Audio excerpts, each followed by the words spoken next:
Welcome to Fiction Audiobooks. If you enjoy the content, like and subscribing would be greatly appreciated. If you have any recommendations for novels, comment below.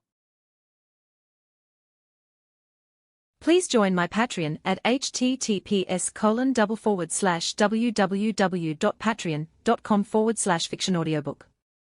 Chapter 251, Naruto, I am Uchiha Shirou, 251. Lord Minato. When the Umbu arrived and saw the traces of destruction left by the battle, they were stunned by the scene before them. It was at this moment they finally understood why Minato Namikaze had not appeared to stop the Nine Tails. Because there was another enemy hidden in the shadows. At this time, Minato, breathing heavily, looked at the scene before him in disbelief as the Umbu arrived. On the ground lay a severed hand. The liquid from the hand, which he hadn't had time to seal, turned into vines upon contact with the soil. Would release. In that instant, the seed of doubt in his heart grew exponentially. He couldn't believe it. Could it be that what Shirou said was true? Lord Minato, the third Hokage, is currently preparing to seal the Nine Tails. 3 Umbu members quickly reported the urgent situation, and upon hearing about the sealing of the Nine Tails, Minato's expression changed dramatically. If the Nine Tails were to be sealed, what would happen to his wife? I'll head there immediately. Although he didn't want to believe it, for the sake of the village, he had to uncover the truth. The entire Hidden Leaf village trembled with loud rumblings, and countless villagers hiding in shelter shivered in fear, looking anxiously at the trembling village. Damn it! What is happening to our Leaf village? We're supposed to be the strongest village. Why do we keep encountering tailed beasts? Third Hokage. Where is the third Hokage? Why is this happening? In the face of disaster, human willpower is at its weakest. With countless cries and sorrow spreading, anger and complaints began to surface everywhere. First the 3 Tails, now the 9 Tails. It wasn't just the villagers. Even the Leaf ninjas tasked with organizing evacuations and maintaining order looked grim. Every time a crisis arose, their third Hokage was absent. Meanwhile, on the rooftops within the village, countless Leaf ninjas stood, staring in shock at the distant battle. What kind of monsters battle is this? Even from this distance, just the shockwaves from the fight can have such an impact. The Leaf ninjas were utterly stunned.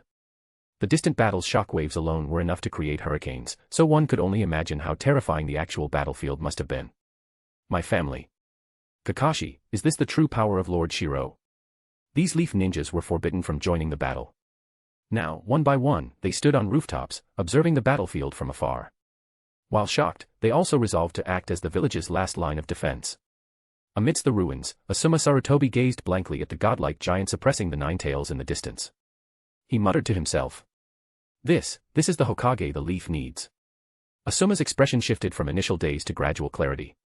At this moment, he seemed to understand something. His face flushed as he turned to Ebisu beside him, trembling as he said.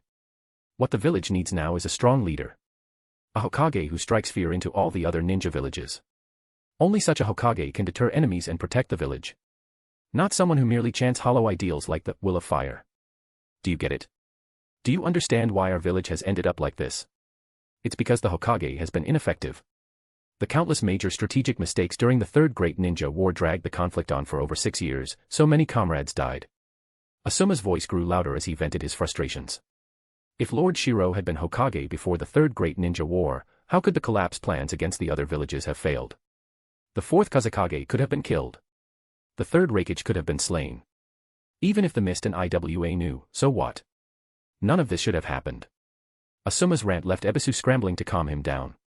I understand, but Asuma, you. What do you understand? The truth is that they lack the strength to match their ambitions, and that's why the village is in this state. On the battlefield, I've seen countless comrades fall, even children younger than us who never returned. Asuma's eyes burned red with anger as he shouted, but deep down, he had finally come to terms with everything. The Leaf needs a strong Hokage, someone who can lead us to become the strongest ninja village once more. Asuma roared with conviction, his gaze fixed on the terrifyingly destructive giant in the distance. His eyes brimmed with fervor. A strong leader like that could bring peace. Only such a leader could protect the village. Naiko. Amid the scattered stones of a stream, Uzumaki Naiko lay weakly on a rock. When Minato arrived, he was greeted by a heart-wrenching scene. Me. Minato, the child. Blood dripped from Naiko's mouth as she gave a pale, weak smile. In her arms, she cradled their infant child. The trail of blood she had left was horrifying. After the 9 Tails had been extracted, Naiko, on the brink of death, had crawled back into the cave and found her child. It was clear she had intended to protect the child and hide in the nearby forest. Naiko. Minato rushed forward and held her in his arms. At that moment, his eyes filled with an unprecedented surge of emotion. He had married Naiko for the sake of the village, and perhaps their love had grown from there. But at this moment, Minato's heart was deeply moved. His wife was on the verge of death, and their child had barely survived. Minato. Just then, Danzo Shimura appeared, followed by several root ninjas. His eyes gleamed with excitement. Minato, the village is currently sealing the Nine Tails. Quickly, take the backup Jinchuriki from the root and bring them over. Danzo's flushed face betrayed his excitement. He hadn't expected such an opportunity to present itself. With such a heavy responsibility falling on the third Hokage, his influence would undoubtedly plummet. When the dust settled, would the third even have the power to oppose him? As for Minato, whose wife's status as the Nine Tails Jinchuriki had caused this disaster, he'd have no chance of becoming Hokage. And the Uchiha. Danzo couldn't help but smirk coldly. The more arrogant the Uchiha were now, the harder they'd fall later. The fact that the Nine Tails had been controlled by the Sharingan tonight would make it nearly impossible for the Uchiha to maintain their position in the village. Now, who else but Danzo Shimura could lead the Leaf? Radiating an aura of self-assured dominance, Danzo rushed forward with the backup Jinchuriki in tow. Upon spotting Minato, his face lit up. Minato, the labor and birth of the Jinchuriki were top secret. Even I wasn't informed, only the third knew. The appearance of the Nine Tails clearly shows that it was controlled by the Sharingan. The Nine Tails must not fall into Uchiha's hands. Danzo spoke with righteous vigor, but the excitement in his single exposed eye was impossible to conceal. Minato. Now, Danzo sought to recruit Minato as his ally, using this opportunity to step over both the third Hokage and the Uchiha to rise to power. The backup Nine Tails Jinchuriki had long been prepared by the root. Advisor Danzo. However, Danzo failed to notice the resolute glint in Minato's eyes that night. I understand. I'll take the Jinchuriki there. When Minato agreed, Danzo's excitement grew uncontrollable. But then, his single eye caught sight of the weakened Naiko and the infant in her arms, and a thought crossed his mind. For the sake of the village, Minato, if something happens to you, it wouldn't be inappropriate for your and Naiko's bloodline to serve as the next Jinchuriki. I promise I will ensure the safety of this child. He was so worried that the backup Jinchuriki from the root division might not be suitable or strong enough to handle the Nine Tails chakra that he set his sights on Minato Namikaze's newborn child. No. No. Minato, our child, no. At this moment, Naiko, lying in Minato Namikaze's arms, showed a look of terror. She didn't want her child to become a Jinchuriki. Because the suffocating pressure of being seen as a monster was something that only she, as a Jinchuriki herself, truly understood. Minato. However, being deemed no longer useful, Naiko had lost her voice in this matter. Danzo Shimura stared straight at Minato Namikaze.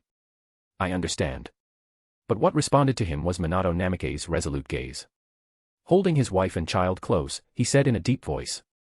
My flying thunder god will take the backup Jinchuriki from the root division into the barrier. It all happened in an instant. Under Naiko's despairing gaze, with a sudden swish, the surrounding scene changed. Her hopeless eyes froze for a moment. Naiko. A gentle voice echoed in her ears, but Naiko's gaze remained blank as she looked around. She was lying on a soft bed, and beside her was a crib. It was a warm home. Minato Namikaze.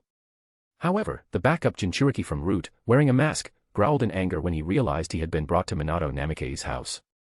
This brainwashed tool of war wanted to continue speaking, but suddenly his pupils constricted as he realized his body was no longer under his control. Naiko, you've been through so much. With a sunny smile, Minato gently tucked his wife into the blanket while speaking solemnly. Naiko, don't worry. Our child will never become a Jinchuriki. You can rest assured. Having seen through the corruption of the system and made a firm decision, Minato took a deep breath. When he raised his head, his blue eyes were filled with determination. For Konoha. Minato, you. Although she didn't know what had happened to her husband, Naiko's trembling tears began to flow. Her child wouldn't have to become a Jinchuriki. Even if he were just an ordinary ninja, it would be better than living a tragic life as a monster. You're defying. The brainwashed root backup Jinchuriki tried to angrily rebuke Minato, but all that awaited him was Minato's cold and decisive chop to the back of his neck. Naiko, take good care of Naruto. I'll be back soon. This time, Minato was unusually resolute. After knocking out the backup Jinchuriki, he disappeared from the house with a flying thunder god technique. Left alone on the soft bed, Naiko was already in tears. Naruto, you must grow up well. Outside Konoha village, the crimson barrier of the Uchiha fire formation could be seen clearly from a distance. Inside the barrier, loud explosions echoed continuously, while outside, Konoha's ninjas shouted commands and began setting up defensive measures. Everyone, stay alert. We must not let the Ninetales escape. Be careful. The Ninetales is being controlled. My Mangekyo Sharingan will take a little more time to break it. Mikoto's stern voice rang out as her pair of Mangekyo Sharingan spun rapidly. There was no need to hide anything now, the Ninetales were under control. This was Shirou's final trump card. Sealing Team. With Shirou's loud command, the terrifying Susanoo pinned the Ninetales to the ground. The three-headed, six-armed giant held down the Ninetales' limbs and neck. Prepare to seal the Ninetales. The Ninetales roared and struggled wildly, unleashing a tailed beast bomb from its mouth. However, in the next second, Mikoto, wielding the gunbai, appeared directly in front of it. Uchiha Reflection. Boom. The explosion was deafening as the tailed beast bomb was reflected back at point-blank range, lighting up the entire barrier. The battle with the tailed beast was nothing short of apocalyptic, and the sealing team suffered heavy casualties. Hurry! Protect Lord Third and get him out of the barrier. The third Hokage, Hiruzen Sarutobi, gasped for breath as he watched the terrifying Ninetales with shock and anger. The Ninetales' power was overwhelming. Even though only half of its chakra was present, it made him feel powerless. At 56 years old, Hiruzen knew that even at his peak, he wouldn't have been a match for the Ninetales. There were only 3 ways to counter a tailed beast: sealing techniques, wood release, or the Sharingan. Lord Minato has arrived. At that moment, Minato Namikaze appeared on the battlefield, causing Hiruzen Sarutobi to reveal a look of relief. Lord Third, the hidden enemy has been repelled. Now, allow me to seal the Ninetales into a Jinchuriki. Seeing Minato Namikaze and the root backup Jinchuriki behind him, Hiruzen Sarutobi nodded in excitement. Excellent. Minato, you're finally here. Seeing the backup Jinchuriki and Minato arrive, Hiruzen's worries were finally put to rest. He shouted. Everyone, retreat from the barrier. Minato and the Uchiha sealing team will handle the Ninetales sealing. Looking at the third Hokage, Minato's eyes flashed with a complicated expression. He took a deep breath, lowered his head, and respectfully said, I'll take care of things here.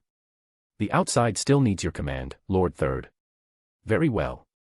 Sealing team, follow Minato's orders. With Hiruzen Sarutobi's reassuring command, he directed the others to withdraw from the barrier. As long as the Jinchuriki belonged to him, everything would be fine. In an instant, the sealing team's ninjas shouted angrily, releasing chains infused with sealing power. Within moments, the Ninetales was bound. With the Uchiha's terrifying Susanoo suppressing it, the Ninetales could only roar in fury. Shirou. You handle the sealing of the Ninetales. Leave the rest to me.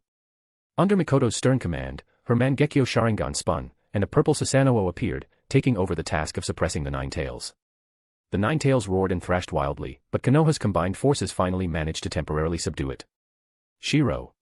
Unexpectedly, amidst the smoke and dust stirred up by the Ninetales' furious roars, Minato Namikaze's calm face turned to Shirou. Behind him, the root backup Jinchuriki lay unconscious on the ground. The surrounding sealing team members were still focused on restraining the Ninetales, unaware of what was happening. Chapter 252, Naruto, I am Uchiha Shirou, 252. Inside the barrier. Minato, I didn't expect you to make a decision this quickly. Shirou displayed a look of surprise as well. He had thought Minato would decide only at the last moment, but he hadn't expected him to reach a conclusion so soon. However, Minato seemed to have just shed a heavy burden, revealing a faint, relaxed smile. The village can no longer afford chaos. My will of fire has never wavered. From beginning to end, Minato adhered to his unwavering belief that Konoha must not fall into turmoil. Just as you said, someone in the shadows has been researching the Sharingan and would release. Although Minato didn't explicitly state it, he had already formed a few guesses in his heart. Within the village, how many could possess both would release and the Sharingan? At this moment, Minato looked at Shirou, his expression heavy, and said in a solemn tone. I made this decision, first, because I don't want the village to face any further instability.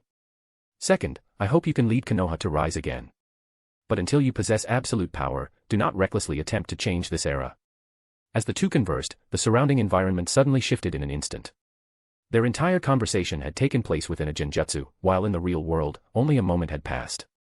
Shirokuin, let's join forces to subdue the Ninetales. With a loud shout, Minato formed hand seals, utilizing a sealing technique. Meanwhile, Shirou activated the power of his Mangekyo Sharingan, preparing to suppress the Ninetales. In the blink of an eye, as the battle of ocular powers ensued, the Ninetales, now trapped, suddenly raised its head and roared furiously. Its crimson pupils briefly displayed the image of Sharingan Tomo. But as quickly as the tomo appeared, they dissipated. Just as the beast's eyes began to regain clarity, the Nine-Tails sensed something and roared in rage. Uchiha. With a resentful roar, the next moment, the Nine-Tails' eyes were once again controlled by the Sharingan. It was exasperated. It had just broken free from one instance of Sharingan control, only to be ensnared again. This was too much bullying. It was the most powerful of the tailed beasts, the mighty Nine-Tails. With an indignant, furious roar, the beast's body lost its strength and collapsed heavily to the ground, kicking up a cloud of dust. Shirou let out a subtle sigh of relief. The ocular power of Uchiha Obito was indeed formidable, awakening the Mangekyo right after having just 2 tomo. After merging his body with white Zetsu cells, Obito, at just 14 years old, had leaped from a Chunin to a Kage-level powerhouse.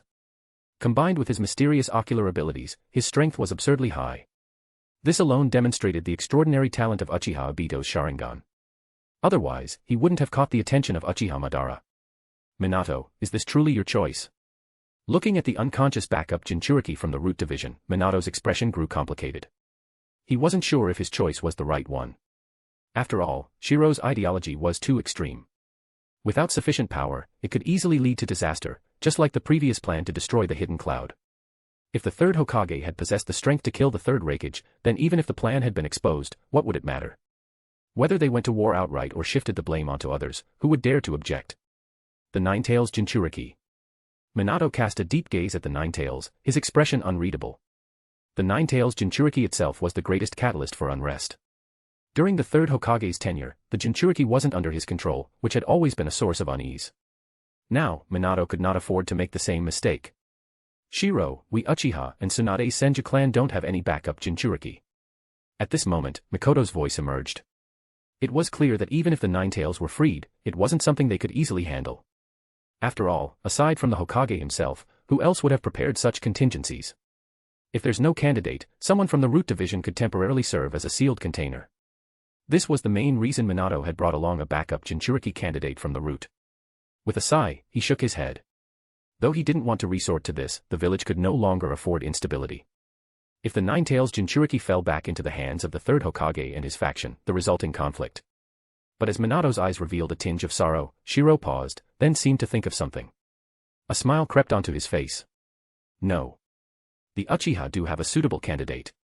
Also, Minato, your wife might still be saved. By sealing a portion of the Nine-Tails chakra, her Uzumaki clan's unique constitution might give her a chance to recover. Upon hearing that his wife might still be saved, Minato's expression turned emotional. The Uzumaki clan's special constitution, sealing a portion of the Nine-Tails chakra. Shirou's smirk deepened as he recalled something. After all, in the original timeline, didn't Killer Bee survive the extraction of his tailed beast by relying on the chakra of an octopus tentacle?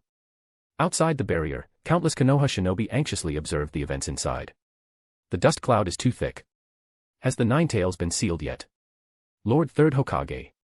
Outside the barrier, Hiruzen Sarutobi was panting heavily as he shouted orders to the surrounding Konoha shinobi, preparing for the worst while silently praying. Minato. Don't fail me. Hiruzen's determined gaze revealed his resolve. He had already decided to take full responsibility for the outcome and to drag the Uchiha clan down with him over the Nine-Tails incident. Then, Minato would ascend as Hokage. The thought of the Uchiha clan secretly concealing a pair of Mangekyo Sharingan filled Hiruzen with both fear and anger. The Uchiha were too dangerous. Especially after the information passed along by the ANBU regarding the Nine-Tails rampage tonight. Was it orchestrated by the Uchiha themselves, or was there a larger conspiracy at play?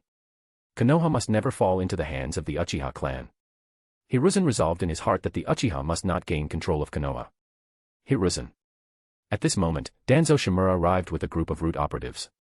The Root has already evacuated all Konoha civilians to the shelters. The moment he arrived, Danzo immediately began reporting the actions of the Root, clearly intending to gain credit. His words were also meant to be heard by others.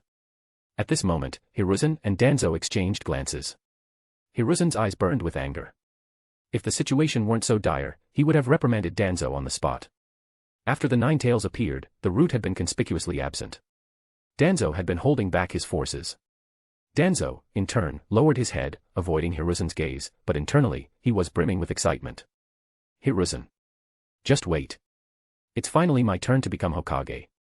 As Hiruzen and Danzo exchanged tense looks, a loud shout of "sealing" echoed from within the barrier through the rising smoke. The 8 trigrams sealing technique. Inside the barrier, amidst the swirling dust, Shirou and Minato both shouted as they performed the same sealing technique. The massive chakra of the Nine Tails raged violently. As the sealing progressed, the Nine Tails broke free from the Mangekyo's control. Regaining clarity, the beast roared in anger and fury. "Curse you, Uchiha! Damn you, Kono!"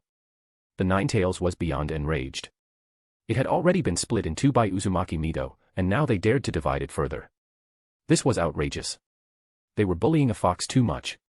On the sealing altar, one black-haired baby began to wail loudly as the enormous chakra of the Nine Tails was sealed into its tiny body. Meanwhile, another figure, the severely weakened Uzumaki Naiko, began to stabilize as the influx of chakra halted her life force from slipping away. Seal. Seeing his wife's life stabilize, Minato immediately formed another seal, halting the process. This left Shirou with a puzzled expression. Minato, breathing heavily, supported his wife while turning to look at Shirou. In a firm tone, he said, "This amount of the Nine Tails chakra is enough to sustain Naiko's life. Besides, possessing too much power isn't always a good thing." After experiencing the darkness and conspiracies of the village, Minato underwent a profound transformation upon making a choice, or rather, he made his own decision. At this moment, Minato believed that if he continued to wield the power of the Nine Tails, he would inevitably become a target of fear in the future. After all, history had proven this time and again. It must be said, that after making his decision, Minato immediately stepped into his role without the slightest hesitation. "I see. While I'd like to say you're overthinking it, I must admit, this is a wise choice," Shirou said with admiration. Minato truly lived up to his reputation as the perfect shinobi. No wonder he was deeply trusted by the third Hokage. Because he was simply too perfect. Once Minato set his sights on becoming Hokage, every decision he made was rooted in the interests of the village. In the original story, to ensure the village's stability and avoid unrest, he willingly allowed the third Hokage to manipulate everything from behind the scenes while he quietly and steadily cultivated his strength. It was all to avoid turmoil. Whether it was building his power or dealing with the Uchiha, he always chose the most stable approach. Now, even without the goal of becoming Hokage, Minato still prioritized the village's stability and steadfastly avoided touching what should not be touched. He refused to stir up any fear or suspicion. But this child is.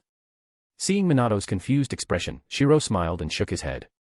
"This child is different by nature, just like your own child. However, some things will have to wait to be explained later." "Curse you, Uchiha!"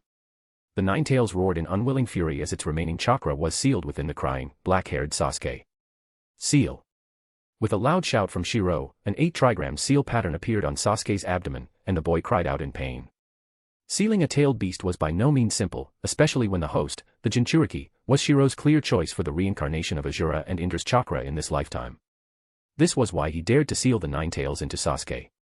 As the sealing process concluded, Shirou wiped the sweat from his forehead. Breathing heavily, he revealed an excited smile. "It's finally done. Now that the Nine Tails Jinchuriki belonged to the Uchiha. The Nine Tails has disappeared. The sealing was successful." With the Nine Tails gone, the Konoha shinobi from the sealing squad cried out in relief and excitement, exhausted but overjoyed. As the dust cleared, all that remained were traces of the Nine Tails' massive form on the ground, especially the impressions left by its claws. "Minato. Dispel the barrier immediately." As the barrier slowly dissolved, figures emerged from within.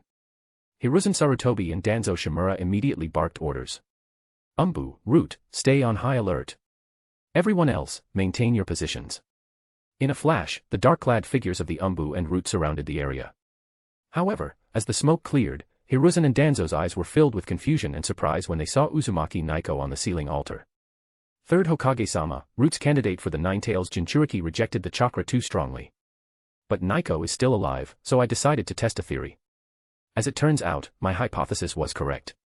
If the Jinchuriki survives the extraction of a tailed beast, resealing the beast will not endanger their life."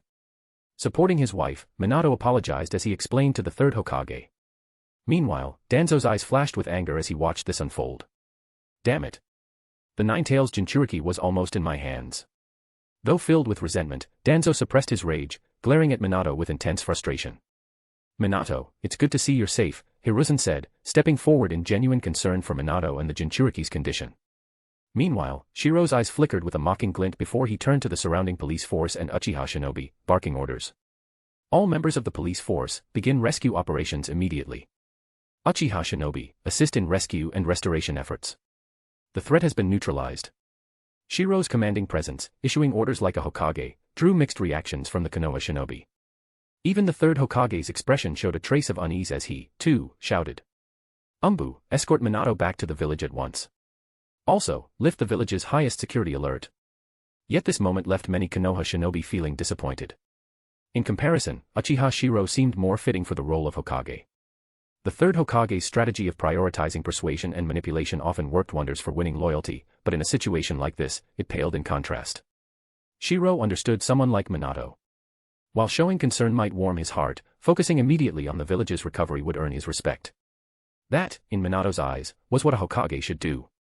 Root, hurry, and Danzo, unwilling to be outdone, issued his cold commands.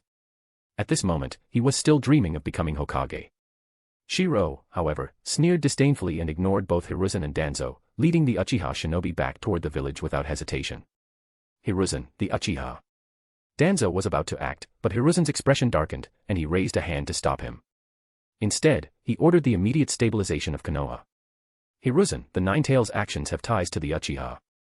Danzo's unwilling voice echoed, but Hiruzen replied hoarsely, now is not the time. As Hiruzen ran toward the village under Umbu's escort, his eyes gleamed with determination. Many Konoha shinobi hurried back to the village, but it was clear to them that during tonight's chaos, Uchiha Shirou had outshone the third Hokage. Hiruzen was fully aware of this, but he showed no concern. Tonight's incident involving the Sharingan would be enough to bring down the Uchiha. Danzo, the village must be stabilized tonight. Hiruzen's stern order prompted a knowing nod from Danzo, who rasped, understood. By tomorrow morning, the village will be secure. This statement carried an implicit message. By morning, the story of the Ninetales being controlled by the Sharingan would spread among the Jonin. The Uchiha. This incident would not only implicate them but might also drag the Senju into the fallout. Hiruzen believed he could elevate Minato to power, unaware that Danzo was already planning to use this opportunity to step over him, the Uchiha, and even Minato to claim the Hokage seat. Chapter 253, Naruto, I am Uchiha Shirou, 253. Here's the 3 extra chapters. Good job guys. Is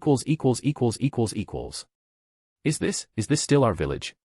Under the moonlight, as the highest alert in Konoha was lifted, one by one, shadows emerged from the refuge pits.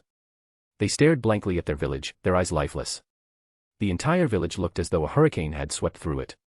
Everywhere, there was devastation, resembling the aftermath of a natural disaster. Particularly from the direction of Konoha's gates, countless buildings were leaning and crumbling. My home. My grandmother is still at home. A villager from Konoha couldn't hold back his tears and cried out loudly. The next moment, countless wails echoed across the skies of Konoha. This night would be an unforgettable one for Konoha. The Ninetales appeared in Konoha. Although Uchiha Shirou managed to drive the beast out of the village in time, the catastrophic power of a tailed beast still caused massive casualties to Konoha. The difference this time was that the loss of ninja lives was reduced significantly. Instead, the damage was primarily economic. The police force has already set up a temporary shelter behind the Hokage Rock. Everyone. The Hokage has given orders, every Chunin and Genin is to assist with disaster relief. Under the bright full moon, Konoha had no heart to admire the beauty of the night. The Uchiha clan. Lord Shirou, since the clan is located in the center of the village, the damage was not too severe. The patrol teams from the police force that were stationed outside at the time, losses. Shirou sat at the head of the table, while the elite members of the Uchiha clan reported everything to him, their expressions ranging from agitation to determination. This night had made all of Konoha realize the terrifying strength of Uchiha Shirou. At the same time, it exposed the existence of another Mangekyo Sharingan within the Uchiha clan. The police force must not show any slackness. As commands from the police force were continuously issued, the entire Konoha began operating at full capacity. Even into the latter half of the night, the lights of the police force headquarters shone as brightly as daylight. Lord Shirou. In the office, a young boy appeared, holding a baby in his arms. Within his eyes, there was a faint trace of sorrow. Itachi, you've come. The boy was none other than Uchiha Itachi, cradling Sasuke. At this time, Itachi was only 5 years old. Inside the grand meeting hall, the elite members of the Uchiha clan, their eyes adorned with the 3 Tomo Sharingan, looked at the child with curiosity and confusion. Also present were trusted allies such as Hitaki Kakashi, Aburame Shirei, Might Dway, and Yuhi Shinku, all of them Jonin-level ninjas. Itachi, take good care of Sasuke. Uchiha Shirou stepped forward, offering words of comfort. Then, with a solemn expression, he turned to Shirou and said, Lord Shirou, Sasuke's mother passed away last night due to complications after childbirth. Fugaku-sama has yet to. Although Itachi had already become a disciple of Shirou, due to the ongoing war in the past 2 years, there had been little time for proper guidance, leaving Shisui to mentor him instead. However, the corner of the red book peeking out from Itachi's ninja pouch showed that his training had been conducted correctly. Since Itachi is here, let's all take our seats. Tonight was not only a disaster caused by the Nine Tails but also a calamity for both the Uchiha clan and Konoha. As the key figures gathered, a barrier suddenly appeared around the room, causing everyone present to widen their eyes in shock. A barrier. Many were taken aback. Even members of the Uchiha clan showed signs of confusion. Who was this barrier meant to guard against? And what could this meeting be about? Shock, fear, excitement, emotions ran high in the room. But as the initial reactions subsided, many began to realize that, given the current influence of Shirou, such measures might not even be necessary. At the head of the table, Shirou swept his gaze across the room, his face shadowed by a grim expression. Everyone, after sealing the Nine Tails, another piece of devastating news has arrived. As Shirou's face darkened, Uchiha Shirou stood up slowly. His face bore both sorrow and anger, and on his shoulder, a crow gradually became visible. Fugaku-sama's summoning beast has just returned with a report. On his way back to the village a few days ago, Fugaku-sama was ambushed. The crowd erupted in shock. Uchiha Fugaku, despite not having awakened the Mangekyo Sharingan, was certainly no weakling. But when Yashiro took a grotesque, bloodied eyeball from the crow's beak, the expressions of everyone present drastically changed. A Mangekyo. There was no mistaking it. The Mangekyo Sharingan inside the test tube was real. However, it emanated a sinister, black-purple hue. Below, Aburame Shirhei's face instantly turned pale. Based on the final information, Fugaku-sama was ambushed by someone from within our ranks and was poisoned by nanoscale bugs, which led to his demise. As Yashiro's voice echoed through the room, all eyes turned to Aburame Shirhei. His face twisted with panic as he tried to explain. However, before he could say much, Shirou's cold laugh interrupted him. Nanoscale bugs. Everyone here knows that only Aburame Shirhei possesses such a technique. The enemy wants to sow discord among us. Shirou firmly dismissed the possibility of Shirhei's involvement, and Shirhei, his complexion still pale, nodded in agreement. I have no reason to harm Captain Fugaku, and the Aburame clan has always maintained friendly relations with the Uchiha. But before he could continue, Shirou dropped another bombshell. Additionally, traces of Mangekyo Sharingan chakra were found controlling the Nine Tails tonight.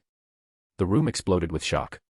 Many began to connect the dots. First, Fugaku was killed by nanoscale bugs, and now the Nine Tails had been controlled by a Mangekyo Sharingan. This was. Seeing the chaos, Shirou smirked coldly. He had decided to strike first. If others were going to accuse the Uchiha of controlling the Nine Tails, he would lay it all out first. He had not expected Fugaku to awaken the Mangekyo Sharingan in his final moments. Father. Below, only Itachi's eyes trembled. At this age, he was still just a child.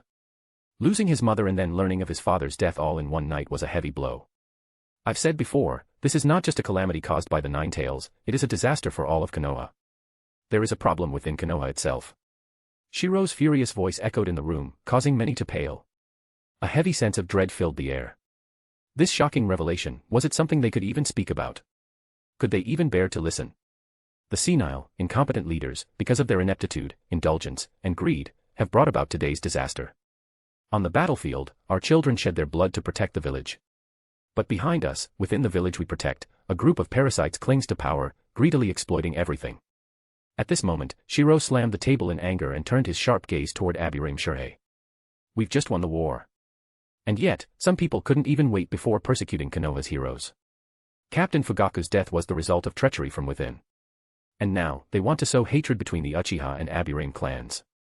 On top of that, tonight's Nine Tails chaos, these people feel threatened by us, by the fact that we jeopardize their interests. They've lost their way. As Shirou's voice reverberated through the room, the faces of the ninja below turned increasingly grim. What on earth was going on? Then, Shirou produced another piece of evidence, shocking everyone to their core. During tonight's Nine Tails disaster, although the mysterious individual controlling the beast escaped, they left behind. Shirou revealed a severed pale hand, causing gasps throughout the room. Before their astonished eyes, he dripped a white liquid onto the wooden floor. In the next moment, the liquid seeped into the wood, and vines began to sprout visibly. Wood release. Sharingan. Nanoscale bugs. Good heavens. In that instant, everyone's faces showed shock, followed by a deep-seated fear and fury hidden within their hearts. What is this? Someone in the village is researching their Kekkei Genkai. This is forbidden. Inside the meeting room, Shirou acted first, directly exposing these matters. At the same time, a meeting was also taking place in the Hokage's office. Hiruzen, the Nine-Tails, was manipulated by the Sharingan. We cannot tolerate the Uchiha any longer. The Nine-Tails tonight, and even the Three-Tails from before, I suspect it's all part of the Uchiha's conspiracy. Inside the Hokage's office, the elders were gathered once again, especially Mitokato Hamura and Udatane Koharu, who had just rushed back, still panting and speaking in fury. Shimura Danzo also displayed a determined expression. Hiruzen, the Uchiha is hiding a pair of Mangekyo Sharingan. We cannot allow the Uchiha to develop further. Even Sarutobi Hiruzen, despite his hesitation, showed no doubt this time. His face darkened as he nodded and said, "The reconstruction after the Nine-Tails rampage must be expedited." Although the casualties were not extensive this time, the economic losses were immense. Furthermore, recall Jiraiya and Tsunade immediately, and order Orochimaru to continue guarding the front lines. Send the intel from tonight to Tsunade, and also to the daimyo of the Land of Fire. The Sharingan seen in the Nine-Tails' eyes means the Uchiha clan must be monitored closely. Hiruzen issued one directive after another without hesitation. And Shimura Danzo, who had worked seamlessly alongside him for decades, let out a cold sneer and nodded in agreement. Rest assured, Hiruzen. The route will not disappoint you. In the past, the Uchiha and Senju joined forces and were unstoppable. But after tonight, the Uchiha will be isolated. Even the Senju clan will find themselves dragged into this mess. They seize the opportunity and press their advantage relentlessly. Political battles always come down to a matter of life and death. As orders were issued from the Hokage's building, Konoha, while engaged in disaster relief, also began to see rumors quietly spreading among the Jonin ranks. At the same time, members of the Root, the ANBU, and several Jonin received secret orders to discreetly monitor the Uchiha. Similarly, Jonin who had left the police force also noticed this shift. Both sides had begun to guard against each other. Inside the Hokage's office, Hokage-sama, Uchiha Shirou, and Uchiha Mikoto, the two Mangekyo users, are both in the daimyo's court. They had neither the time nor the motive to manipulate the Nine-Tails. Furthermore, it's highly likely that Uchiha Mikoto's Mangekyo only awakened during the Nine-Tails attack on the village. Upon hearing the rumors spreading outside, Minato rushed into the office and spoke in defense of the Uchiha, though there was a deep conflict in his gaze. Though he was Jiraiya's disciple, Minato had also received great mentorship from the third Hokage. One could even say that Hiruzen had also been his teacher. However, Minato. Just as Minato was trying to explain, Sarutobi Hiruzen revealed a weary expression, gazing deeply at him before hoarsely saying, "You've seen the power of the Mangekyo. Sealing techniques can only suppress tailed beasts, but the Mangekyo can directly control the Nine-Tails. The Uchiha are a threat." Hearing the third Hokage's words, Minato's heart sank further. All he heard was the rhetoric of how the Uchiha were a threat. Lowering his head, Minato felt conflicted. If he were in Hiruzen's position, could he truly ignore the influence of the Uchiha's Mangekyo? No, he couldn't. Because the Mangekyo's power, and its ability to control tailed beasts, was always a threat to the authority and influence of the Hokage. But Minato also realized one thing: if he had the strength of the first Hokage, would he have anything to fear? So, in the end, it's still a gap in power. With a bitter smile, Minato understood the underlying issue. Unless he could dominate Konoha with absolute strength, nothing would change. As Minato remained silent, Hiruzen looked at him with a hint of melancholy and shook his head, saying, "Minato, you might be right, but this is also an opportunity. After tomorrow's memorial service for those who died in the Nine-Tails rampage, I will convene a Jonin meeting. During this meeting, I will take full responsibility and step down as the third Hokage. At the same time, we will select the fourth Hokage." It was clear that this was the best opportunity. With suspicion cast on the Uchiha and Senju, the timing was perfect for Minato to ascend as Hokage. "Minato, how is Naiko?" After sharing his plans for the village, Hiruzen showed a rare moment of concern, raising his head to ask about Minato's wife. Under normal circumstances, Minato would have been deeply grateful to this elder who had worked so hard to pave the way for him. But after witnessing so much darkness, all he felt now was cold. Facing the third Hokage's concern, Minato's expression stiffened. He lowered his head and hoarsely replied. Although the Nine-Tails was sealed back in time, Naiko, even with her Uzumaki physique, is still very weak and needs to recover. Naruto, being born prematurely, is also very frail. Hearing that the Nine-Tails Jinchuriki was safe, Hiruzen nodded in relief, his expression softening. "Minato, go back and take good care of Naiko. After I step down, I will slowly guide you on how to be a qualified Hokage. I believe in your ability, Minato. You won't let the village down." "Yes, Lord Third." This time, Hiruzen failed to notice the subtle distance in Minato's tone when addressing him. As a puff of smoke from a shadow clone dissipated, Hiruzen frowned slightly but then shook his head helplessly, clearly displeased with Minato using a shadow clone in such an important matter. Meanwhile, back at Minato's home, as the shadow clone disappeared, Minato froze, catching the attention of Naiko, who had just woken up, still weak. "Minato, what happened?" Looking at his wife, Minato smiled for the first time, prioritizing his family. He shook his head and said, "Nothing, Naiko. Rest well. The village is fine." However, when he turned away and gazed in the direction of the Hokage building, his expression became complicated. "Perhaps I am not suited for this position." For the first time, Minato doubted himself. He realized that without the strength to dominate Konoha, he might end up walking the same path as Hiruzen, suspecting and fearing his people. Even at the end, Hiruzen had not forgotten to guide him slowly, speaking of stepping down while continuing to manipulate everything from behind the scenes. Is the Hokage's power so hard to let go of? Amid his conflicted emotions, after putting Naiko to sleep, a sharp glint flashed in Minato's eyes.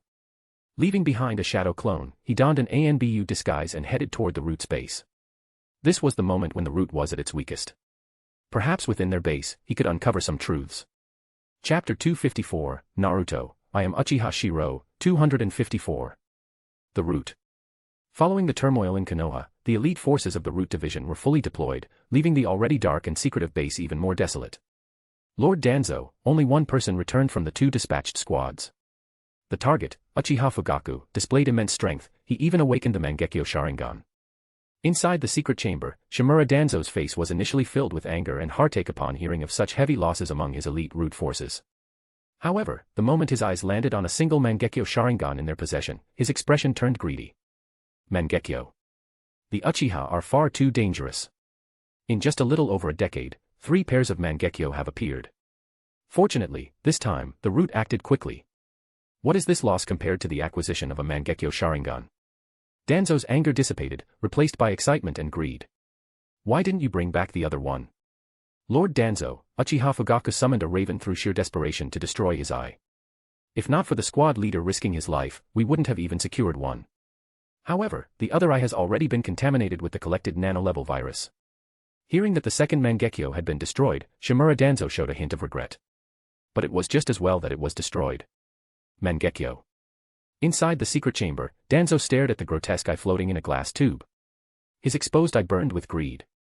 Beneath his bandaged hand, he slowly began unwrapping the cloth concealing his other eye. As the ugly scarred eyelid slowly opened, a Sharingan with 3 Tomo was revealed. Danzo's raspy voice broke the silence. It's time to replace my eye with a stronger one. With this, the Uchiha clan's Mangekyo will no longer be a threat. Danzo's raspy laughter was filled with greed and excitement. It was as if fate itself was favoring him. The recent Ninetales incident not only implicated the Uchiha but also dragged Minato Namikaze into its chaos. And now, he had obtained a Mangekyo Sharingan. Who in Konoha could challenge him now? Immediately notify the medical nin. Prepare for the eye transplant. Yes, sir. Danzo could hardly contain his eagerness to replace his eye with the more powerful Mangekyo. After all, he was about to execute his plan. Meanwhile, as the root base was left momentarily vulnerable, a figure in disguise, wearing a mask, took the opportunity to infiltrate it. Moving skillfully, the figure navigated the secretive base with ease. From the missions ordered by the third Hokage, I've already infiltrated this place a few times in secret. The barrier's weak points and the layout are still the same. Hiding behind a pillar, Minato Namikaze, the masked infiltrator, carefully observed his surroundings. There was no way he would allow the root to grow unchecked and pose a threat. If he had allowed them to develop to this point, it was because everything was under his watchful eye. If he truly knew nothing about the root, then he wouldn't be fit to hold the Hokage's position. The root, being a subdivision of the ANBU, had many of its members originating from the ANBU itself. Not only were there spies planted by the third Hokage, but Sarutobi Hiruzen would also occasionally send people to infiltrate and investigate the root's operations.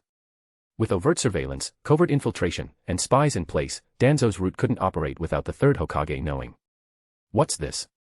Minato's sharp eyes noticed a dim light flickering inside a sealed chamber. 2 root operatives solemnly placed a sealing tag on the door before leaving. Hiding in the shadows, Minato observed everything. His brows furrowed as he sensed something alarming. With sealing tags of this level, and a faint scent of blood lingering in the air. They must have just returned from a mission. Once the root operatives had left, Minato's figure flickered to the sealed chamber's entrance. With practiced precision, he performed a series of hand seals to remove the sealing tag without alerting anyone, as if he were entering his own home. These are the intelligence reports from the Third Great Ninja War, and information on the Uchiha clan. Inside the chamber, Minato's expression turned grave as he scanned through scroll after scroll of critical intelligence, particularly the detailed reports on the Uchiha clan. Every scroll contained information about Uchiha members, all of whom were high-ranking Jonin. The root had been preparing for something. The war has just ended, and the village is already plotting against its people. Does such an organization even deserve to exist? Staring at the densely packed intelligence scrolls, Minato fell silent. He understood the necessity of the root's existence, as many matters couldn't be handled in the light. But targeting comrades within the village, this was crossing a line. This is research on the Aburame clan's nanoscale toxins, and the Sharingan, and even the Senju. Judging by the order of the scrolls, Minato realized these were the root's current top priorities. Otherwise, such classified information wouldn't be stored here. These actions are what will truly destabilize the village. As he carefully sifted through the dark chamber, Minato suddenly caught a faint, metallic scent of blood. His pupils narrowed in response. Quietly stepping forward, he moved past a bookshelf filled with scrolls. What he saw next made his breath catch in his throat. 5 bodies lay on cold, metal tables. Each body was missing parts, and their purple-black skin indicated poisoning. These injuries, nanoscale toxins from the Aburame clan. The sealing tags on the bodies must be to preserve them and extract more information. Just as Minato exhaled in relief that the corpses were being used for research, the light shifted and illuminated their faces. His pupils shrank, and his expression changed drastically. Uchiha Fugaku. Minato's disbelief and shock were evident as he stared at the scene before him. As the light shifted further, he recognized the other faces. Each of the 5 corpses had a dark, hollow cavity where their eyes had been. The sight was both horrifying and grotesque. Minato, who had faced countless enemies in battle, felt fear for the first time. The hair on the back of his neck stood on end, and a cold sweat broke out on his forehead. The root. What exactly are they trying to do? Lord Third. In the dim light, Minato's face was illuminated with a mixture of shock and rage, his blue eyes blazing with fury. He was well aware of the root's nature. Without the third Hokage's tacit approval, the root wouldn't dare to engage in such large-scale, sinister activities. What enraged him was the fact that this wasn't for the stability of the village at all. Instead, it would plunge Konoha into deeper conflict and chaos. The actions of the third Hokage and the root were only sowing the seeds of further disaster. Silently, Minato moved through the dark base, passing through various secret chambers. Finally, he paused and took one last look at the sinful place before disappearing without a trace. Using the Flying Thunder God technique, he left no evidence of his infiltration. Not even the root base could detect his presence, as his Flying Thunder God markings were still there. The next day in Konoha was filled with the sorrow of recovering from disaster. At the same time, a rumor began to circulate. It claimed that the Nine Tails had been under the control of the Sharingan, which had caused the disaster. This seemingly casual piece of information caused a ripple throughout the village. The Uchiha clan, tasked with maintaining order in the village, felt the brunt of it. Suspicion. Fear. Isolation. The various looks directed at them filled the Uchiha with anger and frustration. Under the gloomy, rainy sky, it seemed as though Konoha itself was mourning. Countless black-clad shinobi made their way toward the memorial stone to honor the heroes who died in the war, as well as those who perished defending the village the previous night. Countless Konoha shinobi displayed expressions of sorrow as the memorial stone cemetery gained far too many new gravestones after the Third Great Ninja War. You gave your lives to protect the entire village, to protect the future of Konoha. The hoarse and heavy voice of the third Hokage, Shinobi Hiruzen, echoed above, as countless shinobi bowed their heads in silence, listening to the mourning for the fallen. The war brought great loss to Konoha, but we must face the future. At tomorrow's Jonin meeting, I will nominate a new Hokage and announce my retirement. Before the memorial stone, the third Hokage, accompanied by Konoha's top officials, the major clans, and Jonin, all mourned deeply. In the end, the third Hokage, Shinobi Hiruzen, solemnly announced his decision to step down and nominate a successor. As the crowd of mourners gradually left the memorial stone, the entire village of Konoha sank into a somber and sorrowful atmosphere, beginning the arduous work of rebuilding. Under the dreary drizzle, in front of a gravestone, a 5-year-old child with a baby slung over his shoulder stood with his head bowed in grief. The infant in his arms was still asleep, seemingly unaware of the earth-shattering changes that had occurred in his life. Itachi, Sasuke still needs you. The village needs the Uchiha clan. You cannot let yourself be lost in sadness right now. Hearing this familiar voice, Uchiha Itachi, who had already been to the battlefield, took a deep breath, suppressing his sorrow. Slowly, he raised his head and looked at the teacher standing before him. Shiro-sensei, the rumors in the village, if they aren't handled properly, what will happen to Sasuke? Even at such a young age, Uchiha Itachi had already thought deeply about many things, proving his brilliance. That day, when he was hiding with Sasuke in the shelter, Shirou had appeared using the Flying Thunder God technique, taking Sasuke away under the cover of a powerful genjutsu, unnoticed by the grieving people around them. From his upbringing, Sasuke's one night of crying upon returning, the strange marks on his abdomen, and Shirou's lack of secrecy, Itachi knew just how important Sasuke was to the village now. Itachi, Sasuke becoming a Jinchuriki is the best protection for him, as well as for the Uchiha clan and the village. Shirou glanced deeply at Itachi before shaking his head. You don't need to worry too much. Although Sasuke's identity is special, we are Uchiha. I will arrange for someone to take care of Sasuke daily. At the same time, Shisui, Kakashi, and a Senju shinobi will join you as Sasuke's guardians. When Itachi heard that Sasuke would still be under his care, the 5-year-old child couldn't help but show gratitude. Thank you, Shirou-sensei. Itachi, go back now. Until Sasuke grows strong, he will need your protection. At the same time, I will also take Sasuke as my disciple. Gently ruffling Itachi's hair, Shirou smiled with satisfaction. This child would one day become the protector of the Uchiha clan. I understand, Shirou-sensei. However, when Itachi raised his head, Shirou's eyes flashed with a hint of surprise before he sighed in amazement. Itachi, you are truly a genius. But for now, don't reveal those eyes to others. For the use of the Sharingan, you can consult Shisui more. As Itachi raised his head, his pupils revealed a single Tomo Sharingan. Even Shirou couldn't help but marvel at Itachi's genius, awakening the Sharingan at such a young age. Watching Itachi return with Sasuke, Shirou shook his head slightly. Shirou, the third Hokage, has visited the Hyuga clan. It seems the main family has already made their decision. A black umbrella was held up. Standing beside him, Mikoto wore a solemn expression. Uchiha Shirou, however, remained calm and nodded slightly. What about the other shinobi? Some other shinobi are also showing signs of movement. However, under the rumors about the Nine Tails, without sufficient evidence, they likely won't support us. Mikoto's voice was heavy, hinting that while some shinobi who had previously leaned toward the Uchiha might not turn against them, they would likely remain neutral under the weight of the Nine Tails' suspicion. After all, the Nine Tails incident was a heavy accusation. Anyone with a brain would suspect that the Uchiha had neither the opportunity nor the reason to orchestrate such an event. However, under the relentless spread of rumors, similar to what had happened to the White Fang, public opinion had become a sharp double-edged sword. Ignore them. The innocent will prove their innocence. Shirou's calm response was followed by the two walking through the rain toward the Konoha police force headquarters. There may not have been evidence before, but some people have conveniently placed the evidence on themselves. Our Uchiha Sharingan is not so easily taken. Spread the word. Tomorrow, the police force will assemble to attend the Jonin meeting. Mikoto nodded solemnly, her expression filled with determination. We will win. Noticing a trace of worry in Mikoto's gaze, Shirou chuckled lightly, a mocking smile on his lips. What do we have to lose? The situation was becoming more amusing. Even before he had made a move, others were already destroying themselves. Shirou couldn't help but look forward to the Jonin meeting the next day. Tsunade, Kushina, and the Senju clan should return tomorrow. It seems our dear third Hokage is eager to step down. Looking up at the gloomy sky, Shirou cast a glance at the distant Hokage building, smiling faintly. The dark clouds over Konoha will scatter, giving way to a new sky. Hokage building. Hiruzen, this time we must act decisively. We cannot give the Uchiha any chance to rise again. Indeed. With the suspicion of controlling the Nine Tails, the Uchiha are far too dangerous. In the Hokage's office, Hamura Mitokado and Kohara Udatane, the two elder advisors, wore cold smiles, as if they were already celebrating their victory prematurely. Even Danzo Shimura, standing nearby, exuded quiet confidence. He gently touched his still-aching eye and then retrieved a scroll from his robe. Hiruzen, leave the Uchiha to me.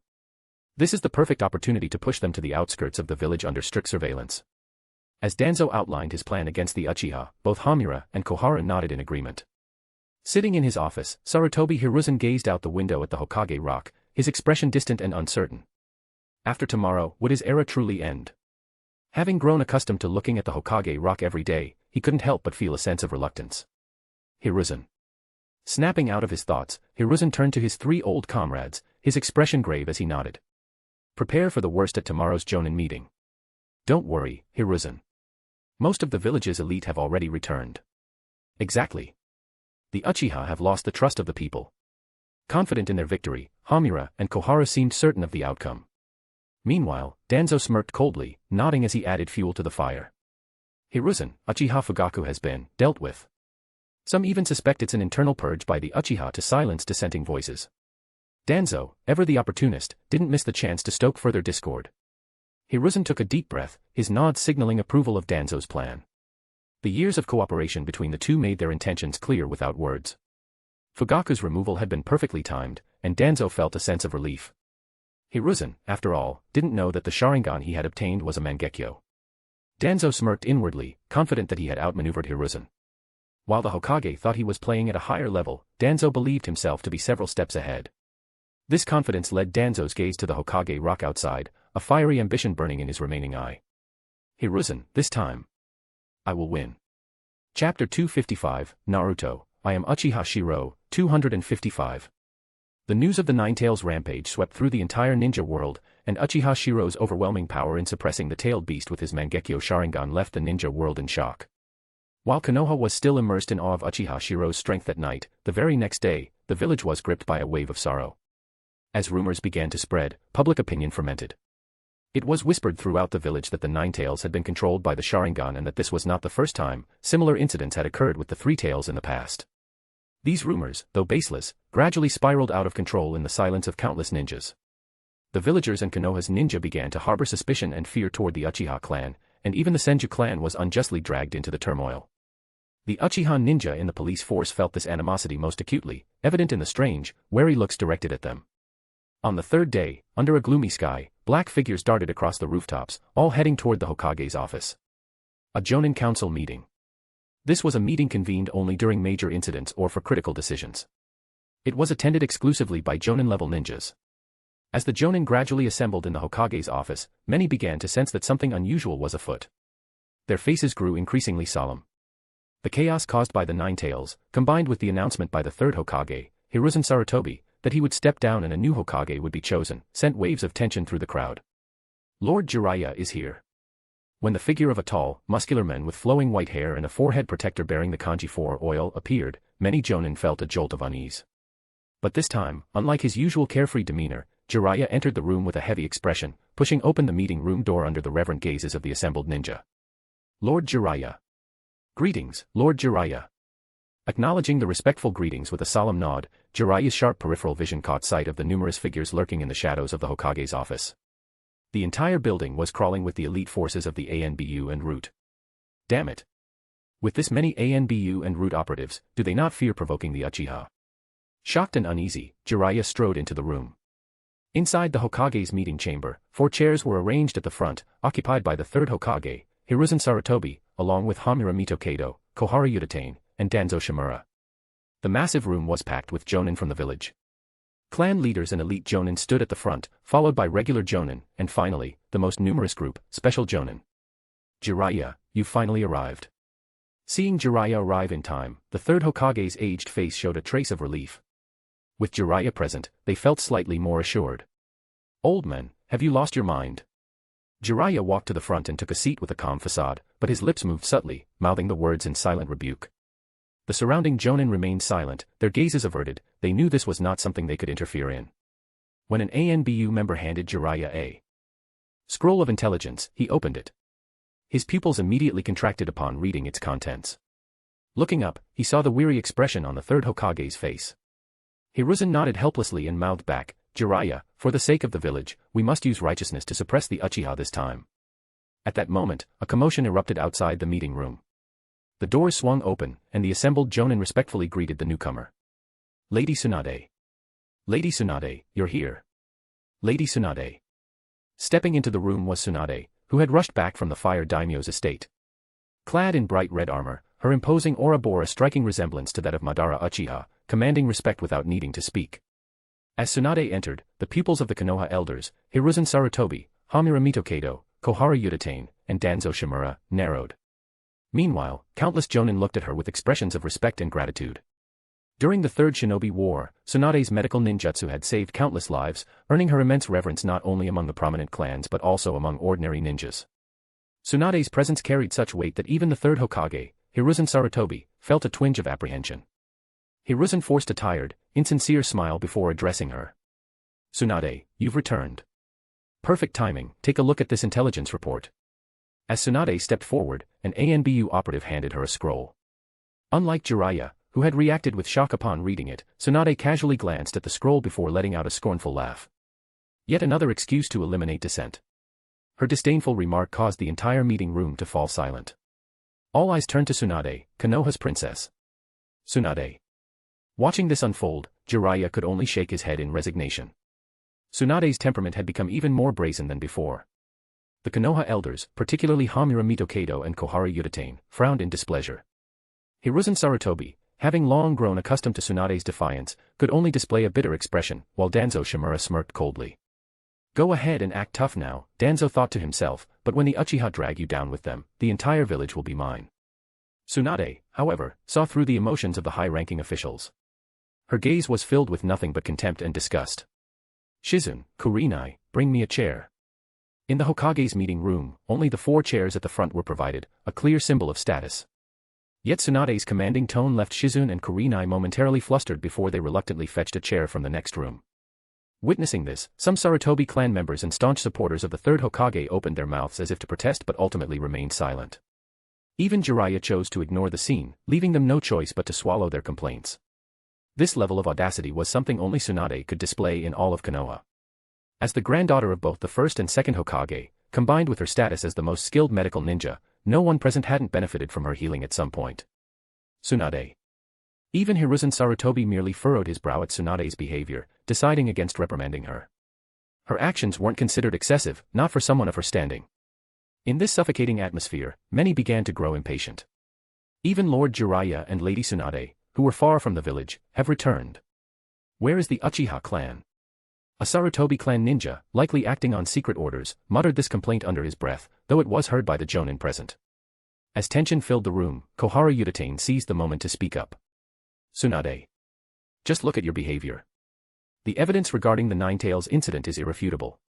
So many Jonin witnessed it, are you suggesting we're lying? Koharu directly escalated the conflict, bringing the Ninetales incident to the forefront. Although the timing and circumstances made it implausible for the Uchiha to have caused the Ninetales rampage, the Mangekyo Sharingan's ability to control the Ninetales was an undeniable fact.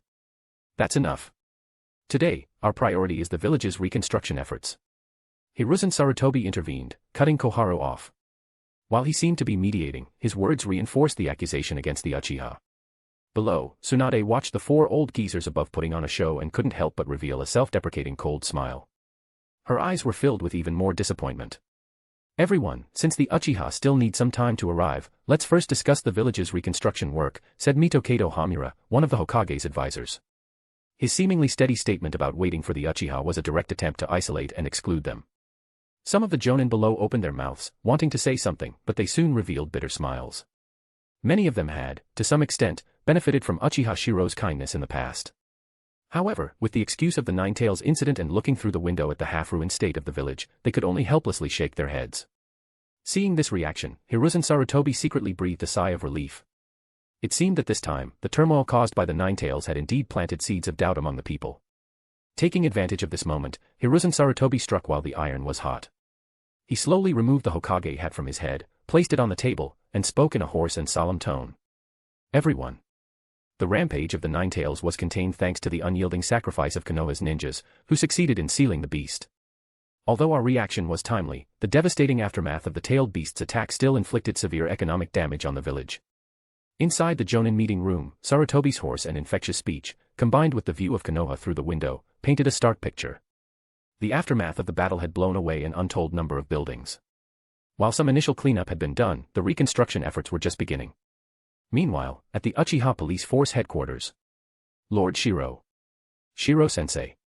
One by one, ninjas wearing combat uniforms appeared in the office, their faces carrying an unprecedented seriousness. The corruption of the third Hokage's leadership has caused the decline of what was once the strongest ninja village. Even worse, they have secretly and shamelessly conducted human experiments on their comrades. This is blatant desecration. They have twisted the true will of fire. Using the village as an excuse, they have even started targeting our comrades. These are the crimes we uncovered in the Roots data. At this moment, all eyes turned to the figure seated at the head of the room. Today, Uchiha Shirou was dressed in the crimson armor of the Warring States period, his Mangekyo Sharingan glinting vividly. More importantly, beside him stood a figure they were all too familiar with, Uzumaki Minato, his expression deeply solemn. After learning about the atrocities committed by the Root, not only the yellow-haired men but also the Konoha ninjas present were filled with rage. The horrifying research data revealed crimes not only against the Uchiha and Senju clans but even against other ninjas of the village. If this evidence had come solely from Shirou or the Uchiha clan, it might have been doubted. But now that it had been presented by Minato figure, silence enveloped the room. As the office doors slowly opened, the hall outside was already filled with fully prepared Konoha ninjas. Some were from the police force, some were Uchiha, and many more were ordinary Konoha ninjas who had survived the battlefield. Lord Shirou. Under the oppressive gaze of the assembled ninjas, Namikaze Minato took a deep breath and revealed a determined expression. For Konoha. Captain Shirou. At that moment, the sound of hurried footsteps echoed, and a dense crowd of white-eyed ninjas appeared, leaving everyone stunned. Lord Shirou. The Hyuga branch family is ready to act. The crowd stared in shock at the scene before them, a group of Hyuga branch ninjas, led by none other than Hyuga Hisashi. What shocked them even more was that all the Hyuga branch ninjas bore the caged bird seal on their foreheads. Several Jonin squinted as they noticed strange curse patterns surrounding the caged bird seals. Hisashi, you finally arrived. Standing upstairs, Shirou smiled upon seeing the newcomers. Below, Hyuga Hisashi took a deep breath and led over 100 branch family members in a solemn salute. Greetings to Lord Shirou. At that moment, Uchiha Mikoto also appeared, her voice ringing out without hesitation. Shirou. Senju Nawaki's elite squad has already entered the village. Hearing that everything was ready, all the assembled ninjas turned their gazes to the figure at the forefront. I firmly believe that no one here wants to see the village continue to fall into corruption and decay. I firmly believe that our will is righteous. Captain Shirou. Lord Shirou. The resolute voices of the crowd echoed as countless determined gazes locked onto the figure at the forefront. It seemed that with a single command, a war within Konoha would erupt. As Shirou's Mangekyo Sharingan spun, he shouted decisively under everyone's gaze. For Konoha. Our will. Will prevail. Will prevail. Will prevail. The resounding voices shook the police force headquarters as Shirou began issuing commands coldly. Arrest all Umbu and root operatives monitoring the police force from the outside. Understood. Uchiha Tetsuka, lead your team to seize Konoha's gates and seal the village. Understood. The rest of the ninjas will follow me to surround the Hokage's office. Understood. Under the ominous and overcast sky, fully armed ninjas began appearing in dense formations within the police force headquarters. The scene was nothing short of chilling. The ninjas who had been secretly monitoring the area were stunned. Just as they attempted to send out signals, a yellow flash streaked past, and the Umbu and root operatives monitoring the area lost consciousness. When Namikaze Minato reappeared before Shirou, his expression was heavy. Shirou, I'll be waiting for you at the Hokage's office. As Minato's shadow clone dispersed, the crowd of ninjas following Shirou grew even more solemn. Yet Shirou waved his hand boldly and shouted. To the Jonin meeting room. Understood. Using the pretext of joining the Jonin meeting, they directly surrounded the Hokage's office. No one could have anticipated such boldness from Uchiha Shirou. The gloomy sky seemed to foretell something ominous. In the shadows, squads of ninjas moved toward key areas such as Konoha's gates, the root base, and the barrier team. P.S. The storm that is approaching. Chapter 256, Naruto, I am Uchiha Shirou, 256. Hokage building. The Nine Tails attack caused severe damage to many parts of the village. Taking this opportunity to rebuild, we plan to make some changes to the village's layout. Shimura Danzo stepped down from his seat and, in front of everyone, coldly pointed at a section of the map. The Abirame clan will relocate to this area. As Danzo's finger landed on the map, the faces of the present Jonin changed drastically. Especially the Abirame clan ninjas who had attended the meeting, each of them looked utterly displeased. However, Danzo continued speaking in a cold tone, as if ignoring their reactions. The Abirame clan has long voiced their desire for a forested area for their clan. Taking that into account, the decision is final. Not giving the Abirame clan any chance to object, the Jonin present cast nervous glances at the third Hokage and the two Hokage advisors seated at the head of the room. A chill ran down their spines. This wasn't granting them a forest, it was banishing them to the outskirts of the village. The Nara clan's territory was barely affected and will remain unchanged. However, the Uchiha and the police force headquarters suffered significant damage in the Nine Tails attack. Their reconstruction will take place here. Danzo's imposing voice echoed around the room as he pointed to a location on the Konoha map, on the far outskirts of the village, completely isolated in the surrounding forest. What was more outrageous was that the Nine Tails attack hadn't caused significant damage to the Uchiha and police force buildings. This was intentional. Before the Nine Tails incident, Danzo and others wouldn't have dared to go this far. The lower-ranking members of the Hokage administration wouldn't have allowed such blatant abuse of authority either. But now, with the Uchiha under suspicion for the Nine Tails attack, it was evident that the Hokage's leadership no longer trusted them and sought to monitor them closely. Danzo-sama. At that moment, to everyone's surprise, the first person to object was none other than Might Dewey, clad in his signature ridiculous green bodysuit. He stood up in anger and shouted. The Ninetales attack has no concrete evidence. Deciding on such measures based on mere suspicion is irresponsible. It's an act of distrust toward comrades. Furthermore, this isn't a relocation, it's blatant ostracization. Might Dewey's unexpected outburst earned him secret approval from many Jonins. He was right. While suspicion toward the Uchiha existed, there was no reason for them to orchestrate such a disaster, it would only bring trouble upon themselves. Silence.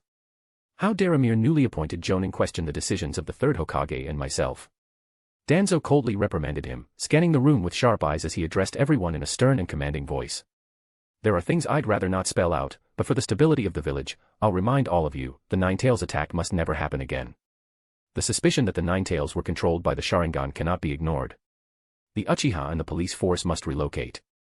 This is a decision made by myself and the third Hokage. Just as Danzo declared this with an unyielding tone, an imposing voice suddenly rang out from the doorway. Who dares to decide the relocation of the Uchiha clan without our consent? The sound of hurried footsteps filled the air, and all eyes turned toward the entrance. As the doors swung open, Uchiha Shirou appeared, leading a large group of people. The sight made the faces of everyone in the room change drastically. Shirou strode confidently into the Jonin meeting room, followed by a dense crowd of people. Among them were Jonin from the Aburame clan, members of the Hyuga branch family, and countless civilians. At the forefront stood dozens of figures with crimson Sharingan eyes, sending chills down the spines of many. At the center of this formidable group, Uchiha Shirou led the way. The Jonin in front of him quickly stepped aside, forming a path for him to walk through. The sound of their movements echoed like a drumbeat in the hearts of everyone present. The sheer visual impact of the scene made the third Hokage, Hiruzen Sarutobi, sitting at the head of the room, narrow his eyes in shock. Deep in his gaze, there was a flicker of fear. The Uchiha had grown to this extent. They could no longer afford to show mercy. Though Shirou's entrance was bold and striking, it felt entirely natural to the Jonin present. This was so. Uchiha Tsunade. Jiraiya, witnessing Shirou's dramatic entrance, felt a surge of unease and turned to look at Tsunade, silently hoping she wouldn't escalate the situation. However, much to his surprise, Tsunade, instead of showing any concern, revealed a look of approval. She even nodded in satisfaction, as if to say, "Look. That's my men." Uchiha Shirou. Just as Danzo's face darkened and he prepared to lash out, the third Hokage took a deep breath, feigning a conflicted and grave expression. He interrupted Danzo and spoke in a raspy voice. Uchiha Shirou, the Ninetales attack revealed many weaknesses within the village. This proposal is something I discussed with everyone here, but of course, the Uchiha clan's opinion is also important. Danzo and Hiruzen's strategy, a classic good cop, bad cop routine, had worked flawlessly in the past, silencing the Uchiha clan and forcing them to accept the humiliating relocation. However, this time, Shirou responded with a cold smile. The third Hokage and everyone else. Then tell me, who exactly is this everyone? As Shirou spoke, the dozens of Sharingan users behind him turned their gazes toward the Jonin present. The oppressive aura of their spinning three-tomo Sharingan filled the room. Shirou's Mangekyo Sharingan glinted coldly, exuding a deadly aura. It was clear, those who spoke up now would be declaring themselves enemies of the Uchiha. Faced with dozens of Sharingan, the Jonin felt their scalps tingle, let alone the presence of two Mangekyo Sharingan users. Standing behind Shirou was Uchiha Mikoto, her Mangekyo Sharingan gleaming with a sinister red light as her cold gaze swept across the room. I'm curious, who here supports this proposal? Shirou's icy voice echoed in the room, and silence fell. None of the Jonin spoke up. After all, this was the first time they had heard about this relocation. They hadn't been consulted at all. More importantly, Hiruzen Sarutobi had lost much of his prestige during the Third Shinobi War. If this had happened before the war, such open defiance of the Hokage's authority would have been unthinkable. So it seems this so-called everyone only refers to certain people.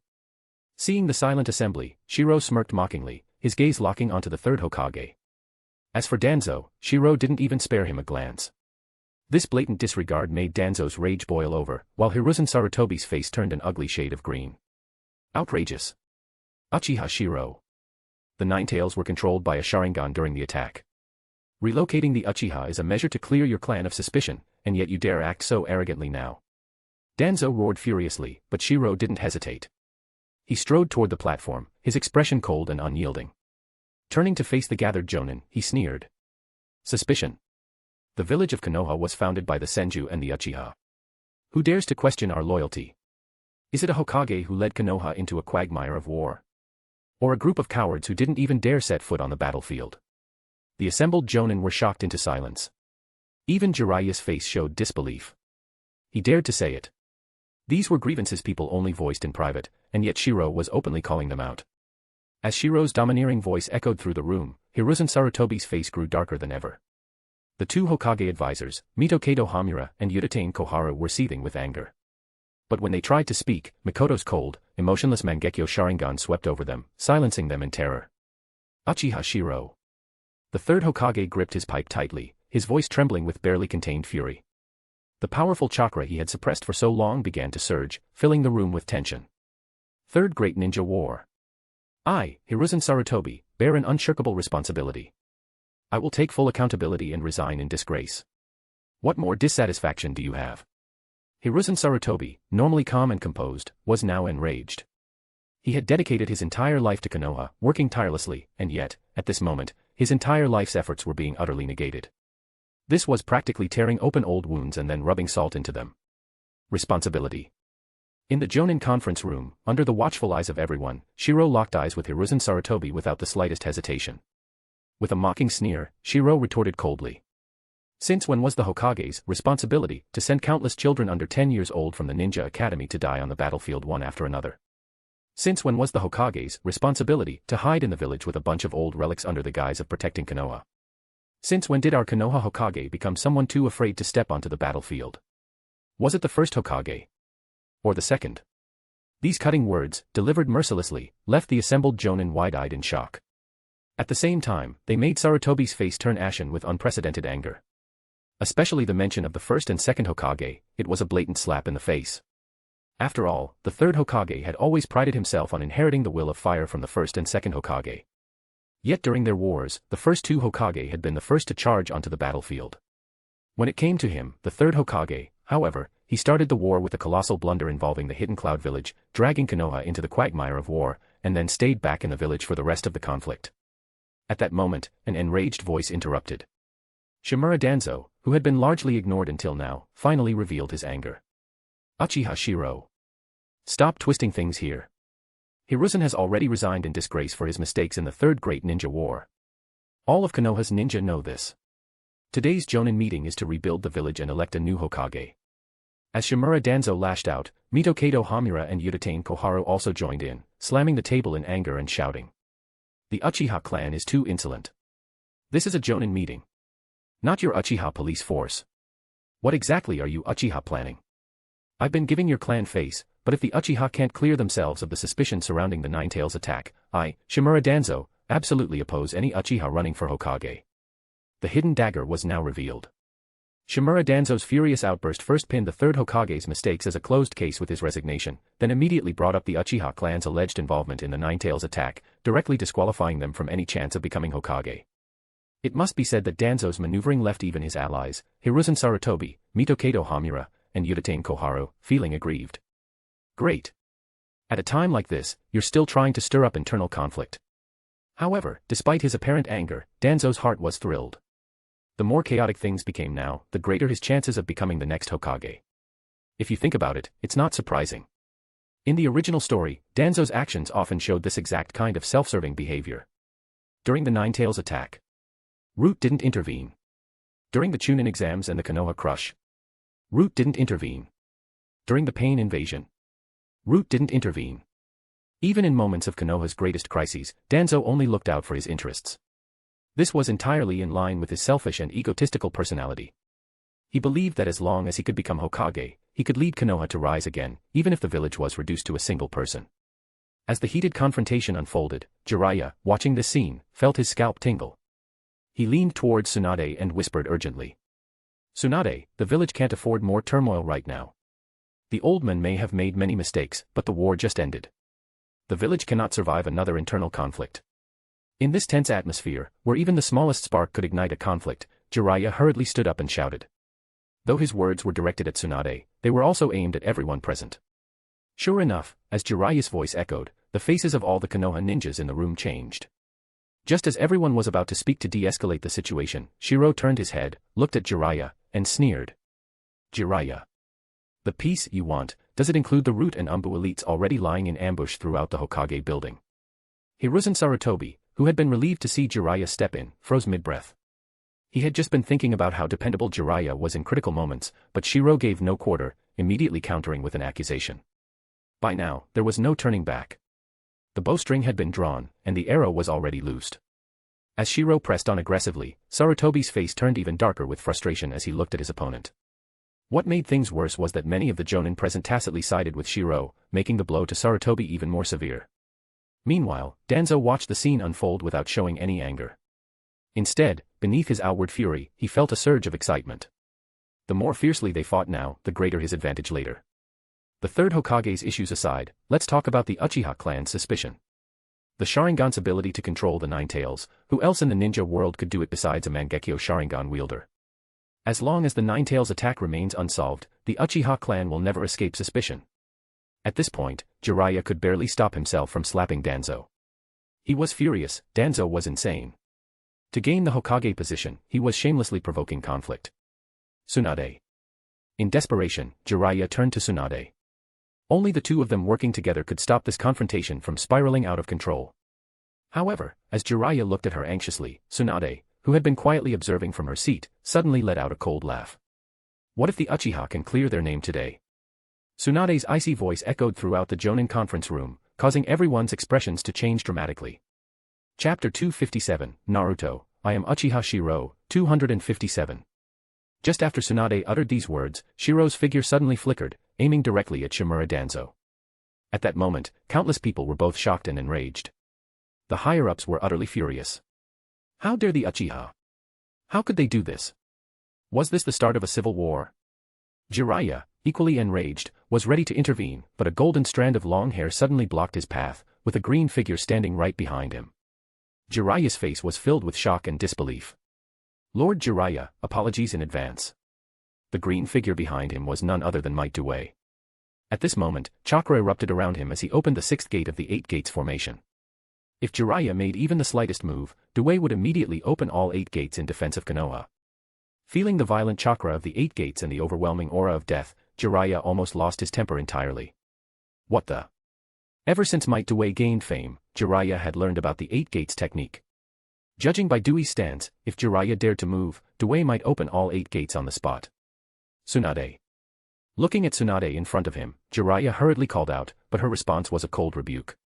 Jiraiya. Shut up. Meanwhile, another scene unfolded that left all the Jonin present pale-faced. Lightning flashed as Mikoto, wielding a fan of flames, appeared without hesitation in front of the third Hokage and others. Her Mangekyo Sharingan spun in her eye sockets, issuing a stern warning. No one is allowed to interfere with Shirou.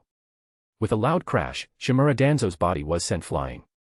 Amid his screams of pain, his hands were pinned to the wall of the Hokage meeting room by the thunder-infused Kusanagi sword. Splurt. Blood splattered everywhere. In full view of everyone, Shirou ripped the bandages off Danzo's eye socket and seized the eye hidden beneath. Everything happened so quickly that by the time the onlookers reacted, the Konoha Jonin, who had drawn kunai and ninja blades, suddenly froze. It was as if time had stopped. Their shocked and horrified expressions suggested they had just witnessed the unimaginable. Danzo. Especially among the high-ranking officials on the third Hokage's side, Sarutobi Hiruzen, the usually composed third Hokage, turned pale as he stared at the sight of Danzo pinned to the wall. His face went deathly white, drained of all color. As Danzo's screams echoed through the meeting room, Shirou, holding a blood-stained eye between his fingers, placed it into a transparent container. The sight sent shockwaves through everyone's hearts. A Mangekyo Sharingan. Inside the container held by Shirou, a Mangekyo Sharingan floated clearly. This meant that the eye beneath Danzo's bandages had been a Mangekyo Sharingan all along. Cough cough, damn Uchiha. Pinned to the wall by the Kusanagi sword, Shimura Danzo glared with maniacal fury. As the Mangekyo Sharingan he had concealed was revealed, countless Konoha ninjas stared at him with disbelief. His remaining eye burned with madness. At that moment, all of Danzo's ambitions of becoming Hokage crumbled into dust. It had all happened so fast. In just an instant, Shirou appeared in front of him, delivering a brutal elbow strike that shattered his ribcage and slammed him into the wall. The Kusanagi sword had been unsheathed in a flash, piercing his palms and pinning him to the wall of the Jonin meeting room in utter humiliation. At the same time, Shirou had removed the Mangekyo Sharingan that had been transplanted. This humiliating scene was compounded by the Kusanagi sword's constant release of lightning chakra, paralyzing Danzo's body. Clang. At that moment, the golden restraints on Danzo's right arm fell away under the sharp edge of the Kusanagi sword. The crisp sound of the restraints hitting the ground echoed through the silent meeting room, followed by collective gasps of horror. The sword had not only severed Danzo's restraints but also cut through the bandages wrapped around his arm. As the bandages fell away, the sight of his pale arm left countless Konoha Jonin in shock. Sharingan. On Danzo's arm was numerous grotesque, crimson three-tomo Sharingan that rotated eerily. The Sharingan embedded in his palm, pierced by the Kusanagi sword, oozed blood yet continued to spin with malevolent intent, glaring at everyone with venomous hatred. The sight sent shivers down everyone's spine. Danzo. This furious outcry carried a mix of emotions. Tsunade, her face filled with rage, glared at Shimura Danzo and bellowed.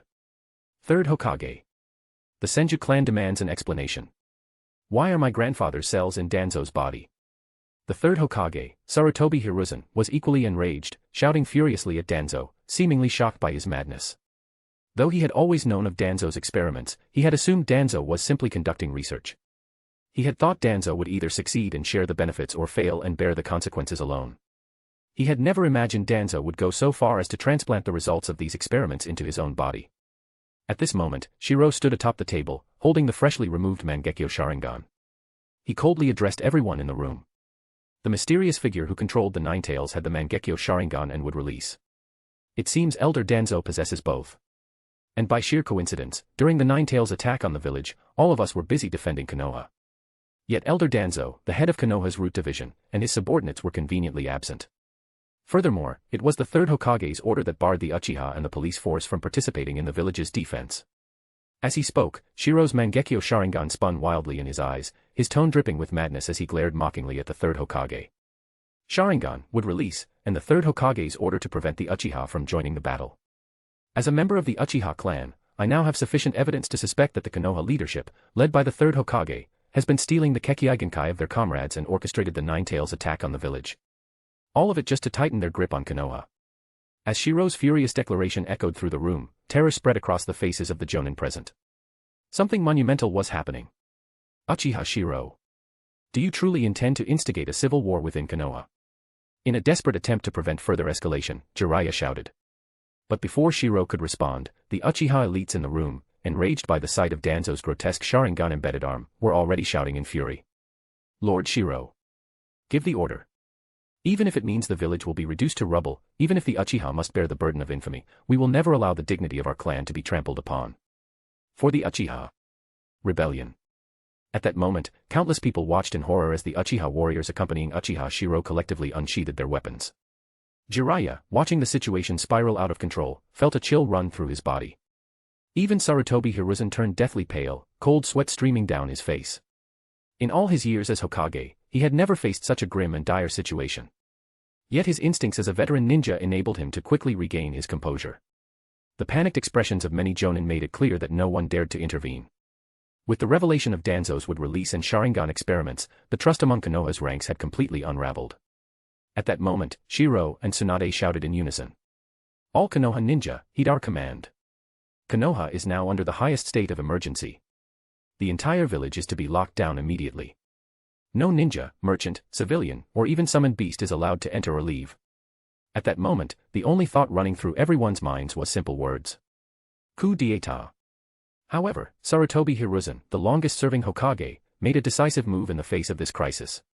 With bloodshot eyes, he slammed the table in front of him, shattering it into pieces, and roared. Minato Namikaze, I now appoint you to take immediate control of the root division. Jiraiya will take command of the Umbu. Hayashi Hyuga will be responsible for the safety of the Hokage's office.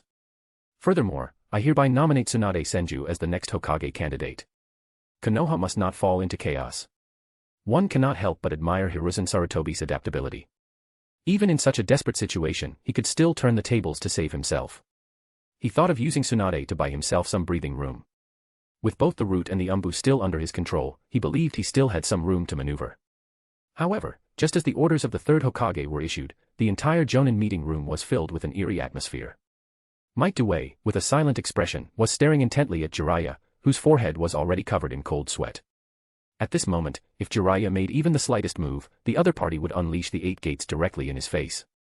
It had been a long time since Jiraiya had felt such a deadly threat. Meanwhile, Tsunade coldly watched Danzo's ugly and disgusting display without showing the slightest reaction. Tsunade. At a time like this, do you intend to sit back and watch the village fall into chaos? Jiraiya, feeling the threat of death behind him, could not help but speak in a low voice. At the same time, Jiraiya turned his head toward Shirou and lowered his voice, speaking sternly. Uchiha Shirou.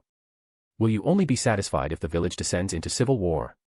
Yet, in this bizarre scene, Jiraiya was frozen under Might Dewey's intense gaze, unable to move, and no one else in the room made a sound.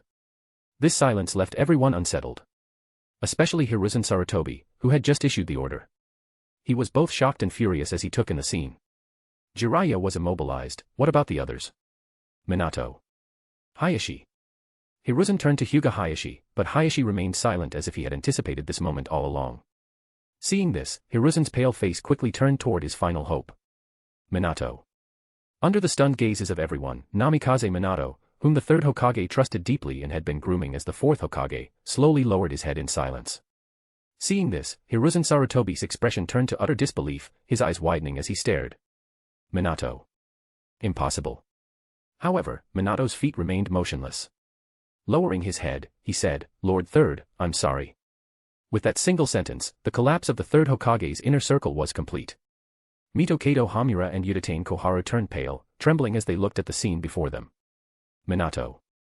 Sarutobi treated you as a Hokage successor. As the situation spiraled out of control, Hiruzen Sarutobi's face drained of all color.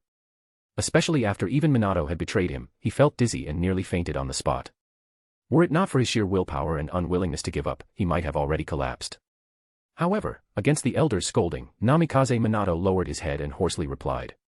Lord Third, I'm sorry. But I'm doing this for the village. No. Impossible. When he saw Minato's betrayal before his eyes, Hiruzen Sarutobi trembled in disbelief. He could accept that Tsunade and Shirou had sided together. He could accept that the great clans had thrown their support behind Uchiha Shirou. He could even accept that the civilian ninjas had been swayed by Uchiha Shirou. But he could not accept that the person he trusted and admired the most, the inheritor of the Will of Fire, Namikaze Minato, had betrayed him.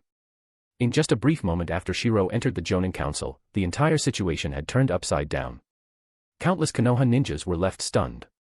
Their instincts told them to follow the Third's commands, but the bloody reality before their eyes, the evidence of would-release cells, Sharingan, and the Nine-Tails attack on the village, left them questioning what they could believe in anymore. Under the domineering gaze of Shirou's Mangekyo Sharingan, the battered figure of Shimura Danzo pinned against the wall let out an angry shout. Damn Uchiha. In his despair, Danzo's eyes were filled with endless hatred and madness. He had been so close to seeing the Hokage's seat within his grasp. The third was about to step down, the Uchiha were being ostracized, and the Senju were implicated. Even Namikaze Minato had been affected due to his wife's connection. He was so close to becoming Hokage.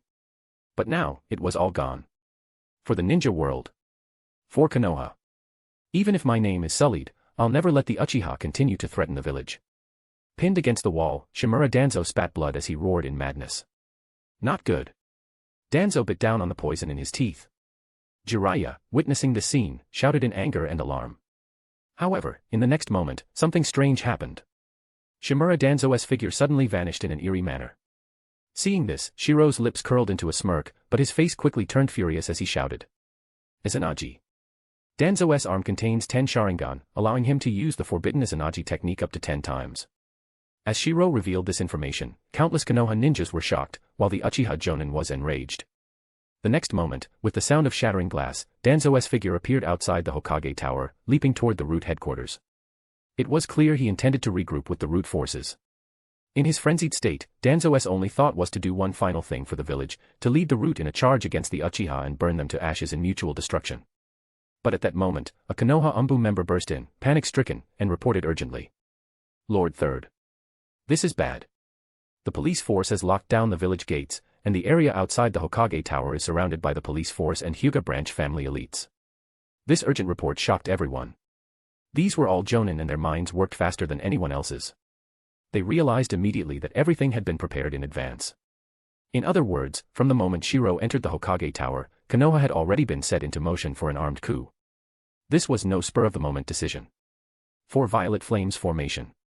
Suddenly, a purple barrier rose, blocking Danzo's escape route. Surrounding the barrier were none other than the elites of the police force. Minato. At this moment, Hiruzen Sarutobi glared furiously at Namikaze Minato. For the police force to surround the Hokage Tower so seamlessly could only mean one thing. Sure enough, under everyone's gaze, Namikaze Minato spoke in a heavy, hoarse voice. Apologies, Lord Third. I stopped information from reaching the Umbu and the root. Why? Hiruzen Sarutobi's voice cracked as he stared at Minato, unable to comprehend. Anyone else could betray him, but not Minato. However, Namikaze Minato raised his head in front of everyone, revealing an unprecedented determination, and spoke words that felt eerily familiar. Lord Third. I infiltrated the root's base. My decisions are for the sake of Konoha, not betrayal. Danzo.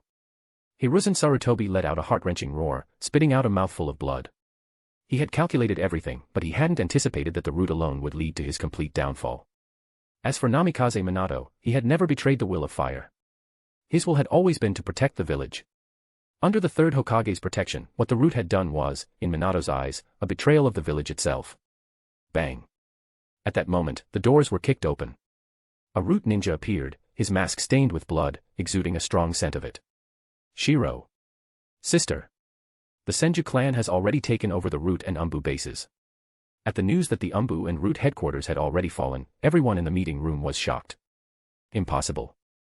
Even in a weakened state, the root and Umbu couldn't have fallen so quickly. Even with Hokage-level leaders, it shouldn't have been this fast. Impossible.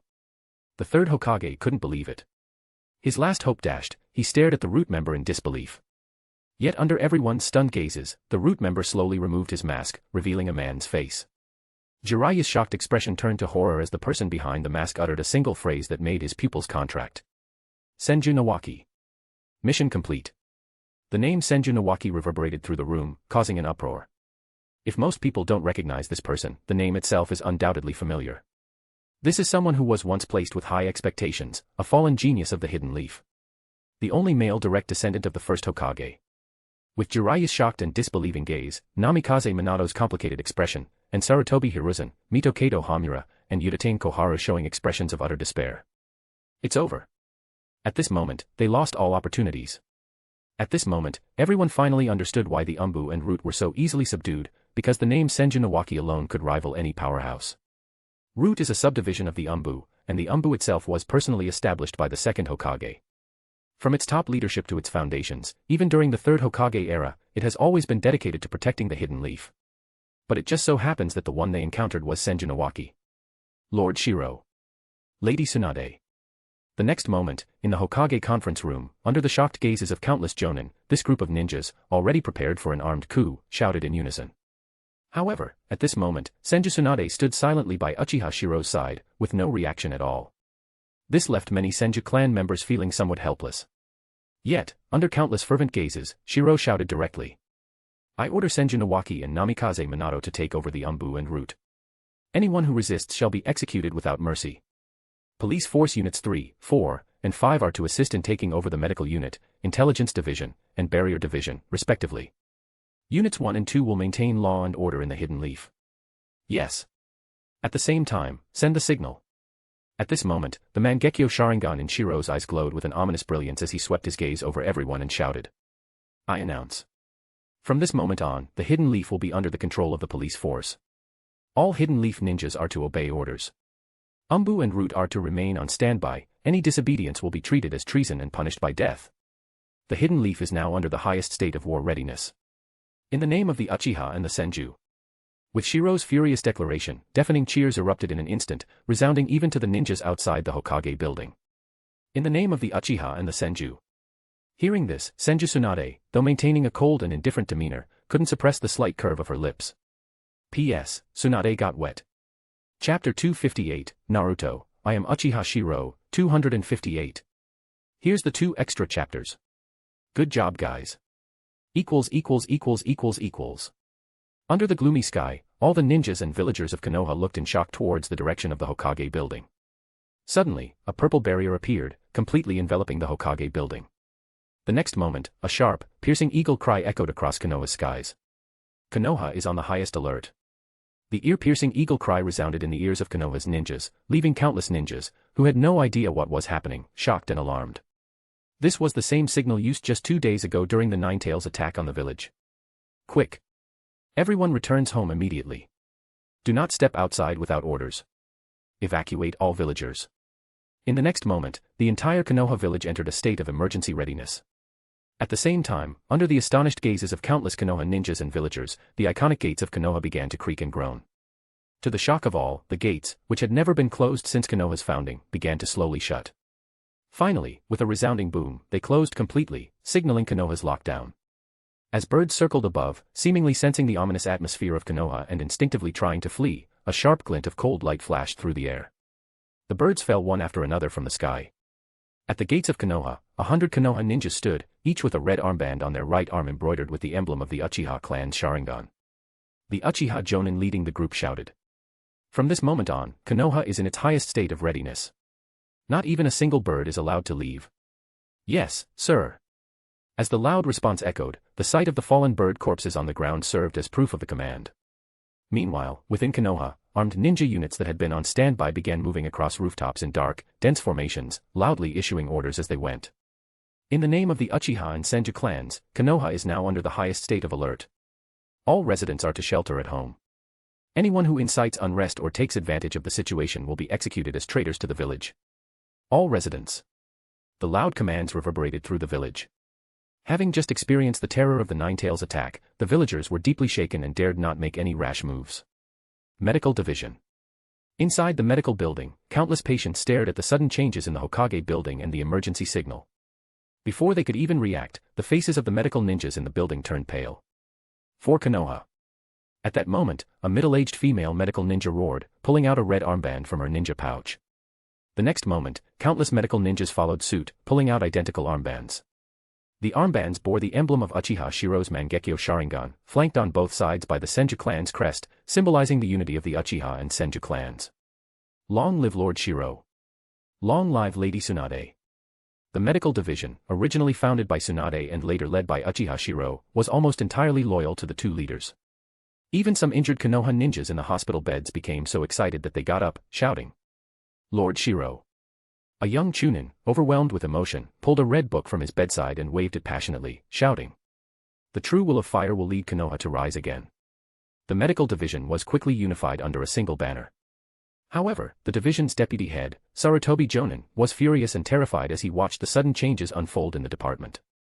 What are you all doing?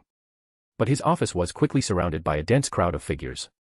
Panicking, he leaped out of the window to escape and report to the third Hokage. However, as soon as he jumped outside, members of the police force were already waiting for him. They subdued and apprehended him immediately. While Konoha had many ninjas, most of the Jonin were attending a meeting at the Hokage building that day.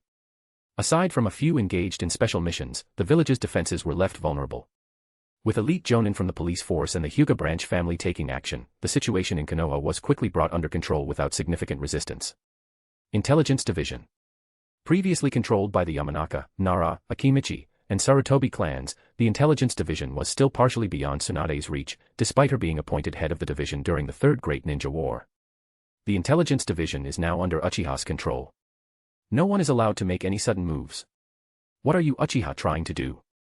This is treason, You. The ninjas from the Yamanaka, Nara, and Akimichi clans were all furious, but Shirou silenced them with a declaration. The high-ranking officials led by the third Hokage conspired to steal the Kekkei of fellow Konoha ninjas. Worse, they orchestrated the Ninetales attack on the village to regain control of Konoha's power. In the name of the Uchiha and Senju clans, the police force is taking over Konoha. Any resistance will be treated as treason and punished by death. This shocking revelation left the Konoha ninjas stunned. Controlling the Ninetales. Punishment for resistance as treason. Hearing these words, the ninjas, shocked and confused, instantly stopped resisting. They weren't afraid of death, but the accusation of controlling the Ninetales was too enormous to ignore. More importantly, they were desperate to uncover the truth behind who had caused such a calamity for the village. Hyuga clan. The branch family, how dare they? Elder, something's wrong. The caged bird seals, they've all been deactivated. Panic spread throughout the Hyuga clan's expansive compound.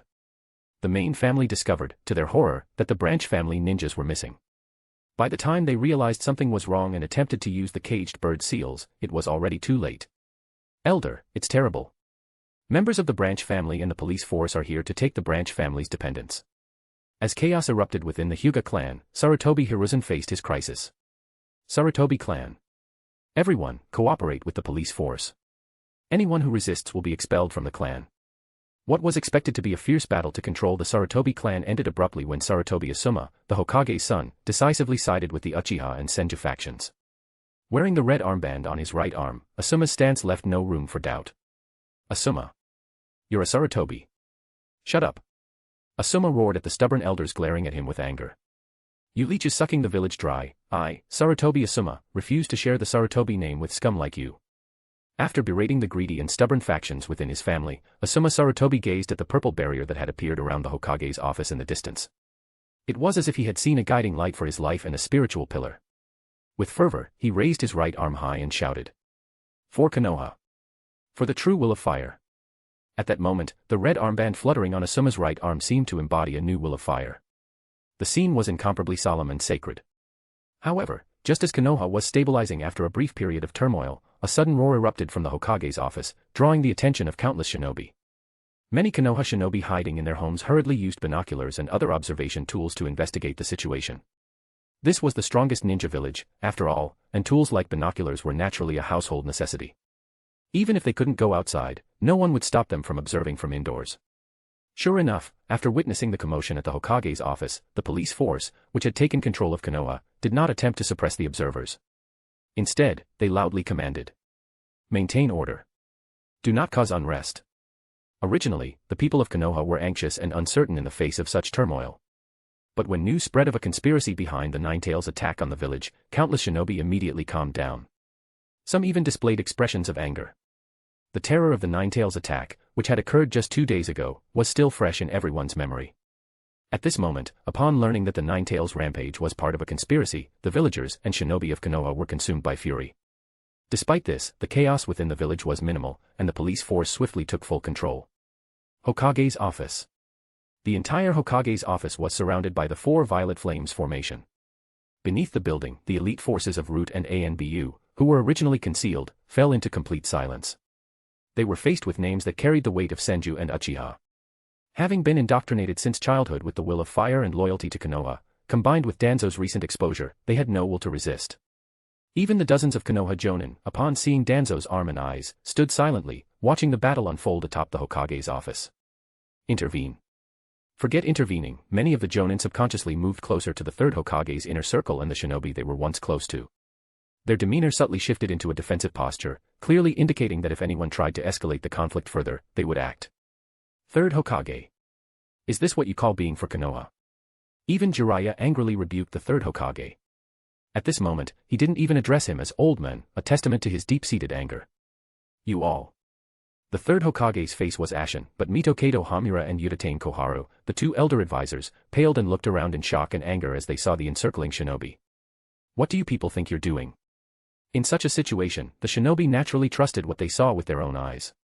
Especially when the names of Uchiha and Senju were involved, and with momentum on their side, it was clear the wise choice was to support the more powerful faction. That way, the conflict could be contained. Helping the third Hokage's faction at this time would only escalate the conflict and might even turn it into a full-blown coup or internal war. Shikaku. In a panic, Uchiha Koharu turned to Nara Shikaku, the most intelligent person present, in desperation.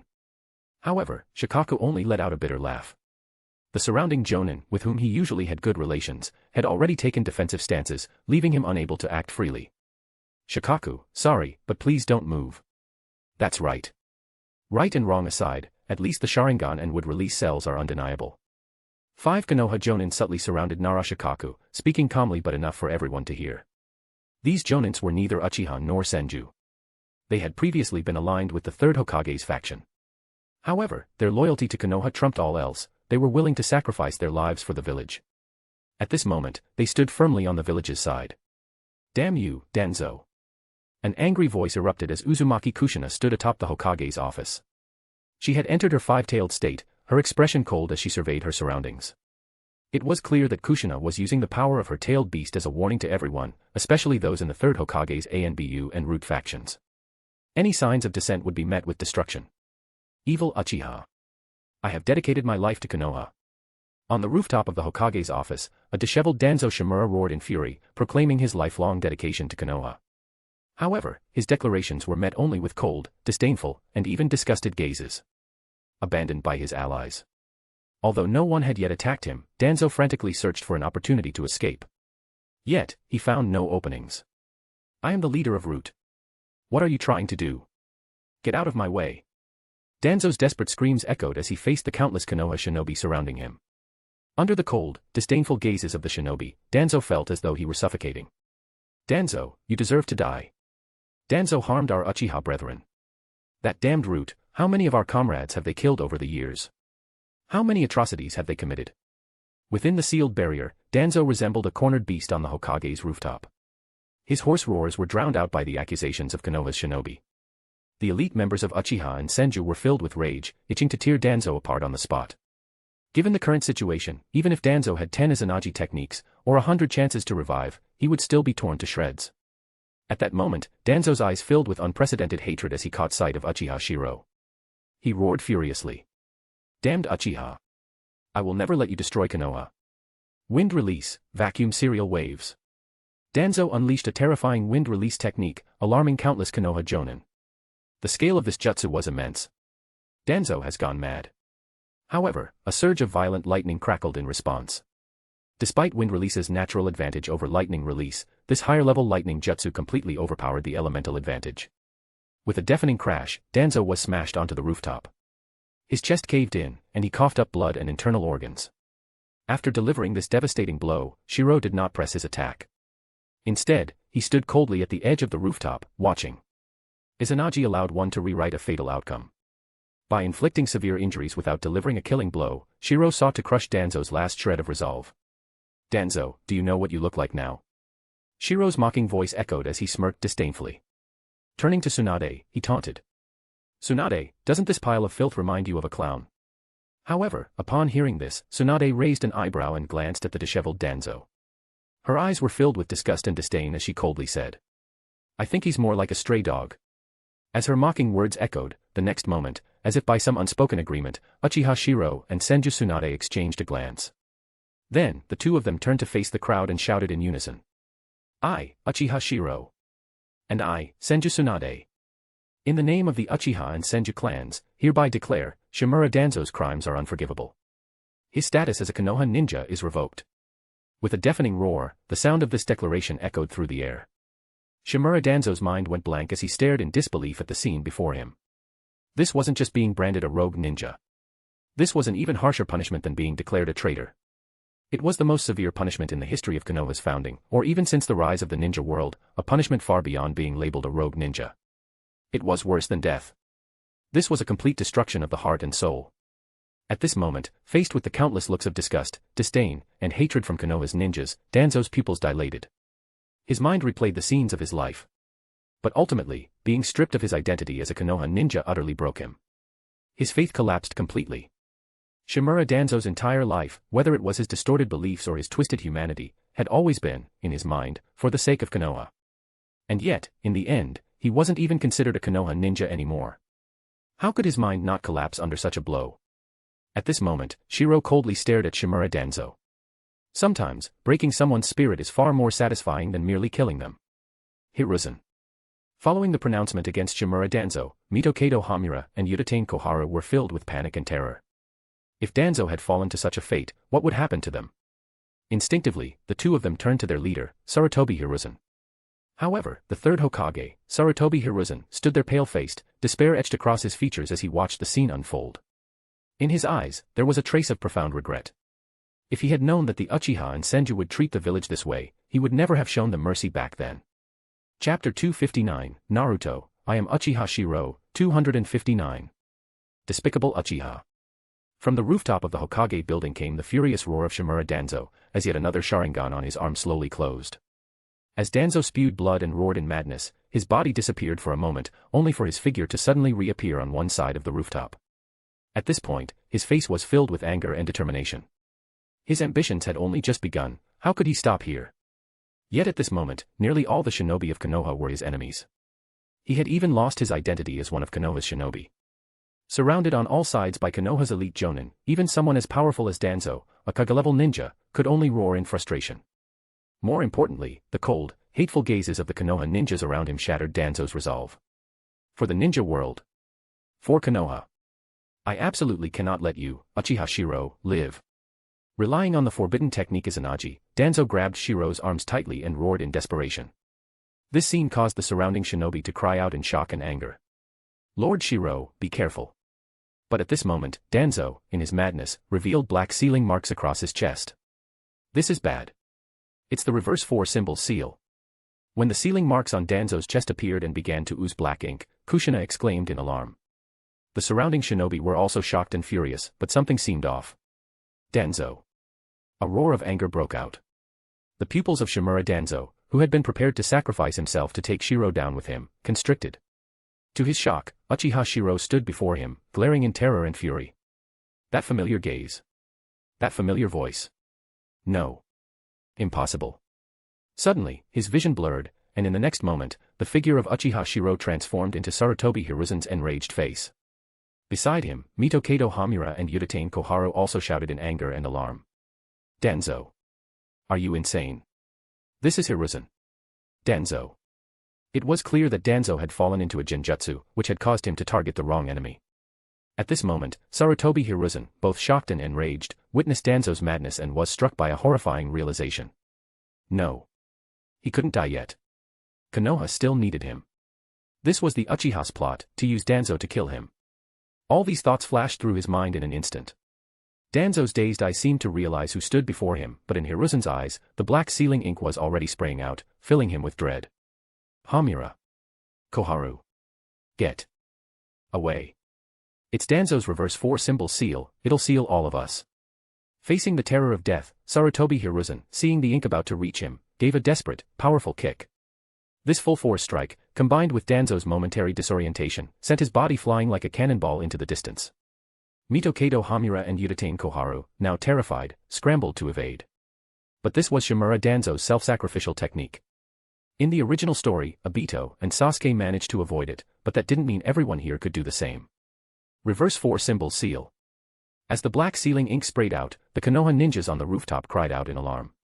Everyone, get back. Don't touch the black ink. It's a sealing technique. From the perspective of Konoha's elite Jonin, what they saw was Danzo suddenly going berserk, launching an attack on the third Hokage while shouting about Uchiha Shirou. He used a self-sacrificial technique right off the bat, leaving no time for anyone to react. Danzo. Shinobi Hiruzen, horrified, looked at the ink that had splashed onto his arms. Even though he had reacted as quickly as possible, he still couldn't avoid it completely. Before anyone could react further, the seal's explosion sent shockwaves across the area. Every Konoha shinobi watching was left in stunned silence. A massive black sphere hovered above the rooftop of the Hokage building. Danzo. As the effects of the reverse 4 symbol seal subsided, screams of pain echoed around the rooftop. My hand. My leg. Someone, help me. Uchiha Shirou, even if we're guilty, you can't use Danzo to kill us. We're still Hokage advisors. Amidst the heart-wrenching cries of anguish, countless Konoha ninjas silently watched the scene unfold. Mito Hamura and Uchiha Koharu appeared utterly terrified, screaming and pleading.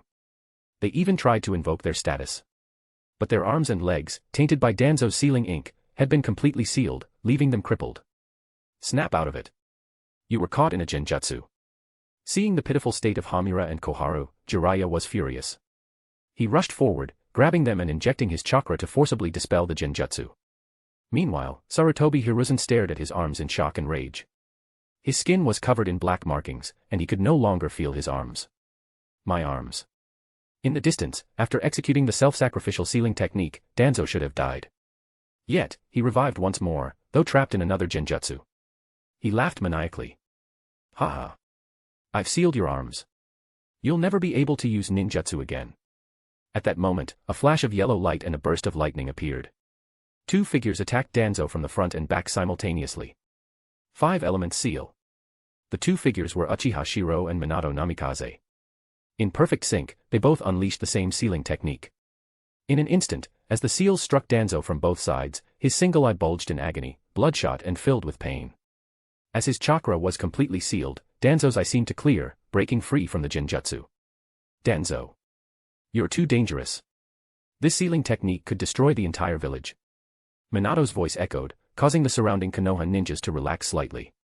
The large-scale sealing technique had been neutralized within the barrier, and no one dared imagine what might have happened if it had gone off again.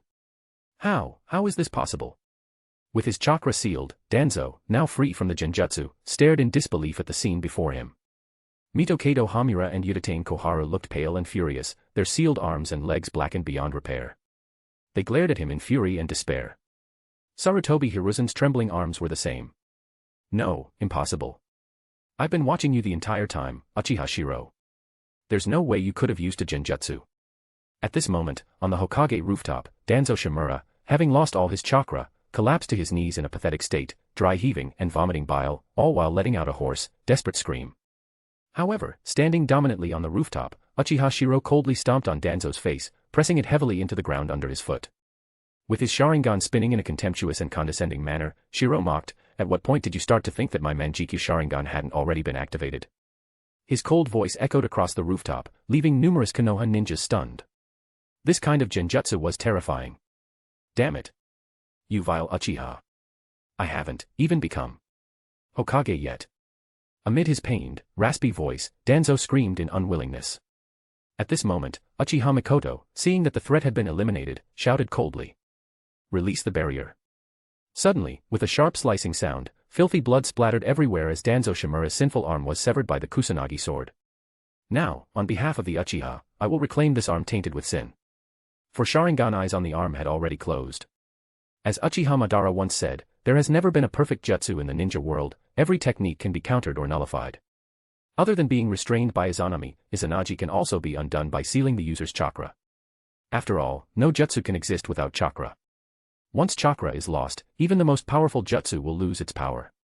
Damn it. Ugh. Suddenly, Danzo, kneeling on the ground, writhing in agony. At that moment, many Jonin noticed something was wrong and urgently shouted. Lord Shirou. Get back. Everyone assumed that Danzo still had some hidden trump card, but no one expected that, along with the blood he was vomiting, a strange white liquid was also expelled. This would release.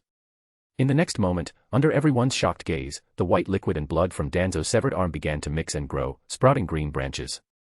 At the same time, Danzo let out horrifying screams of pain. Seeing this, everyone's pupils shrank. Senju Tsunade coldly warned in a commanding tone. Don't approach him. The wood release cells inside Danzo's body have gone out of control now that they're no longer suppressed by the Sharingan. Getting close will only result in being consumed by the cells. This situation had been encountered countless times during earlier experiments with wood release. The Konoha Jonin watched in shock as Danzo's screams of agony grew louder, and before their very eyes, a massive tree began to emerge from his body. Is he just going to die like that? That's too easy for him. With a swift slash, blood splattered as Shirou's figure appeared directly in front of Danzo, the Kusanagi sword in his hand gleaming coldly. A connected arm, along with part of a leg, was severed in one clean strike. As the severed limb, consumed by the wood release cells and transforming into a tree, fell to the ground, Shirou kicked it away in disgust. Unexpectedly, his kick sent the limb flying straight toward the Hokage rock. Under everyone's stunned gazes, the shoulder fragment, still turning into a tree, landed squarely on the stone face of the third Hokage. In the next moment, the terrifying devouring power of the wood release cells began absorbing flesh, and as the tree's roots took hold, the massive stone face cracked audibly. Before everyone's astonished eyes, Konoha's iconic Hokage rock, the third Hokage's stone face, visibly sprouted a towering tree. In an instant, the tree obscured the face of the third Hokage. The weight of the growing roots caused the cracks in the stone to deepen and spread, and the roots began to collapse, pulling down parts of the stone wall. With a thunderous crash, a cloud of dust rose from the Hokage rock as the third Hokage's face crumbled under the massive tree's weight. Sarutobi Hiruzen, witnessing this scene, turned pale before his face flushed red with rage. His eyes widened in fury as he screamed. Uchiha Shirou. With a spurt of blood, the third Hokage could no longer endure the day's events and collapsed, unconscious.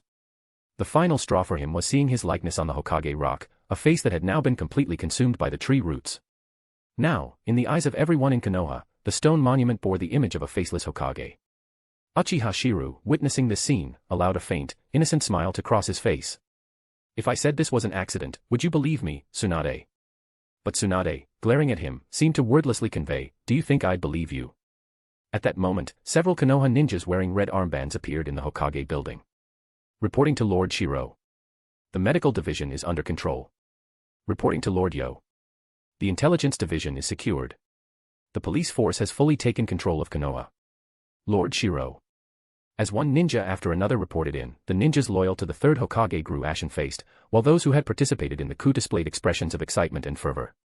In a matter of moments, Konoha had undergone a complete transformation. Under the combined forces of the Uchiha and Senju clans, Konoha had been decisively taken over. Seeing that Konoha was now fully under his control, Shirou smiled and turned to survey the crowd. He shouted in a commanding voice. Now, inform the entire village. The crisis is over, but the village remains under lockdown and on the highest alert. Anyone who dares to disrupt the peace will be executed without mercy. Yes. Countless Uchiha and coup-supporting Konoha ninjas roared in excitement. From the very start, they had been under immense pressure during this armed rebellion. Now, they had succeeded. Seeing this, Tsunade let out a sigh of relief and smiled faintly. She glanced at Shirou before stepping forward onto the Hokage building to issue orders. All Konoha ninjas are to monitor the Sarutobi, Shimura, Mitokedo, and Uchiha families. Additionally, by the decree of the Hokage, summon back all members of these families currently outside the village. Yes. Watching Tsunade's commands, Shirou smiled. Killing was easy, but this was far from over. On the Hokage building, the ninjas of the Sarutobi and other families were swiftly placed under surveillance. This left them struggling to process the reality of their new situation. Meanwhile, other Konoha ninjas secretly breathed sighs of relief. No matter what, the village hadn't descended into chaos, a small mercy. My arm, how could I lose? In a voice filled with despair and collapse, everyone turned to see the hideous figure of Danzo on the Hokage rooftop. Shirou sneered and coldly ordered. Medical ninjas, stop the bleeding. Danzo's crimes haven't been fully uncovered yet, he's not allowed to die just yet. Yes. Kakashi, Shirou. Lord Shirou. Hatake Kakashi and Uchiha Shirou, the two youngest Jonin of Konoha, stepped forward with solemn expressions. Shirou coldly glanced at the unconscious third Hokage and directly gave his orders. Detain Mitokedo Hamura, Uchiha Koharu, and Danzo, these criminals of Konoha, and send them to the police force. Investigate them thoroughly. Understood. As Shirou issued orders one after another, the faces of the ninjas aligned with the third Hokage's faction visibly changed.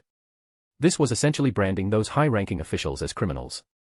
Now, it was simply a matter of uncovering how much more dirt was hidden. Sarutobi Hiruzen. Detain him back to the Sarutobi clan. On the surface, it appeared that some dignity was afforded to the third Hokage, but in reality, he was being completely trampled underfoot. With Shirou's command, the expressions of Minato Namikaze and Jiraiya shifted. Jiraiya, in particular, wanted to say something but ultimately couldn't find the words and could only remain silent. At this moment, the third Hokage's situation was truly precarious. If the third Hokage were detained in the police force, it would completely tear away the veil of dignity from the Hokage role. This wasn't just a personal issue with the third Hokage anymore, it was a blow to the prestige of all of Konoha. Yet Shirou's approach, which on the surface seemed to preserve Konoha's dignity by giving the third Hokage a semblance of respect, was ruthless and calculated. The term detain was reserved for criminals. This placed the label of guilt on the entire Sarutobi clan, not just the third Hokage. This was why Jiraiya felt frustrated and speechless. Faced with these two options, he could only remain silent and choose the one that seemed to preserve Konoha's reputation. Through the coordinated efforts of Uchiha Shirou and Senju Tsunade, not only had they taken control of Konoha, but they had also struck a psychological blow. Send out the order, convene a Jonin meeting at the Hokage Tower. When Uchiha Shirou stood on the rooftop of the Hokage Tower, surveying the gathered crowd, and loudly commanded the convening of the Jonin meeting, a beam of light suddenly pierced through the gloomy sky. It shone directly on the rooftop of the Hokage Tower, illuminating Uchiha Shirou as if he were a god. This scene seemed to symbolize the arrival of Konoha's new ruler. Chapter 260, Naruto, I am Uchiha Shirou, 260. Konoha. After the chaos of the Nine-Tails rampage, the skies above Konoha were shrouded in dark clouds for 3 consecutive days. But by the third day, the clouds slowly dispersed, and beams of sunlight began to shine through, illuminating the land of Konoha. The warm sunlight seemed to dispel the fear left by the Nine-Tails attack, but within the bustling village of Konoha, an oppressive atmosphere still lingered. Ninjas patrolled everywhere, on the streets, rooftops, Konoha remained under its highest alert. As more Konoha ninjas were mobilized to join the patrols and security teams, carts of vegetables and food were delivered door to door, both as supplies and to spread the shocking news throughout Konoha. What? The third Hokage's upper echelon has been conducting human experiments all along, and on their fellow ninjas no less. No way. The Nine-Tails attack on the village was orchestrated by the third's leadership. That's nothing. Danzo Shimura secretly experimented with the first Hokage's would release cells, assassinated Uchiha Fugaku, and stole Sharingan eyes. I heard that the mysterious figure during the Nine-Tails attack had a single Sharingan. Exactly.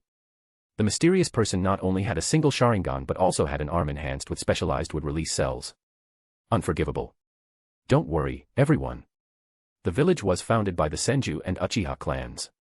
Now that things have stabilized, everything will be back to normal by tomorrow at the latest. As these revelations spread, the sins of the third Hokage's leadership were laid bare for all to see. The double-edged sword of public opinion now turned against them with a vengeance. Initially, the people of Konoha were terrified as they learned of these developments. However, upon hearing that the Senju and Uchiha clans had joined forces to stabilize the village, a sense of relief began to spread. This relief was especially marked by the actions of the patrol teams. Not only did they expose the crimes of the third Hokage's leadership, but they also continuously reassured people in the name of the Senju and Uchiha clans. At this point, the Senju and Uchiha were not the obscure entities they had become in the original story. Following 6 brutal years of war, the Senju and Uchiha were synonymous with strength. Don't worry, everyone. The ninjas of the Senju and Uchiha clans are working together to protect the village once again. On the streets of Konoha, the voices of Senju, Uchiha, and countless other Konoha ninjas resounded loudly. Hiding within their homes, the civilians let out sighs of relief. From the looks of it, the unrest seemed to have come to an end. Under the dazzling sunlight, the young Uchiha Itachi, wearing his Konoha forehead protector, gazed toward the Hokage building with eyes full of admiration. Sasuke, Shiro-sensei has won. One day, you must also become as strong as sensei to protect the village. As he played with his younger brother in his arms, Uchiha Itachi, bathed in sunlight, smiled warmly. At that moment, the faceless stone visage of the third Hokage on the Hokage rock stood out starkly. On the rooftop terrace of the Hokage office building, a meeting of the Jonin was once again convened. This time, the meeting was held on the open terrace, partly because of the large number of attendees and partly to ensure transparency. One by one, the arriving Jonin wore somber expressions. After all, with such a major incident in the village, none of them were naive enough to think that war or even civil strife could be avoided. Worry was inevitable. As the Jonin gathered on the terrace, they stood in silence, sunlight shining down on Konoha. Yet, a heavy tension pervaded the air. Lord Shirou, these are the documents retrieved from Root. When the evidence of Root's crimes was presented, the faces of those present changed dramatically. Shirou took a deep breath and said firmly. Show everyone. Let them see how our third Hokage's leadership has been protecting the village and upholding their so-called will of fire. Everyone, these are the results of research conducted during the Third's administration. Root desecrated the first Hokage's remains, later orchestrated the death of Uchiha Fugaku to obtain Sharingan eyes. And these findings also include the Aburame clan's nanoscale poison bugs, the Kurama clan. One atrocity after another. As the dark experimental data from Root was revealed, anger spread among the assembled Jonin. They could understand the existence of darkness in a ninja village when it was directed at rogue ninjas or enemies. But to learn that such atrocities were committed against their comrades, especially with the discovery of Uchiha Fugaku's remains and other bodies in Root's custody, left everyone in stunned silence. Under such circumstances, it would have been shocking if the Uchiha hadn't rebelled. Though bathed in sunlight, every ninja on the terrace felt a chill in their bones as they processed the unforgivable evidence before them. Unbelievable. They did this to our comrades. And the timeline of this research, it began more than a decade ago. One by one, the Jonin, who had faced life and death situations without faltering, now looked on in disbelief, anger, and sorrow. At that moment, 4 seats were brought out for the meeting. The individuals occupying them had already changed. Sitting in these seats were Uchiha Shirou, Senju Tsunade, Uzumaki Kushina, and Uchiha Mikoto, symbolizing the end of the third Hokage's regime. Strikingly, there was no opposition or dissent among those present. Uchiha Mikoto had proven her strength during the battle against the Nine Tails. With Uchiha's second Mangekyo Sharingan user, she was more than qualified to sit here. Uzumaki Kushina, the Nine Tails Jinchuriki, had an undeniable record of achievements during the Third Ninja War. Who would dare to object? Jiraiya-sensei, I'm sorry.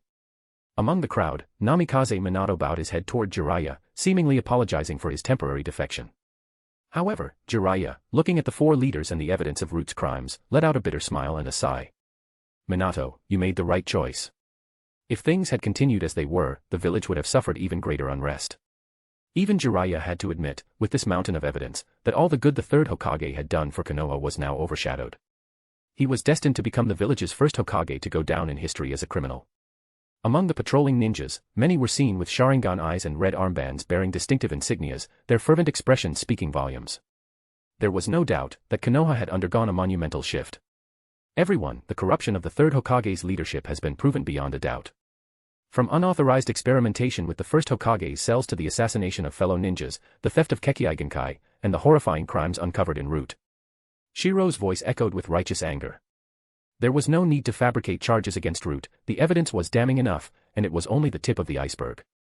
With witnesses and physical evidence, bolstered by Namikaze Minato's silent testimony, the third Hokage's faction had been plunged into the abyss. Root conducted inhumane experiments on our comrades under the guise of protecting Konoha. These so-called leaders who constantly preached the will of fire secretly betrayed the village long ago. During the war, all of us, even children under 10 from the Ninja Academy, marched to the battlefield. And yet, our Hokage and his elite families not only cowered in the rear but also greedily. Shirou left no room for leniency, harshly condemning the third Hokage's leadership. The evidence laid out for everyone to see left no room for doubt. The color drained from everyone's faces. As he spoke, Shirou's gaze shifted to the ninja representing the Sarutobi clan. Sarutobi Asuma, seeing Shirou's encouraging look, stepped forward. Though only 14, he took a deep breath and declared loudly before everyone. I, Sarutobi Asuma, swear as a Konoha ninja that every word in these reports is true. And there's even more that hasn't been uncovered yet. For instance, during the war, a certain senior Jonin of the Mito-Kado clan embezzled frontline supplies, selling them at high prices on the black market. And the grandson of the Koharu clan hid in the rear. Good heavens. Even Jiraiya's eyes widened in shock. If Namikaze Minato's defection could be rationalized as a response to the third's tolerance of Root's darkness, Asuma's public denunciation of his clan was utterly unprecedented. The old man's biological son stepped forward to add insult to injury and stomped him while he was down. It completely shattered his worldview. Losing was inevitable. Seeing this scene, a sudden thought flashed through Jiraiya's mind. Inside and out, the place was full of people loyal to them. How could they possibly win? Under the direct testimony of Sarutobi Asuma himself, the evidence was irrefutable. There was no room for doubt. What Asuma revealed was even more detailed than the investigations conducted. Many Konoha shinobi were shocked and deeply disheartened. The scandals surrounding the third Hokage's administration were far too numerous. Just the dirt unearthed from the Root was already impossible to cover up, not to mention Asuma's damning testimony. The third Hokage's regime represented an era. Today, they are witnessing the end of that era with their own eyes. In the face of Konoha's turmoil, the village cannot be left without a Hokage. I propose that Uchiha Shirou temporarily assume the position of Hokage, while I, Senju Tsunade, act as the interim Hokage advisor. Sitting at the head of the table, Tsunade faced the countless loyalists of the Sarutobi faction who cast their gazes upon her. She chose to ignore them entirely and directly voiced her proposal. In an instant, countless Jonin's eyes flickered. However, most Konoha ninjas genuinely breathed a sigh of relief. The fuse for an internal conflict had finally been extinguished. As for the family ninjas loyal to the third Hokage faction, they all looked utterly despairing. With Tsunade personally stating this, it made clear that she would not compete for the Hokage position, signaling the loss of their final hope. If Tsunade had inherited the position of Hokage, there would at least have been some familial sentiment involved. It would have been far better than Uchiha taking the position, especially considering how they had suppressed the Uchiha clan over the years. They were well aware of their actions. At the same time, Tsunade's words carried significant weight, directly stabilizing Konoha once again. I agree. Agreed. Seconded. Support. In just a moment, one by one, the Konoha shinobi on the Hokage platform nodded in agreement. Seeing this, the Uchiha ninjas' eyes turned red, their expressions filled with emotion. Hokage. This was practically a regret and obsession etched into the bones of the Uchiha clan. Never in their lives did they imagine they would witness this moment. As the interim Hokage, Shirou swept his gaze across the room and issued one order after another in a cold tone to stabilize the village. For the stability of the village, I, Uchiha Shirou, in the name of the Hokage, announce the following arrangements. Appoint Senju Tsunade as Hokage advisor, assisting the Hokage in administrative affairs while concurrently serving as the head of the medical division. Appoint Senju Nawaki as the head of the Umbu and Uchiha Yashirp as the deputy head of the Umbu. The two must reorganize the Umbu as quickly as possible. Appoint Hyuga Hizashi, Abirame Shibi, Uchiha Tetsuka, and Senju Ki as the head and deputy heads of the intelligence division. They must take over all intelligence-related work immediately. Uzumaki Kushina will serve as the head of the barrier division, while Uchiha Mikoto will oversee the police force. With each order issued by Uchiha Shirou, countless shinobi had already mentally prepared themselves. Meanwhile, Tsunade smiled when she heard his words. Shirou was more mature and stable than she had imagined. Konoha didn't belong to one person, it required the collective strength of everyone. Shirou's approach didn't monopolize power but instead divided the power among everyone. This especially made the Senju clan nod in approval, believing it was the best distribution. Even Senju Nawaki couldn't help but smile. The Senju clan had been out of power in Konoha for a long time. His sister now held a significant position as the head of the medical division while also serving as a Hokage advisor, a position of considerable authority. More importantly, the Senju clan had once again gained influence within the Umbu. It could be said that they were back in the center of power. If the Senju clan was satisfied, then the Uchiha clan was ecstatic. Their eyes were red with emotion, and they were beyond thrilled. In the past, the Uchiha clan had been confined to the police force, with no presence elsewhere. But now, not only had an Uchiha become Hokage, but they also had a hand in all divisions. Thank you, Lord Shirou. The Hyuga branch family will not let the Hokage down. The other families that had assisted in the coup were equally ecstatic, shouting in excitement. A new era brings a new ruler, and this was the reality. With Uchiha Shirou, the new Hokage, now in power, naturally, his loyal subordinates would be placed in charge of Konoha. As for the previous heads of these divisions, they didn't dare voice any objections. Many kept their heads low, fearing they would attract attention. At this time, keeping a low profile was the wisest choice. The crimes of Root are unforgivable. I hereby appoint Namikaze Minato and Orochimaru to establish an investigation team. They must uncover the heinous crimes committed over the years. Root's existence was necessary for handling Konoha's darker missions, but Danzo had gone too far. With Shirou's cold command, it was clear that Orochimaru would become the new head of Root. Konoha's 6 major divisions were now entirely replaced with personnel from the Uchiha and Senju factions. This scene left Jiraiya deeply shocked. This guy's methods and decisiveness had completely reshaped Konoha from the inside out, placing his people in control. Compared to the reshuffling of Konoha's divisions, the impact was minimal for the ordinary ninja. In contrast, the previous heads of these divisions, who hailed from the Sarutobi, Shimura, Mitokado, and Uchiha clans, had long enjoyed privileges and power. The intelligence divisions, previously dominated by the Nara, Yamanaka, and Akimichi clans, had their authority diminished before the Third Shinobi War when they took the blame for the Third Hokage's failures. Tsunade had already divided its power long ago. At this moment, Nara Shikaku, realizing that they had only lost a fraction of their influence, felt relieved rather than pained. He was somewhat grateful. Fortunately, their power had already been reduced before the Third Shinobi War. Chapter 261, Naruto, I am Uchiha Shirou, 261. Konoha, Hokage Building Rooftop. Under the excited gaze of Uzumaki Kushina, watching herself sitting in this position, she felt even more thrilled and emotional. With her new title as the head of the Barrier Division, who would dare call her Konoha's ultimate weapon from now on? The Nine-Tails attack caused significant damage to many areas of the village. Taking this opportunity during the reconstruction, we will make some changes to the village's zoning. As the head of the police force, Uchiha Mikoto, dressed in black, stepped forward to face the gathered Jonin. Holding a pointing stick, she gestured toward the Konoha map that Danzo had presented during the previous Jonin meeting. Despite Uchiha Mikoto's gentle smile, which felt like the warmth of a spring breeze, no one present dared underestimate her. This was the second wielder of the Mangekyo Sharingan in the Uchiha clan, with strength undeniably at the Hokage level. On the night of the Nine-Tails attack, she had already proven herself with absolute power. The previous decisions studied by the third Hokage are riddled with flaws. For example, the Aburame clan needs a forest, yet a forest is located within the Sarutobi clan's territory. The Aburame clan will relocate here. As the pointing stick outlined the new areas on the map, Aburame Shibi nodded firmly and declared loudly. The Aburame clan will not betray the trust of the village. Compared to Danzo's previous zoning plan, the new arrangement gave the Aburame clan a better deal. The Kurama, Hyuga branch family, and Hitaki clans will relocate to the former territories of the Mitokado, Uchiha, and Shimura clans. This reorganization of territories left most Konoha ninjas unfazed. It didn't affect them, after all. The rearrangement disproportionately affected the families of the third Hokage's inner circle, but for everyone else, it seemed irrelevant. This move to strengthen internal unity was likely to enhance Konoha's stability. After all, the village was now firmly under the joint leadership of the Senju and Uchiha clans. As Uchiha Mikoto maintained her gentle smile, the ninjas from the 4 main clans of the third Hokage's era, Sarutobi, Mitokado, Uchiha, and Shimura, looked increasingly grim. They had worked hard over the years to gain a foothold in Konoha's center, only to lose it all now. In their eyes, Uchiha Mikoto's smile was far from gentle, it was the sinister grin of a predator. Mikoto's calm gaze swept over everyone before landing on the 4 clans, Sarutobi, Mitokado, Uchiha, and Shimura. These clans, once the pillars of the third Hokage's administration, now found themselves without territories of their own. The Sarutobi, Mitokado, Uchiha, and Shimura clans have lost many buildings due to the Nine-Tails attack. For now, they will relocate here to rebuild. When Uchiha Mikoto pointed to the designated area on the map, countless Konoha ninjas exchanged peculiar looks. The representatives from the 4 clans wore expressions of extreme displeasure. The excuse of damages from the Nine-Tails attack was all too familiar. And the new territory assigned to them.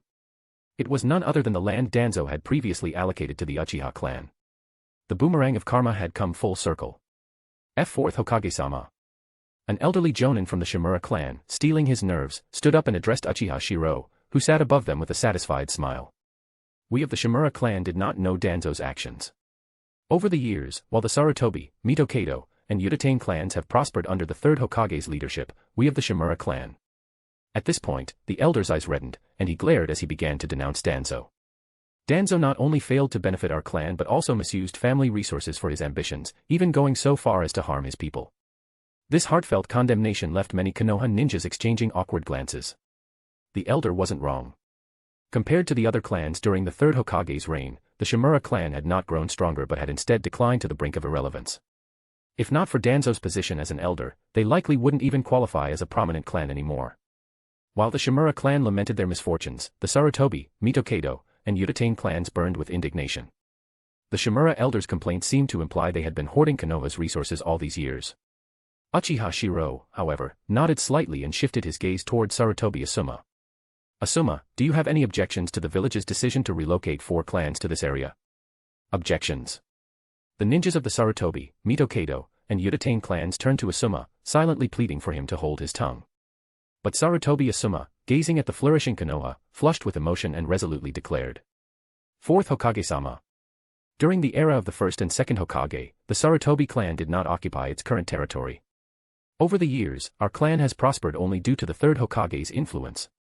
Now, it is only right for the Sarutobi clan to shoulder the responsibility of protecting Konoha and atoning for our sins. We have no objections. The gathered Konoha ninjas were stunned. This was true self-sacrifice. True betrayal of one's own family. Even the Sarutobi, Mitokado, Uchiha, and Shimura clans were left speechless, their faces contorted with a mixture of anger and disbelief. Asuma, however, stood resolute, his fervent expression and the red Mangekyo Sharingan armband on his right sleeve making him stand out among the gathered ninjas. In Uchiha Shirou's eyes, Asuma's actions earned a satisfied nod. Asuma, you have inherited the true will of fire. Your vision and conviction extend beyond the Sarutobi clan to encompass all of Konoha. Moved to tears, Asuma felt the weight of his resolve validated. No one understood him. Others only saw him as a traitor to his family and father, but no one realized he had chosen this difficult path because he saw how his clan's actions were harming the village. If there had been another way, why would he, the son of the third Hokage, choose to betray his family? Fourth Hokage-sama, everything I have done is for the village, not for any one person or clan. Asuma's resolute words echoed, earning nods of approval from Shirou and many Konoha ninjas. Asuma's love for Konoha was undeniable. Setting aside the Sarutobi name, his actions were clearly for the sake of Konoha's stability. Shirou smiled even more warmly and nodded. We cannot condemn an entire clan for the actions of a few corrupt individuals. The Sarutobi, Mitokado, Uchiha, and Shimura clans have made mistakes, but they should be given the chance to reform. Shirou then announced a new initiative. I plan to create a Konoha security division under the police force, and I believe Sarutobi Asuma is qualified to lead it. This division will provide an opportunity for those clans to contribute to the village's recovery. As Asuma nodded enthusiastically, most of the gathered Konoha ninjas praised Shirou's magnanimity. However, a sharp observer like Nara Shikaku couldn't help but lower his head, recognizing the subtle brilliance of the fourth Hokage's strategy.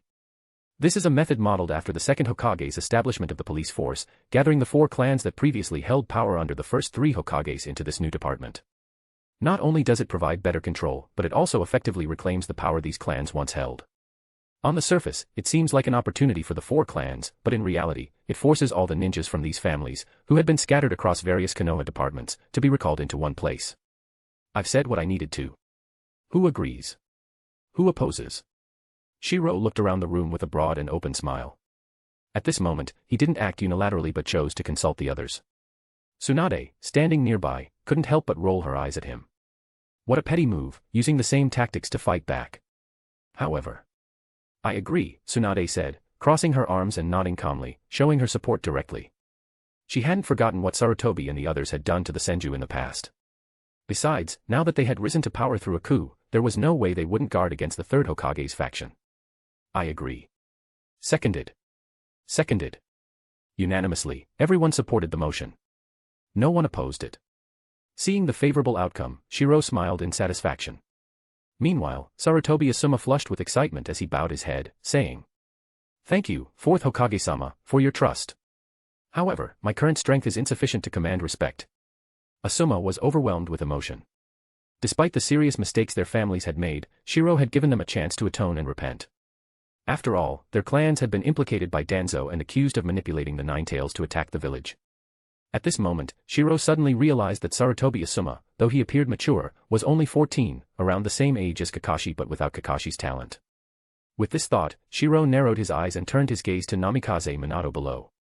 In a calm tone, he said, "Jonin Minato, it seems I'll have to trouble you to take on the role of division leader for this security division. The village's morale still needs stabilizing, and Sarutobi Asuma will be promoted to Jonin as your deputy." Namikaze Minato didn't hesitate for a moment. He nodded firmly and said, "For the sake of Konoha, Namikaze Minato is willing to take on this responsibility." Minato already felt some guilt. While his actions had been for the stability of Konoha, he also owed much to the 3rd Hokage. This was an opportunity for him to make amends. The division's purpose of ensuring the village's stability aligned perfectly with his own beliefs. As everyone expressed their satisfaction with the arrangement, Shirou's smile carried a hint of mockery as he glanced at the Sarutobi, Mitokado, Udatain, and Shimura clans. It seemed like he was offering them hope, but in reality, he was merely ringing the death knell for their destruction. These 4 clans were not like the Uchiha. The Uchiha had always been in a difficult position, so they had initially been excited about the establishment of the police force. It provided them with purpose and satisfaction. Yet, even so, after the suspicions surrounding the Nine-Tails attack and their forced relocation, they had been filled with resentment and anger, leading to their eventual downfall. The situation for these 4 clans was entirely different. They were falling from the heights of power. Having been accustomed to decades of privilege and status, their sudden downfall would undoubtedly fill them with extreme resentment and anger. Coupled with the suspicion surrounding the Nine-Tails attack and their forced relocation, their discontent would only grow and ferment over time, eventually exploding. But what did that have to do with him? Shirou smiled. His methods were merely a reflection of the tactics his opponents had used against him. An eye for an eye. No one in Konoha could blame him because it was the other side that had acted first. A military coup without any visible bloodshed had completely transformed Konoha. This outcome left many Konoha shinobi feeling both relieved and resentful of everything the 3rd Hokage's leadership had done. Their actions were truly reprehensible. As the Jonin meeting concluded, Shirou's methods of appeasement won the heartfelt respect and admiration of countless Konoha shinobi. Many had expected Uchiha Shirou to employ heavy-handed tactics, leading to rivers of blood in Konoha. However, to their surprise, his methods of appeasement were even more skillful and effective than those of the 3rd Hokage. This was the power of perception. The Uchiha clan's reputation lowered everyone's expectations. When they acted with restraint and diplomacy, it left a stronger impression. It was like how a good person doing good deeds seemed normal, but when a bad person did something good, it became a significant event. In the Hokage's office. "Nara Jonin, what is the meaning of this?" Back in the office, Shirou finally sat in the chair that symbolized control over all of Konoha. A satisfied smile appeared on his face, but just then, 3 familiar figures entered the room under the guidance of a Uchiha shinobi. Nara Shikaku, Akimichi Chosa, and Yamanaka Inoichi, the heads of this generation's Inoshikacho trio, had arrived. After entering, Nara Shikaku immediately lowered his stance and humbly nodded. "4th Hokage-sama, during the 3rd Shinobi War, our 3 clans suffered heavy losses. Regarding the shops and other. As expected of the brains of Konoha." Seeing Nara Shikaku's tactful behavior, Shirou couldn't help but smile in admiration. If this were a world where a wise strategist could change everything, or if Shirou were an ordinary Kage-level power, he would naturally make use of Shikaku's talents. But he knew that the future was a world of overwhelming power, and he himself possessed such power. Even so, the intellect of the Nara clan could not go to waste. The sincerity of the Nara, Yamanaka, and Akimichi clans is noted. The intelligence division still needs to protect the village, and Konoha cannot function without the contributions of all its shinobi. Shirou didn't push them too hard. There was no need. He already controlled everything in Konoha. Now, his priority was to strengthen the village. The police force and the stability of the front lines all rely on everyone's efforts. While the Uchiha are strong, every division still needs manpower. The police force, in particular, is currently understaffed. With a smile, Shirou hinted that while the police force had once been an exclusive Uchiha, it would now be open to all. This move served to integrate more people into the system while addressing the Uchiha's lack of numbers. As Nara Shikaku lowered his head, he secretly marveled at Shirou's ingenuity. No wonder the 3rd Hokage had lost, not just because of Shirou's strength, but also because of his tactics. "Thank you, Hokage-sama, for your trust." As the three left the Hokage's office, Nara Shikaku's back was drenched in sweat. "Shikaku, do you think everything will be fine now?" Walking along the street, Akimichi Choza frowned and asked in confusion. Yamanaka Inoichi also wore a concerned expression. "Fine." Shikaku laughed bitterly before nodding. "This one has great ambition. As long as we remain loyal and sever ties with the Third's faction, we'll be safe. But the privileges we once enjoyed are gone." Hearing this, Choza sighed in relief and smiled.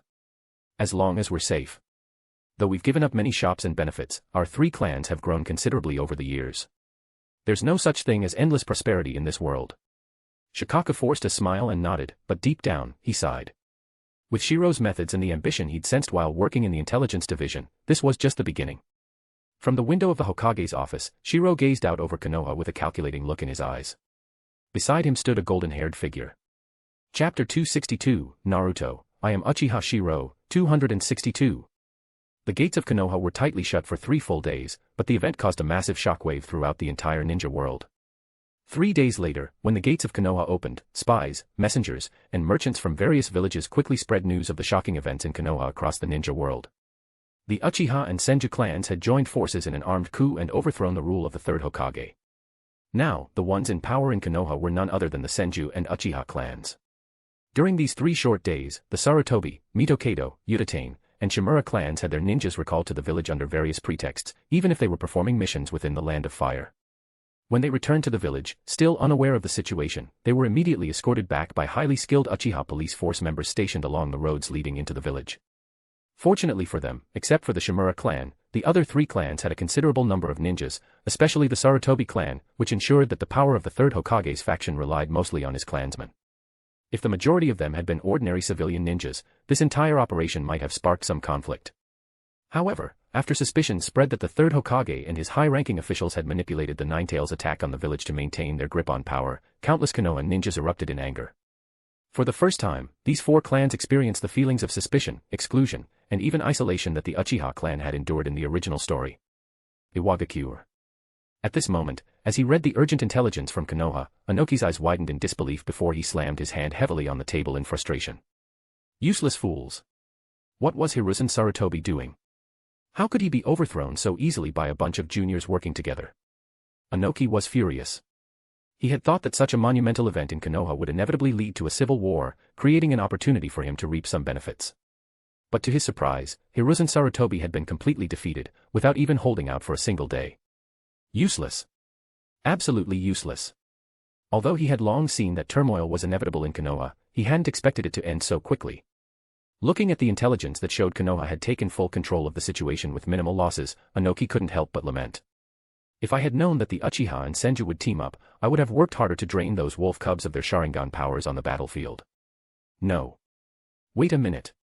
As he processed the information, Inoki's mind suddenly clicked, and his eyes widened even further. The second Mangekyo Sharingan. And Tsunade of the Senju possibly awakening would release. Although the Ninetales attack on Konoha hadn't caused significant casualties, it came with explosive news. The Uchiha had been hiding a second Mangekyo Sharingan user all along. At the same time, during the coup, the Hokage rock bearing the third Hokage's face had been obliterated by wood release, which was suspected to be Tsunade's doing. Mangekyo Sharingan. Wood release. At this moment, Inoki's face turned pale, and the long-buried fear in his heart resurfaced. The Mangekyo Sharingan alone was enough to make him nervous, but now there was also the reappearance of wood release. Gather more intel for me. I need to know everything about what's happening in Konoha. The third Tsuchikage Inoki slammed the table in anger as he spoke, but he couldn't hide the trace of terror in his eyes. If Konoha once again had both wood release and the Mangekyo Sharingan, what chance did the other 4 great ninja villages have? No. This can't happen. As this terrifying thought crossed his mind, Inoki quickly calmed down, his eyes filled with a cold and calculating gleam. The 4th Hokage. Then we must do everything we can to ignite conflict between the Senju and Uchiha clans. These 2 families have been at odds since the Warring States period. As he thought about it, an idea formed in Inoki's mind, and he barked orders to his trusted aide in the Tsuchikage's office. Have our spies stir up conflict between the Senju and Uchiha clans. If the Uchiha wants the position of Hokage, fan the flames to support Tsunade. If the Senju take the position, provoke the Uchiha. This was a common tactic between the ninja villages. Understood, Lord Third Tsuchikage. A ninja from Iwagakure quickly nodded and responded solemnly, while Inoki smirked coldly. Northwest matter how close the Uchiha and Senju seemed now, once interests were involved, their relationship would inevitably sour. The position of Hokage came with too much filth and corruption. He didn't believe for a second that the two clans would remain united. Don't worry, Lord Tsuchikage. There's no way the Senju and Uchiha trust each other so completely, unless they were born of the same parents. A middle-aged elite ninja beside him voiced his thoughts, trying to ease the Tsuchikage's worries. Hearing this, Inoki's expression relaxed slightly, and he nodded in agreement. You're right. The Senju and Uchiha are both ancient clans, and their pride is second to none. I refuse to believe these two families will marry into each other. Exactly, Lord Tsuchikage. If they were to marry, which family name would the child take, Uchiha or Senju? And what about the risk of their Kekkei Genkai leaking? It's impossible. Lord Tsuchikage's strategy is brilliant. Throughout history, Kekkei Genkai clans have always guarded against outsiders. Most of them only allow marriage through matrilineal lines to protect their bloodline. The elite ninjas in the Tsuchikage's office began to laugh, feeling confident in their plan. Bloodline clans were not like ordinary families. Marriages had to ensure the protection of their Kekkei Genkai, and children were often required to inherit the mother's family name. If the father's strength was insufficient, he might even have to take the mother's family name himself. This was the harsh reality. With the pride of the Uchiha and Senju, neither clan would submit to the other, and with the temptation of the Hokage position, conflict was inevitable. However, as the Iwagakure ninjas were basking in their confidence, a messenger suddenly rushed into the room. Report. Lord Tsuchikage, this is a letter from the Hokage of Konoha. As the letter from the Hokage arrived, Inoki opened the scroll with suspicion. But after reading its contents, he was completely dumbfounded. Lord Tsuchikage. The other ninjas in the office looked confused as they stared at Inoki's stunned expression. The next moment, the Tsuchikage's office erupted with Inoki's furious shouting. Unbelievable. Konoha. Uchiha and Senju, fine. So this is how you want to play it. Do you take Iwagakure for fools? What had left the third Tsuchikage so shaken was the letter from Konoha, sent in the name of the Hokage. It was an invitation for Iwagakure to attend two major events, the formal inauguration of Konoha's new Hokage and the official marriage of the Uchiha and Senju clans. They were truly getting married. And they weren't even hiding it. Uchiha would remain Uchiha, and Senju would remain Senju. Not only that, but the letter also announced that intermarriage between the two clans would no longer be restricted. Marriages, funerals, and other ceremonies would proceed as normal. In other words, if a Senju married a Uchiha woman and their child awakened the Sharingan, the child could still take the Senju name. This revelation left Inoki completely stunned. Unbelievable. Are Uchiha Shirou and Tsunade insane? Aren't they worried about their Kekkei Genkai leaking? Even now, Inoki couldn't believe it. He stared at the letter in his hands with wide eyes. It was absurd. This was even more shocking than the overthrow of Hiruzen Sarutobi. It shattered the rules that bloodline clans had followed for thousands of years.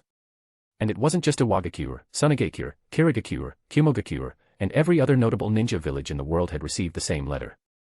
An invitation to Konoha, to witness the Hokage's inauguration and the historic union of the two strongest clans in the ninja world. It was a blatant move to collect gifts.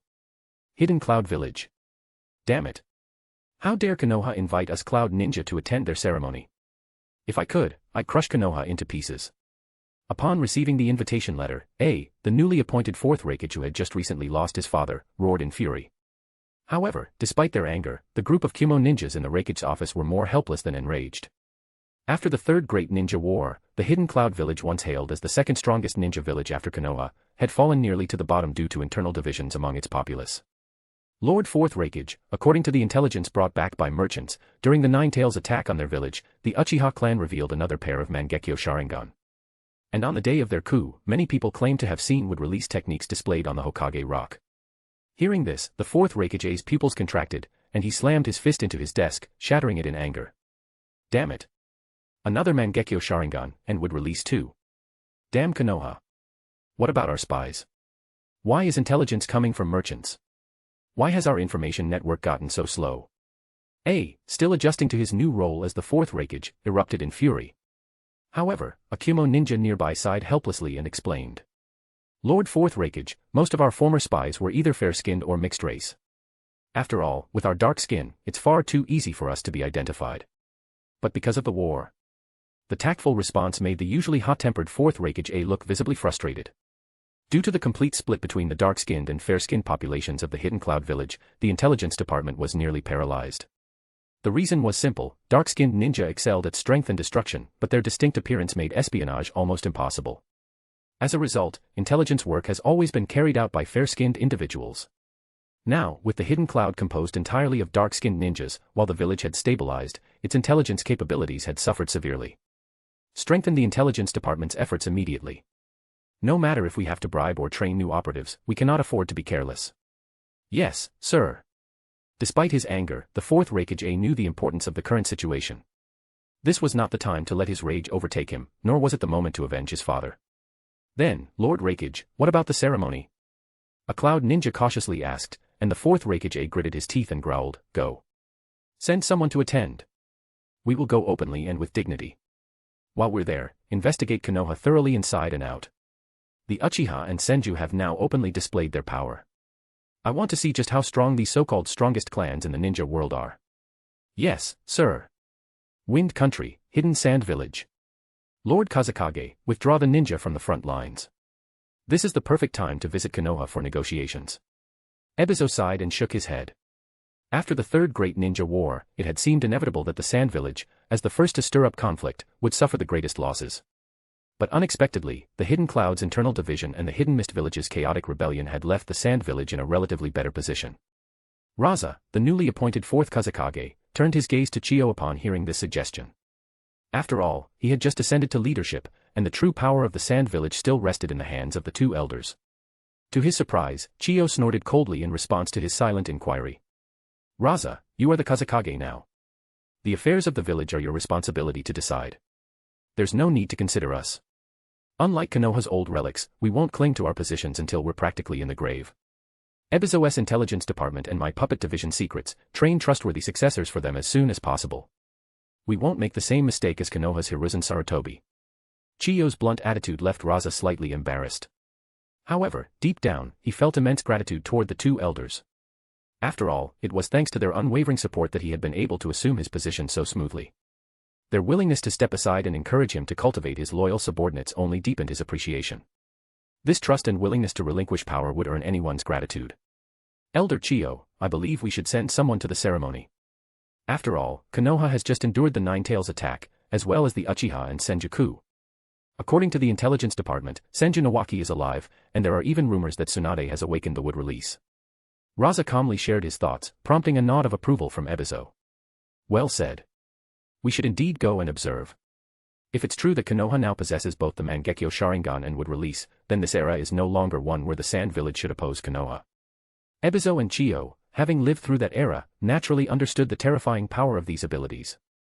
Though they hadn't witnessed it firsthand, they knew of the legendary figures who had dominated their time. The reappearance of the Mangekyo Sharingan and wood release in Konoha was nothing short of earth-shattering news. At the same time, Konoha seemed to be deliberately spreading this information, allowing it to ripple through the ninja world like a hurricane. The legends of Mangekyo Sharingan and wood release, which once suppressed an entire era, quickly reignited awe and fear across the lands. Now, Konoha boasted not one but two Mangekyo Sharingan users, alongside the re-emergence of wood release. After the Third Great Ninja War, every major village suffered significant losses. Even Konoha had not escaped unscathed.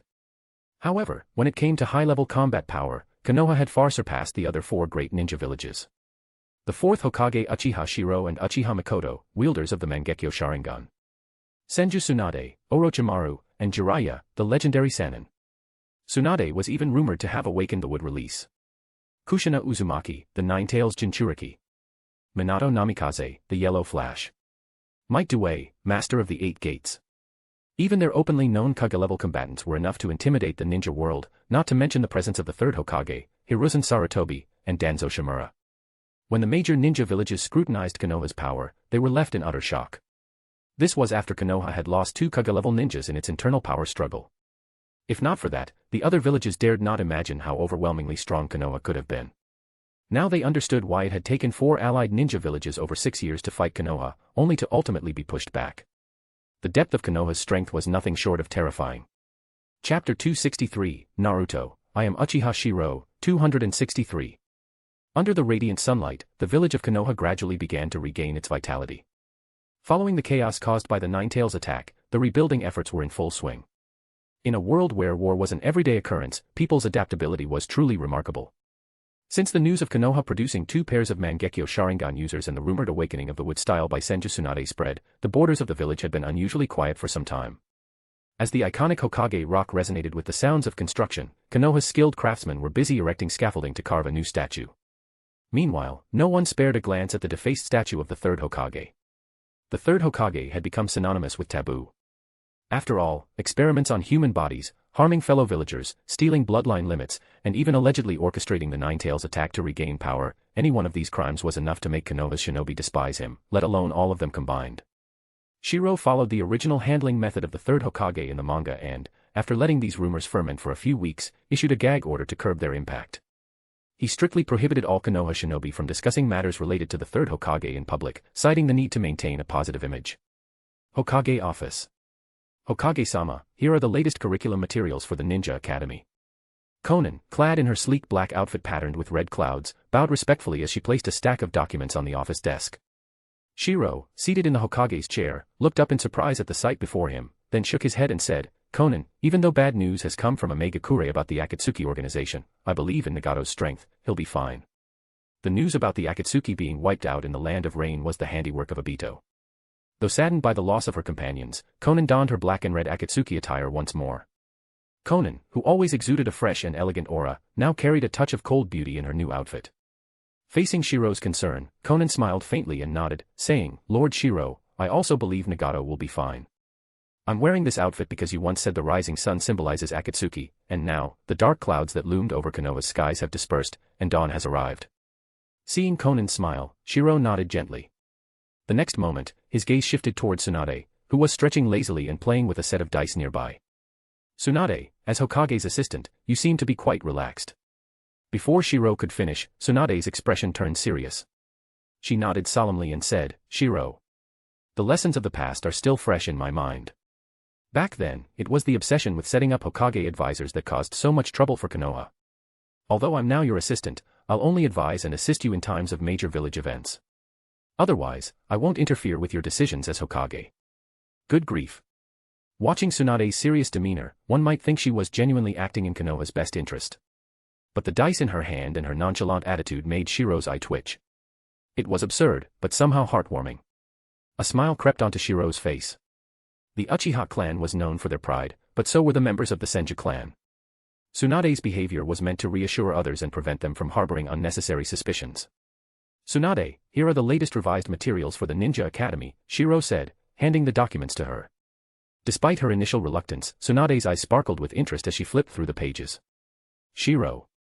You even included Uchiha Madara in the curriculum. Tsunade's eyes widened in disbelief as she stared at him. After all, Madara was a taboo figure in Konoha. To see him featured in the history books was unprecedented. Shirou smiled and shook his head. No one is perfect. Just because I'm a Uchiha doesn't mean I should avoid certain parts of history. Nor should we erase the achievements of our predecessors. Let future generations judge right and wrong for themselves. We must face history with honesty. As he spoke, Shirou gazed out the window at the busy shinobi outside. With a hint of melancholy, he continued, this is a world dominated by shinobi, yet even we treat ourselves as tools. That must change. Shinobi are the true masters of this world, and we must remember our history. In this distorted shinobi world, it had only been a few decades, yet the villagers had already forgotten the struggles of the past. Shinobi were treated as mere tools for killing. But under Shirou's leadership, he vowed to change this perception. He wanted every shinobi to realize the glorious history of their village and the great deeds of their ancestors. Tsunade was momentarily entranced by Shirou's philosophical vision of changing the shinobi world. But the next moment, she smiled and said, you've got some bold ideas. To think that shinobi, who has always been regarded as tools, might truly change under your leadership. She shook her head, her eyes filled with admiration and surprise. She had expected Shirou to expand Konoha's military power, suppress dissent, and consolidate his authority. Instead, his priority was to elevate the status of shinobi, granting them the highest respect and establishing them as the rightful leaders of the world. By giving shinobi a sense of cultural and historical significance, he was essentially creating a system of belief. Even samurai and onmyoji were briefly mentioned. Nice touch, Tsunade remarked as she flipped through the materials. The descriptions were brief but effectively captured their combat styles and histories. Shirou nodded with a smile. The previous curriculum's lengthy and hollow rhetoric about the will of fire was too dull and lacked substance. True ideals of protection and loyalty should be learned from the experiences of our predecessors, not from empty words. The old curriculum, filled with pages of the third Hokage's ideology, was nothing short of propaganda. Though effective as a tool for indoctrination, Shirou found it childish and shallow. The old content filled 5 entire books. I've condensed it into 2. One covers Konoha's history and the heroic deeds of its shinobi. The other documents the customs and history of the major shinobi villages. As Shirou explained, Tsunade's brown eyes sparkled with excitement as she flipped through the books. The illustrations were vivid and detailed, featuring figures like the first Hokage, Senju Hashirama, the demon of the Shinobi World, Uchiha Madara, and the second Hokage, Senju Tobirama. Each was accompanied by accounts of their achievements and failures. This method of recording history was unprecedented. However, when Tsunade reached the section on the third Hokage, she couldn't help but burst into laughter. Looking up at Shirou, she teased, "You're petty. All you included was a faceless statue of him on Hokage Rock. And his accomplishments. A single sentence about his long tenure as Hokage. But his mistakes. Oh, you've detailed those quite thoroughly, even if briefly." Shirou laughed and nodded. It's not about targeting him. It's just that the third Hokage truly didn't accomplish much worth writing about. His policies were all inherited from the second Hokage and remained unchanged. What should I highlight? His suppression of the Uchiha and Senju clans. His relentless grab for power. Faced with Shirou's teasing, Tsunade nodded in agreement. It seemed as though the third Hokage had governed for decades, but upon careful reflection, there wasn't much in terms of tangible achievements. It was nothing more than the same old conservative steady progress. That's right. During the wars, Konoha had too many heroes, so many that even we nearly forgot. If it weren't for this book of yours, I might not have even thought about it. How many of our heroes were almost buried and forgotten? After roughly flipping through the new manual, Senju Tsunade couldn't help but sigh with melancholy.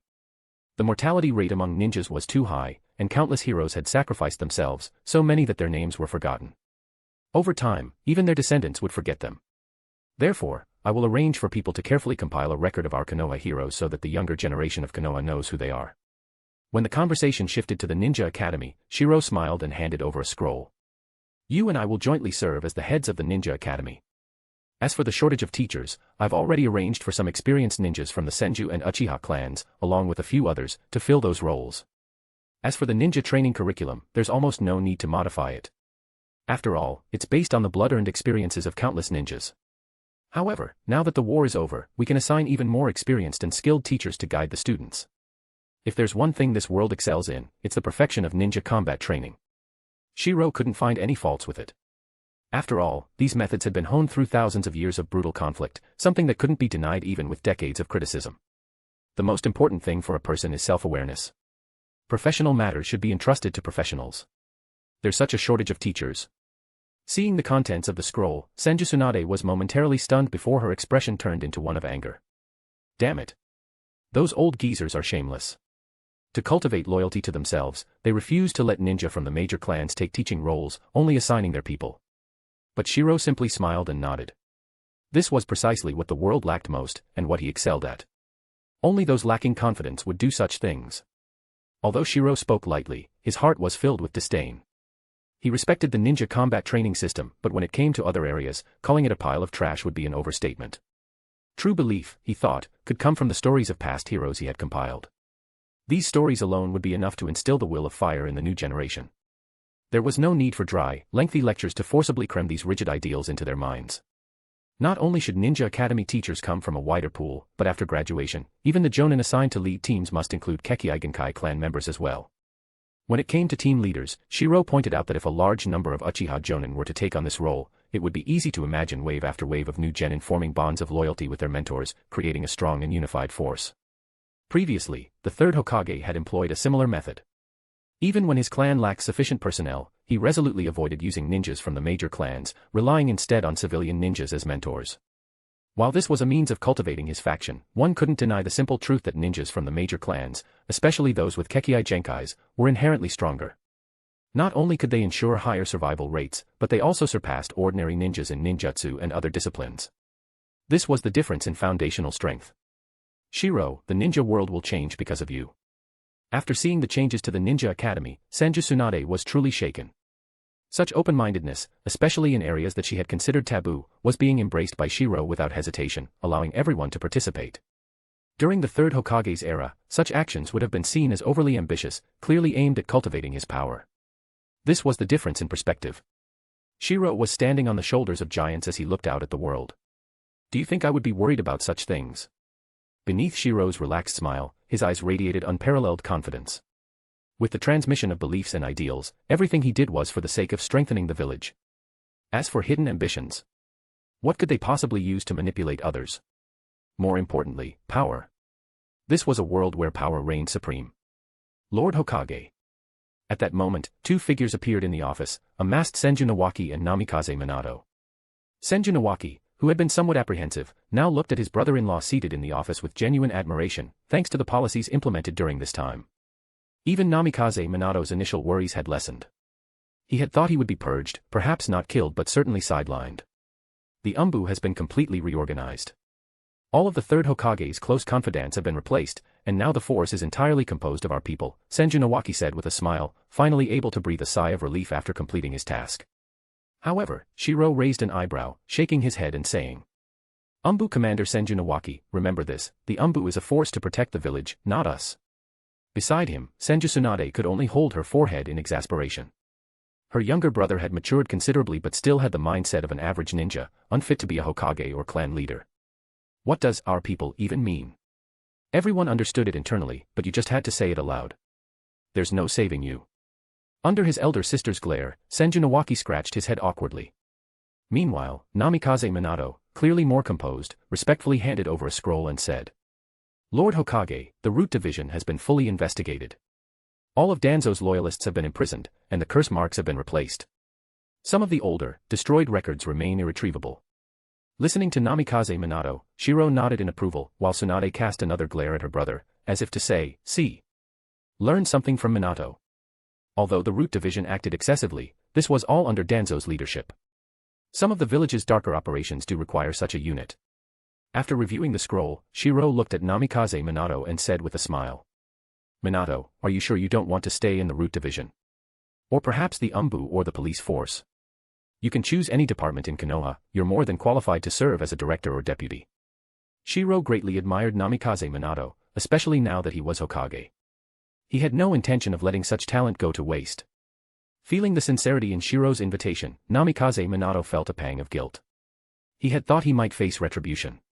However, after a moment of thought, Namikaze Minato shook his head and sighed. Lord Hokage, I've seen the darkness of the root division, and now that I have Naruto, I'd rather remain a Jonin for the village. The explanation was reasonable enough, and Namikaze Minato appeared sincere, but Shirou understood the truth. Minato was a smart man. He simply didn't want to involve himself in these sensitive departments. In that case, you can't refuse the position of head security in the police force's subdivision. Moved by Shirou's genuine attitude, Namikaze Minato nodded solemnly and said, Thank you for your trust, Lord Hokage. I'll do my best to train Asuma as quickly as possible. Namikaze Minato was still trying to maintain his neutrality. After all, as someone who had once competed for the position of Hokage, the only way to avoid suspicion was to steer clear of departments with real power and remain a pure Konoha ninja. Seeing Namikaze Minato's stance, Shirou nodded with a smile. He knew that some things required time to prove, so he wasn't in a rush. All right, leave the root division to Orochimaru, but let Tsunade handle the arrangements for the deputy division leader. Although the ninja world operates based on power, he also wouldn't go out of his way to create unnecessary trouble for himself. All departments are intertwined with various forces, so there was no need for secrecy in his view. As long as everything remained within his sight, Konoha wouldn't be able to turn the tables. Minato, you may leave now. As for some matters regarding Naruto, we'll discuss them tonight. At the mention of Naruto, Namikaze Minato immediately showed a serious expression and nodded solemnly.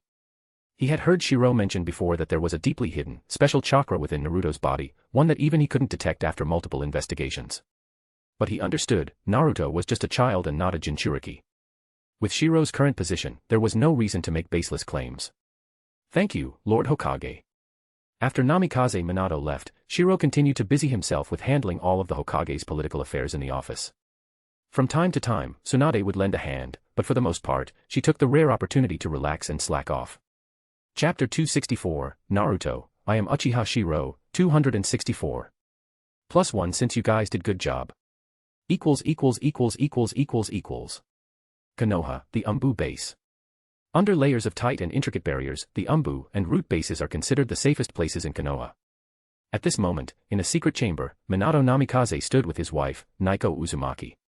Both wore worried expressions as they looked at their sleeping child, Naruto Uzumaki, lying on the bed. "Shiro-sensei, is Sasuke okay?" Also present was Itachi Uchiha, who had brought along his infant brother.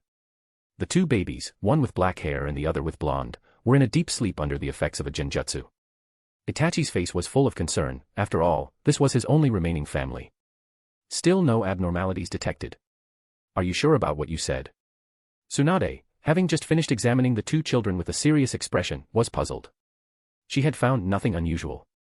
It was worth noting that, in the field of medical ninjutsu in the Shinobi World, Tsunade was second to none.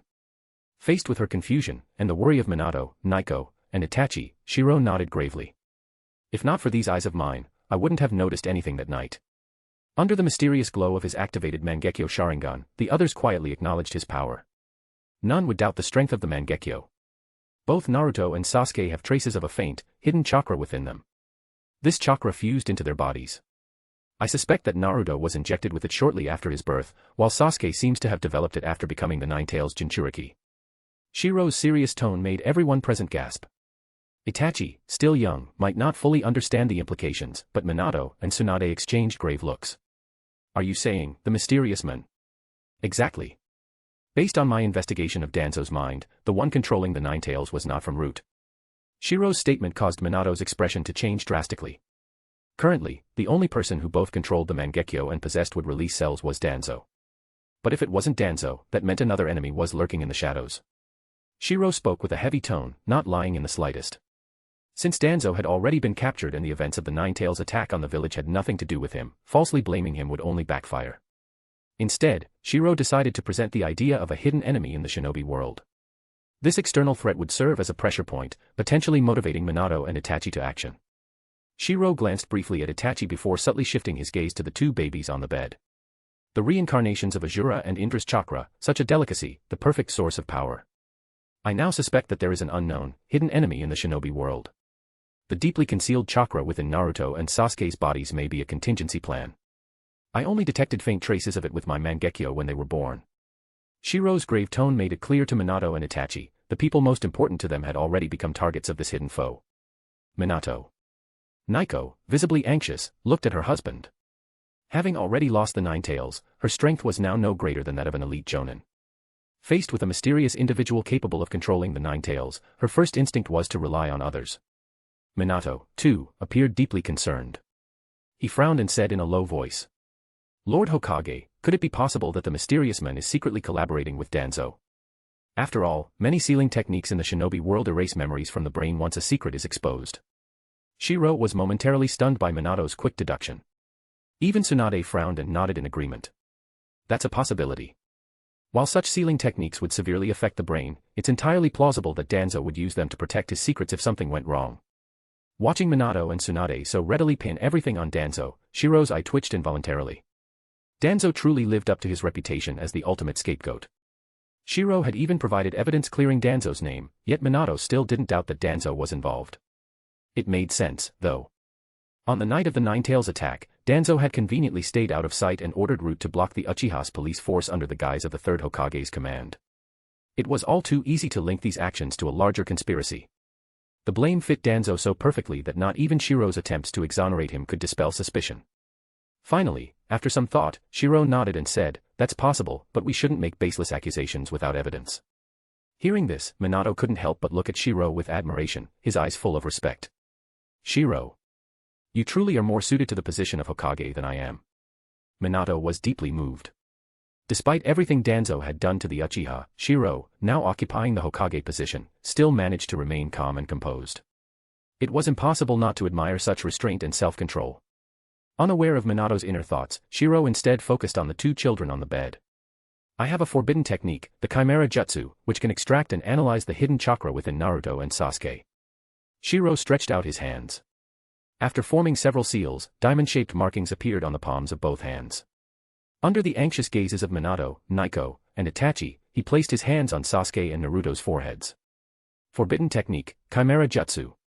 As the forbidden technique was activated, Shiro could sense the tremendous potential hidden within Sasuke and Naruto. His expression grew serious as he said. I can feel it. This mysterious chakra is deeply buried within their bodies, already fused with them. This chakra carries a strong will. It's a type of secret technique I've never encountered before. It's somewhat similar to the yin-yang techniques recorded in the Uzumaki clan's archives. Particularly in Naruto's case, this will is incredibly strong. If left unchecked, it could affect his personality over time. Shirou wasn't exaggerating, he was telling the truth. The reincarnated chakras of Indra and Asura came with hidden wills that influence their hosts throughout their lives. This explained why Asura's reincarnations, like Hashirama and Naruto, were often hot-blooded and a bit reckless. Indra's will, on the other hand, was simpler, focused solely on defeating Asura. As a result, Indra's reincarnations, such as Madara and Sasuke, displayed relatively normal personalities compared to their counterparts. Yin-yang chakra. Tsunade, who had extensive knowledge of chakra, immediately caught onto something and grew serious. I'm going to begin extracting the will from their chakras now. Activating Sage Mode and his Mangekyo Sharingan, Shirou began slowly absorbing the hidden chakra from the two children. This chakra, while not particularly large in quantity, was of the highest quality in the Shinobi World, second only to Otsutsuki and Sage-level powers. Sasuke. Unaware of the truth, Itachi grew more determined than ever. Realizing that Sasuke was already a target of this hidden enemy, he vowed to protect him at all costs. Under his unwavering resolve, the Tomo in Itachi's Sharingan began to spin. To Tsunade's astonishment, one Tomo slowly evolved into two. This child, at his age, has already awakened a double Tomo Sharingan. Tsunade was shocked, and Minato also looked increasingly serious. Amid the barriers surrounding them, Shirou continued his work. As he extracted half of the hidden chakra's will, a satisfied smile crept across his face. As expected. Even if the Sage of Six Paths were still alive, he wouldn't constantly monitor his two sons. After all, when Naruto from the Dragon Vein timeline came last time, he boldly attempted to devour him, merely to test things out. However, to play it safe, Sasuke and Naruto will also become valuable assets in the future. After devouring most of the deeply hidden chakra within the two of them, and nearly all of their will within it, Shirou finally stopped, drenched in sweat. Shirou. Lord Hokage. Under the worried gazes of Tsunade and Minato Namikaze, Shirou wiped the sweat off his forehead, a faint smile appearing on his face. The quality of this special chakra is very powerful, but I've already devoured the will within it. The residual chakra in Naruto and Sasuke's bodies will not only pose no harm but will also become a great source of strength.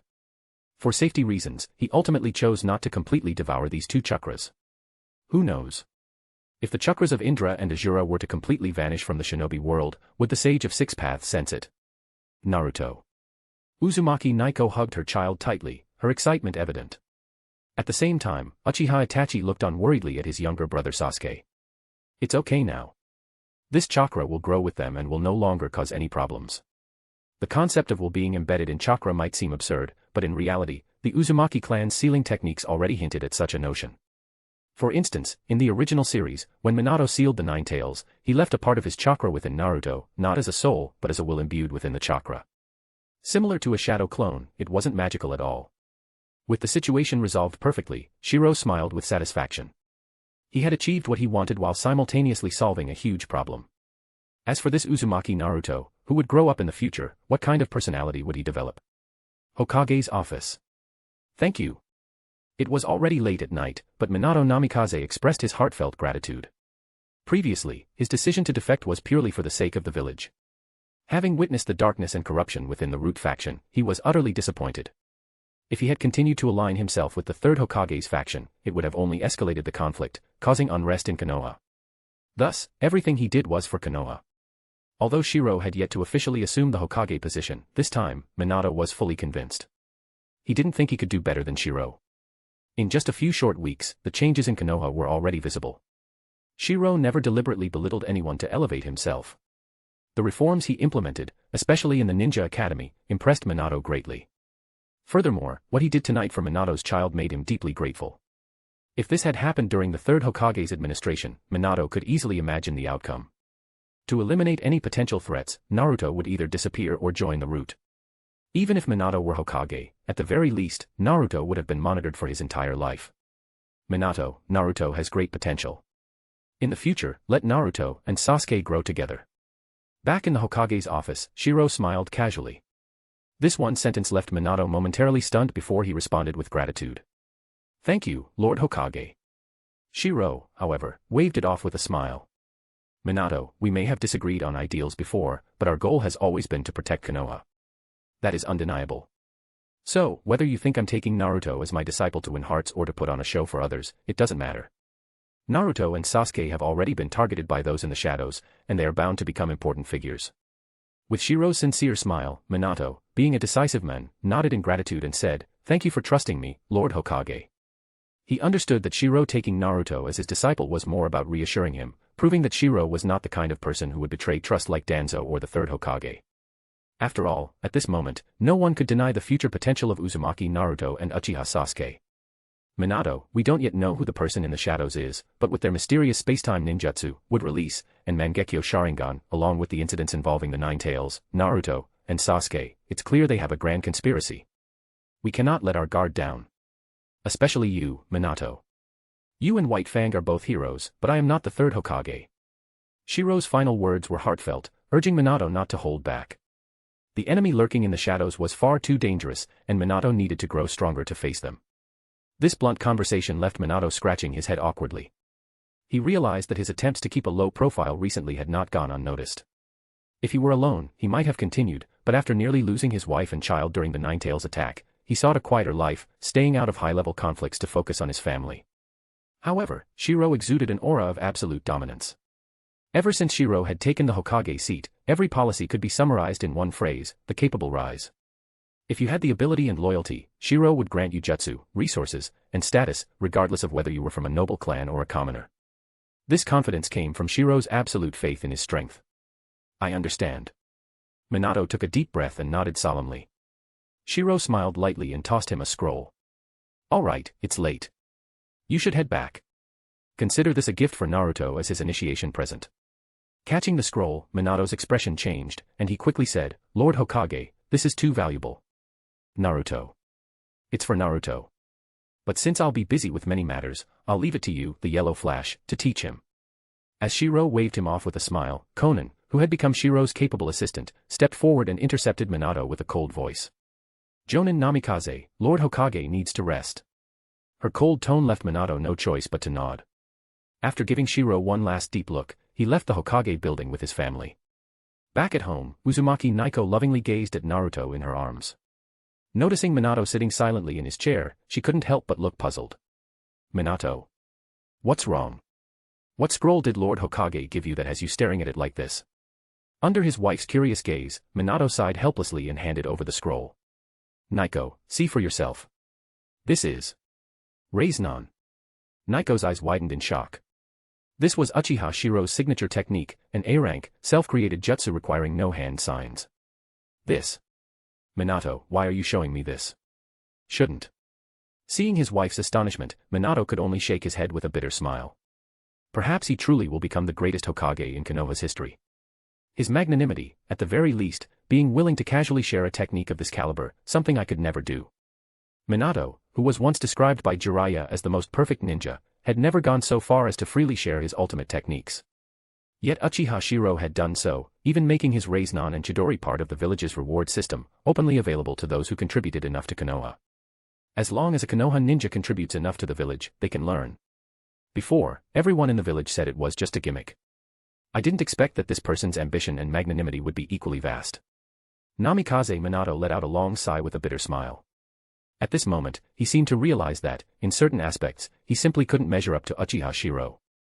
Reiznan was lent to us so we could teach Naruto in the future, but in reality, it was also for the two of us to learn. After all, you, Naiko, have the Uzumaki clan's naturally large chakra reserves, and then there's me. Even the Hokage likely noticed this. When I fought against the mysterious men, what I truly lacked was a key ninjutsu. Especially the annotations on the back of the Reiznan scroll, which mentioned integrating elemental chakra and several theories on reinforcing the Rasengan's defensive capabilities. It even stated that if a stronger version of the Reiznan was developed, it needed to be handed over to the Hokage's office. In Minato's eyes, this was Shirou giving him a reason to learn it with peace of mind. Minato. Uzumaki Naiko looked down at Naruto, and when Minato saw this, the couple's tacit understanding told him exactly what she meant in an instant. "Don't worry. For Naruto, and for us, I will protect you." Namikaze Minato's resolute voice echoed. With Shirou taking in students and even gifting the Reiznan technique, it indeed put his mind at ease.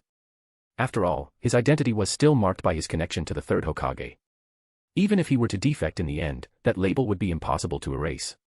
Although he was aware that this gesture had another layer of meaning, namely, it was done for all Konoha ninja to see. If someone could be magnanimous enough to teach their ultimate-level ninjutsu to others and even employ former Hokage associates so generously, then, that person is truly remarkable. P.S. Hey guys, please subscribe to our Patreon. This book has currently 104 advanced chapters.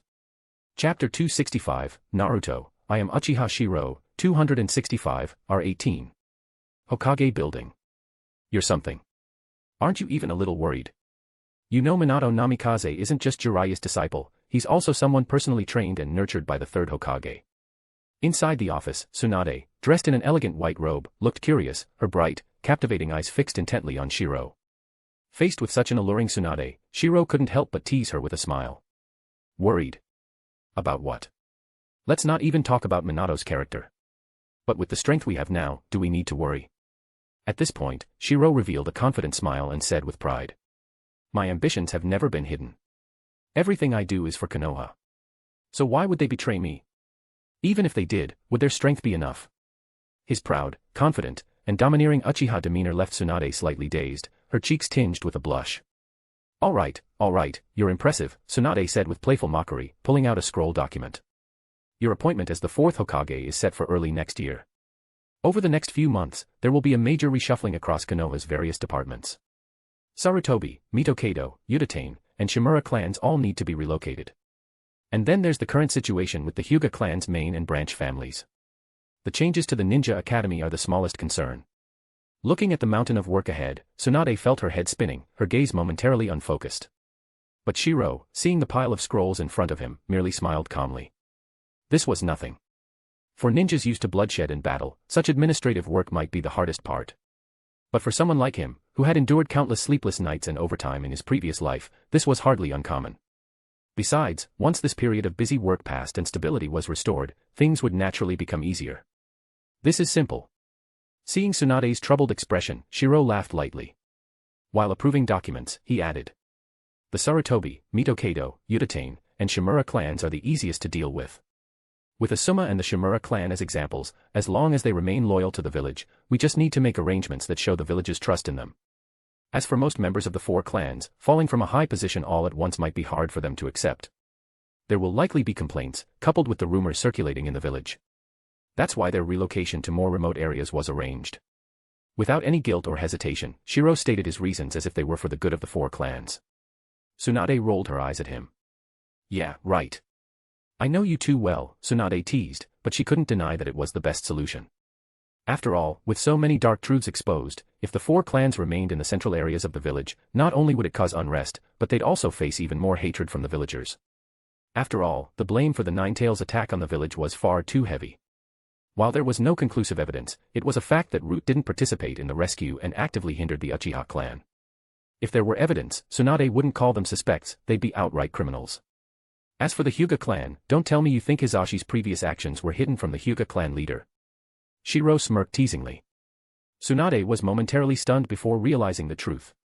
No wonder Hisashi was able to so smoothly seal the caged bird curse mark for the branch family.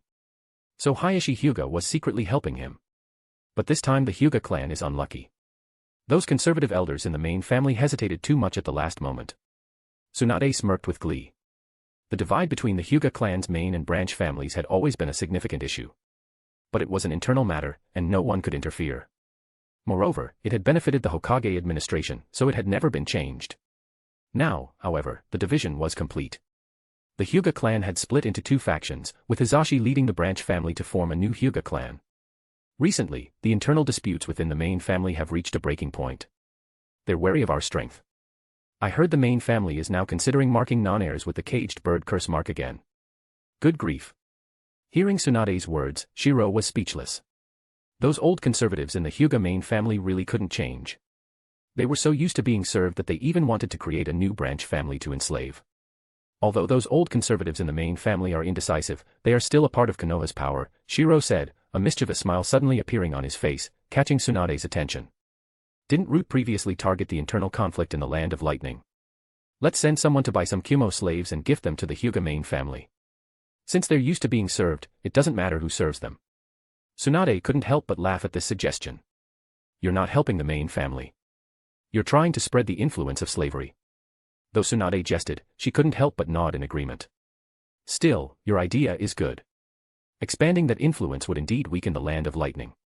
While Tsunade looked at the bigger picture, Shirou was simply annoyed by the behavior of the Kimogakure. But now that you're already sitting in the Hokage office, what are your plans for the kid Itachi? Tsunade asked. For Itachi, I'll arrange for Shisui to guide him. Kakashi is already capable of acting independently. The Umbu and Root aren't suitable for him, so I'll have him focus on missions for now. Behind the Hokage office desk, Tsunade smiled happily as she leaned back, enjoying the rare relaxation of not having to worry or scheme. For the first time in years, she felt truly at ease in the village. Power in hand did bring peace of mind. Watching Shirou tirelessly handle administrative tasks, Tsunade's gaze became soft and dreamy. It wasn't until late at night, after Shirou had finished all the paperwork, that he stretched and reached for a cup of tea Tsunade handed him. I told Conan to go rest. Finally, this pile of work is done, Tsunade said with a smile. But as Shirou stretched and took a sip of tea, he suddenly felt something unusual beneath the desk. A delicate foot in a high heel was teasing him. Shirou was left speechless. Meanwhile, Tsunade, leaning against the desk with a mischievous smile, continued to tease him. My little man, your ambition and boldness are impressive. You don't even guard against me or the Senju clan. Aren't you afraid I'll stage a coup against you? Her words were a clear reminder that Shirou had risen to power through a coup himself. However, Shirou looked genuinely puzzled. Coup? Tsunade, is that what you think? Isn't it? Tsunade asked, confused. Shirou shook his head, his expression serious. No. Konoha was created by the Senju and Uchiha clans. We're merely reclaiming what's rightfully ours. If they had done their job well, we wouldn't have gained so much support. His righteous declaration brought a smile to Tsunade's face. And you're not worried? Not even afraid I might poison your tea? You know, as a medical ninja, I'm just as skilled at poisoning as I am at healing. This was what puzzled Tsunade the most. This was the Hokage seat. The position everyone in Konoha fought tooth and nail for. But Shirou merely glanced at her with amusement. Tsunade, is the head of a village really that enticing? Besides, even if you poisoned me and took over, does it matter whether it's the Senju or Uchiha in charge? We share the same ancestors' blood. At this, Tsunade widened her eyes and retorted, don't change the subject. How can you call this just being a village head? It's completely different. Tsunade glared at him, frustrated. The Hokage's position couldn't be compared to an ordinary village leader. She had considered many possibilities but never imagined he genuinely didn't care much for the title. It seemed that to Shirou, if not for his ties to the Uchiha clan in Konoha, he truly wouldn't want to be Hokage at all. This is like punching into cotton, a forceful strike that lands on something soft and absorbs all the impact. However, Shirou merely gave a calm smile, then turned to gaze at the moonlight outside the window. With an air of dominance, he said. Tsunade, Konoha is too small. Even the entire ninja world is too confined, with so little land left to conquer.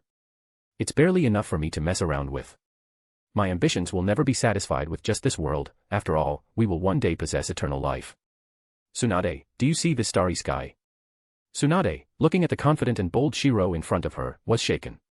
She had never imagined that someone could have ambitions of this magnitude. However, just as his words shifted, she was caught off guard by his sudden question. Following Shirou's pointed finger, she gazed at the night sky outside the window and murmured, stunned, I see it. Then, Tsunade, what do you see? Faced with this question, Tsunade pondered for a moment before tentatively replying in confusion, I see a beautiful sky full of stars. Wrong. Shirou immediately rejected her answer and, flashing a confident smile, pointed at the star-filled sky and declared something shockingly domineering. This endless expanse of stars is the land we will conquer for our descendants. Goodness. Such an audacious proclamation. This domineering line, filled with ambition and passion, immediately made Tsunade's skin flush red. Her amber-brown eyes trembled slightly, and a misty haze seemed to rise within them. She wasn't an ordinary woman, she was the strongest kunoichi in the ninja world. Flattering, saccharine words were merely sweet nothings to her. But this line, imbued with an overwhelming blend of ambition and dominance, struck her heart deeply, leaving her momentarily flustered. It was as if a teenage girl suddenly heard a confession from the boy she had secretly loved for years, leaving her mind blank. As for Shirou, with his confident smile and bold demeanor, his ambitions had evolved over time. When he was just a mere 3-tomo Sharingan user, all he thought about was leading the Uchiha clan to rise again. When he unlocked the Mangekyo Sharingan, he began to question why the position of Hokage had never belonged to the Uchiha. When he mastered would release in the Mangekyo, the entire ninja world became his playground. Now, having absorbed the chakra of Indra and Azura, knowing that he would one day ascend to the level of an Otsutsuki, a being akin to a cosmic god, no, surpass even that. With plans to consume the Otsutsuki and become an even more perfect and powerful god, conquering not just the stars but the entire universe, his ambitions naturally soared. In the future, the stars and the seas will be my home. Shirou. Tsunade's cheeks reddened as she gazed at him with misty eyes. Then, in a moment of bashful frustration, she suddenly lowered her head and grumbled, "So, is this how you plan to conquer the stars and seas?" Looking down, she saw her jade-like feet being gently held and toyed with by Shirou. Her eyes widened in disbelief, but the blush on her face didn't fade. Shirou flashed a confident smile, his white teeth gleaming, as he declared righteously. "Before conquering the stars and seas, of course, I must first conquer my mistress." Shirou. As Shirou activated an advanced barrier, Tsunade's face turned even redder, and she murmured passionately, "No, not here. The glass barrier around us is treated to prevent spying, so no one can peek in. Plus, I've already set up another barrier around the door after Conan left." Amid the passionate atmosphere of the Hokage's office, Shirou's hands roamed hungrily over Tsunade's voluptuous form, savoring every mature curve of her legendary body. His fingers traced the outline of her massive breasts through her top before slowly peeling it away. So perfect," he groaned, mesmerized by how her nipples had already hardened into stiff peaks. Their tongues danced as he devoured her mouth, drinking in her sweet moans.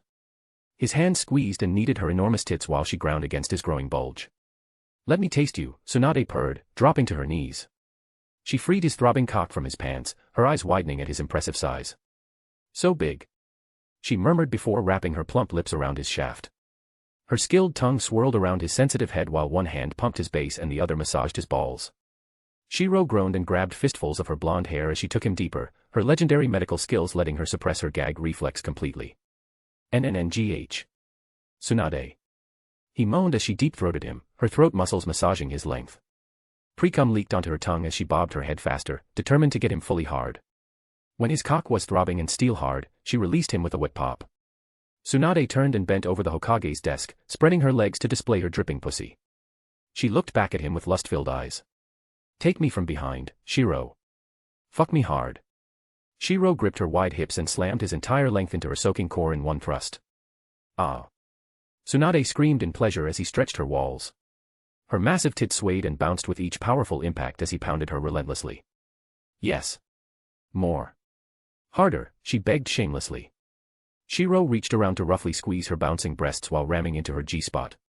His other hand found her swollen clit and rubbed it in tight circles. The dual stimulation quickly pushed Tsunade over the edge. Her pussy clamped down on his cock as she came hard, her whole body trembling. The feeling of her walls squeezing him triggered Shirou's release. With a final deep thrust, he flooded her womb with his hot seed. They collapsed together on the desk, panting heavily as their mixed fluids dripped down Tsunade's thighs. "That was amazing," she murmured, pulling him down for another passionate kiss. Her pussy clenched around him again, already eager for another round. Shirou lounged back in the Hokage's chair, watching hungrily as Tsunade knelt between his legs. Her massive breasts swayed as she lovingly licked his shaft clean, savoring their mixed juices. We made quite a mess," she purred, her skilled tongue swirling around his sensitive head. Her ministrations quickly had him hardening again. Tsunade stood up, her voluptuous body towering over him as she straddled his lap. She gripped his throbbing cock and aligned it with her dripping entrance. "Ready for more?" she teased, rubbing his tip against her wet folds. "Always," Shirou growled, grabbing her wide hips. Tsunade slowly sank onto his length, throwing her head back and moaning as he stretched her walls. "Ah, so deep like this?" she gasped once he was fully sheathed inside her. Tsunade began bouncing on his cock, her enormous tits bouncing wildly with each movement. Shirou latched onto one stiff nipple, sucking and biting while his hands guided her rhythm. The chair creaked beneath them as she rode him faster. "Yes. Right there," she cried as his cock hit her sweet spot repeatedly. Her pussy clenched around him as she ground down harder. Shirou's hands moved to squeeze and knead her bouncing breasts while she worked her hips. "I'm close." Shirou groaned, feeling his release building. Tsunade's movements became more frantic as she chased her orgasm. "Me too. Come with me," she begged. With a final deep thrust, they climaxed together. Tsunade's walls milked his cock as he flooded her womb with rope after rope of hot cum. She collapsed against his chest, both of them panting heavily. "We need to stop doing this in the office," Tsunade murmured against his neck but made no move to get up. Her pussy still gripped him possessively, clearly wanting more. Shirou just smirked and started hardening inside her again. Not enough, my mistress. The next morning. Inside the Hokage's office, Shirou was brimming with energy, quickly reviewing and handling official matters to ensure the village recovered and stabilized as swiftly as possible. Meanwhile, Tsunade didn't arrive until the sun was high in the sky. Her face still bore a satisfied blush, and when she finally sat down, her legs trembled slightly. Damn it. Your body is practically monstrous. Tsunade grumbled as she massaged her cheeks and calves, her Senju constitution helping her recover more quickly. In the forest on Konoha's outskirts, a new clan compound was bustling with activity. However, the clans being relocated there, despite the compound being larger than before, looked visibly displeased. Damn it. I used to be in charge of finances, and now they've assigned me to the police force as a Chunin. I'm Sarutobi. I used to be a Jonin. We from the Mito clan. The members of the three clans being moved into the spacious new compound were filled with resentment and discontent. In stark contrast, the members of the Shimura clan were overwhelmed with gratitude. Is this our new compound? It's so big. There's even a training ground. Lord Hokage is amazing. The Shimura clan members were ecstatic, and their elder clan leader, once the deputy clan head, was moved to tears as he gazed at their new home. This is wonderful. Our Shimura clan finally has a training ground again. No one could understand his feelings. As an elder who had lived through the second Hokage's era, he still remembered the glory days of the Shimura clan. At its peak, the Shimura clan had nearly 800 members, with over 100 of them being ninja. Back then, they had 2 training grounds. But ever since Shimura Danzo became the leader of Root, what should have been the clan's pride turned into its downfall. In just a few decades, the Shimura clan had nearly been wiped out. Everyone, be careful while moving in. Yes, clan head. The elders' eyes filled with tears of joy. The distance from the village center no longer mattered to them, what mattered was that they now had a decent place to call home. With fewer than 50 members left, the Shimura clan excitedly settled into their new compound. This stark contrast made the Sarutobi, Mito and Uchiha clans look even more bitter in comparison. Watching from a distance, Sarutobi Asuma's expression was one of anger and disappointment. Have we fallen so far into complacency and decay? Why is it that the Shimura clan can wake up, yet my clan remains so rotten? At that moment, Asuma was filled with boundless frustration, feeling both disgusted and ashamed of his clan's behavior. Chapter 266, Naruto, I am Uchiha Shirou, 266. Konoha. The Sarutobi, Shimura, Mito and Koharu clans had all moved to their new clan territories. At the same time, under the heavy snowfall of winter, a brand new security police division was established nearby. This division was a newly independent department of the police force, akin to the relationship between the Umbu and the Root. Under the heavy goosefeather snow, as the war ended and the village rapidly recovered its vitality, a sense of oppression and dissatisfaction permeated the 4 clans. At the security police division, the department head, Minato Namikaze, and deputy head, Asuma Sarutobi, worked tirelessly to ease the current rift between the village and the 4 clans, firmly believing in their cause. Hokage's office. Hokage-sama, Jiraiya-sama, and Tsunade-sama have gone to the Sarutobi clan. Kakashi Hatake, who was responsible for secretly monitoring the 4 clans, knelt on one knee and reported solemnly. Sitting at the desk, Shirou raised his head with a smile after hearing the report. It seems some people still want to rely on their seniority. Although Kakashi Hatake came to report, Minato Namikaze and Asuma Sarutobi accompanied him. As the heads of the newly established security police division at the gates of the 4 clans, it was impossible for them not to be aware of the situation. Minato scratched his head awkwardly. If he said anything, it might be seen as instigating, but he couldn't avoid reporting the facts. Meanwhile, Asuma wore a resolute expression, as though he couldn't tolerate the slightest grain of sand in his eyes when it came to Konoha. And Kakashi, remember to address me as acting Hokage until the formal succession, Shirou teased with a light laugh. Listening to their reports on the efforts of the security police division, he couldn't help but sigh. You've worked hard. Despite the immense pressure, the security division has managed to operate so quickly. Minato, you and Asuma deserve the most credit. Asuma Sarutobi suppressed his emotions, but his excitement was unmistakable. During this time, he bore the heaviest burden, being the son of the 3rd Hokage while ultimately betraying his clan and father. However, the changes in Konoha during this time had not escaped his notice. The Uchiha were not as vile and corrupt as the ugly rumors suggested. After taking power, Shirou did not greedily seize control of every important department, nor did he recklessly provoke a war. There was no brutal purging of dissenters. Instead, his broad-mindedness and skill shocked even Asuma. First was the decentralization of the Ninja Academy, followed by the reorganization of Konoha's 6 main departments, where capable and meritorious ninja clans were assigned positions appropriately. More importantly, there was an arrangement for graduating ninjas. Kekkei Genkai users from various clans were assigned as mentors, significantly increasing their survival rates. Even for clans considered guilty, Shirou adopted a conciliatory approach. Hokage-sama. At this moment, Kakashi reported with a serious expression. Among the 4 clans, the Shimura clan is the most grateful and deeply repentant. They have shown exceptional performance in the security division and are the most motivated. However, the Mito-Kado and Koharu clans clearly follow the Sarutobi clan's lead, with a lot of dissatisfaction and complaints emerging within their ranks. Despite Asuma Sarutobi's presence, Kakashi did not hold back, directly reporting the current intelligence about the 4 clans. This made Asuma's face darken. He wasn't angry at Kakashi but rather at the people of his clan. Why couldn't they follow the Shimura clan's example? Hearing this, Shirou appeared thoughtful. After glancing at Minato and Asuma, he sighed. Starting is always the hardest part. But I believe that with you, Asuma, acting as a bridge, the 3 clans will gradually come to accept these changes. Asuma Sarutobi nodded repeatedly, moved. Thank you for your trust, Hokage-sama. With the evidence of their crimes, just the secret theft of the Sharingan and would release techniques alone, both the Senju and Uchiha had enough grounds to wipe out these clans. Yet Shirou's magnanimity was evident. However, behind Shirou's composed smile, he knew that outright destruction would cause too much trouble and offer no benefit to him. In contrast, keeping the 4 clans around had far more value. Since the Shimura clan has performed well, let them know that the forested area we previously marked for the Aburame clan's relocation can be theirs instead. Tell them that within 2 years, as long as they remain true to their repentance, the Shimura clan will be allowed to move there. Hearing this, Minato and Asuma both smiled gratefully. Thank you, Hokage-sama. For Minato, this was an act of gratitude to the 3rd Hokage. For Asuma, despite everything, this was still his clan. Shirou's actions demonstrated his magnanimity. Even the Shimura clan, if sincerely repentant, could be forgiven. While this seemed like an act of goodwill, Shirou understood one thing well. I may forgive you, but whether the many ninjas in the village forgive you is not my concern. The Shimura clan had never been in high-ranking positions, as Danzo had used them to strengthen the root. Naturally, there was a little backlash. On the contrary, the clan's few dozen members were eager to see Danzo gone. The Sarutobi, Mito-Kado, and Koharu clans, however, were different. Their clans had influential ninjas in high-ranking positions, and now they had fallen to this state. People's greed would not be easily satisfied. Instead, such gestures of goodwill might give them the illusion that the Hokage feared them, that their combined strength could challenge him. Perhaps they could reclaim their lost power or even take back the Hokage seat. After Minato, Kakashi, and Asuma left, Shirou narrowed his eyes. These 4 clans still held significant value, there were many things to extract from them. Sarutobi clan.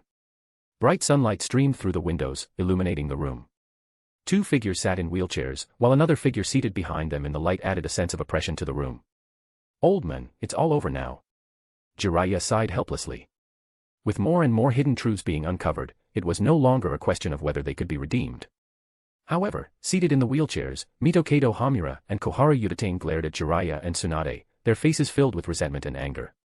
Jiraiya, Tsunade. You have no right to deny our contributions. Nor does Uchiha Shirou. Konoha exists because of us. In times of crisis, we took power. You think we acted out of self-interest, but do you even know what Konoha was like back then? At the time, the great clans held all the power, and commoner ninjas had no chance to rise. We strengthened our clans to resist you great clans and give the commoners a chance to breathe. Hamura and Koharu bitterly recounted their lifelong sacrifices for Konoha, only to be met with rejection and ostracism. Tsunade, arms crossed, sneered coldly at the 2 old fools, mocking them without mercy. Really? From what I recall, it was my granduncle who founded the Ninja Academy to help commoners rise. Tsunade's blunt ridicule turned Hamura and Koharu's faces ashen as they glared at her with wide eyes. Tsunade. You've forgotten the teachings of the 2nd Hokage. Not only do you fail to guard against the Uchiha, but you've also been swayed by them and even helped them seize power. How can you call yourself a Senju? The room erupted into intense arguments. Hamura and Koharu, knowing that Jiraiya and Tsunade wouldn't harm them, vented their anger with reckless abandon. They struggled their entire lives, only to have everything denied. Even their clan was ostracized into this corner. Yet now, they all believe they have done their duty to Konoha. Enough talking. Tsunade, say no more. Jiraiya, caught awkwardly in the middle, quickly tried to mediate the situation. Meanwhile, Sarutobi Hiruzen, his arms now blackened, silently watched the 2 of them, saying nothing during the earlier argument. Jiraiya, Tsunade, have you come here just to mock my current state? Or are you saying that there's northwest longer any place for the 4 clans in Konoha? After a long silence, Sarutobi Hiruzen's hoarse voice echoed. This made Jiraiya scratch his head awkwardly, while Tsunade stood silently for a moment before speaking in a serious tone. According to the evidence collected, as well as the incriminating information extracted from Danzo's mind, Mitokado Hamura and Uchiha Koharu, as former advisors to the Hokage, not only failed to fulfill their responsibilities of cautioning the Hokage but even covered up for the root's wrongdoings. Are you kidding me? The two old advisors, who had just been berating Tsunade and Jiraiya with their seniority, immediately widened their eyes in disbelief. They're already half paralyzed, yet they still won't let them go. Tsunade. At this moment, both Mitokado Hamura and Uchiha Koharu showed expressions of frustration and grievance. Gone were their earlier angry faces, instead, their reddened cheeks and darting, pleading eyes were now visible. However, Tsunade ignored them. She raised her head, looked directly at Sarutobi Hiruzen, and continued coldly. Former third Hokage, for condoning the root's crimes of harming fellow Konoha shinobi, conducting human experiments, and stealing Kekkei Genkai. Considering the influence of your status, I hereby ask that you remain confined to the Sarutobi clan's shrine and never step outside again. House arrest. Tsunade's words caused the expressions of all three to change drastically, especially Mitokado Hamura and Uchiha Koharu. They were not fools and immediately realized the implications. No matter what, Sarutobi Hiruzen was still a former Hokage.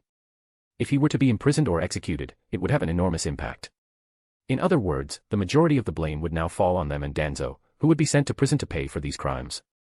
Realizing this, Uchiha Koharu, who often relied on her status as a woman, glared at Tsunade with reddened cheeks. Though her expression seemed fierce, her tone was significantly weaker. Tsunade. We watched you grow up. No matter what, we've always been respected figures. You can't send us to prison. Having been overthrown in a coup was already humiliating enough as losers, yet now they were to be thrown in prison. This was akin to nailing them to the pillar of shame. Tsunade. We've shed blood for Konoha and made indelible contributions to its development. You can't treat us like this. For these once proud individuals, being sent to prison was worse than death. For a moment, both Mitokado Hamura and Uchiha Koharu's expressions changed drastically. Even Sarutobi Hiruzen's face showed frustration and unwillingness. How ruthless. This was even crueler than killing them outright. The matter of the root and the nine tails must have an explanation, Tsunade said calmly, though she sighed inwardly. Back when they did these things, they should have anticipated the worst possible outcome. If they wanted to conduct human experiments on Kekkei Genkai, fine, do it on shinobi from other villages. Use other villages' shinobi for research. But instead, they used their people to study wood release and the Sharingan. That was simply asking for death. As for the Nine Tails incident, although they knew there was a mysterious enemy behind the scenes, to stabilize the situation and avoid causing panic, this was the only choice. Anyway, the root could shoulder a bit more blame at this point. Even Jiraiya remained silent. This matter, no matter who it concerned, was a betrayal of the village. And given the four individuals' significant statuses, the situation became even more complicated. If it had been anyone else, they would have long been labeled as rogue shinobi. Of course, Danzo had already received a punishment worse than being declared a rogue ninja. Stripped of his Konoha shinobi status. In other words, within Konoha, if a dog bit Danzo, Danzo would still have to apologize to the dog for dirtying its mouth. You can't do this. At this moment, Mitokado Hamura and Uchiha Koharu finally snapped, glaring at Tsunade. How could she do this to them? But the more these two old relics acted this way, the more irritated Tsunade became. She snapped impatiently, now you feel regret. Where was this regret when you did those things? You've long since lost your faith. How dare you? Sarutobi Hiruzen, who had been silent this whole time, finally erupted in anger. He raised his head, his murky eyes now fierce as he glared at Tsunade in rage. Tsunade, you're the one who's lost faith. We upheld the second Hokage's policies. Konoha's current prosperity is something we built. And you, Tsunade. You bear the Senju name, yet you conspire with the Uchiha and allow yourself to be manipulated by them. Sarutobi Hiruzen could no longer hold back. He accepted being overthrown in the coup. Victory and defeat are part of life. But he had dedicated his entire life to Konoha, and now they were denying everything about him. This was denying his very faith.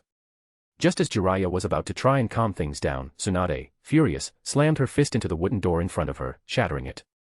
She roared. Shut up. You bunch of self-important old relics. Always talking about doing things for Konoha. Well, let me, Senju Tsunade, tell you, this Konoha. This village. It was built by my grandfather, my granduncle, countless members of the Senju clan, and the Uchiha clan working together. It was their generation of shinobi who sacrificed their lives and shed their blood to create it. Tsunade's voice was so loud that it echoed outside. Not you. Tsunade sneered as she pointed at the 3 old relics in front of her and mocked. You're nothing more than beneficiaries of their hard work. When you became the 3rd Hokage, the first Shinobi World War was already in its final stages. You old relics have no right to lecture me. And you have no right to bring up the Senju name. Are you a member of the Senju clan? Do you even understand the will of fire? Tsunade, brimming with authority, pointed toward the direction of the Hokage rock and shouted. The Uchiha. Was my granduncle's vision for them to be ostracized and suppressed like this? Back then, my granduncle wanted to slowly integrate the Uchiha into Konoha using the police force. But what did you do? The Uchiha already saw Konoha as their home. Yet under your suppression, you forced the entire village to ostracize them. Tsunade's angry outburst continued. If it weren't for these foolish decisions, Konoha wouldn't have faced so many issues.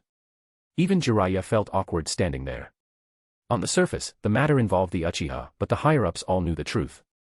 The Senju and Uchiha were simply too influential, and the new generation of Hokage couldn't control them. Lady Tsunade. As Tsunade continued her tirade, a squad of elite ANBU appeared around the area with a rustling sound. Tsunade glanced coldly at the 3 of them, particularly Sarutobi Hiruzen, whose furious gaze no longer interested her. She waved her hand and commanded coldly. Take Konoha's criminals, Mito Hamura and Uchiha Koharu, and escort them to prison. They are to be classified as S-rank high-risk offenders, alongside Danzo. Yes. The dozen or so ANBU members responded firmly. Among them, 3 ANBU masks revealed crimson Sharingan eyes beneath. The Uchiha, long oppressed, had finally seen the tables turn. You can't do this, Tsunade. We're Hokage. Advisors, you can't. Mito Hamura and Uchiha Koharu shouted desperately, especially since this was happening in their clan's territory. Around them, members of the Sarutobi, Mito and Uchiha clans were filled with anger and frustration at witnessing such a scene. To act so brazenly in their clan's territory. The 3rd Hokage, guilty of serious crimes, is hereby confined to the Sarutobi clan's shrine. Without an order from the Hokage, he is not to take a single step outside. Law enforcement by the police division shall oversee compliance. When speaking the last sentence, Tsunade gave a cold glance at her former mentor, Hiruzen Sarutobi. She was already showing some sentimentality. However, after Tsunade issued this order, Hiruzen Sarutobi's face turned extremely grim as he stared at Tsunade with intense anger. I have dedicated my entire life to Konoha. His gums had already been bitten to the point of bleeding, and his hoarse voice echoed with the unwillingness of a proud shinobi. Old man. Jiraiya let out a melancholic sigh. Although he had already known about Tsunade's decision, he came here in hopes of calming the 3 clans down and avoiding any conflicts. The ANBU, cold and emotionless, directly detained Mito Hamura and Uchiha Koharu, dragging the 2 elderly figures away. Hiruzen Sarutobi, seeing the ANBU glaring at him with hostility, could only maintain some dignity thanks to Jiraiya's intervention. Jiraiya personally escorted his teacher to the Sarutobi clan's shrine. However, outside the clan grounds, a ninja battalion led by the elite Uchiha forces stood coldly, watching the area. If there was any sign of unrest, they were prepared to ruthlessly suppress it as an act of rebellion. Chapter 267, Naruto, I am Uchiha Shirou, 267. The Konoha, route. After a major cleanup, the route base felt a little desolate. However, most of the researchers had been retained. Inside a spacious secret chamber, Orochimaru looked excitedly at the countless studies around him. Hehe, Shirokuin, you were indeed right. The research backed by the strength of an entire village far surpasses what a single individual can achieve. No matter how talented Orochimaru was, he was, in the end, just one person. Under Danzo's years of development, the root had amassed a large number of researchers, data, and countless research results. Especially remarkable was how the root, infiltrating various parts of the ninja world, had gathered countless oddities and treasures from all over. Seeing Orochimaru's satisfaction, Shirou couldn't help but smile as he nodded and said. For example, this is a ninja tool from the land of ours during the Second Great Ninja War. It far surpasses the ordinary ninja tools of today. I believe this is the direction for the future development of ninja tools. After all, ancient tools are too complex for common shinobi to wield effectively. And here is intelligence the root gathered from a defector of the Land of Lightning. Over the years, the Land of Lightning has indeed plundered many treasures from outside, and in terms of ninja tool development, they are no less advanced than we are. The concept of technological ninja tools was, in fact, subtly introduced in the early stages of the anime. The difference is that while the Konohagakure, from top to bottom, placed little importance on the future of ninja tools, focusing instead on wood release and the Sharingan, the Land of Lightning's Kumogakure had surprisingly ventured into high technology. As Shirou pointed to one document after another, Orochimaru's satisfied smile only widened. This was his true place, after all, being tied to the Hokage position or not was meaningless to him. Danzo truly poured his heart into the development of the root over these years. It wasn't just these scientific ninja tool prototypes. The root also housed information on Kekkei Genkai users from other villages and forbidden research of various kinds. One had to admit that for years, only Danzo had been tirelessly working on this enterprise. Absorbing resources from the Konoha. Absorbing from the clans. All to strengthen his root, which now fell entirely into Shirou's hands. The root is yours now, but as for research materials, you are not allowed to use our people. Finally, Shirou reminded Orochimaru. He didn't oppose the research endeavors but drew the line at harming their kin. The human experimentation might be difficult for ordinary people to accept, but among the upper echelons of the ninja villages, it was an open secret. After all, how else did forbidden techniques and the countless powerful jutsu come to be? Hehe, Shirokuin, rest assured, I understand this principle. With his raspy laugh, Orochimaru acknowledged the restriction. After all, when one gains something, one must inevitably give up something else. For example, as the head of the root, he now had access to its treasure trove and many researchers to expedite his studies. The trade-off was that he could no longer act recklessly. Similarly, should he leave the village and work alone, he would have more freedom but would undoubtedly face setbacks in funding and research speed. However, there's no need to worry about research subjects. Recently, the Land of Lightning has had quite a few slaves becoming active across the ninja world. Orochimaru, now in possession of the root, naturally understood the implications. With a raspy laugh, he nodded. It seems the root must continue implementing Danzo's racial conflict plan. It doesn't need to be that troublesome. All it takes is to foster a culture of vanity and competition among the aristocrats of the ninja world. Moreover, these Kumo slaves also make excellent research subjects. Hearing this, Orochimaru cast a meaningful glance at Shirou, cracking a rare smile as he teased. It seems that in some ways, Shirokuin holds grudges as well. Is this payback for Kushina? Orochimaru sometimes wondered why Shirou had always targeted the Kumogakure. After all, they had no prior interactions. The only plausible connection was that when the Land of Whirlpools was destroyed, the Kumogakure played a pivotal role. Uzumaki Kushina, naturally, resented them. Thus, in Orochimaru's and many others' eyes, Shirou's actions were seen as avenging Kushina. Or perhaps, it was simply affection by association. Perhaps. Shirou chuckled lightly without offering any explanation. In the gloomy root research lab, Shirou and Orochimaru exchanged a glance and both broke into smiles. Orochimaru was very satisfied with his current position. He no longer had to deal with irrelevant matters and could focus solely on his research. Most importantly, he no longer needed to conduct his experiments in secret, constantly wary of prying eyes and suspicion. Shirou, also satisfied, visited a root prison before leaving the base. Shirokuin, this is a descendant of the second Tsuchikage from the Hidden Stone village. Unfortunately, he did not inherit the dust release. Orochimaru shook his head in regret, lamenting his inability to study the dust release Kekkei Toda. But when Shirou looked at the prisoner, a ninja whose spirit had been broken and reduced to a dull, vacant state, he shook his head and said, "No. What interests me is his unique fission technique. The second Tsuchikage special ability allowed him to split into an independent entity without requiring hand seals. Although it divided his power, it was undeniably a fascinating and rare ability in the ninja world. Forbidden technique, Chimera Jutsu." As Shirou performed his unique forbidden jutsu, Orochimaru, standing to the side, licked his lips greedily and rasped. What a powerful forbidden technique. It's a shame that only someone like you, with a strong devouring factor in your body, can use it. In Orochimaru's eyes, Shirou's body was the ultimate vessel, capable of evolving and perfecting itself through devouring. He believed that this ability would one day ascend to godhood. Squinting his eyes, Shirou, having obtained the splitting ability, gazed in the direction of the Ryumayaku, dragon vein, in Rorin. I planted the seed there years ago, yet there has been no change. Logically, this shouldn't be the case. Could it be that the flow of time in the two dimensions is different? Hokage Office. Shirou, I can't believe Fugaku found the two lost spirit artifacts of Uchiha, the Tatsuka blade and the Yata mirror. At this moment, Uzumaki Kushina spoke with excitement, her eyes filled with both elation and sorrow. Spirit artifacts may seem out of place in the world of Naruto, yet they do exist, such as the Shinigami mask, which falls within this category. These two artifacts, like the Shinigami shrine of the Uzumaki clan, were lost long ago. Who would have thought Captain Fugaku would discover them on the battlefield? Seeing Kushina's sadness, Shirou nodded and sighed. Indeed. Captain Fugaku was battling hidden mist forces at the ruins of the Land of Whirlpools.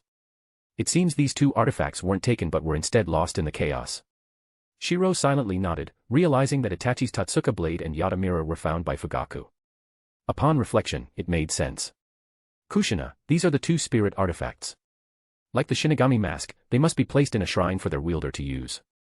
Surprisingly powerful, the spirit artifacts appeared deceptively ordinary. One was an ancient gourd, the other, a small round shield. These were the items Fugaku had sent back before his death, using his summoning crow. Yet, as she took the artifacts from Shirou, Kushina concealed her sorrow before breaking into a smile. Shirou, your Mangekyo Sharingan Susanoo can wield these two artifacts perfectly. You must protect them well. Although the Tatsuka blade and Yata mirror appear invincible, their weakness lies in their physical forms. Like the Shinigami himself, once the mask is broken, they cease to exist. The sealing techniques of the Uzumaki clan, combined with the legacy of the previous eras on Myoji, are extremely powerful. Looking at the spiritual tool Kushina handed over again, Shirou did not refuse. Instead, he nodded with a smile and said, I also have a special gift for you, Kushina. A gift for me? Kushina's face immediately turned red upon seeing Shirou's smile. Her gaze darted around nervously, and she couldn't help glancing at the others in the Hokage's office. Shirou's two assistants, Konan and Mabui, were sorting through documents, while Tsunade's two assistants, Shizun and Kurenai Yuhi, kept their heads down, pretending not to hear a thing. However, their flushed ears betrayed the fact that they had heard everything. It's this nightmare Baku summoning beast scroll.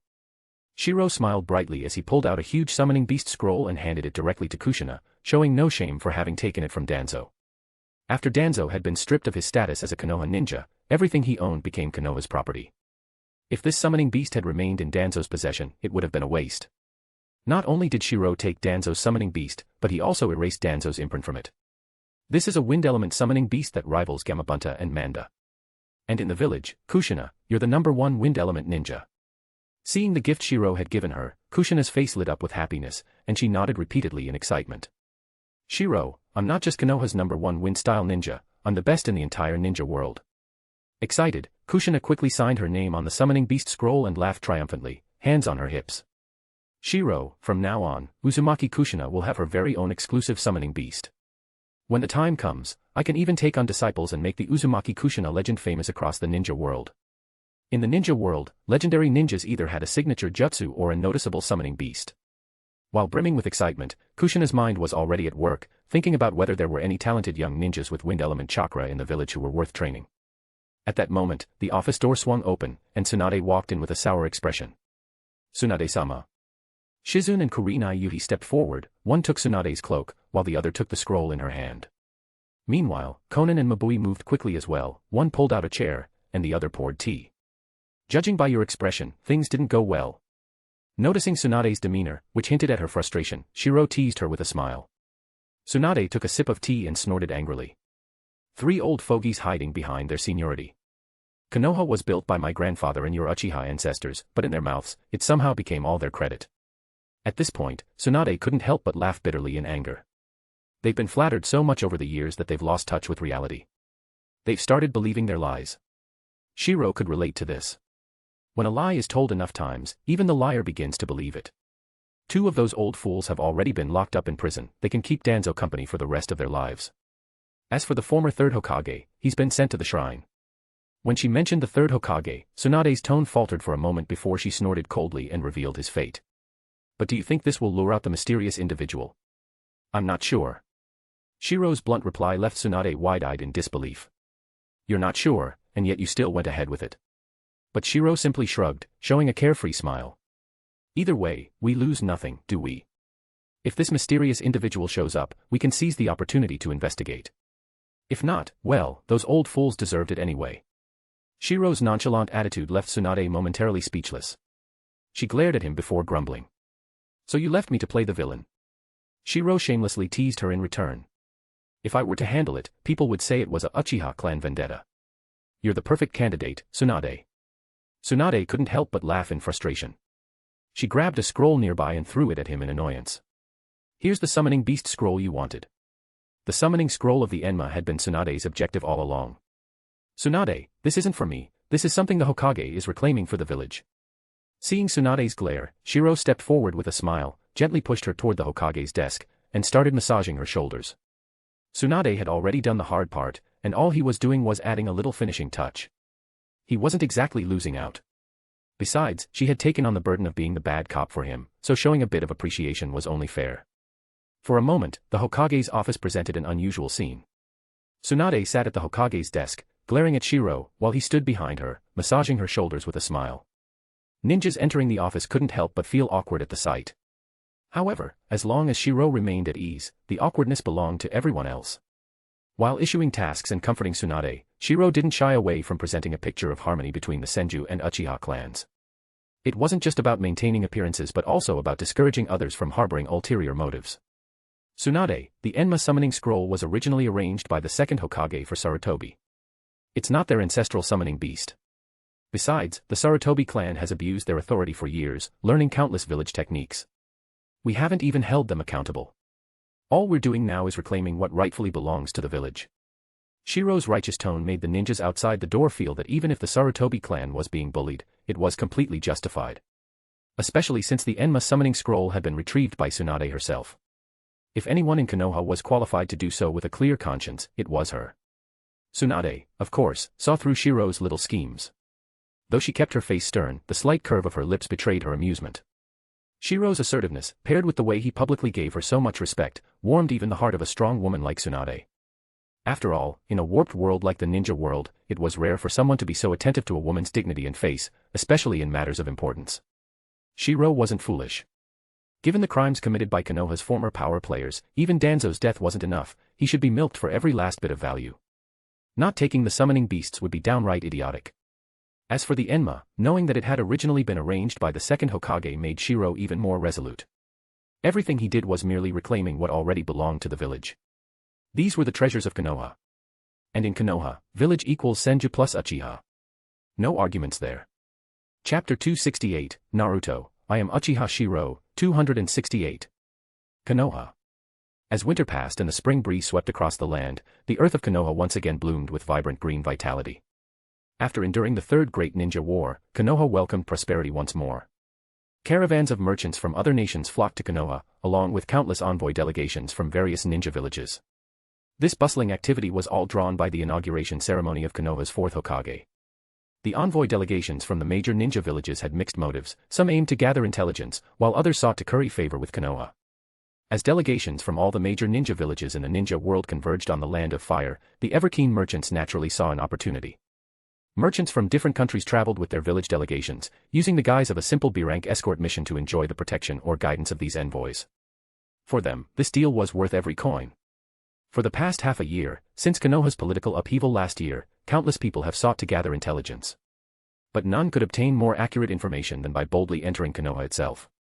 These ninja villages, by deliberately bringing so many merchants along, were not only sending money to Konoha but also creating a chaotic mix of individuals, making it easier to gather intelligence. Merchants from the land of birds, right?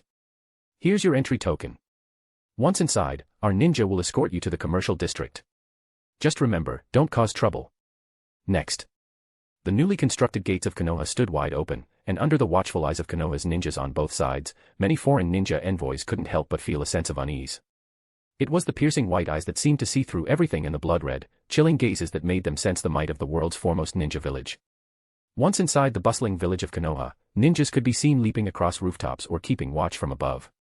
The message was clear: anyone foolish enough to cause trouble in Konoha would be swiftly dealt with. The presence of numerous Konoha ninjas, many of whom had recently experienced the crucible of war, exuded a killing intent even from the calmest of Chunin standing silently on the rooftops. Ninja Village Envoy Reception Hall. Impossible. We of Kirigakure absolutely cannot accept Konoha's terms. The envoy from Kirigakure, who had arrived early, looked frustrated and angry but dared not fully express it. After all, this time, they needed something from Konoha. If you cannot accept our terms, then understand, the ninja swords are trophies seized by our Konoha ninjas on the battlefield. We cannot return them. Mabui spoke calmly, negotiating with the Kirigakure envoy, whose frustration was palpable. Of course, if you have come with genuine sincerity, we can discuss alternative terms for an exchange. The Kirigakure envoy, initially prepared to leave in defeat, suddenly perked up at these words. Alternative terms. The envoy was no fool. Konoha intended to demand something in return for the swords. These alternative terms would likely involve secret techniques or other valuable assets. With a notebook in hand, Mabui calmly led the envoy toward the Hokage Tower. The Kirigakure representative, walking alongside her, was already deep in thought, trying to guess what Konoha wanted in exchange. Inside the Hokage Tower, in a meeting room for receiving foreign guests, a crystal ball displayed the unfolding events. The telescope technique. The Kirigakure envoy has taken the bait, Uzumaki Kushina said excitedly. Beside her, Uchiha Mikoto smiled warmly and shook her head. Kushina, don't rush. Whether Kirigakure fully bites or not remains to be seen. Mikoto, you're too cautious. Kirigakure is drowning in its blood mist era. What reason do they have not to take the bait? Kushina and Mikoto, both smiling, watched the scene in the crystal ball. Kushina's playful nature soon surfaced, and her gaze shifted to Samui and Yujito, who were standing nearby. Samui, Yujito, you two need to work hard. If not, the ambitions of Shirou will be entrusted to you, and the others in the village won't rest easy. Hearing this, Samui and Yujito's faces turned red with embarrassment. They were well aware of the plan. Kushina approached Samui, her excitement growing. Lady Kushina. Samui stiffened nervously and nodded. Though not yet in her prime, her figure was already well developed. Kushina squinted her eyes and, with a teasing smirk, remarked, Samui, you've grown again, haven't you? Her gaze drifted pointedly to Samui's chest, causing the latter to blush furiously and wish for a hole to crawl into. Just as Kushina was about to continue teasing, Mikoto intervened with a gentle smile, her calm demeanor diffusing the situation. Samui, Yujito, Shirou raised both of you and has now allowed you to seek revenge. I hope you won't disappoint him. Lady Mikoto. Samui and Yujito immediately straightened up, bowing respectfully. They had been personally trained by Mikoto, and over the years, they had developed deep feelings of loyalty and gratitude. We understand. The ambition of Shirou, you both know it well. This ninja world is bound to change sooner or later. Right now, the land of lightning is filled with rogue ninjas. Your origin and appearance make you the perfect candidates to recruit these lightning ninjas into Konoha. Behind Mikoto's gentle smile lay a glimmer of excitement and ambition. Everything she did was for the sake of Shirou. Samui and Yujito, fully aware of the plan, wore solemn expressions. The plan was to absorb wandering, displaced rogue ninjas from the land of lightning, giving them a home in Konoha. Lady Mikoto, Lady Kushina, the Kirigakure envoy has arrived. The sound of a knock on the door was followed by Mabui's voice. When permission was granted, the Kirigakure envoy entered. Inside the meeting room, after some unknown discussions, the Kirigakure envoy went from frustration to deep contemplation. The 7 ninja swords of Kirigakure are not only powerful weapons but symbols of immense influence within your village. Exchanging them for material goods is hardly unreasonable. With a calm smile, Mikoto maintained her composure, her words laced with subtle force. The Kirigakure envoy knew full well the value of the 7 swords to their village. In the hands of outsiders, they were merely powerful tools. But in Kirigakure, they symbolized great influence and heritage. Any ninja suited to wield one of these swords would see their power greatly enhanced. Such legendary weapons are rare and invaluable. But your village's demands. The Kirigakure envoy looked conflicted, but Kushina, her patience thinning, glared and snorted coldly. Those ninjas you're defending are just ordinary members of your village. On the battlefield, however, they killed many of ours. Let me be blunt. The individuals we're asking for are responsible for killing several key members of the Aburame and Kurama clans on the battlefield. Do you think we'd let this slide under normal circumstances? Realizing the reason for Konoha's demands, the Kirigakure envoy suddenly understood. Konoha sought to win over the Aburame and Kurama clans as part of their post-coup consolidation. Momochi Zabuza, age 13, infamous for his ruthlessness. Despite his young age, his strength rivals that of a Jonin. He's the most critical of the group. The Kirigakure envoy's expression darkened as the list of names and their details were read aloud. Impossible. Momochi Zabuza is one of our village's most talented young ninjas. We cannot hand him over. The others, perhaps, but not him. After much negotiation, both sides finally reached an agreement on the exchange terms. The other ninja swords have already been bestowed upon our heroes, and as for your conditions, this time, we can only exchange the Kubikurabocho and the Kabutawari for now. All right. As the mist ninja left with an unpleasant expression, Uzumaki Kushina and Uchiha Mikoto in the conference room immediately smiled. Mikoto, we've profited this time. I've heard from Shirou about the potential of the younger generation of mist ninjas. These two have been specifically marked by Shirou. Looking at Kushina's beaming smile, Uchiha Mikoto also smiled and nodded, saying, Indeed, it's all thanks to the Mist Village's policies, which have led to resentment and exclusion of ninjas with Keki Igenkai from top to bottom. This is probably why Mei Terumi has hidden her Keki Igenkai ability. The one with the most complicated feelings about this situation was undoubtedly Kushina, as she had been at the center of this plan. Kushina, with Shirou using your name to restore the nation this time, you'll eventually become a true princess, just like Tsunade. Faced with Mikoto's teasing, Kushina revealed a bittersweet yet satisfied smile and then shook her head, saying, "Restoring a nation isn't that easy. We don't even know how many Uzumaki clan members are left in the ninja world. My only goal this time is to use this opportunity to gather our scattered clansmen. As long as the name Land of Whirlpools remains remembered in the ninja world, and Konoha gains another Uzumaki clan, it will be enough." Under Kushina's excited smile, the thought of reuniting with her scattered family and seeing her clan again brought her more joy than the idea of restoring the nation. She had never imagined such a surprise before, but it was all thanks to Shirou. However, we'll first need to make use of Princess Kushina's title of restoring the nation. Over time, the many Kekkei families excluded by the Mist Village may eventually lose all hope in their country and village and make new choices. Under Mikoto's knowing smile, this was revealed to be a long-term plan. But as long as it had begun, it would not stop. By using the pretense of restoring the Land of Whirlpools, they would gradually absorb wandering clans in the ninja world. At the same time, they would assimilate them into Konoha.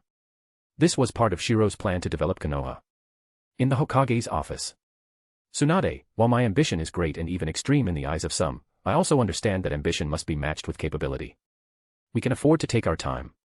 As Shirou slowly revealed his ambitious plans, Tsunade's eyes gleamed with intrigue, though she still teased him in a stern tone. "You're bold, absorbing all the Kekkei ninjas and clans from the ninja world into Konoha." Shirou nodded as though it was only natural and replied with a calm smile, "Why not? Ever since the establishment of the ninja villages, it's undeniable that the ninja world has advanced half a step. At the same time, however, the Kekkei clans have had a hard time. The powerful abilities they possess bring not only strength but also fear. Countless Kekkei clans have vanished due to fear and suppression by the villages. There are too many wandering Kekkei ninjas in the ninja world. Take, for example, the Mist Village's blatantly obvious policies." At this point, Shirou gazed at the bustling village outside the window and shook his head. Developing the village step by step may bring us back to the same position as before the Third Great Ninja War in 10 years. It would just be another cycle. Step-by-step development could never match the speed of taking and absorbing. "Aren't you afraid of attracting spies?" Faced with Tsunade's concern, Shirou merely smirked in disdain. "Are there not already enough spies? But if a spy settles in Konoha, marries, and has children, where do you think their loyalty would lie? This is also our best opportunity." At this point, Shirou adopted a more serious look and pulled out the report detailing the village's losses after the Third Great Ninja War. The wounds from war have left countless vacancies and opportunities. Of course, we'll use these to strengthen the village. At the same time, this is the perfect moment for outsiders to join the village with the least resistance. At a village's peak, every piece of the pie had already been divided. But after a war caused such heavy losses, there were now countless empty seats. So, at this moment, inviting outsiders to join and sharing a few smaller pieces of the pie wouldn't cause much backlash. But if it were at its peak, when every seat was taken, inviting outsiders would only provoke dissatisfaction. Tsunade fell into deep thought. This plan was bold, something that had never been attempted in the ninja world. In the eyes of others, it may seem bold, but what we're trying to achieve is to change the ninja world. Just like before the establishment of ninja villages, who would have thought that the Senju and Uchiha would join hands? With a confident smile, Shirou stood on the shoulders of his ancestors to see the world. Meanwhile, the people of this world lacked such giants as their ancestors. The Mist Village provides a good opportunity by using Princess Kushina's name to restore the nation. We'll steadily develop and look for opportunities to absorb the Kekkei clans of the Mist Village. The Sand Village has already been contacted. The Cloud Village is even easier to approach, given the many wanderers from there. Perhaps we can take advantage of the revival of the Land of Whirlpools to absorb them. Tsunade calmly analyzed the situation. For now, aside from the Rock Village, their plans seem to involve everyone. If this plan succeeds, your ambitions will indeed face less resistance when taking the first step. Tsunade. This isn't just my ambition, it's ours. This is also for the true peace of the ninja world. With firm conviction, Shirou didn't deny his ambition, but he also emphasized the peace it would bring, a peace he intended to make everyone see. Tsunade chuckled, a smile spreading across her face. Peace. However, there's one thing you got wrong, Tsunade. We can't absorb the Land of Lightning. Shirou shook his head. The Land of Lightning was practically a sworn enemy of Konoha, with the blood debts owed to the Land of Whirlpools. How could there be any goodwill? Once the world achieved the planned unification, it was impossible to let the nobles continue enslaving civilians. For now, only Shirou knew that among the stars in the heavens, there were many unknown enemies. The Otsutsuki clan of the universe would never give up on this failed world. So he had to ascend step by step to the pinnacle. Chapter 269, Naruto, I am Uchiha Shirou, 269. The Land of Wind, Sunagakure, the Hidden Sand Village. The newly appointed fourth Kazekage, Raza, sat with a grim expression as he discussed the intelligence sent back from Konohagakure with the 5 elders of the village. Konohagakure is truly despicable. How dare they propose such unreasonable terms? Even so, Pakura's influence on both the Kazekage and our governance cannot be denied, one elder remarked. Indeed. While Pakura is seen as a hero of the village, she disrespects commands and frequently opposes the new policies. Another added. Although Raza had recently ascended to the position of Kazekage, the 6 years of the Third Shinobi World War had left the village without a true leader, even with elders like Chiyo and Ebizo relinquishing some of their power.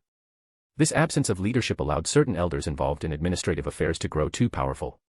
Though their influence wasn't overwhelming, it was still present, and particularly evident in how united they seemed now. Seeing the collective opinions of the 5 elders, Raza's expression darkened.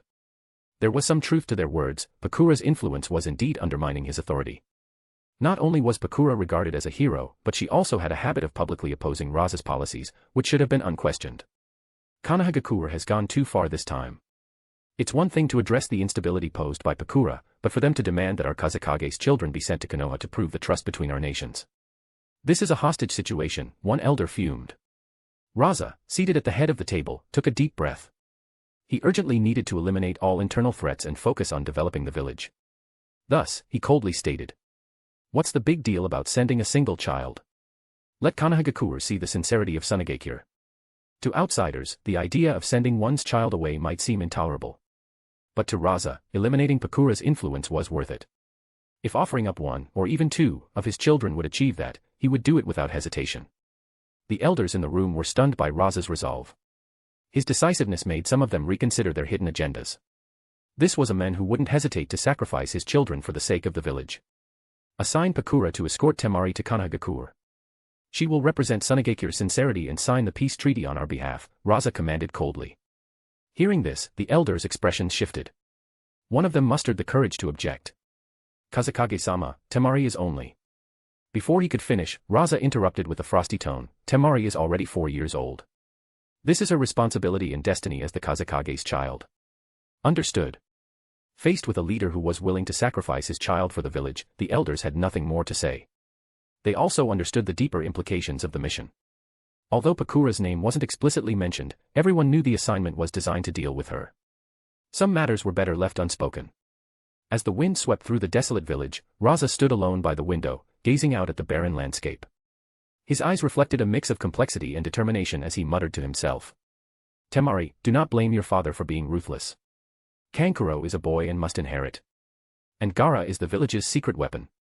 Konohagakure. In the forest of death, 2 shinobi wearing Kirigakure forehead protectors moved stealthily through the dense woods. One of them was a tall, burly man with a shark-like face, his cold, indifferent eyes betraying no emotion. He seemed more like a tool than a man. This demeanor fits perfectly with Kirigakure's current bloody mist policy. The tower up ahead is the rendezvous point, the shark-faced ninja, Kisame Hashigaki, stated emotionlessly as the pair caught sight of a distant tower. The other ninja, who had been feeling uneasy the entire journey, tensed up. Kisame, something about this mission feels off. This second figure, a woman with reddish-brown hair, emerald-green eyes, and a half-mask covering part of her face, was none other than Mei Terumi. Her expression turned grave as her unease grew. This is Konohagakure. To choose such a remote and suspicious location for a rendezvous. And considering how heightened Konoha's security is right now, Mei couldn't shake the bad feeling in her gut. However, Kisame remained unmoved. His cold, detached demeanor reflected his unwavering loyalty to his superior's orders. A shinobi must obey the village's orders. Nothing else matters, he replied indifferently. Mei felt stifled by Kisame's extreme adherence to the rules. His cold logic was emblematic of the Bloody Mist era, which had produced countless emotionally dead shinobi. While Kisame was considered one of the more stable ones, many others had been twisted and broken under the oppressive regime. As the two approached the tower, Mei's unease grew. We've arrived, Kisame said, his voice as cold as ever. The towering structure loomed before them, its open doors seemingly inviting them inside. The silence of the surrounding forest, broken only by the sounds of insects and wild animals, only heightened the tension. Cautiously, the pair stepped into the tower, where they were greeted by the sight of a massive, freshly carved stone statue. This is usually where Konoha holds its Chunin exams, Kisame explained, his adherence to protocol compelling him to report any relevant information. The giant statue with its hands forming a seal was originally built during the Third Hokage's era. Judging by its appearance, it seems to have been updated recently to reflect the hands of the soon-to-be fourth Hokage. The statue's young, powerful-looking arms confirmed Kisame's observation. It had been remodeled to honor Uchiha Shirou, Konoha's fourth Hokage. The time is up, but our contacts haven't arrived, Kisame said, frowning slightly as he checked the time. Mei, however, felt her unease spike. Something's wrong. This mission has felt strange from the beginning. Just as she voiced her concerns, the tower's doors slammed shut with a resounding boom. In the next moment, countless shadows emerged from the surrounding forest. Damn it! Mei shouted in alarm, while Kisame calmly reached for the massive sword on his back. The shadows resolved into numerous Konoha shinobi, their sheer numbers creating a suffocating atmosphere. On the observation platforms above, masked members of Konoha's A and BU Black Ops appeared one by one, cutting off any means of escape. Kirigakure Shinobi. Trespassing in Konoha's prohibited area is punishable by death, a cold, merciless voice declared. Among the ANBU, several pairs of glowing red Sharingan eyes could be seen. Having just experienced the horrors of war, Kisame and Mei immediately recognized those crimson eyes for what they were. Sharingan. This is a misunderstanding. We were sent here to rendezvous with our envoy, Kisame began, his voice low and gravelly. But Mei's sharp mind worked faster. As she pieced the situation together, her expression turned grim. Something far more sinister was unfolding. Command them to come here, yet the appearance of Konoha's Umbu. This immediately made Mei Terumi's face change drastically. She was shocked and furious, her mind constantly flashing with various guesses. Had her Kekkei Genkai been exposed? Or was it just as she suspected? Had the village made some kind of deal with Konoha? An instant conspiracy and trap surfaced in her mind. So sharp, no wonder you're called the most promising seed of Kirigakure by Shirou. At this moment, a gentle voice suddenly echoed from the tower. In the next instant, under the pupils of Kisame Hashigaki and Mei Terumi, a swarm of black hell butterflies appeared. A figure appeared on the fingertip of the newly carved ceiling stone statue. When Uchiha Mikoto's graceful figure emerged, with hell butterflies surrounding her, the pupils of Kisame and Mei, who had intruded here, both shrank. What terrifying chakra! Kisame, far from his peak state, immediately felt the oppressive pressure of this terrifying chakra. Meanwhile, Mei Terumi, with a grim expression, forced out a stiff smile. We came here under orders to rendezvous. Before Mei could finish her sentence, her pupils suddenly contracted. The figure had already appeared in front of her, while the hell butterflies on the distant statue's fingertip had only just begun to dissipate. Genjutsu. What beautiful eyes you have. At such a close distance, Mikoto gazed at Mei Terumi's emerald green eyes with an appreciative expression, which only made Mei more tense. Damn it. As Kisame was about to erupt in rage under the crisis, the scarlet Sharingan glimmered beneath several masked faces around him. In an instant, his body stiffened and became immobile. As ninjas of Kirigakure, you've intruded upon Konoha's restricted area. Now, you mustn't move recklessly. Mikoto's gentle smile, in Mei's eyes, was extremely terrifying. Especially when the three Tomo in her Sharingan connected into a single entity, Mei immediately lost the will to resist. Or rather. At this moment, under the Mangekyo Sharingan, only Mei's pupils remained her own, while her limbs were already out of her control. The Mangekyo's genjutsu rendered her body stiff and immobile in an instant. After all, Mei Terumi was far from her peak state, while Mikoto had awakened the Mangekyo during the Second Shinobi War nearly 10 years ago. Adding to that years of training and the wood-style chakra that had emerged within her, even Mei at her peak wouldn't stand much of a chance against Mikoto now. So it's the Mangekyo. Mei's hoarse voice trembled. She hadn't expected that before the confrontation had even begun, it would already be over. With so many Umbu around, escaping would already be a near impossible task. And now, with the Mangekyo in play, there was virtually no chance at all. Heh, a wise choice. Seeing Mei give up resistance, Mikoto couldn't help but show an approving gaze. May I ask, what value do we hold that is worth Konoha going to such great lengths? Though captured, Mei Terumi remained resentful. Unlike Kisame, who had yet to understand, she had already pieced together a general idea. It was clear that from the very start, their arrival here was part of a trap. Or they had been betrayed by their village. Faced with Mei's perceptiveness, Mikoto smiled approvingly and nodded. In the eyes of your fourth Mizukage, your value is nothing more than 2 swords. The reason is simple, you accidentally killed important youths from Konoha's Aburame and Kurama clans on the battlefield. Of course. That's how Kirigakure sees it. But in Konoha's eyes, the 2 of you possess far greater potential, a value that far exceeds those swords. With a gentle smile, Mikoto turned around. Her voice, however, carried a commanding authority.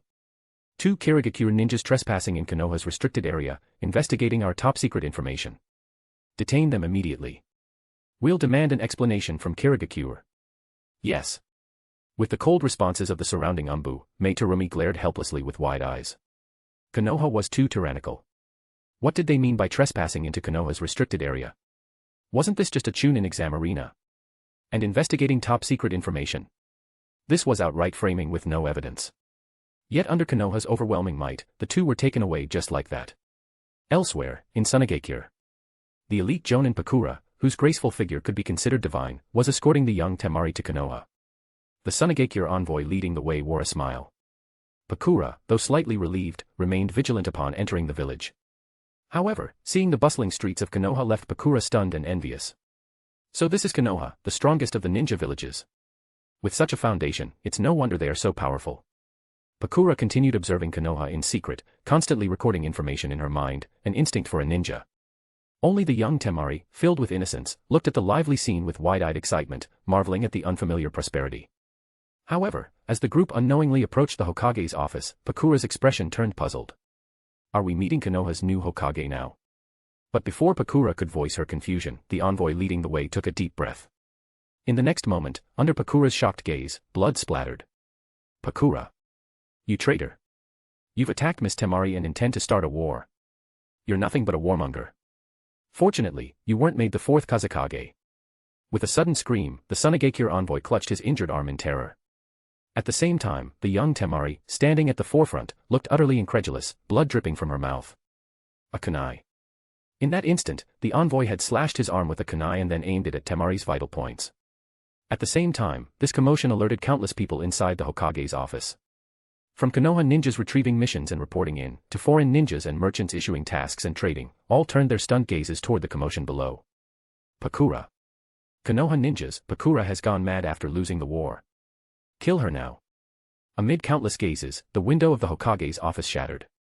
Pakura, clutching Temari tightly, appeared to be holding the Kazekage's child hostage. Pakura. You betrayed the village. You're a traitor to Sunagakure. The Sunagakure envoy screamed hoarsely, terror flickering deep in his eyes. The Kazekage's orders had left him no choice but to act this way. At this moment, in the Hokage's office, Uchiha Shirou's lips curled into a faint smile. Mei Terumi and Kisame, knowing the potential of such individuals in the ninja world, it was only natural to recruit them early. He didn't want to destroy the ninja world, he sought to unify it. As for Pakura, he couldn't keep wasting Konoha's resources targeting Sunagakure and Kirigakure. He preferred to take the initiative and keep control firmly in his hands. P.S. Naruto harem fanfic will not be complete without Mei Terumi. Chapter 270, Naruto, I am Uchiha Shirou, 270. Konoha, Hokage Building. A sudden commotion erupted, drawing the attention of countless people. They saw it clearly, the legendary ninja of Sunagakure, Pakura, had unexpectedly taken the Kazekage's daughter hostage and fled in a panic. However, from all directions, Umbu units appeared instantly, blocking every possible exit. Wood release, cutting technique. In that instant, under the shocked gazes of everyone, countless wooden stakes sprang up outside the Hokage building, directly sealing off Pakura's escape route. Sealing Jutsu, 5-element seal. Kushina appeared in a flash. Pakura's pupils trembled as she lowered her head, her expression full of disbelief. Overwhelmed by pain, Pakura found herself surrounded by 6 illusions cast by Sharingan users with 3 tomo each. At that moment, even the legendary Sannin wouldn't have been able to escape unscathed. Additionally, she was restrained by wood release techniques and Kushina's sealing jutsu. But to the onlookers, it all happened in the blink of an eye. The powerful Jonin from Sunagakure, Pakura, had been captured just like that. A Jonin from Iwagakure, witnessing the scene, widened his eyes in disbelief and stammered, "WW would release." At that moment, not just him, countless other ninjas also saw it. A masked Konoha ninja had unmistakably used wood release. The surrounding wooden stakes, as if alive, left everyone utterly shocked. Konoha has someone with wood release. This is the legendary first Hokage's wood release. It's real. This Umbu ninja must be from the Senju clan. What about Princess Tsunade? Inside and outside the Hokage building, both Konoha ninjas and those from other villages were filled with astonishment. Meanwhile, in the Hokage building, Tsunade, standing behind a glass window and watching everything unfold outside, smiled. This appearance of wood release should calm the ninja world down for a while. Next to her, Shirou also chuckled and nodded. Indeed. With the reappearance of the Mangekyo Sharingan and wood release in Konoha, it will certainly make all the ambitious figures in the ninja world think twice. Revealing the abilities of Yamato, the wood release user, was part of their initial plan. The major ninja villages would only know that Konoha truly had someone with would release. Whether this would release was as strong as the first Hokage's or not was up to their imagination. Regardless, it would stir up a renewed wave of Konoha's dominance over the ninja world. Now that they had this power, not using it to intimidate others would be foolish. Would release plus Mangekyo Sharingan, this was a power that surpassed even the tailed beasts. Without shedding a single drop of blood, they could easily intimidate the entire ninja world. To the people of Konoha, this new Hokage was a legend who had brought Konoha back to its position as the #1 ninja village.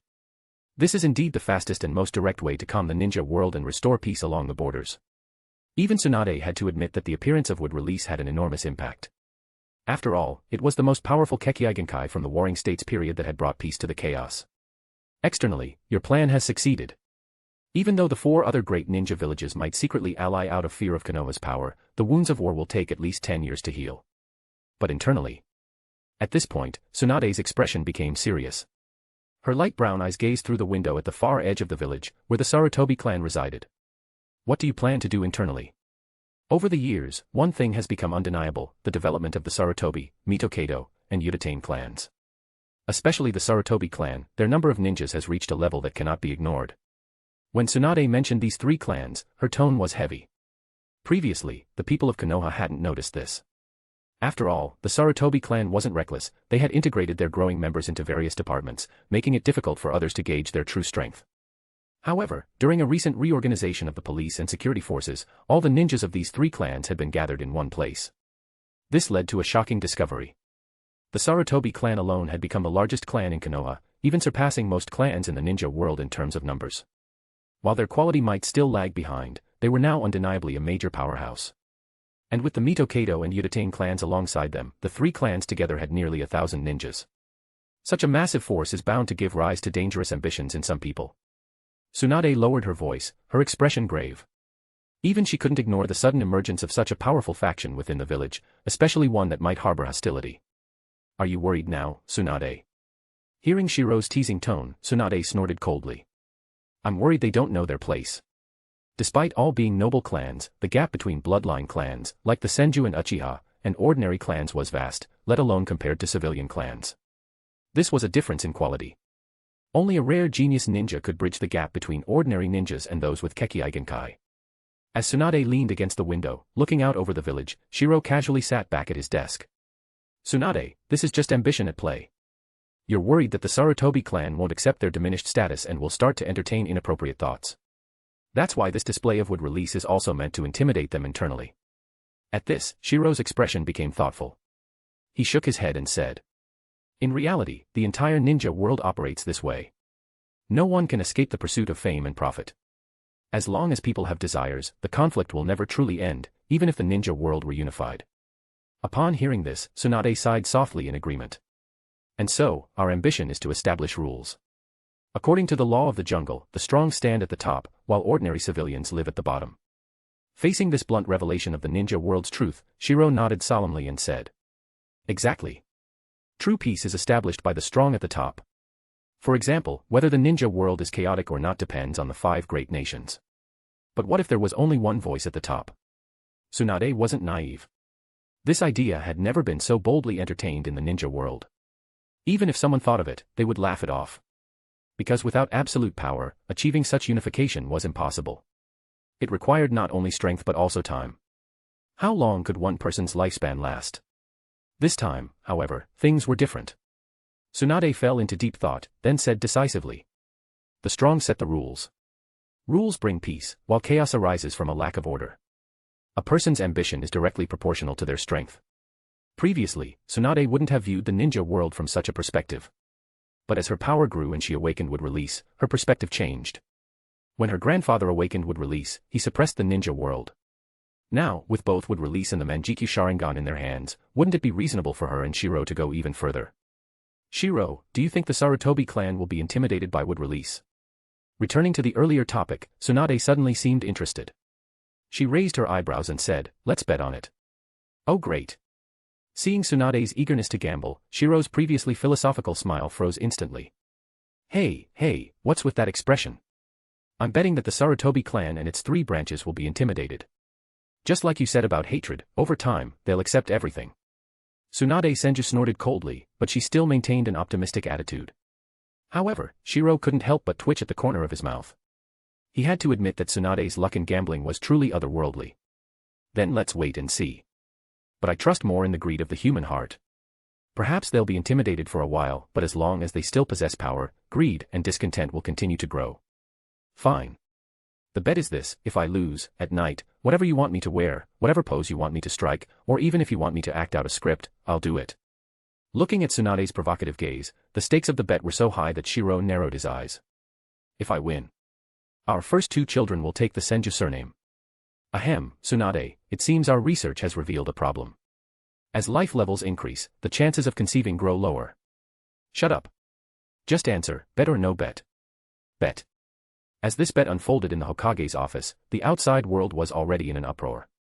The news of Wood release reappearing in Konoha spread like wildfire across the entire village, leaving the emissaries from various shinobi villages who had gathered in Konoha speechless. Wood release. Mangekyo Sharingan. Both reappearing in Konoha. At the same time, this news spread rapidly across the shinobi world.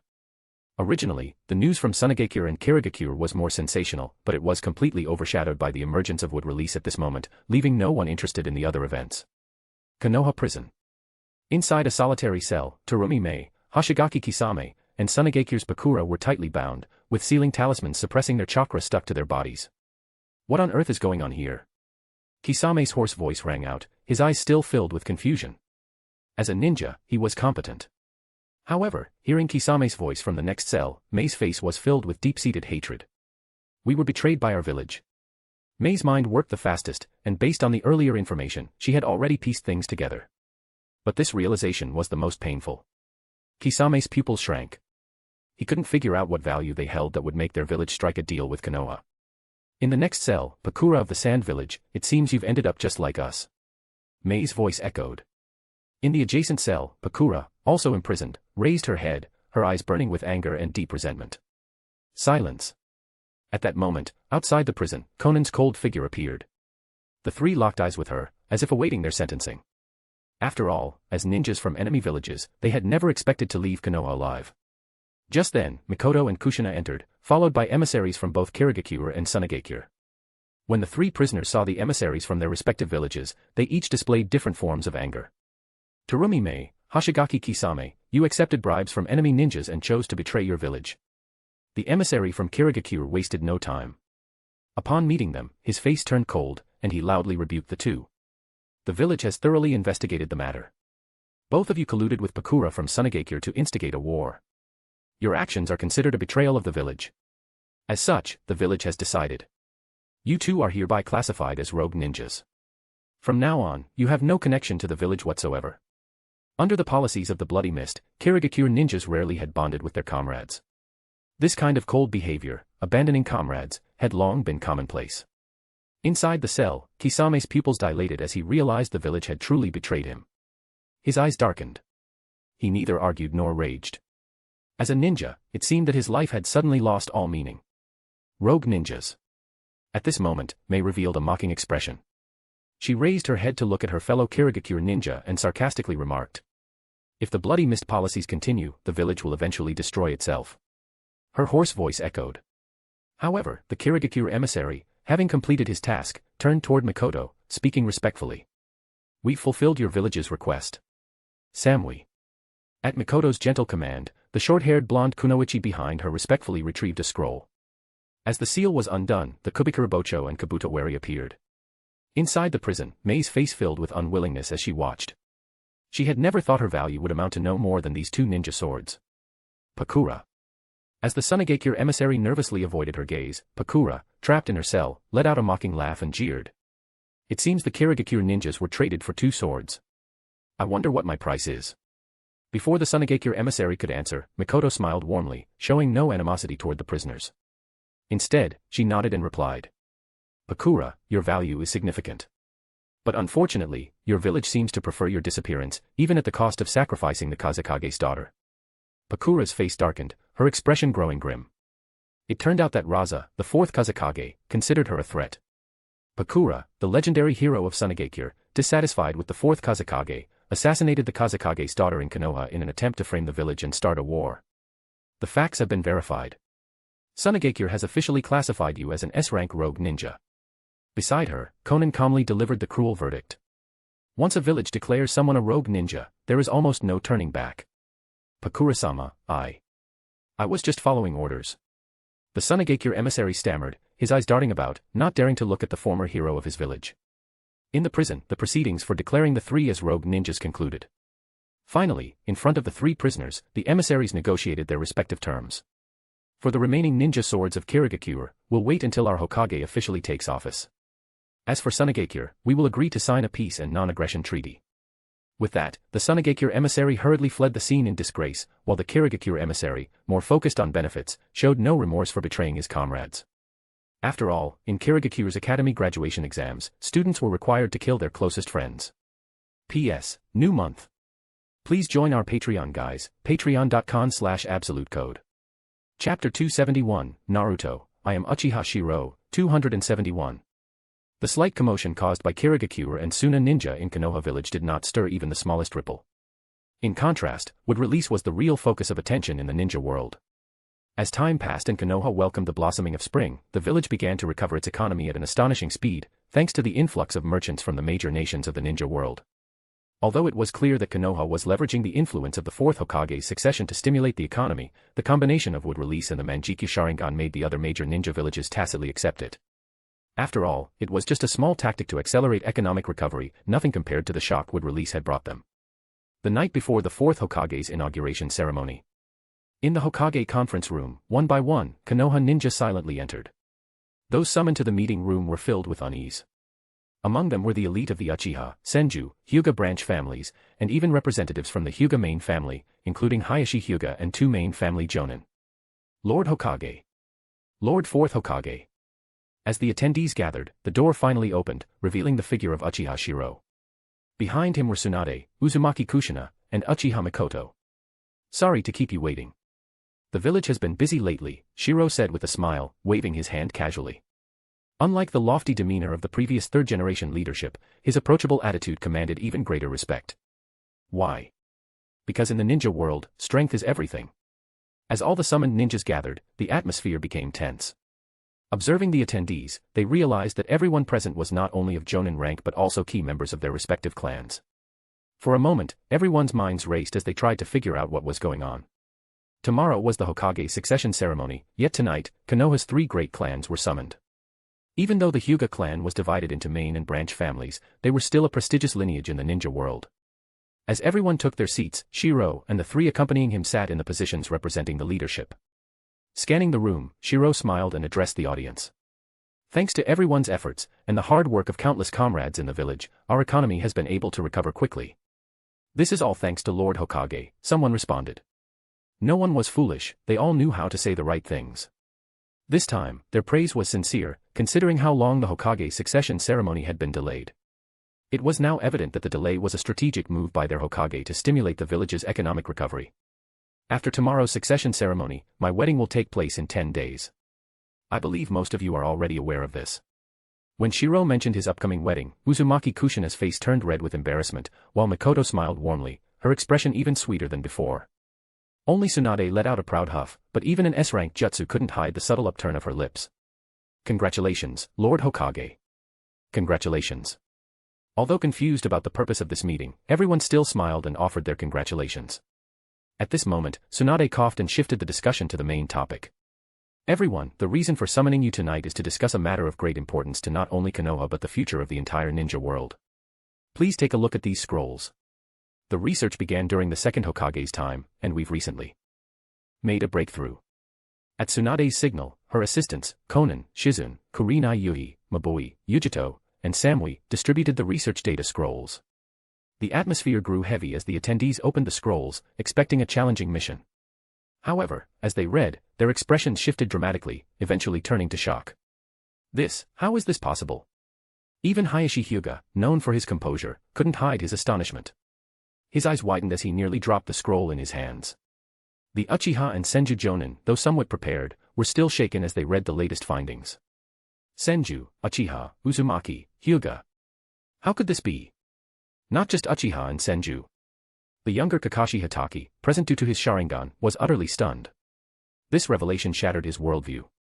Even Uchiha Shirou, known for his calm demeanor, couldn't maintain his composure. As Tsunade observed their reactions, she spoke solemnly. You are all key members of your clans and Jonin-level ninja. The content of this meeting is classified as top secret. Before you leave, a sealing team will apply a memory sealing jutsu to prevent any leaks. Senju Nawaki, unable to hold back any longer, jumped to his feet and shouted. Sister, this can't be true, right? Not only are Uchiha and our Senju clan from the same lineage, but even the Hyuga and Uzumaki, and even Kirigakuru's Kagaya clan too. The research scrolls were simply too shocking. They clearly documented that through extensive research, it was discovered that the Senju, Uchiha, Uzumaki, Hyuga, and even the Kagaya clan of Kirigakure all shared a common ancestor. It was already shocking enough to learn that the Uchiha and Senju shared an ancestor, but now they were being told that all these clans were one big family. And this was just the known data, there might be even more yet to be discovered. This is indeed true. Furthermore, we've identified others, such as Yujito's innate ability to control tailed beasts. Research suggests her lineage connects to Kinkaku and Ginkaku of Kimogakure, who are also considered descendants of the Sage of Six Paths. This means there may be countless other bloodlines in the ninja world that we have yet to uncover. One thing is certain, the ninja world still holds many secrets. Tsunade's words were heavy as she surveyed the room, her tone growing even more serious. This data has been verified.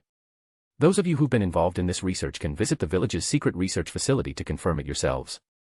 The room fell into stunned silence. Sharingan stared at Byakugan stared at the Senju, and finally, all eyes turned to the Uzumaki. What? They were all one family. The legend of the Sage of Six Paths tells us that chakra first appeared in this world because of him, and thus, ninjas were born. Why, then, do certain clans possess unique Kekkei Genkais? If the Kekkei Genkai clans are all descendants of the Sage of Six Paths, we might boldly hypothesize that most of the ninja world's major clans are his descendants. Tsunade's bold speculation as a medical ninja left everyone even more stunned. But before she could continue, Shirou coughed awkwardly, interrupting her. He couldn't let her continue with such wild theories. Medical ninjas like Tsunade were as obsessive about bloodline research as Orochimaru. Everyone, these are just hypotheses. However, the confirmed data reveals that the Senju, Uchiha, Hyuga, Uzumaki, and Kirigakuru's Kagaya clan do indeed share a common origin. As Shirou's words echoed through the room, Tsunade, though interrupted, still looked eager to continue. The next moment, under the wide-eyed stares of everyone present, her brown eyes turned blood red, and 3 black tomos slowly appeared. Is there even a need to doubt this? As for the characteristics of the Hyuga and Kagaya clans, perhaps more time is needed. After seeing Tsunade boldly reveal the Sharingan, Shirou on the side smiled and then placed one hand on his chest to form a seal. In an instant, the floor of the meeting room began to sprout, and before everyone's eyes, a massive tree grew rapidly. This isn't Genjutsu.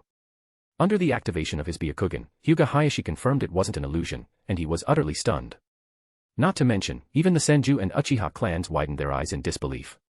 This revelation made them realize they might have even more relatives, perhaps even more unknown ones scattered throughout the ninja world. For a moment, everyone's minds raced as they seemed to grasp something. The Hyuga clan's first thought was, no wonder the Senju and Uchiha clans wanted to intermarry, and now they're even marrying across generations. It became clear, the Senju and Uchiha clans clearly intended to preemptively merge the powers of Wood Release and the Sharingan. Meanwhile, Uchiha and Senju exchanged glances, seeing the ambition deep in each other's eyes. Senju plus Uchiha equals Sharingan plus Wood Release. And if the Kagaya, Hyuga, and Uzumaki clans were added into the mix, would the merging of bloodlines lead to the appearance of the Sage of Six Paths? The legendary power of the Sage. The Rinnegan. No wonder my sister agreed to allow unions with both the Uchiha and Uzumaki clans. The first to realize this was Senju Nawaki. He looked up at his sister in shock, finally understanding her intentions. This wasn't magnanimity, this was pure ambition. She wanted to create a bloodline that could single-handedly achieve the Sage's power, perhaps even awakening the Rinnegan. Wait, is this a secret I should even be hearing? Among the group, Hatake Kakashi widened his eyes. After all, his Sharingan was a transplant from someone else, he had no such bloodline. Kakashi. At that moment, Namikaze Minato cast a helpless yet astonished glance at him. Minato-sensei, you too. Kakashi looked at Minato in shock, but Minato's resigned gaze shifted to his wife, Uzumaki Naiko. Minato had only accompanied his wife to this meeting, but even Shirou had extended this secret to him. Kakashi was stunned, but more than that, he felt gratitude. This was genuine trust, and Kakashi couldn't help but feel moved. The two exchanged bitter smiles, their minds overwhelmed by the gravity of the secret. Despite the weight of it all, Minato couldn't help but feel a spark of excitement. He thought of his son, Naruto. With Uzumaki's blood flowing through him, did that not mean Naruto was also a descendant of the sage? Meanwhile, the meeting room erupted into a cacophony of voices. No wonder neither the Uchiha nor the Senju opposed this union, they must have known all along. Hayashi. Before, the Hyuga clan matters were none of our business as Senju, but now that we share a bloodline connection, we must speak up. This caged bird seal you've imposed is going too far. Exactly. You can't blame the branch families for their resentment toward the main family. If the Uchiha and Senju can intermarry, then the Hyuga branch family isn't inferior either. If the Hyuga clan had been confused about the Uchiha-Senju marriages before, now they fully understood.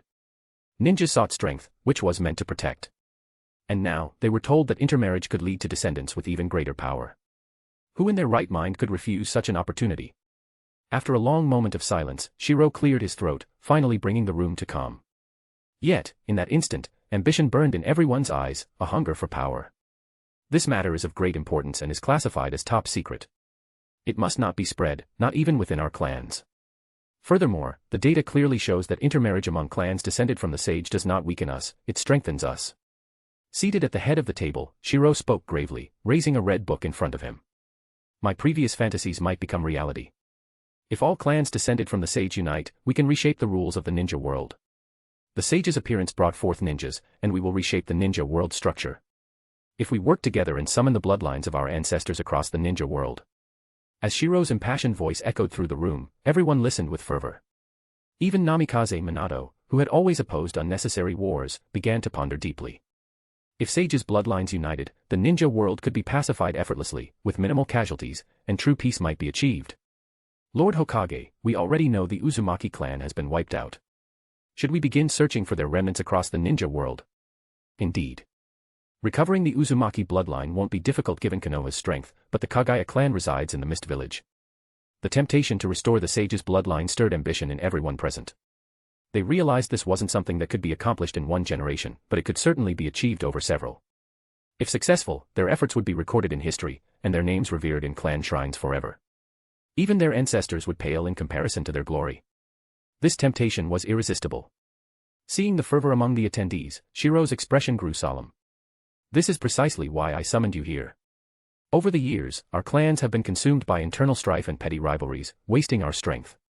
Some of you may still have doubts, but after this meeting, you may visit the Root Division's labs to see the data analysis for yourselves. As for the Uzumaki and Kagaya clans, and the possibility of other lost bloodlines in the ninja world. Shirou paused, his gaze sweeping over the room, his tone growing heavier. I have here a plan, a top-secret, S-rank initiative for Konoha's future development. It concerns not just our village's rise, but the very peace of the ninja world. Distributing the S-rank scrolls to the attendees, Shirou explained gravely. Under the guise of Princess Uzumaki Kushina, we will announce to the ninja world our intent to restore the land of whirlpools. Our official stance will be to recover lost Uzumaki bloodlines and recruit ninjas for the restoration efforts. Meanwhile, in secret, we will search for clans and individuals descended from the sage's bloodline. The goal of this plan is eternal peace for the ninja world.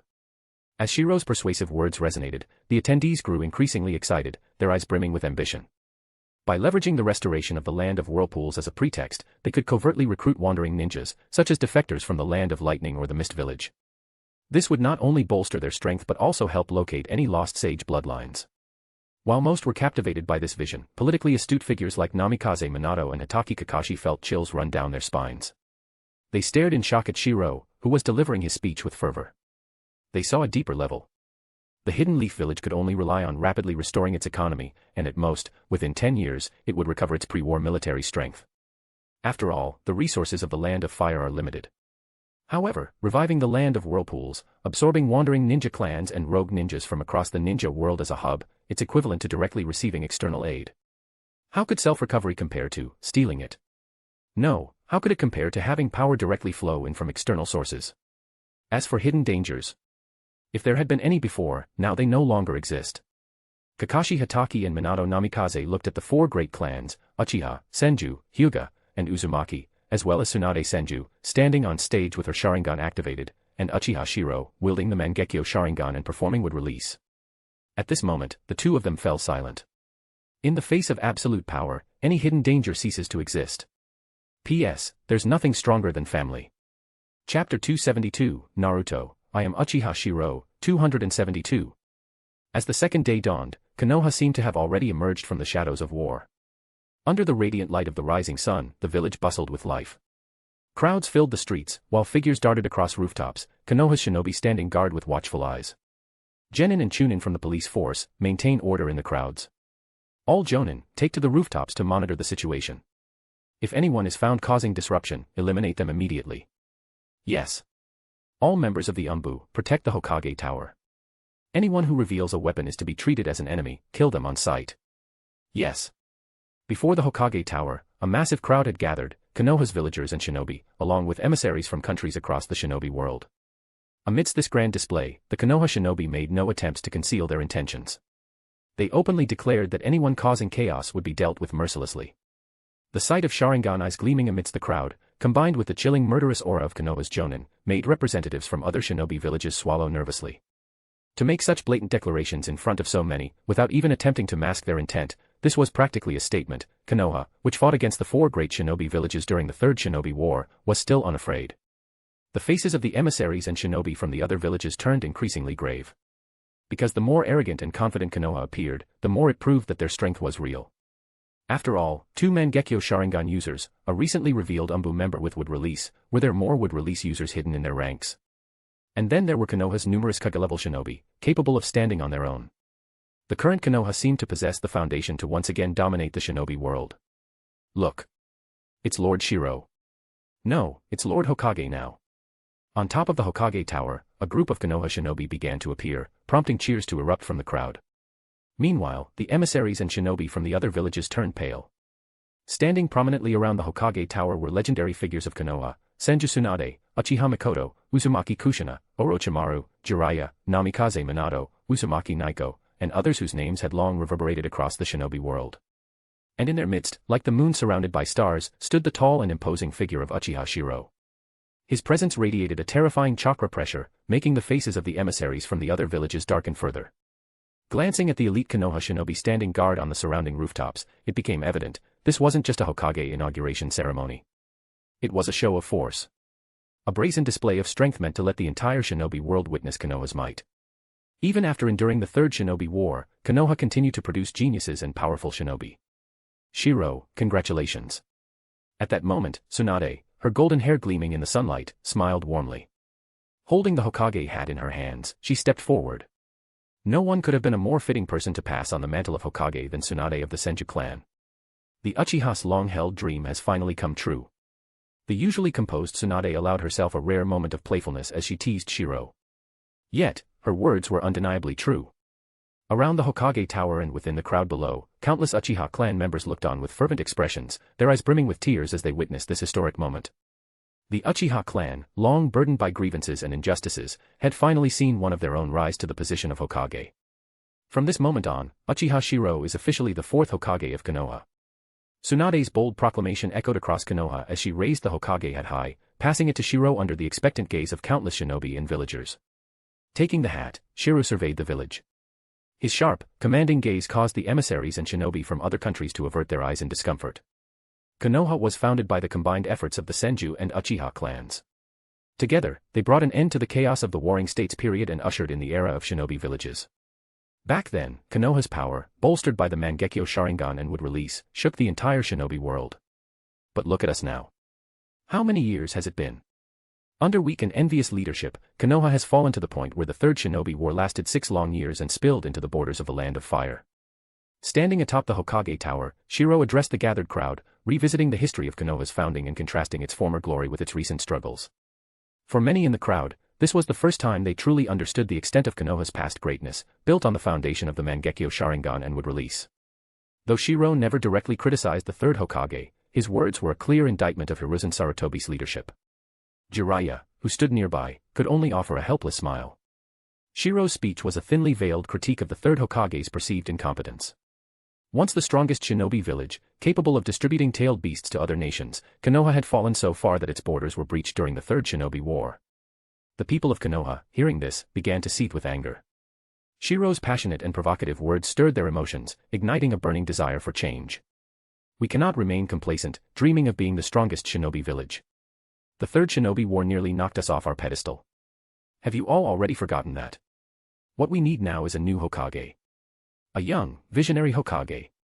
A Hokage with the courage to crush the bones of our enemies into dust. And now, that Hokage is here. He is one of us, living in this very era. I will lead Konoha to victory once more. Shirou's fiery speech resonated with the crowd, their fervor growing with each word. Meanwhile, the emissaries and shinobi from the other villages watched in horror as Konoha's people became increasingly impassioned. Shirou raised his arm, his Mangekyo Sharingan glowing menacingly as he declared. Now that the Mangekyo Sharingan and would release have reappeared, as long as we are united as one powerful Konoha, we will once again dominate the shinobi world. I, Uchiha Shirou, as the Hokage of Konoha, swear to lead you to victory. Any enemy who dares to challenge us will be crushed into dust beneath our feet. The Uchiha clan, driven by Shirou's powerful words, were the first to erupt in cheers. Their voices, filled with passion and pride, cried out, "Shirou-sama!" The crowd followed suit, their roars of approval growing louder and louder. Never before had a Hokage's inauguration been accompanied by such a rousing, defiant speech, a direct warning to the emissaries of the shinobi world. Even after enduring war, Konoha still possessed the strength to annihilate any village. With the Mangekyo Sharingan and would release, Konoha had reclaimed its position at the pinnacle of the shinobi world. Hokage-sama! Victory! Victory! Victory! The village erupted into a tidal wave of cheers, the cries of its people rising to the heavens. Shinobi and villagers alike raised their fists, their voices proclaiming their unwavering loyalty. Standing under the sunlight, Shirou turned his gaze toward the emissaries in the front row, their pale faces betraying their fear. Without hesitation, he declared in a commanding voice. Return to your Kage and tell them, the era of the third Hokage's weak and corrupt leadership is over. The shadows hanging over Konoha have been lifted. Any nation foolish enough to wage war against us will face Konoha's wrath. Raising his voice even further, Shirou's eyes swept across the gathered Konoha shinobi as he roared. I, Uchiha Shirou, as the Hokage of Konoha, declare. From this moment forward, the tides of the shinobi world have turned. Those who dare to offend Konoha, no matter how far, will be destroyed. As Shirou's stirring words echoed across the village, the shinobi and villagers erupted into a frenzy of cheers. Lord Shirou! Banzai! Banzai! The thunderous roar surged skyward like a tsunami, scaring the birds and beasts in the forest surrounding Konoha into panicked flight. Under the bright sunlight, the envoys and shinobi from various nations watched the fanatical Konoha villagers and ninjas with growing unease. Their scalps tingled, their faces paled, and cold sweat trickled down. This was Konoha's blatant show of military dominance over the entire shinobi world. As for their confidence, the Mangekyo Sharingan combined with would release, it was more than enough. Meanwhile, amidst this overwhelming display of power, a stifling tension filled the compounds of the Sarutobi, Mitokado, and Uchiha clans on Konoha's outskirts. Within the Sarutobi clan's shrine, a pair of cloudy eyes gazed bitterly toward the Hokage rock through the window. Today's Hokage inauguration ceremony was nothing but a cruel joke to him. A new face had been carved into the Hokage rock, while his once proud visage next to it still lacked a complete face. Uchiha! Konoha in your hands is far too dangerous. The low, resentful voice echoed within the shrine, filled with unrelenting bitterness. The shinobi world trembled. Konoha's fourth Hokage inauguration ceremony was nothing short of audacious and domineering. Clearly, only someone with absolute confidence would dare such a declaration. Especially with Konoha's bold proclamation. In the past, Konoha had never declared war on other villages due to the land of fire being surrounded on all sides. But this time, Konoha had formally announced to the world, any village that started a war would face Konoha's overwhelming counteroffensive. Which shinobi village in the world had the confidence to withstand Konoha's invasion? At this moment, the shinobi world seemed to fall silent. Iwagakure, Hidden Stone Village. Damn it! Who said Uchiha Shirou's Mangekyo Sharingan was almost blind? The third Tsuchikage, Inoki, slammed his desk angrily. Beside him, his son Katsuchi shook his head helplessly and said. This information came from Konoha itself. Based on our investigations, the source of the rumor seems to be Danzo of Root. Inoki was fuming. That Danzo. After all these years, he's only managed to live like a dog. How dare he openly research his own village's Kekkei Genkai and implant it into himself, wasting such an opportunity? If not for being caught red-handed, how could Danzo and Hiruzen Sarutobi have fallen so quickly? What should have been an internal conflict ended just like that? Inoki was frustrated. He had seen the signs of Konoha's internal strife brewing, only for it to be extinguished in an instant. Danzo is useless. He thought the Mangekyo Sharingan would inevitably lead to blindness. That Uchiha Shirou is even more cunning than Uchiha Madara ever was. He had already been quietly planning everything using his Mangekyo Sharingan from the start. Inoki spoke bitterly, piecing together all the intelligence to reach one conclusion. The risk of Mangekyo blindness was a trap deliberately leaked by Uchiha Shirou to manipulate Danzo. This led Danzo to adopt a strategy of trying to deplete the Sharingan's power. And the rest of the Shinobi world? They fell into the same trap, attempting to exhaust Uchiha Shirou's Mangekyo Sharingan, treating him as a ticking time bomb. But it was all part of his plan. Father, according to the intelligence, Konoha has indeed produced a wielder of wood release.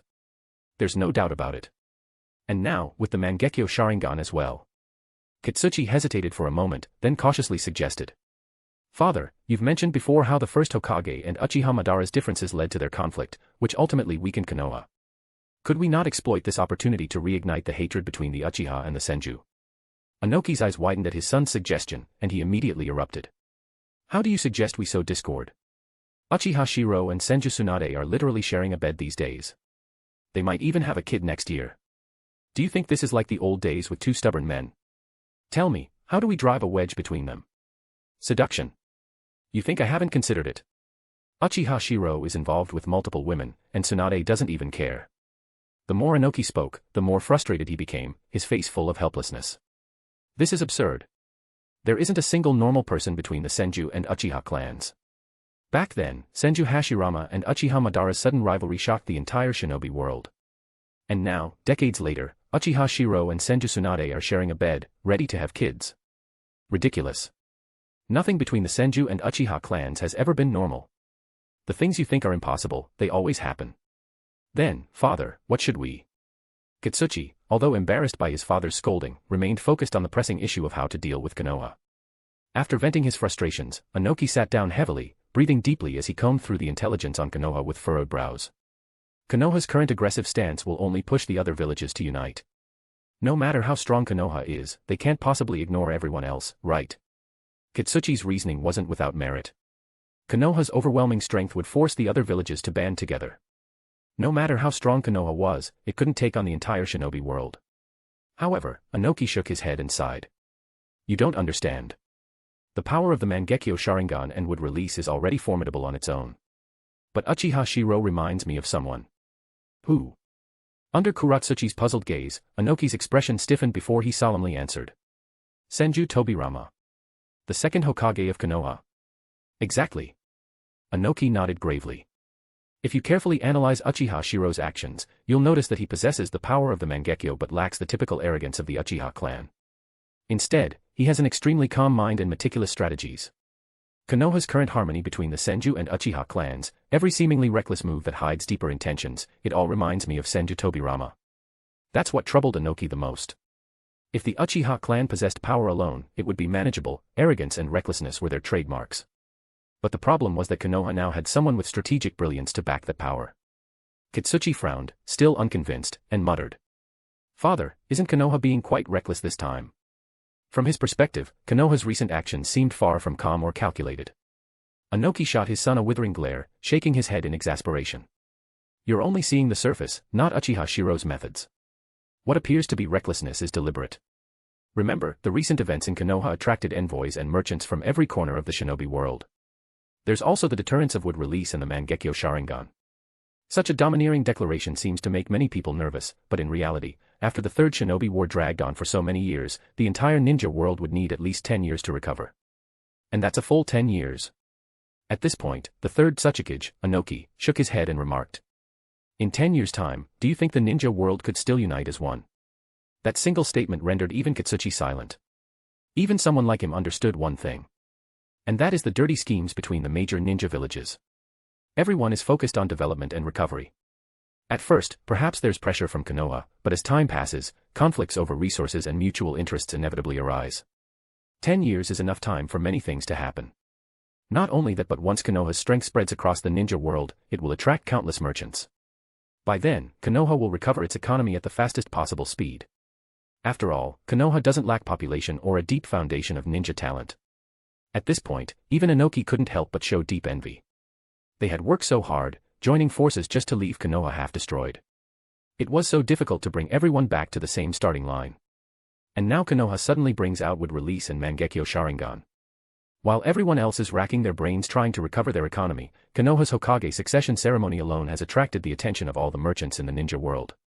No wonder the Hokage succession ceremony has been dragging on for so long. At first, I thought it was to resolve internal conflicts. Turns out, it was all just to draw every merchant in the ninja world over there. At this moment, even Inoki had to admit, this move was brilliant. Chapter 273, Naruto, I am Uchiha Shirou, 273. Here's the 3 extra chapter.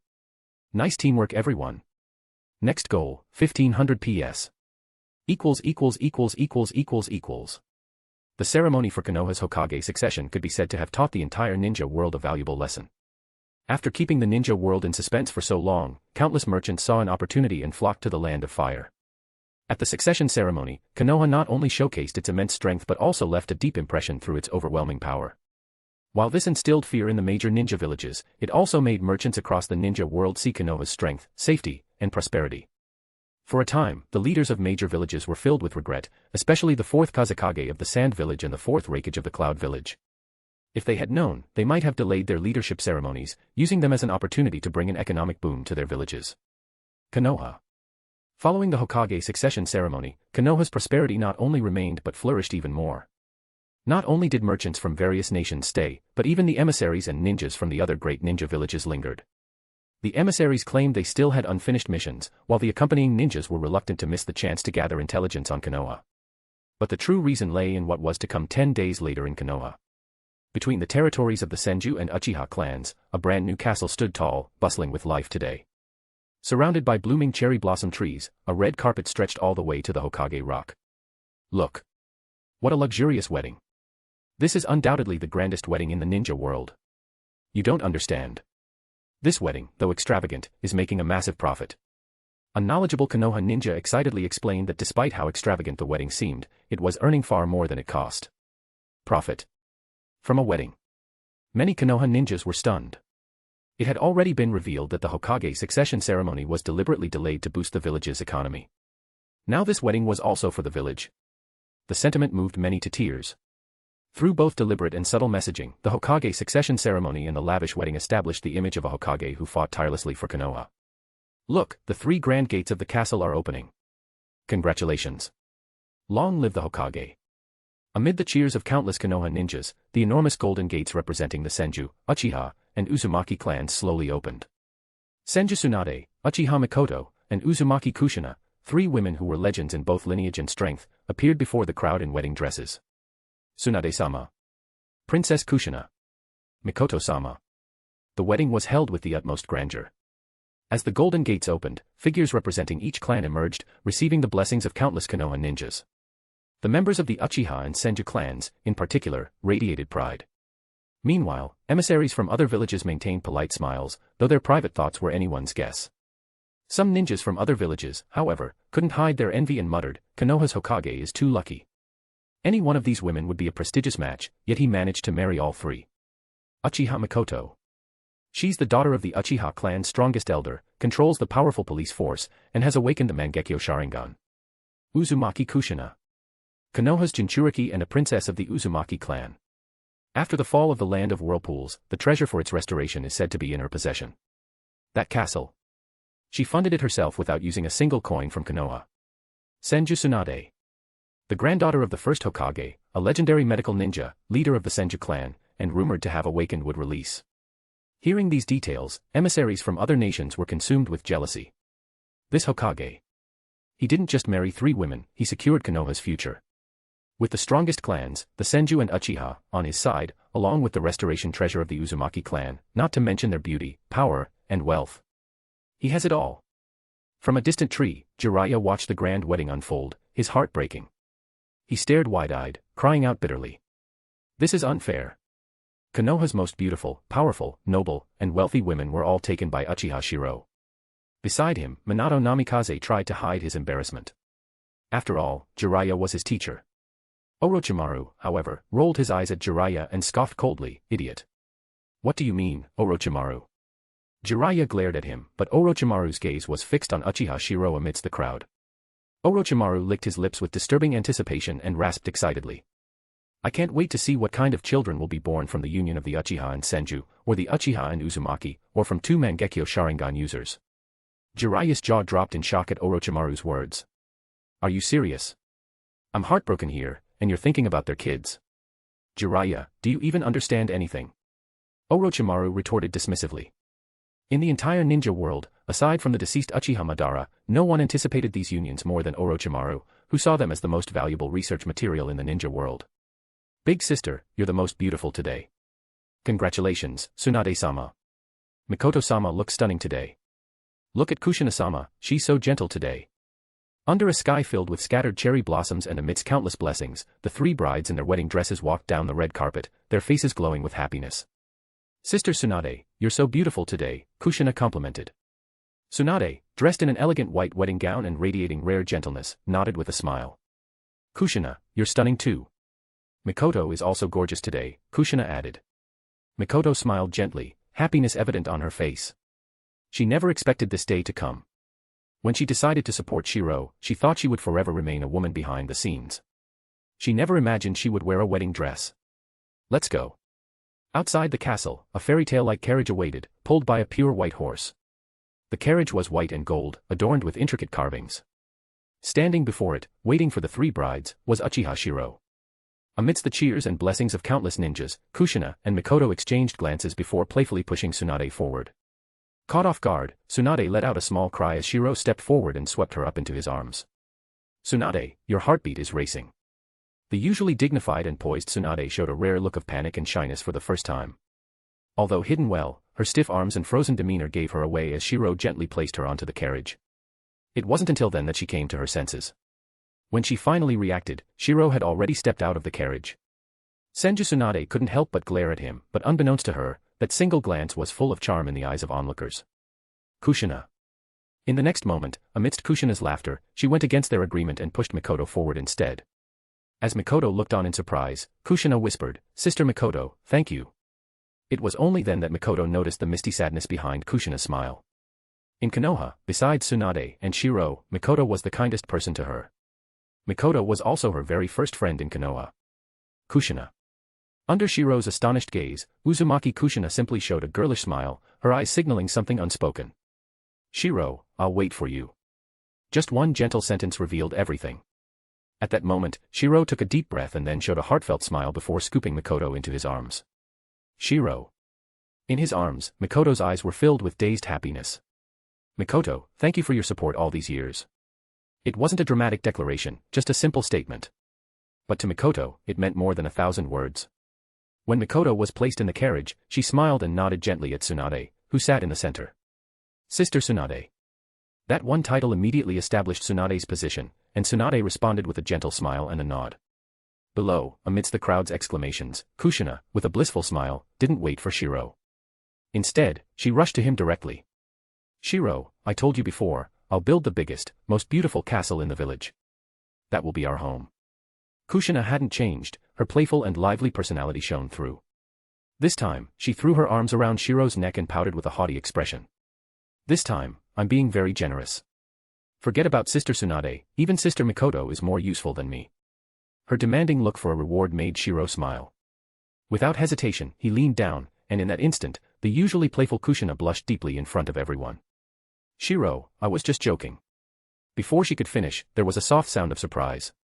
After a gentle kiss, Kushina's face was as red as her hair. Only then did Shirou lift her and place her onto the carriage. Long live the Hokage. Congratulations, Hokage-sama. Amid countless blessings, Shirou drove the carriage, pulled by 3 strong, pure white horses, along the red carpet toward the Hokage Rock. This scene was etched into the eyes of everyone in Konoha. Among the crowd, Senju Nawaki sighed as he watched the spectacle. I never thought my sister could have such a tender side. But at least someone can rein her in. Thinking about his sister's temper, Senju Nawaki couldn't help but marvel inwardly. Elsewhere in the crowd, a group of Hyuga clan members stood divided between the main and branch families. To outsiders, it might seem like Hyuga Hayashi and Hyuga Hizashi, the heads of the main and branch families, were having a cordial conversation. But in reality, their smiles were strained and insincere. Brother, thank you. Be more cautious in the future. Last time, secretly sealing the branch family's caged bird seal was too careless. Now that you're the clan leader, act accordingly. It was clear from their conversation that Hyuga Hayashi, the head of the main family, had long noticed the issue but chose to remain silent, even secretly covering for his younger brother. Hyuga Hizashi smiled and nodded. Brother, this time, you should also take the opportunity to get rid of those old fools. I believe the main family will improve. With the loss of the branch family's control, the main family experienced a period of chaos. Originally, Hyuga Hayashi was supposed to step down, but the branch family elders had caused such a ruckus that even the entire village knew about it. The Hyuga elders' greed had forced the branch family to take risks, and the two brothers had taken advantage of the situation to gain control over both the main and branch families. Still, with the Senju, Uchiha, and Uzumaki clans, we Hyuga, descendants of the Sage of Six Paths and possessors of one of the three great dojutsu, can't afford to lose our reputation. Hyuga Hayashi frowned as he spoke, and Hisashi nodded solemnly. Indeed. After all, our bloodline is noble, and the commoners' marriages can't compare to Hokage-sama's. For a moment, the two brothers silently contemplated their plans, but ultimately they both sighed in resignation. It wasn't that the clan lacked suitable women, but producing someone who could match the beauty and strength of the three women now beside Uchiha Shirou was far too difficult. Brother, after we return, we must focus on cultivating talent, it's never too late. Lord Shirou is only in his 20s now. As the Hyuga brothers secretly resolved not to fall behind, other major clans in Konoha were also quietly plotting their next moves. The wedding took place atop the Hokage Rock, making it the most grandiose wedding in Konoha's history. Under a shower of cherry blossoms, the beauty of Konoha was on full display. The unique atmosphere of the village amazed dignitaries and emissaries from across the ninja world. Iwagakure's emissaries congratulate the new Hokage on his wedding. As a gift, we present a chakra blade, 100,000 explosive tags, and rare gemstones. As the wedding celebration reached its peak, Senju Nawaki enthusiastically led the gift procession. The extravagant gifts from Iwagakure left many other villages stunned. What the hell? Iwagakure was going all out. Did they think this was their Tsuchikid's wedding? The other emissaries exchanged glances before gritting their teeth. They couldn't afford to disgrace the reputation of the five great shinobi nations. Tsunagekyure's emissaries congratulate the new Hokage on his wedding. We present a rare chakra-infused artifact unique to the Land of Wind. Kirigakure's emissaries. Land of Fire nobles. As the gift announcements continued, each subsequent offering grew more extravagant. These gifts weren't just from individuals, they represented entire nations and villages. Among the crowd, Senju Nawaki was stunned by the spectacle. Kakashi, is this why you told me not to mess up the announcements? Beside him, Kakashi gave him a sidelong glance. If not for Nawaki's strength, Kakashi would have called him an idiot on the spot. From Nawaki's perspective, Iwagakure's gift list had been much shorter when it was first written. How had it suddenly multiplied tenfold? Kakashi. Just as Shirsuke hurriedly tugged on Kakashi's sleeve, the sweating Iwagakure emissary approached, glaring at Kakashi as he recorded the revised gift list. Jonin Kakashi Hatake, that wasn't what I sent back then. Faced with this questioning, Kakashi Hatake, under the concerned gaze of Shirsuke, remained calm and composed. Without so much as a blush, he casually pulled out the gift ledger. Let me take a look first. Oh, it wasn't. Then I must have written it wrong. I'll fix it now. With an indifferent expression, Kakashi picked up his pen, ready to cross out a long list of items on the gift ledger. Just as he was about to call out loud, the IWA ninja envoy rushed forward and covered his mouth in panic. Stop. Jonin Kakashi, no. You didn't write it wrong. I drank too much earlier and misspoke. At that moment, the envoy from Iwagakure turned pale with frustration. If Kakashi were to announce it loudly in front of so many people from the ninja world, it would not only embarrass him personally but also disgrace Iwagakure as a whole. Really? Are you sure I didn't misremember? Positive. But why do I remember that I might have written it wrong? After all, if the ledger doesn't match later, Lord Hokage will hold me accountable. The IWA envoy gritted his teeth, glaring at the shameless Konoha ninja in front of him, but he could only lower his voice, not daring to let anyone else overhear. You didn't misremember. All the gifts from our third Tsuchikage are on their way. So I was mistaken after all. All right then, once the gifts enter the Land of Fire, Konoha will arrange a full ninja escort to ensure their safe delivery. Kakashi nodded in apparent realization, his tone serious and respectful toward the envoy from one of the five great ninja villages. This scene made the envoy grit his teeth so hard he almost broke them. What an utter lack of trust. Did Konoha think they would default on their promises? Meanwhile, standing to the side, Nawaki and Shirsuke were utterly stunned. Their wide eyes and buzzing minds could barely process what they had just witnessed. There's a way to handle things like this. In the end, while the Hokage's wedding was extravagant and costly, it turned out to be a major profit. And yet, Kakashi Hatake maintained his calm demeanor, as if this was all standard procedure. At just 15 years old, Kakashi had already mastered the art of scheming and manipulation, wielding it with incredible finesse. It had to be said, he truly had the makings of a Hokage. This level of talent was something that couldn't be taught. Chapter 274, Naruto, I am Uchiha Shirou, 274, R18. Konoha. Fireworks filled the sky, lighting up the stars above Konoha. The village now looked so bustling and prosperous that it was hard to believe it had just endured a fierce battle. In this atmosphere, the sorrow of the war seemed to dissipate, replaced by a renewed sense of vitality and prosperity. The brightly lit streets were crowded with merchants, nobles, and ninjas from various nations, which in turn stimulated an economy that had long been stagnant. Especially after the prolonged war, when some economies were on the verge of collapse, everything sprang back to life all at once. Is this the foundation of Konoha? Seeing the thriving Konoha, the envoys from other villages, who had also just experienced war, were secretly shocked. Some calmly assessed the situation. Indeed, Konoha had a strong foundation, but this time, it had played its cards unconventionally. The current prosperity was nothing more than a bubble, and how much of it could be preserved would determine the true economic outcome. Even so, countless merchants and missions from across the ninja world would flock to Konoha.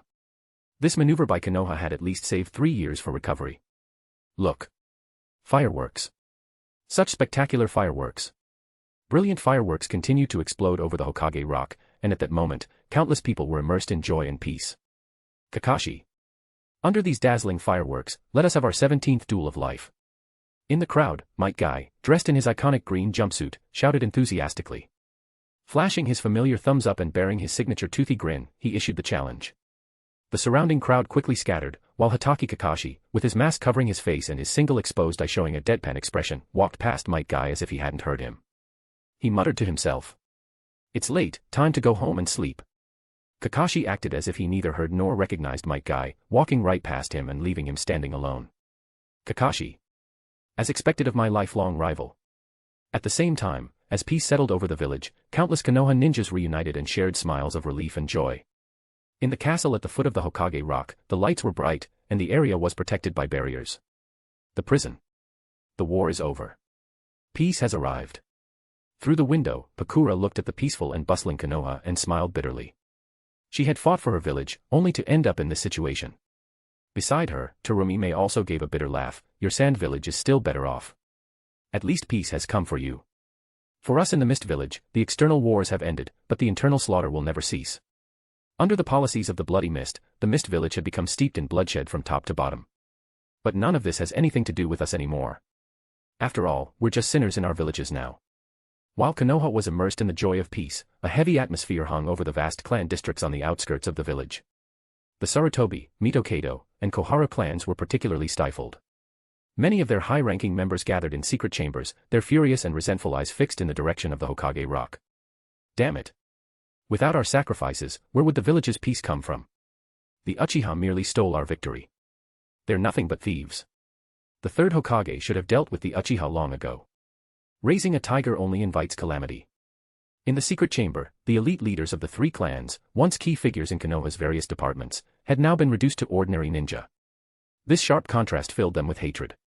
The Uchiha are basking in the glory of our sacrifices, and the other clans in Konoha have forgotten who made this village strong. We shed blood for Konoha, and now we're being marginalized. Not only are our clans being monitored, but even within the village, the Sarutobi ninja are being treated with disdain by these lowly commoners. As the group vented their grievances, the mood in the chamber grew increasingly tense. However, despite their anger, they lacked the courage to act. The Umbu kept a close watch on them, and even without considering the strength of the entire village, the power of the Uchiha alone was enough to crush them 3 times over. In the bustling Konoha, inside a luxurious room in a castle at the foot of the Hokage Rock. Tsunade's breath hitched as Shiro's hungry lips claimed hers, his strong hands roaming over the silky white wedding dress that hugged her voluptuous curves. Her massive breasts heaved against the tight bodice as their tongues danced together passionately. Behind them, Mikoto and Kushina watched with glazed eyes, their wedding dresses rustling as they shifted restlessly. My turn first, Tsunade purred between heated kisses.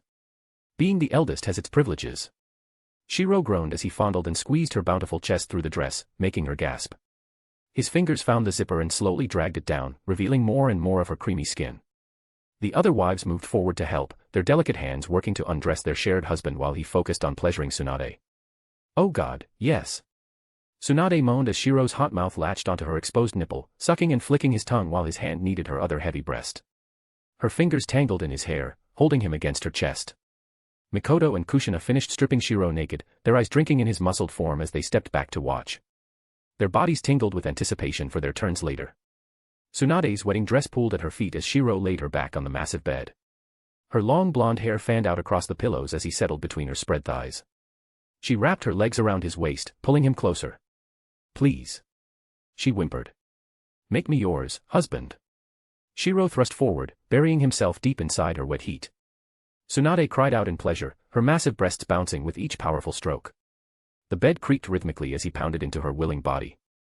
Yes. Yes. Harder, she begged, her nails raking down his back. Her inner walls clenched around him as waves of pleasure built higher and higher. With a final deep thrust, they climaxed together. Tsunade's back arched as she screamed his name, her body shuddering in ecstasy. Shirou groaned as he emptied himself inside her. Panting, they shared a tender kiss before he withdrew. Mikoto and Kushina's eyes were dark with lust as they waited eagerly for their wedding night consummation. Mikoto and Kushina crawled onto the bed, their eyes locked hungrily on Shirou's glistening member.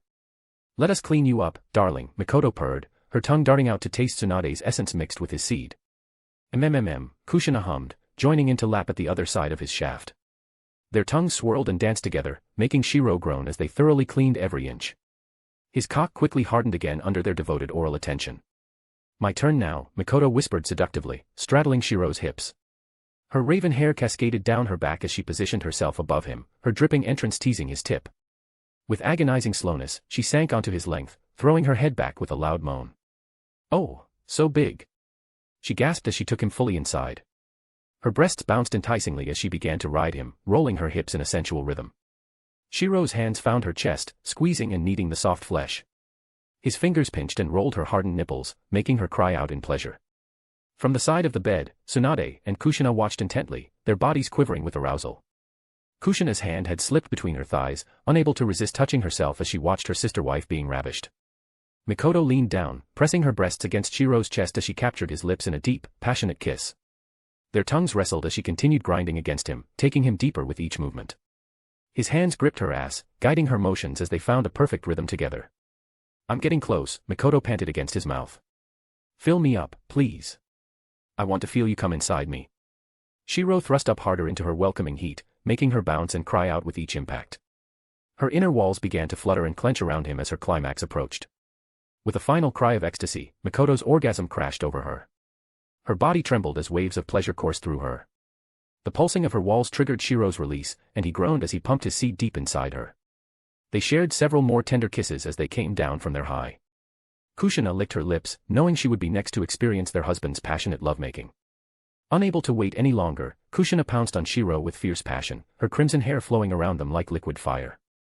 I need you now, she growled against his lips, her tongue plunging into his mouth as they devoured each other hungrily. Their hands roamed everywhere, squeezing and scratching as their bodies pressed together. Shirou's fingers found her dripping core while she stroked his still hard length. Please, take me. She begged. Getting on all fours, Kushina wiggled her shapely ass invitingly. Fuck me hard from behind, darling. She gasped as Shirou gripped her hips and thrust inside in one powerful stroke. Ah! Yes. Just like that, she cried out as he pounded into her. Her large breasts swung beneath her with each impact. Mikoto and Tsunade watched with glazed eyes, their bodies still tingling from their earlier sessions. Shirou reached around to squeeze and pinch Kushina's nipples while he took her roughly from behind. She pushed back against him, meeting each thrust as their flesh slapped together lewdly. Harder. Faster. Fill me up. Their coupling grew more frenzied until Kushina screamed in ecstasy, her walls clamping down as she came hard. Shirou groaned and emptied another load deep inside her trembling body. But he wasn't done yet. His legendary stamina was just getting started. Ladies, he growled, his cock still rock hard. I'm going to fuck all three of you until you can't walk straight. The wives attacked him eagerly, working together to pleasure their insatiable husband. Tsunade took him in her mouth while Mikoto and Kushina licked and sucked his balls. They took turns riding him, sometimes two at once, one on his cock while another sat on his face. Hours later, the massive bed was thoroughly destroyed. The three wives lay in an exhausted, satisfied heap, covered in sweat and other fluids. Their bodies were deliciously sore from countless orgasms. Best wedding night ever.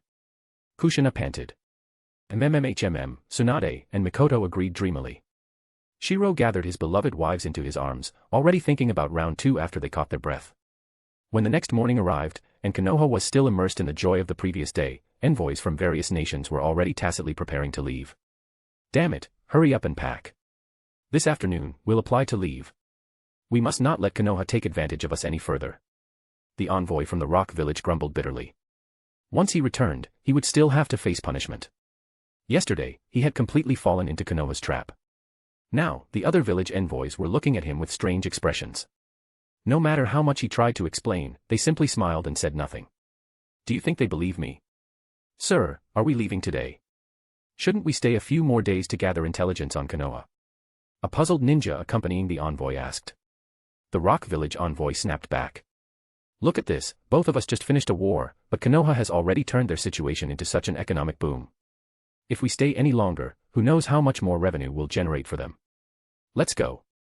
Not only the Rock Village envoy, but envoys from other ninja villages had similar plans.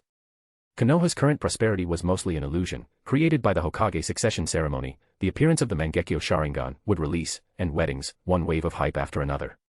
The majority of this prosperity was fleeting. Once the envoys from the major ninja villages left in large numbers, the merchants and flourishing economy would quickly begin to dwindle. How much of it Konoha could retain and stabilize would depend on their capabilities. This issue wasn't just known to the other villages, it was something Konoha was well aware of too. The Hokage office. Lord Hokage. Congratulations, Lord Hokage. Lady Tsunade. Lady Kushina. Lady Mikoto. As the faint signs of temporary prosperity fading away began to emerge in the village, the Hokage meeting room was filled with numerous Jonin. In the bright midday sunlight, 4 chairs were arranged at the front of the room. As Uchiha Mikoto, Senju Tsunade, Uchiha Shirou, and Kushina Uzumaki took their seats, the Konoha ninja below them showed expressions of respect and admiration. Some wore smiles, some looked full of reverence, and others were filled with complex emotions. Although they had anticipated this outcome, many had also been worried deep down. Shirou, who rose to power as Hokage through a military coup, is as steady as a mountain. Senju Tsunade is the head of the medical department and also the clan leader of the Senju. The Senju clan now controls the ANBU as well. Uchiha Mikoto oversees Konoha's most powerful police force and possesses the Mangekyo Sharingan. Uzumaki Kushina holds the treasure for the restoration of Uzushio and is also the Nine-Tails Jinchuriki. The strongest departments and clans in Konoha are all under their control. This can be called the most stable Hokage administration in Konoha's history. Amidst the congratulations of the crowd, the 4 of them sat down. This time, Uzumaki Kushina seemed a bit more mature and composed, while Uchiha Mikoto restrained some of her sharpness. Even the usually tough Senju Tsunade appeared noticeably gentler this time. Today, I've gathered everyone here to discuss the current prosperity of the village over the past few months. However, this prosperity lacks substantial support. The key issue is how Konoha can retain more of it, Shirou said, his voice echoing in the meeting room. The Jonin present exchanged uncertain glances, with most appearing confused, though a few clan leaders seemed to have ideas. Hokage-sama. Hyuga Hizashi, the clan leader of the Hyuga branch family, frowned slightly before speaking slowly. Although we in Konoha are known as the strongest and most prosperous in the ninja world, retaining more of this prosperity is nearly impossible. However, Hokage-sama's efforts, delaying the Hokage inauguration ceremony and the recent wedding, have already attracted significant attention to the village over these past few months. As Hyuga Hizashi elaborated, most of the Jonin present began to understand this point. That's right. The entire ninja world's attention is now focused on us in Konoha, and this is all thanks to Hokage-sama. But merchants and the economy in the ninja world rely on demand to settle down. Right now, while we have some demand, it's... One by one, experienced and insightful Jonin shared their thoughts.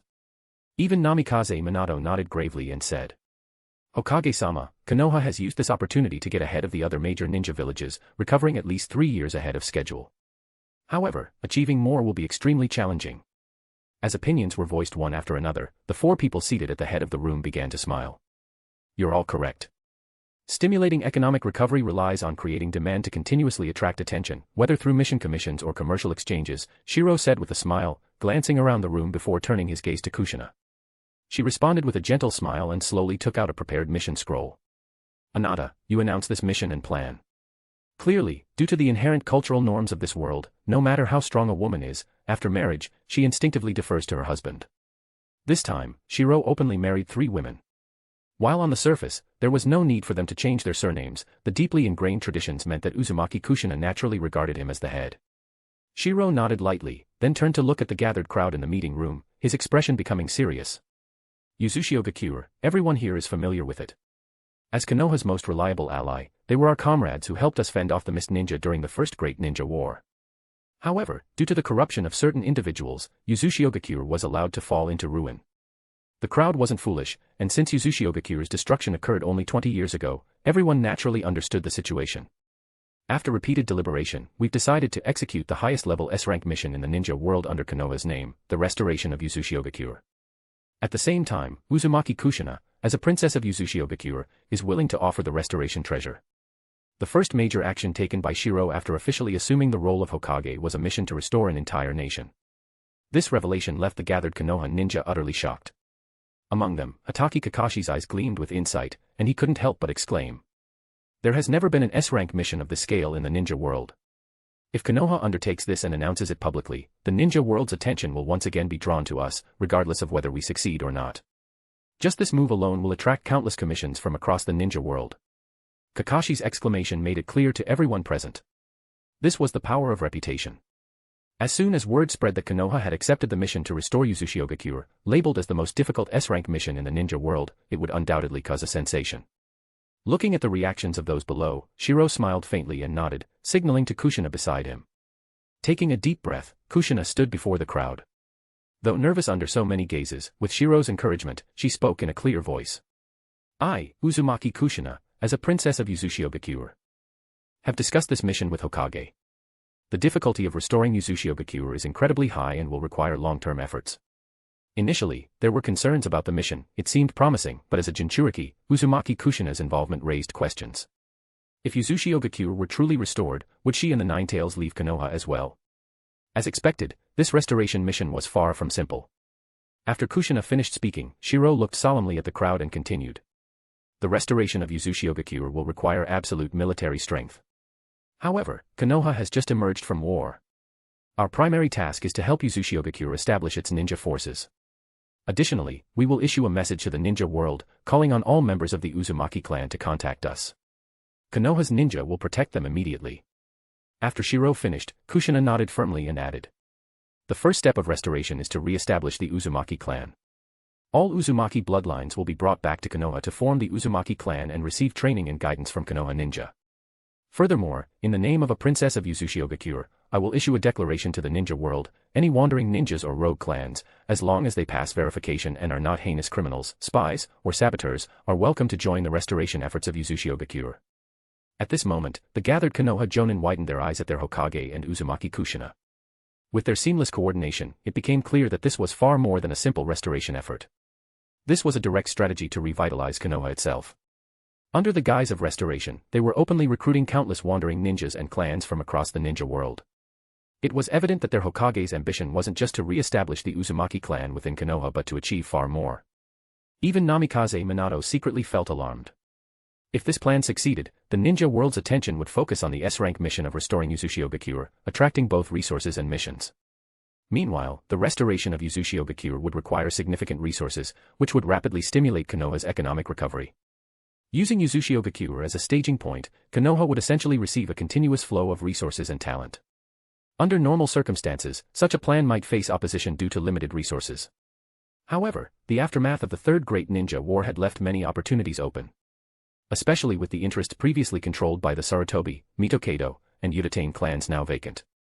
Hokage-sama, if this plan succeeds, Konoha's military strength could return to its peak in just 5 or 6 years. Nara Shikaku calmly provided a conservative estimate. This wasn't just revitalization, it was an economic and military resurgence for Konoha. While Uzumaki Kushina hadn't spelled it out, everyone could see the truth. Restoration was merely a pretext. Everyone. At this moment, Shirou calmly looked at the crowd and said in a steady voice. Previously, countless rogue ninjas from the Land of Lightning were displaced. These ninjas are almost entirely clean and pure, and they have been roaming the ninja world, searching for a stable home. The possibility of these ninjas being spies from Kumogakure is very low. Over this period, many ninja villages have already started preparing to approach them. After all, no one can resist. Some smaller nations have even offered them significant benefits. It's not just Konoha that's eyeing this, countless smaller nations are claiming they can help establish a ninja village for them. Who wouldn't want a piece of this splintered force from Kumogakure? And then there's the wandering Fuma clan in the ninja world. These groups can also serve as a foundation for the Uzushio ninja village. They're seeking a stable home. I believe that with the efforts of our Konoha ninjas, we can earn their trust, and they'll choose Konoha, they'll choose to become our allies. The gathered Jonin all began to smile knowingly. Everyone understood, allies, huh? Even Princess Uzumaki Kushina had been married to their Hokage. Doesn't that mean the daimyo of the land of whirlpools is essentially their Hokage now? This isn't about restoring a nation, it's just giving the village a legitimate excuse for expansion. Chapter 275, Naruto, I am Uchiha Shirou, 275. The day after the fourth Hokage of Konoha got married, as the envoys from various nations prepared to return home, determined not to let Konoha reap any more benefits, a bombshell announcement suddenly spread, pulling back not only the envoys but also merchants, nobles, and other individuals already on the road. Konoha's large-scale S-rank mission, the Uzumaki Restoration Plan. Initial mission funding, the treasure left behind after the destruction of the land of whirlpools. Mission goal, the permanent settlement of the Uzumaki clan in Konoha, becoming an affiliated military force. What the heck? When this mission was officially announced, the entire Konoha village was shaken, and soon, like a hurricane, the news swept across the entire ninja world. It was easy to imagine, this mission from Konoha caused a shockwave in the ninja world, comparable to the revelation of would release or Mangekyo Sharingan. To date, countless nations have disappeared in the ninja world, yet there has never been a mission to restore one. But this time, Konoha openly announced such a mission. It was not just a show of their immense confidence but also something that stirred the hearts of countless people across the ninja world. Konoha has gone crazy. This was the first reaction of the envoys upon hearing the news. But as they processed the implications, their faces turned green. Why? Because the princess of the land of whirlpools was now the wife of Konoha's Hokage, no one could criticize this on moral grounds. Interfering in the affairs of another nation. But Konoha's Hokage had married the princess of the land of whirlpools, this was a personal matter of the Hokage's family. If the major ninja villages were shocked and apprehensive, the aristocrats and noble houses of the ninja world, on the other hand, were positively thrilled. After all, in this chaotic ninja world, who could guarantee their family's prosperity forever? If one befriended Konoha, then in the event of a disaster, their descendants might find refuge in Konoha and revive their family. At worst, they would simply relocate and live in Konoha. For aristocrats and noble houses, wasn't continuity their ultimate concern? Send word immediately, the Akawawa family of the Land of Rivers wishes to visit the Hokage of Konoha. The Akawawa family of the Land of Rivers displayed a solemn expression, their tone full of respect. If it were just about the Hokage title, these noble families would have addressed him as Lord Hokage. But after Uchiha Shirou married both Senju Tsunade and Uzumaki Kushina, especially with Kushina's lineage and the announcement of this restoration mission, Your Highness became the most fitting and respectful title for him. This was a title reserved for royalty. Hurry! Quickly deliver our clan's invitation from the Yagami clan of the Land of Fields. The Land of Snow. The Land of Grass. In no time, the noble families who were on their way out of Konoha began ordering the delivery of invitations back to the village. As this trend spread, no noble house across the ninja world could resist the temptation. Even the daimyo of smaller nations sent envoys to Konoha with utmost formality. Some small nations, already plagued with internal strife and instability, saw hope in this development.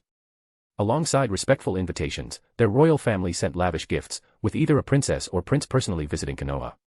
This movement even calmed the turbulent internal politics of these small nations. If Konoha dared to restore the land of whirlpools today, it might restore others tomorrow.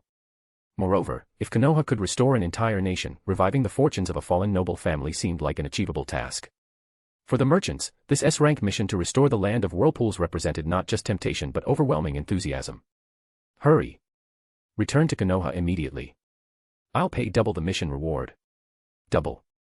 The restoration of the land of whirlpools was such a massive opportunity that all the merchants saw was profit. Their priority now was to return to Konoha and claim their share of this lucrative pie. Merchants who had already left Konoha immediately turned around upon hearing the news, rushing back as quickly as possible. At Konoha's gates. Jonin Ginma, why are so many people returning to the village? And why are all of them coming back after already leaving? At Konoha's gates, under the setting sun, the sudden surge of activity left the guard ninja shocked. Shiranui Ginma, temporarily assigned to the gate, smiled proudly and said, "This is all thanks to our Hokage-sama." After a brief period of calm in Konoha, the village was once again bustling with life. By the evening, it had returned to its former glory and prosperity. Moreover, as news of the S-rank restoration mission spread, nobles from across the ninja world sent high-ranking representatives to Konoha, all hoping to forge alliances. Merchants, sensing an opportunity, poured into the village in droves. Under the twilight sky, Konoha became vibrant once more. By nightfall, under the starlit heavens, a long queue of merchants waited outside the gates for inspection before entering the village. Meanwhile, the Hokage's office remained brightly lit. Inside the Hokage's office. Anata, you're incredible. Not only has the number of missions skyrocketed, but according to intelligence, countless noble families in the Land of Fire alone have already arranged to send key members to visit Konoha. In the office, Uzumaki Kushina, wearing her fiery red outfit, exclaimed with excitement. Her eyes sparkled as she scanned the data in front of her.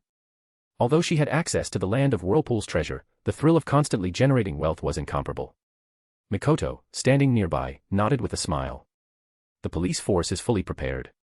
Almost everyone is working in shifts, and it seems the village's ninjas will be busy for quite some time. Tsunade, seated at another corner of the desk, for once wasn't slacking off. Instead, she held a stack of intricate, gilded invitations in her hand. Husband, these are today's invitations, all from various nations' envoys. Interestingly, almost all of them came under the banner of their family names. Looking at the invitations in Tsunade's hand, Shirou smiled. This is just the beginning. Soon, Konoha, and even the Land of Fire, will enter its liveliest phase. We need to fully embrace this prosperity and stabilize it. After the war, all the major ninja villages are desperate for missions to recover their economies. We must seize this opportunity to get every Konoha ninja fully engaged. Seeing Shirou's strategic foresight, Tsunade couldn't help but smile with pride. As expected of the men I rai, cough cough, the men I chose. With a series of brilliant maneuvers, Shirou had earned the fervent admiration of every Konoha ninja, not just for his strength. Tsunade, it sounded like you were about to say. As Shirou squinted at her, Tsunade, usually strong-willed, froze in embarrassment. Don't you dare. After last night's activities, I'm still. The Hokage's desk usually meant for one person, now seated four. A slight turn was enough for them to touch. Feeling her high heels slip off, Tsunade waved her hands in protest. Hee, Anata, it looks like we'll be busy again tonight. But don't worry, I'll be fine by the second half of the night, Kushina said playfully, wrapping her arms around his neck. Despite being married, her youthful and cheerful demeanor hadn't changed. Shirou, however, simply smiled indulgently and gently stroked Kushina's red hair. Yes, we'll be busy for a while during this time, so I'll need to rely on you all. As for the visiting envoys and noble delegations from various countries, I'll leave that to you, Tsunade. We'll personally receive the most important guests, while the others can be hosted in the newly renovated meeting room. Understood, Tsunade replied. And Nawaki, his status makes him perfectly suited for reception duties. The Hokage's office became a hive of activity, so much so that even Mabui, Yujito, and Samui were temporarily recruited as assistants. With the addition of Konan, Shizun, and Kurenai, the Hokage building was bustling from top to bottom, filled with people rushing about. Although preparations had been made in advance, the entire Hidden Leaf village was plunged into an unprecedented level of busyness. It was as if, in an instant, Konoha had transitioned from the horrors of war into a phase of rapid prosperity. The speed of this transformation overwhelmed everyone in the village, and the wave of flourishing development quickly washed away the scars left by war. At the gates of Konoha, there was a constant flow of busy merchants and shinobi heading out on missions. My goodness, Minato. I've only been gone for half a year, and Konoha has changed this much, exclaimed Jiraiya, who had just returned to the village. As he entered through the gates, his face was filled with astonishment. It's been less than half a year since that little brat became Hokage, hasn't it? He muttered to himself. But upon returning, the village now gave him the feeling it had during the pre-war era. The commercial streets were bustling with activity, and filled with a lively atmosphere. The roads were crowded with merchants and shinobi from various countries. Standing next to him, Minato Namikaze, who had just returned from a mission, nodded with a smile and remarked, I have to admit, the fourth Hokage might truly be the most outstanding Hokage in Konoha's history. Other villages barely showed signs of recovery after the war, yet Konoha was already thriving. The gap wasn't just a matter of foundational strength anymore. Jiraiya, understanding this all too well, couldn't help but blurt out, after the First Shinobi World War, it took nearly a decade for the village's economy to recover. But now, it's only been 6 months. One had to admit when it came to strategy and hype, Uchiha Shirou was a master. By drawing the attention of the Shinobi world with visits from envoys, nobles, and merchants, Konoha naturally attracted limitless wealth and economic recovery. Nowadays, the village's mission workload is nearly at capacity. Some tasks have already been outsourced to other villages through cooperative agreements, Minato explained, his words brimming with professionalism. Hearing this, Jiraiya gradually fell silent as he walked through the bustling streets. Finally, with a heavy sigh, he admitted, maybe you're right, Minato. The old men and the others weren't cut out to be Hokage. Comparisons are always the most painful. When contrasted with the third Hokage's administration, which prided itself on 20 years of peace and economic stability, this 6-month transformation made those achievements seem insignificant. Minato, why were you sent on a mission to the Land of Rivers this time? Jiraiya asked curiously as they strolled through the streets, marveling at the changes in the village. It wasn't until they reached the Hokage building that he finally voiced his question. Minato smiled and replied openly, the restoration of the Land of Whirlpools has begun. The village has dispatched a force of 1,000 shinobi to support them. However, all external recruits must undergo strict screening. This time, I was sent to negotiate with the leader of a group that split off from the Land of Lightning. The Whirlpool's village has already been re-established, and many clans have joined, such as the Fuma clan and others. Jiraiya's heart was filled with shock as he listened. In just 6 months, not only had Konoha achieved economic recovery, but its military strength and external influence had also grown significantly. He was well aware of the so-called Whirlpool's village. The use of the Whirlpool emblem on their forehead protectors was a blatant declaration. Everyone in the Shinobi world knew that Konoha's emblem incorporated the symbol of the Uzumaki clan. Damn! What a clever strategy! Jiraiya exclaimed in admiration. First, they revealed the Mangekyo Sharingan and the mysterious wood release, making other villages wary and unwilling to act openly. Then, under the pretext of restoring the land of whirlpools, they not only revived the economy but also expanded their military influence. Even Jiraiya, who rarely praised others, couldn't help but be impressed. This was a masterstroke. Hokage Office. Conan, send this mission intel to the squad heading to the Land of Rivers and remind them to be cautious. There are 7 other squads nearby on different missions, so they can call for reinforcements if needed. Understood. Conan replied. Shizun, distribute the graduation assignments for this term's ninja school students. Make sure the instructors know to train them well. We need them to become capable of handling missions independently as quickly as possible. Yes. Shizun responded promptly. As Jiraiya entered the Hokage's office, he was amazed by the scene before him. The desk itself hadn't changed, but the sheer efficiency of the assistants was astonishing. He even saw some of them carrying stacks of mission files from the adjacent office. Despite the seemingly overwhelming workload, Tsunade and Mikoto were calmly stamping approvals at the Hokage's desk. Wait a second. Where's the Hokage? Don't tell me Tsunade's the one sitting here every day. Jiraiya exclaimed, his eyes wide with disbelief. Minato chuckled and explained, although the number of missions has increased, the workload isn't as overwhelming as it seems. Many trivial matters and tasks are now handled by the respective departments. Delegating responsibilities has made everything much more efficient. Hearing this, Jiraiya was stunned. During the 3rd Hokage's tenure, he had clung tightly to power. Now, most of that authority has been distributed to various departments. Finally done. Tsunade exclaimed, stretching after completing a thick stack of mission files. Compared to 6 months ago, she now carried an air of elegance and authority, having spent much of her time dealing with nobles and dignitaries. Minato, Jiraiya, looks like you two came back at just the right time, Tsunade said with a bright smile as she looked up. Tsunade-sama. Minato greeted her respectfully, while Jiraiya stared at her in disbelief. Tsunade, where's the Hokage? Don't tell me you're the one sitting here every day. You wish. Tsunade retorted, raising an eyebrow as she rubbed her sore fingers. If I'd known it would be this much trouble, I'd never have agreed to be a Hokage advisor in the first place. Jiraiya couldn't help but feel speechless. If Danzo had seen this, he would have been green with envy. Danzo had spent his entire life scheming to sit in that chair, only to end up in prison without ever achieving his goal. Meanwhile, Tsunade acted like it was a chore. Chapter 276, Naruto, I am Uchiha Shirou, 276. Where is the Hokage? Inside the Hokage's office, while Jiraiya was shocked at Shirou's decision to delegate his authority, he couldn't help but think that such a move could carry risks, like inspiring inappropriate ambitions in some individuals. When Jiraiya furrowed his brows and asked about it, Minato, standing nearby, shook his head helplessly and gestured toward the ceiling. Looking up, they saw Shirou sitting cross-legged, hanging upside down from the ceiling. While this was a feat most ninjas could perform, the moment Jiraiya saw his shadow, his pupils shrank in shock. Impossible. What astonished Jiraiya was that he hadn't sensed even the slightest hint of Shirou's presence. If he hadn't seen him with his own eyes, he would have thought there wasn't anyone there at all. Neither chakra nor the aura of life could be detected. Shirou seemed like an illusion, as though he didn't exist at all. What further shocked Jiraiya was the red markings that had appeared on the corners of Shirou's eyes and cheeks. Sage mode. No, something's wrong. Remembering that Shirou was born with a natural sage body and had already mastered the perfect sage mode, Jiraiya was puzzled. Why had he entered this state again? Moreover, this wasn't any sage mode Jiraiya had ever seen, it was something entirely different. There was no trace of chakra or energy, he seemed to have fused completely with nature itself. Minato, Jiraiya, you're back. As Shirou slowly opened his eyes and descended from the ceiling to sit in the Hokage's chair, the mysterious aura of his sage mode gradually faded away. The perfect sage body becomes even stronger when it absorbs an excessive amount of natural energy. It's also a unique training method. As he spoke, Shirou smiled faintly, showing no intention of hiding anything.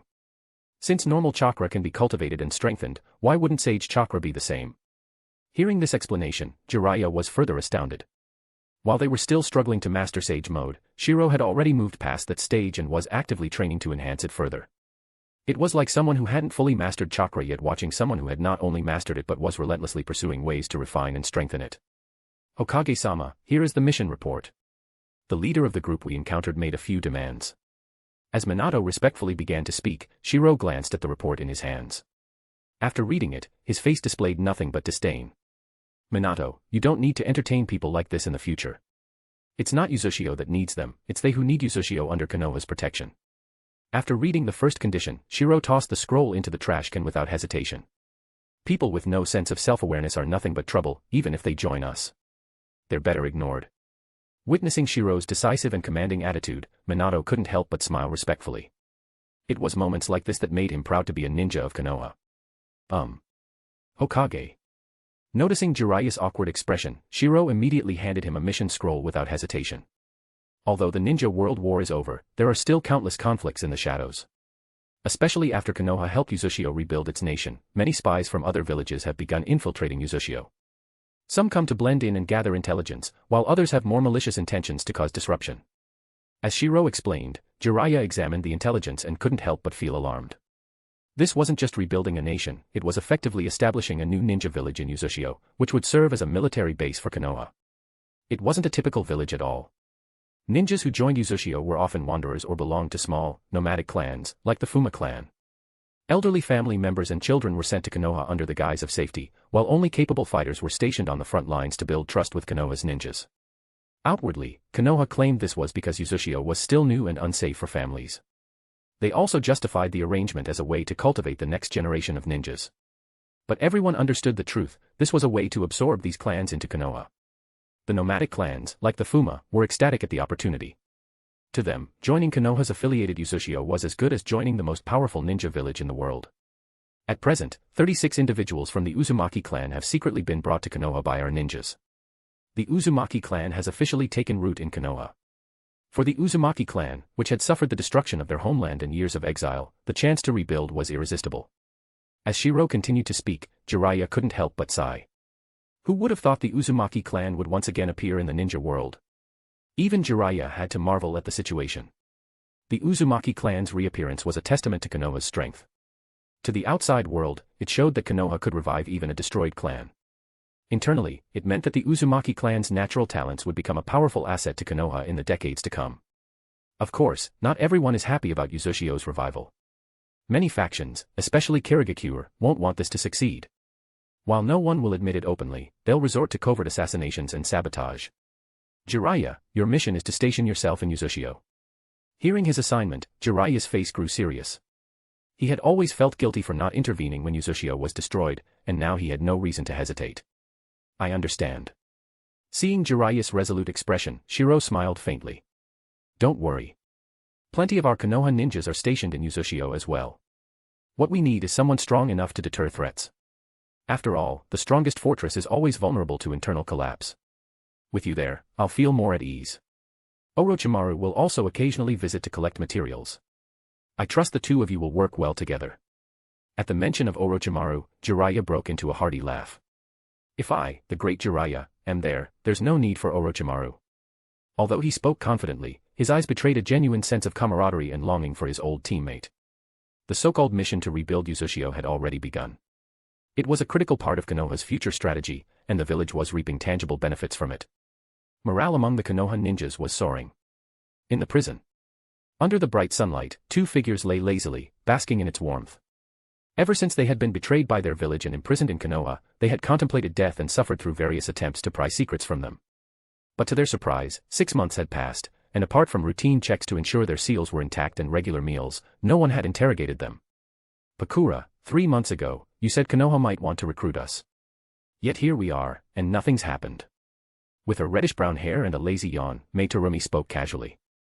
However, her jade-green eyes glimmered with sharp intelligence, hinting that she had her thoughts. Pakura, sitting beside her, coldly glanced at the Hokage monument in the distance and said frostily. You've figured it out too, haven't you? Ever since this Uchiha Hokage took office, the so-called Uchiha revival plan has been nothing but a pretext for expansion. Just like when the hidden villages were first established, Konoha is absorbing wandering clans and rogue ninjas to bolster its forces. Now that they have both the Mangekyo Sharingan and would release, they're an even greater threat. Although they understood Konoha's intentions, the mysterious power of would release and the Mangekyo Sharingan remained an intimidating force. What infuriated them even more was how transparent Konoha was about its plans. They even openly shared information, including the fact that their villages had labeled them as rogue ninjas. TCH. That Hokage sure is ambitious. Mei scoffed, flipping through a book she had read countless times. Despite her mocking tone, there was a trace of admiration in her voice. Pakura, on the other hand, remained silent, her gaze fixed firmly on the village in the distance. Dreaming of uniting all bloodline clans to reshape the ninja world. Ridiculous. Pakura, despite her earlier words, still reached out her hand toward Mei Terumi, asking for the book. This brought a smile to Mei Terumi's face. Since you're saying it's unrealistic, why do you still like this book so much? During this dull time in prison, this book was their only way to pass the time. After borrowing it from Pakura, even Mei Terumi found herself unusually interested in this kind of miscellaneous book. Still, this book could be considered a fairy tale for us ninjas. It holds a beautiful fantasy of ultimate peace, where powerful ninjas protect harmony. Only as a ninja could one truly understand the longing expressed in this book. And only bloodline limit ninjas could fully grasp the fairy tale world described within its pages. Especially for bloodline limit ninjas who had suffered exclusion and rejection, it was like the last pure land of their hearts. Perhaps they knew it wasn't real, yet many ninjas still dreamed of it. They hoped that after death, they could be reborn into such a pure, fairy tale-like world. Just then, the crisp sound of footsteps echoed through the prison, and Conan's figure appeared. Kisame Hashigaki. With clear and steady steps, Conan and the figure behind her ignored Pakura and Mei Terumi entirely, walking directly to the innermost cell where Kisame Hashigaki was imprisoned. Lord Shirou, this is the rogue ninja from Kirigakure, Kisame Hashigaki. With Conan stepping aside and respectfully reporting, Shirou saw Kisame sitting cross-legged inside the cell, expressionless. At the same time, Kisame, with his shark-like face, raised his head and also noticed the figure outside the cell. Hey, you've finally come. Despite having his patience worn down for over half a year, Kisame remained calm and showed no signs of despair. This quiet life had allowed him to feel peace and relaxation for the first time. During this time, he had not killed a single villager from his village. It seems this period has brought you a lot of ease. Looking at Kisame, a ninja often deemed the purest and most genuine, Shirou couldn't help but smile. Kisame's strength was certainly formidable. Especially when paired with Same Hada, his combat power in the later stages was strong even among Kage-level ninjas. In a place like the Land of Whirlpools, surrounded by seawater on all sides, someone like Kisame was a valuable asset. You, born from the bloody mist, were raised to be a qualified ninja from a young age. You endured the harshest training, and after becoming a ninja, you were accompanied by endless killing. Even your comrades, with whom you risked your life, could be killed on the village's orders. Experiencing firsthand how your life was filled with lies, I can now free you from the pain of those lies. I've come to give you a purpose. Uchiha Shirou's voice, charged with a piercing sincerity, echoed through the cell, causing Kisame's already small pupils to contract further. This man had an extraordinarily detailed understanding of both his life's experiences and his inner turmoil. Under Shirou's calm smile, one couldn't help but note that in an environment like Kirigakure, one was either insane, twisted or, like Kisame, a ninja lost in confusion. You seem to trust me. Trust. Looking at Kisame, Shirou smiled directly and shook his head. You've already been betrayed by your village. Trust or distrust doesn't matter anymore. What matters is, don't you want to change Kirigakure? Don't you want to change this world? Perhaps, when your power grows strong enough, I can even tell you the hidden truth behind the bloody mist. Maybe it's all part of a conspiracy. Shirou's voice, filled with allure and mystery, resonated, revealing a wealth of information. Could there be an unknown story behind the bloody mist? Was it all part of a conspiracy? The ability of ninjas to analyze information was not to be underestimated. Not only Kisame but even Mei Terumi in her cell began to process this information rapidly. A conspiracy. A hidden plot. No one could easily abandon the land where they were born and raised, not even if they had been betrayed by their village. Such betrayal would only become the deepest wound buried in their hearts. However, upon suddenly hearing these secrets, the idea that the bloody mist of their Kirigakure might be part of a conspiracy caused their expressions to shift dramatically. A conspiracy. What kind of conspiracy is behind the bloody mist? As a prisoner, Mei Terumi couldn't help but ask, looking at the silent Kisame in the distance. Yet Shirou didn't even glance at her, as if in his eyes Kisame was far more important than the two of them. This left Mei Terumi feeling aggrieved. I, Mei Terumi, am a bloodline limit ninja. Do I not have the qualifications to know now? To uncover this secret, Mei Terumi even revealed her identity as a bloodline limit ninja. However, Uchiha Shirou merely glanced indifferently at Mei Terumi and Pakura in their cells. Then, he shook his head, an act that nearly caused the usually prideful Pakura and Mei Terumi to lose their tempers. What the heck? The two of them, even individually, were far more valuable than this shark-faced guy, let alone together. In terms of both strength and potential, they far surpassed Kisame. There are too many secrets in this world, the hatred between the Senju and Uchiha clans, the conflict between the first Hokage and Madara Uchiha, and even the bloody mist of your Kirigakure. It's as if an unseen hand is manipulating everything in the shadows. Shirou's voice, filled with mystique and temptation, caused Kisame's eyes to gleam brighter and brighter. Then, Shirou extended an olive branch. The darkness behind the ninja world has already revealed some clues. I'm sure you want to uncover the truth behind the lies that shroud Kirigakure's bloody mist, don't you? Chapter 277, Naruto, I am Uchiha Shirou, 277. Inside the Hokage's office. Fourth Hokage-sama.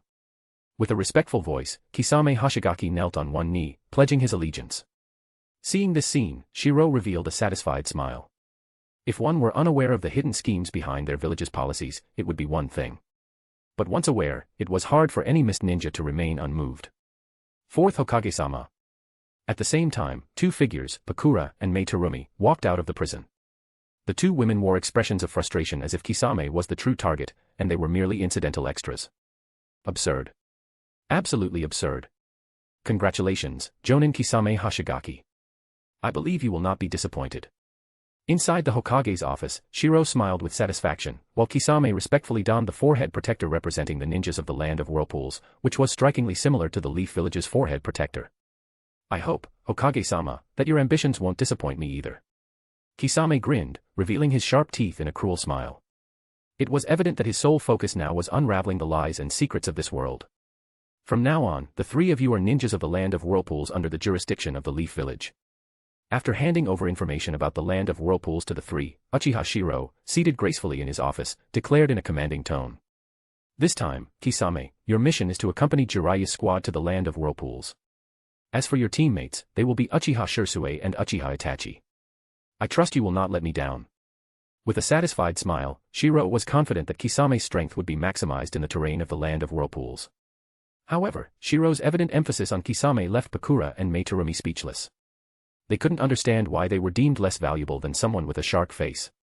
In terms of strength, Pakura was currently the strongest among the three. After all, she had been a threat to the fourth Kazekage.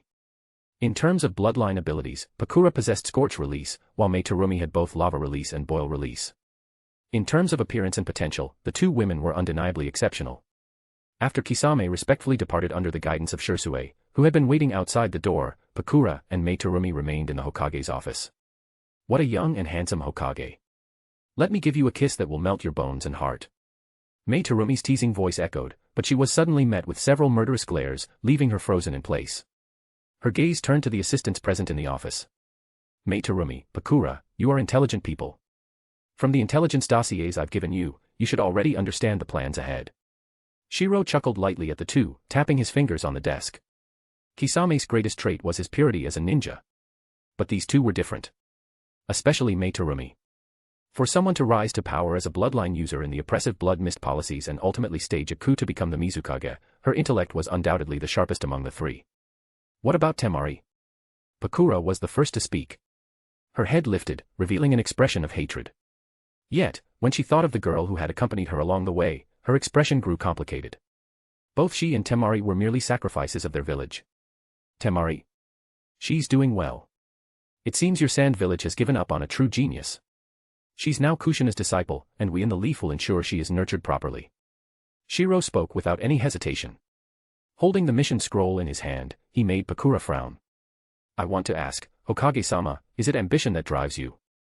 Or are you truly trying to fulfill the dream described in the book? This was the question not only in the minds of Pakura and Mei Terumi but also countless others. The fairy tale-like dream described in the book seemed too far removed from reality, leaving them with expressions of disbelief. The dream in the book. Looking at the two in front of him, Shirou squinted and smiled. Do you mean the dream of peace in the ninja world or the dream of a world where bloodline users are no longer persecuted? Is there a difference? Mei Terumi asked with a meaningful gaze, giving the men before her a deep look. Of course, there's a difference. If you're asking from the perspective of someone from the land of water, then I can tell you this, the land of whirlpools will welcome any true friends who come with sincerity, including those bloodline abilities feared and hated by everyone in the land of water.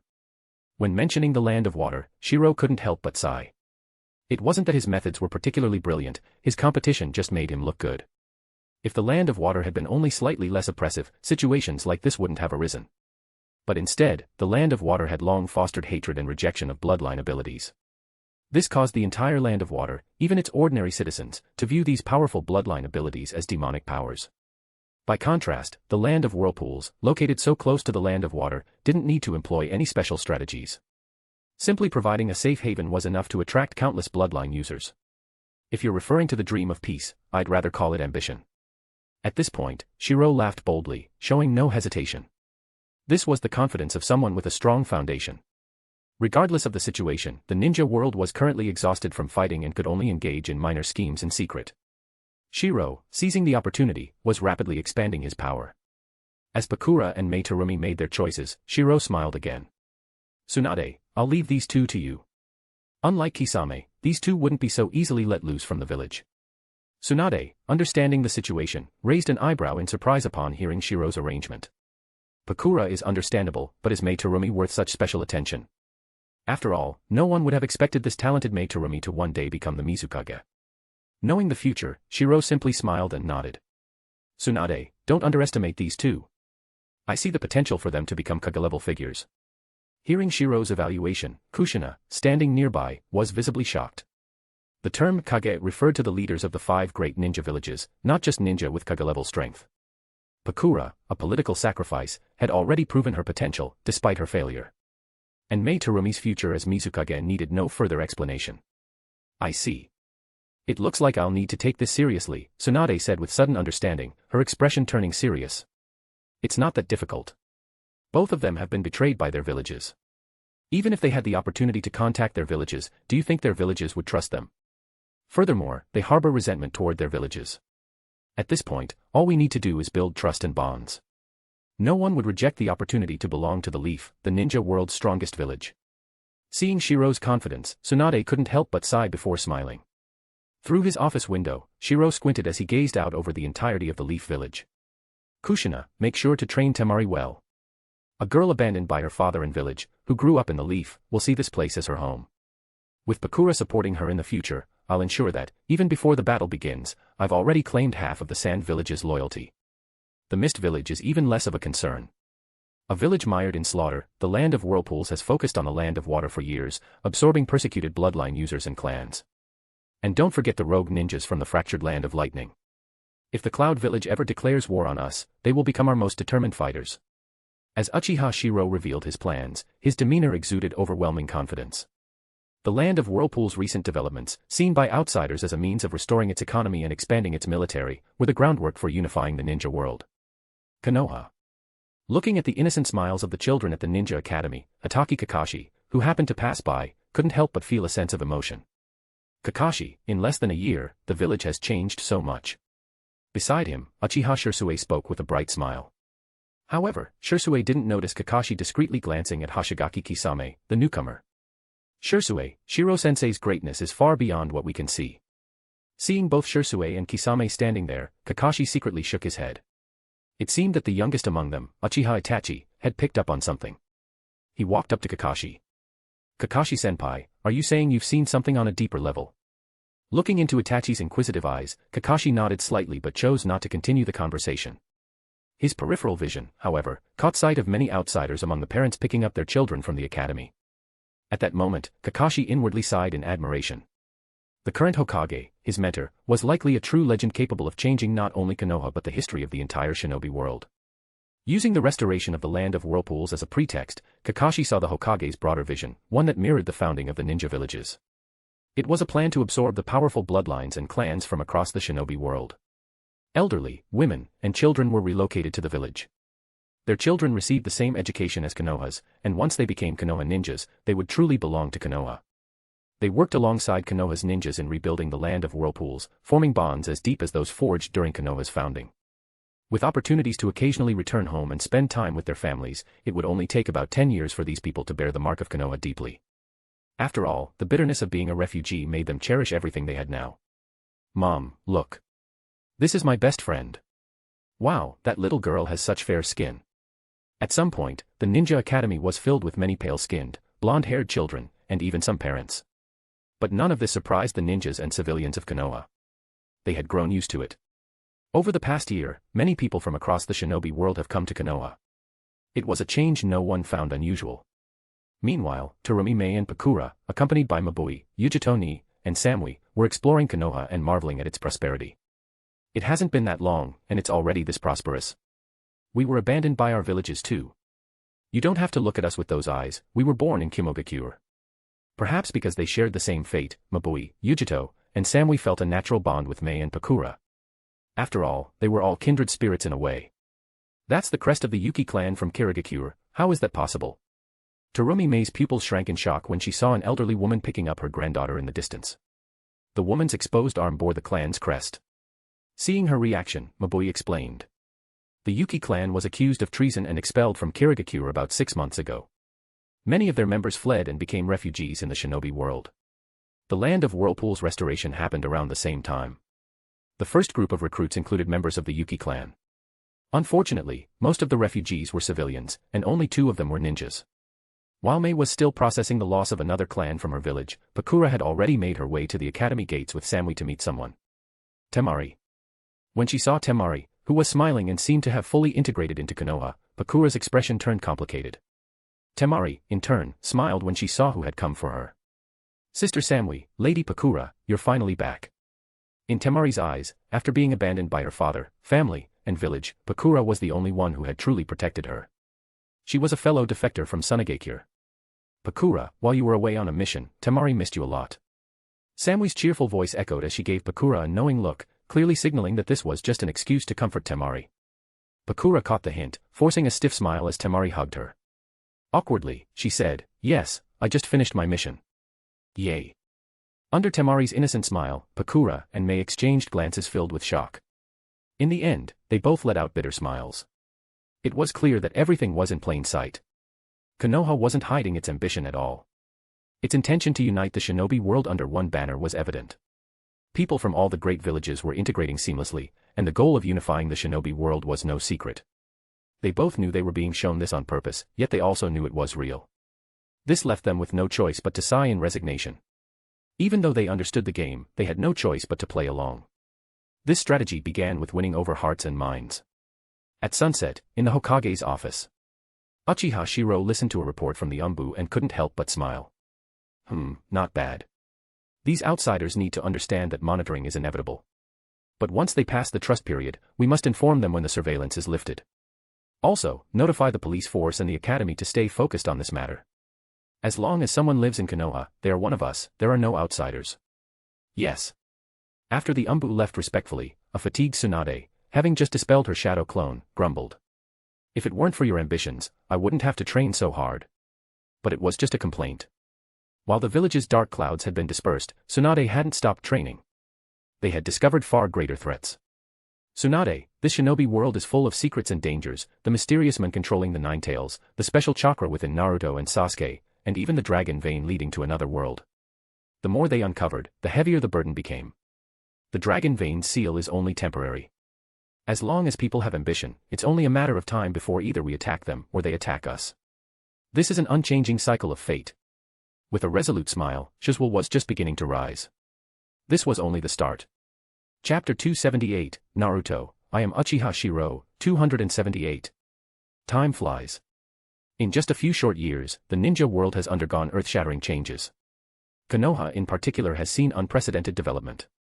Especially with the mission to restore the Land of Whirlpools, the major ninja villages initially thought they were taking it seriously enough, secretly attempting to sabotage it. However, a few years later, they realized just how devious the Hokage of Konoha was. At first, they thought the military development in the Land of Whirlpools was just Konoha absorbing wandering ninja clans to expand its influence. But in only a few years, countless Kekkei Genkai ninjas from the Land of Water fled and joined Konoha. Even the defected white rogue ninjas from the split in the Hidden Cloud Village, 7 or 8 out of 10 of them, ended up being drawn to Konoha. On top of that, information leaked by spies revealed that the former hero of the Sand Village, Pakura, and the Kazekage's daughter, Temari, were now in Konoha. At this moment, the major ninja villages were shocked to realize that Konoha wasn't just simply developing its military power, it was preparing for the next great ninja war. In the Hidden Stone Village, the entire ninja world underestimated the ambition of this Hokage. His methods are even more ruthless than Tobirama Senju's.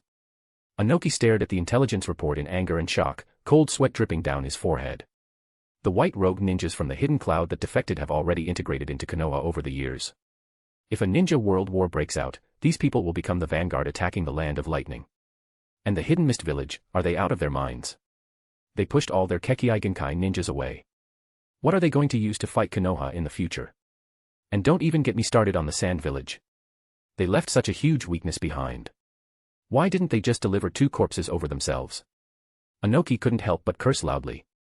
Only years later did they see through Konoha's sinister intentions. The restoration of the Land of Whirlpools was just an excuse, it was nothing more than a forward military base designed to defend against the Hidden Mist Village. And by using this as a pretext to attract ninjas and wandering families, Konoha arranged for their families to settle within the village. Over the years, these families had integrated into Konoha. Even on the front lines, the bonds between these new recruits and Konoha ninjas had grown stronger through shared experiences and battles, forming deep connections. By the time they realized this problem, it was already too late. Father, there are already over 100 members of the Uzumaki clan in Konoha, with more than a dozen of them being ninjas. Hearing his son Katsuchi's report, Inoki's face grew even darker. He slammed the table in frustration and cursed. Idiots. Konoha used this restoration mission as a cover to completely deceive us. They've already rooted the Uzumaki clan in Konoha. Forget about restoration. Even if they do restore the Land of Whirlpools, it'll still be Uchiha Shirou's country. Just as Inoki said, while the ninja world focused on the restoration of the Land of Whirlpools and sent people to disrupt it, they had already missed the best opportunity to sabotage it. The ninjas and wandering clans that joined Konoha had already begun to integrate with the village. This is terrifying. Uchiha Shirou is even more devious than Tobirama Senju. Inoki's expression was extremely grim. While Katsuchi also understood the situation, he thought his father was overly worried. Father, Konoha's actions have already alarmed the major ninja villages. While they've grown stronger, we've also been preparing for this. Preparations. What do you know? Inoki glared at his son, clearly dissatisfied. Konoha now has the 4 major Kekkei Genkai clans, Senju, Uchiha, Hyuga, and Uzumaki. They've also absorbed the Yuki clan and Kagaya clan Shikatsumiyaku survivors from the Land of Water. Not to mention the Fuma clan and Tsuchigumo clan of secret techniques. The more he spoke, the darker Inoki's expression became. His voice grew hoarse as he continued. Konoha is too cunning. The Hidden Mist Village drove out their Yuki clan and Kagaya clan Kekkei Genkai users. Konoha secretly took them in, including their elderly, women, and children. It might not seem significant now, but in just 10 years, they'll become a powerful force. This ninja world has truly changed. At this point, Inoki revealed an unprecedented sense of fatigue. Konoha's growth was visible to the naked eye, while his village remained stagnant. It wasn't just his village that was falling behind. Even their allied villages were disappointing, each one worse than the last. The Hidden Cloud village had exiled its white ninjas, effectively severing an arm. The Hidden Mist village was even more ridiculous. The war had ended, and instead of focusing on development, they were busy killing each other internally. The Sand Village had lost its reputation, leading to a sharp decline in mission assignments. After all, a village that could coldly abandon its daughter and betray its heroes couldn't be expected to hold much credibility. Even though the Sand Village had publicly explained the situation, some stains could never be fully washed away. Thinking about their unreliable allies, Inoki was overwhelmed with frustration. None of them were dependable. Contact the brat from the Hidden Cloud. At least the Hidden Cloud village is developing steadily right now. Bring the Sand Village into the fold as well. We need to unite and focus on economic growth. As for the Hidden Mist Village's isolationist policies in recent years, even Inoki couldn't help but feel helpless. He wondered if their Mizukage had lost their mind. Yes. Under immense pressure, the 3 major villages began setting aside their differences, forming secret alliances, and prioritizing economic recovery through trade. In Konoha. At the Ninja Academy's training ground, an 8-year-old Uchiha Sasuke was sweating profusely as he practiced shuriken techniques. Beside him was the golden-haired Uzumaki Naruto. Sasuke. I won't lose to you. Unlike his usual hot-headed and impulsive behavior, Naruto was now calmer. His confident smile mirrored Sasuke's, showing a sense of composure and determination. This newfound confidence stemmed from their respective families. Watching the young students training in the academy, Uchiha Shirou smiled in satisfaction. Nearby, countless parents were also watching. Go for it. That blonde-haired, fair-skinned girl is incredible. Look over there, it's the Senju and Uzumaki kids. Amid the cheerful atmosphere of the academy, Uchiha Shirou sat among the parents on the stone steps, smiling as he observed. Minato, it seems you've done a great job teaching Naruto. Beside him, Namikaze Minato responded with a humble smile. Hokage-sama, I've been busy with missions. It's thanks to you that Naruto has done so well. Don't be so modest. I didn't teach him theory, yet Naruto scored full marks on his theory exams. Without the influence of Kyuubi's impulsive chakra, the young Naruto now had a composed smile, his blue eyes reflecting a calm determination. Move aside. I'm the number one here. A domineering voice echoed across the training ground, causing many students to pale. Even Naruto and Sasuke quickly stood aside. A young girl with long hair, red lips, and a bold demeanor strode forward. Despite her age, her commanding presence made her the undisputed queen of the academy. Step aside. Lady Hinata is coming. The arrival of the domineering Hyuga Hinata caused a stir, leaving many in awe. Among the observing parents, many turned their gazes toward Hyuga Hayashi, who was usually known for his strict adherence to etiquette. At this moment, Hayashi's face turned red with embarrassment. He wished he could find a hole to crawl into. Beside him, Hyuga Hisashi smirked in rare amusement. Big brother, it seems Hinata has been taught very well, huh? With this teasing remark, Hyuga Hayashi felt utterly embarrassed. However, at that moment, Hanabi, standing beside him, excitedly shouted out. Wow! Big sister is first place again, so amazing. The queen of the ninja academy, whether in combat or theory, was always number one. Especially when everyone watched with wide eyes as the eldest Hyuga daughter demonstrated her shuriken skills. With overwhelming strength, she directly obliterated the targets previously hit by Uzumaki Naruto and Uchiha Sasuke. The kunai and shuriken scattered all over the ground. Hey, do you two have any objections? After finishing her impressive feat, under the astonished murmurs of the crowd, Hyuga Hinata glared at Naruto and Sasuke. The two were so frightened that they shook their heads frantically like rattles. Watching this unfold, Namikaze Minato gave an awkward smile, his son seemed genuinely intimidated. Hyuga Hayashi's daughter is incredible, first place again. Hearing this, Hayashi lowered his head even more in embarrassment. What a disgrace. When Hinata came back, he hurriedly stepped forward, grabbed his daughter, and glared at her with his Byakugan. Didn't I tell you to tone it down? How are others supposed to view our Hyuga clan if you act like this? Annoying old men. Hinata glared at her father. Despite her young age, her rebellious nature was evident from the inside out. I got first place, didn't I? What's the big deal? You. Hayashi's eyes widened at his daughter's defiance. Big sister, even Lord Hokage is praising you. Hanabi, who greatly admired her older sister, eagerly chimed in. Upon hearing this, Hinata's expression instantly changed. She zipped up her jacket, wiped her lips, and adjusted her tied-up ponytail. In Hayashi's eyes, his rebellious daughter had suddenly transformed into the obedient girl he'd always dreamed of. Hokage-sama is here? Hinata immediately looked around, her face lighting up with excitement when she finally spotted him. Watching this, Hayashi could only shake his head and sigh helplessly. He had hoped to instill discipline in his eldest daughter, but judging by her behavior, it seemed hopeless. Uchiha Shirou, observing this different side of Hinata, narrowed his eyes and smiled. This world seemed slightly different because of his influence. A domineering Hinata. If not for the fact that the changes in others were minor, he might have thought this was a completely different world. Wow, it's Lord Hokage. The students of the Ninja Academy shouted excitedly, and Shirou smiled as well. In today's Konoha, Uchiha Shirou, the current Hokage, was seen as a heroic figure. He frequently gave speeches at the academy, spreading the true meaning of the will of fire. At the same time, he observed how children from outside Konoha were integrating into the village, which made the Ninja Academy the most enthusiastic place in the village. It seems Hokage-sama is very popular. Amidst the cheers and laughter, a shadowy figure appeared, causing Shirou to frown and leave the scene.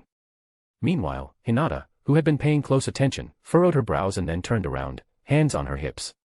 Looking every bit like the boss of the academy, she confidently strode over to Naruto and Sasuke. Blondie, and you, second pillar, did you mention me to Hokage-sama? Faced with Hinata's intimidating presence, especially her terrifying strength and appetite, Naruto reluctantly replied, I'm not called Blondie. And I'm not called second pillar. Both Naruto and Sasuke protested. However, Hinata raised an eyebrow and asked curiously. Aren't you blonde? And didn't Hokage-sama and your brother both call you second pillar? Damn it.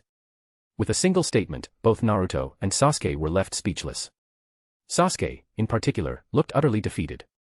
That nickname, second pillar, coined by Shirou, had become his most embarrassing memory. Wow. Did you guys notice? Sasuke looks so much like Hokage-sama. Yeah, Hokage-sama is so handsome. Amid the excited chatter, veins popped on Hinata's forehead. She activated her Byakugan and stormed over to Haruno Sakura, who was cheering the loudest. Haruno Sakura. If you dare have any thoughts about Hokage-sama, I'll take you out. The pink-haired, adorable Sakura turned pale with fear under Hinata's threat. After all, Hinata was the queen of the academy. And no, I was just saying Sasuke looks like Hokage-sama. The other girls quickly nodded in agreement, vowing they had no ulterior motives. Yeah, we were just saying Sasuke and Hokage-sama look alike. Hearing this, Hinata appeared thoughtful. She stared at Sasuke, and for once, her fiery temper seemed to subside. The next moment, Hinata walked over to Sasuke with a smile, patted him on the shoulder, and said, "Second pillar, if Blondie ever bullies you, or if you can't beat him, just come to future stepmom for help." Who can't beat Naruto? Sasuke's eyes widened in indignation. How could she say that? He completely ignored the last part of her statement. Good, then don't disgrace Lord Shirou's name. Hinata smiled approvingly, patted Sasuke's shoulder, and walked away. Naruto, watching this, was dumbfounded. Sasuke, we'd better stay on Hinata boss's good side, her strength is terrifying. Wait. What did she just say? Sasuke suddenly realized something and turned to Naruto, looking for confirmation. Naruto scratched the back of his head and said hesitantly, "She said if you can't beat me, you should ask her for help." No. The last part. Something about. Sasuke's face turned pale, and Naruto's eyes widened as if they'd uncovered a shocking secret. Sasuke, don't tell me. You idiot.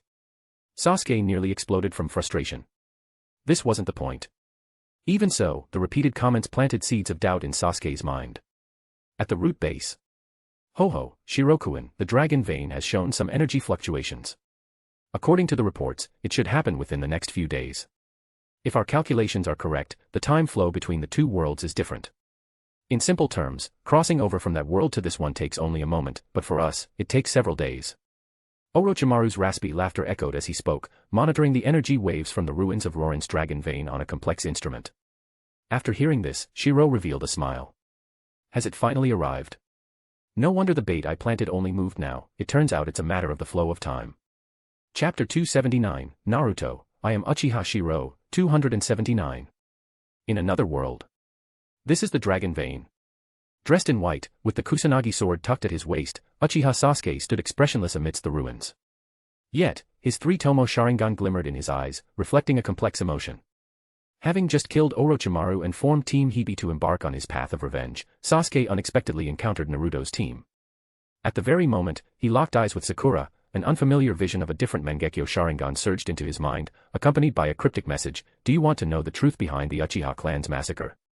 This shook him to the core. Sasuke, what are you doing here? Hey, don't tell me you believe any of this. Suigetsu, sharp-tongued as ever. Beside him stood Karen, the red-haired newcomer to the team, and Yugo, who remained silent as always. Shut up, Suigetsu. What did you say, you tomboy? As Suigetsu and Karen bickered. Incessantly, Yugo trailed behind Sasuke, quietly following his steps. Another dimension, another Uchiha clan, how is that even possible? Sasuke let out a self-deprecating laugh. While his words were filled with skepticism, his actions betrayed him. Slowly, he moved toward the ruins of the dragon vein. Hey.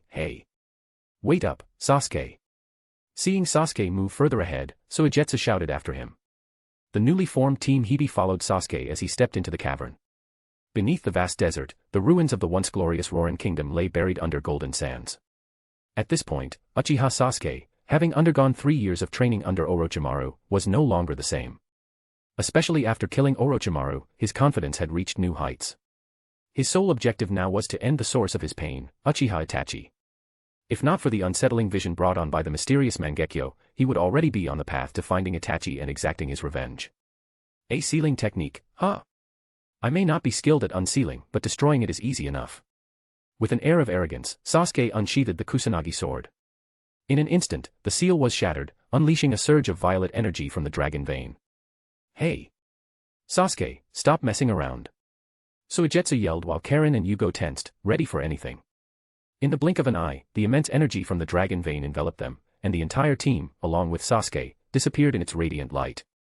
Meanwhile, at the Hokage office in Konoha, the fifth Hokage, Tsunade, sat at her desk. Suddenly, as though sensing something, her expression shifted. An ANBU operative appeared before her, bowing respectfully. Fifth Hokage-sama, the barrier team has reported that a sealing technique in the Rorin region of the Land of Wind has been broken. Hearing this, Tsunade's eyes widened momentarily. Her brown eyes then softened into a complex expression before she did something unexpected. She waved her hand dismissively. Understood. You may leave. Yes, Hokage-sama. Wait. As the ANBU turned to leave, Tsunade's voice stopped him. Taking a deep breath, she spoke in a low voice. Erase this information. The ANBU knows nothing, and neither does the barrier team. Do you understand? Although surprised, the ANBU nodded. A broken seal in the Land of Wind seemed inconsequential, so he replied respectfully. Yes, Fifth Hokage-sama. As the ANBU left, Tsunade sat alone in her office, her expression filled with melancholy. Gazing out the window toward Konoha, she murmured to herself. In another world. Nawaki is still alive. The Senju clan still exists. I want to see it so badly. What is that other world like? Her voice trembled. The memory of the Mangekyo illusion triggered during the Yamato team's return and report came flooding back.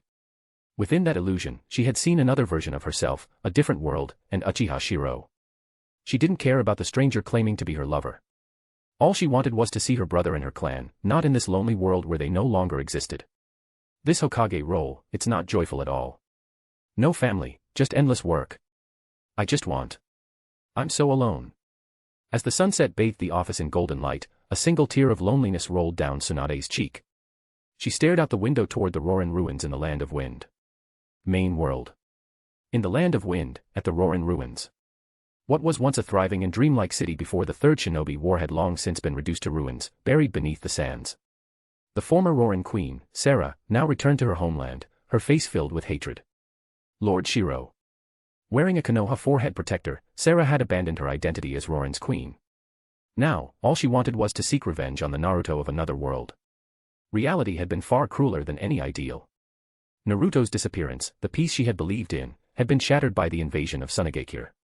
Without the power to protect her people, her kingdom fell, and her citizens fled in panic. She had witnessed it all with her own eyes.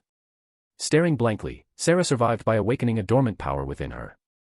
This transformation had changed her profoundly. It seems you finally understood the truth of this world. Standing beside her, Shirou gazed at her with a mix of pity and reflection. In just a few short years, the dreamlike Rorin kingdom had been consumed by the endless sands. The citizens who had once reclaimed their homeland, did they regret it? Or had they simply moved on to other nations? Lord Shirou, Sarah now understands everything. Peace can only be built upon power. With fiery red hair and a determined expression, Sarah bowed her head respectfully. Awakened from the fairy tale of her past, she had come to accept reality. Shirou sighed. When he had absorbed the latent power of the Rorin Queen's bloodline, he hadn't expected Sarah to survive and accidentally awaken her remaining potential. In less than a decade, she had grown into the strength of an elite Jonin, wielding immense chakra, controlling the puppets left behind by Makade, and even possessing space-time abilities. Lord Shirou, the dragon vein's power has stabilized. Konan, Mabui, Yujito Ni, and Samui, Shirou's Heikage guards, reported respectfully. Gazing at the now calm dragon vein, Shirou smiled and nodded. Sarah, your mission is complete. You may now return to Konoha. I promise you this, once true peace reigns over the Shinobi World, Rorin will rise again. Hearing this, tears streamed down Sarah's face. Only those who had lost everything could truly understand such emotions. Thank you, Lord Shirou. From now on, Sarah will be your most loyal servant. Though she was a queen, a fallen one, Sarah's heartfelt gratitude brought a faint smile to Shirou's face. Perhaps this was what it felt like to conquer. Mabui, if anything goes wrong, immediately use Heavenly Transfer Jutsu to send Lord Shirou back to Konoha. Konan instructed firmly, and Mabui, who specialized in space-time techniques, nodded calmly. Yes. Shirou did not object to this. Instead, he remained composed. It was the duty of his Hokage guards to ensure his safety. In Konoha, they served as his assistants; outside, they prioritized his protection. Back at the ruins of Rorin, the desert winds howled, carrying the sands into the air. As the light pillar of the dragon vein dissipated, Uchiha Sasuke's three-tomo Sharingan glimmered in shock.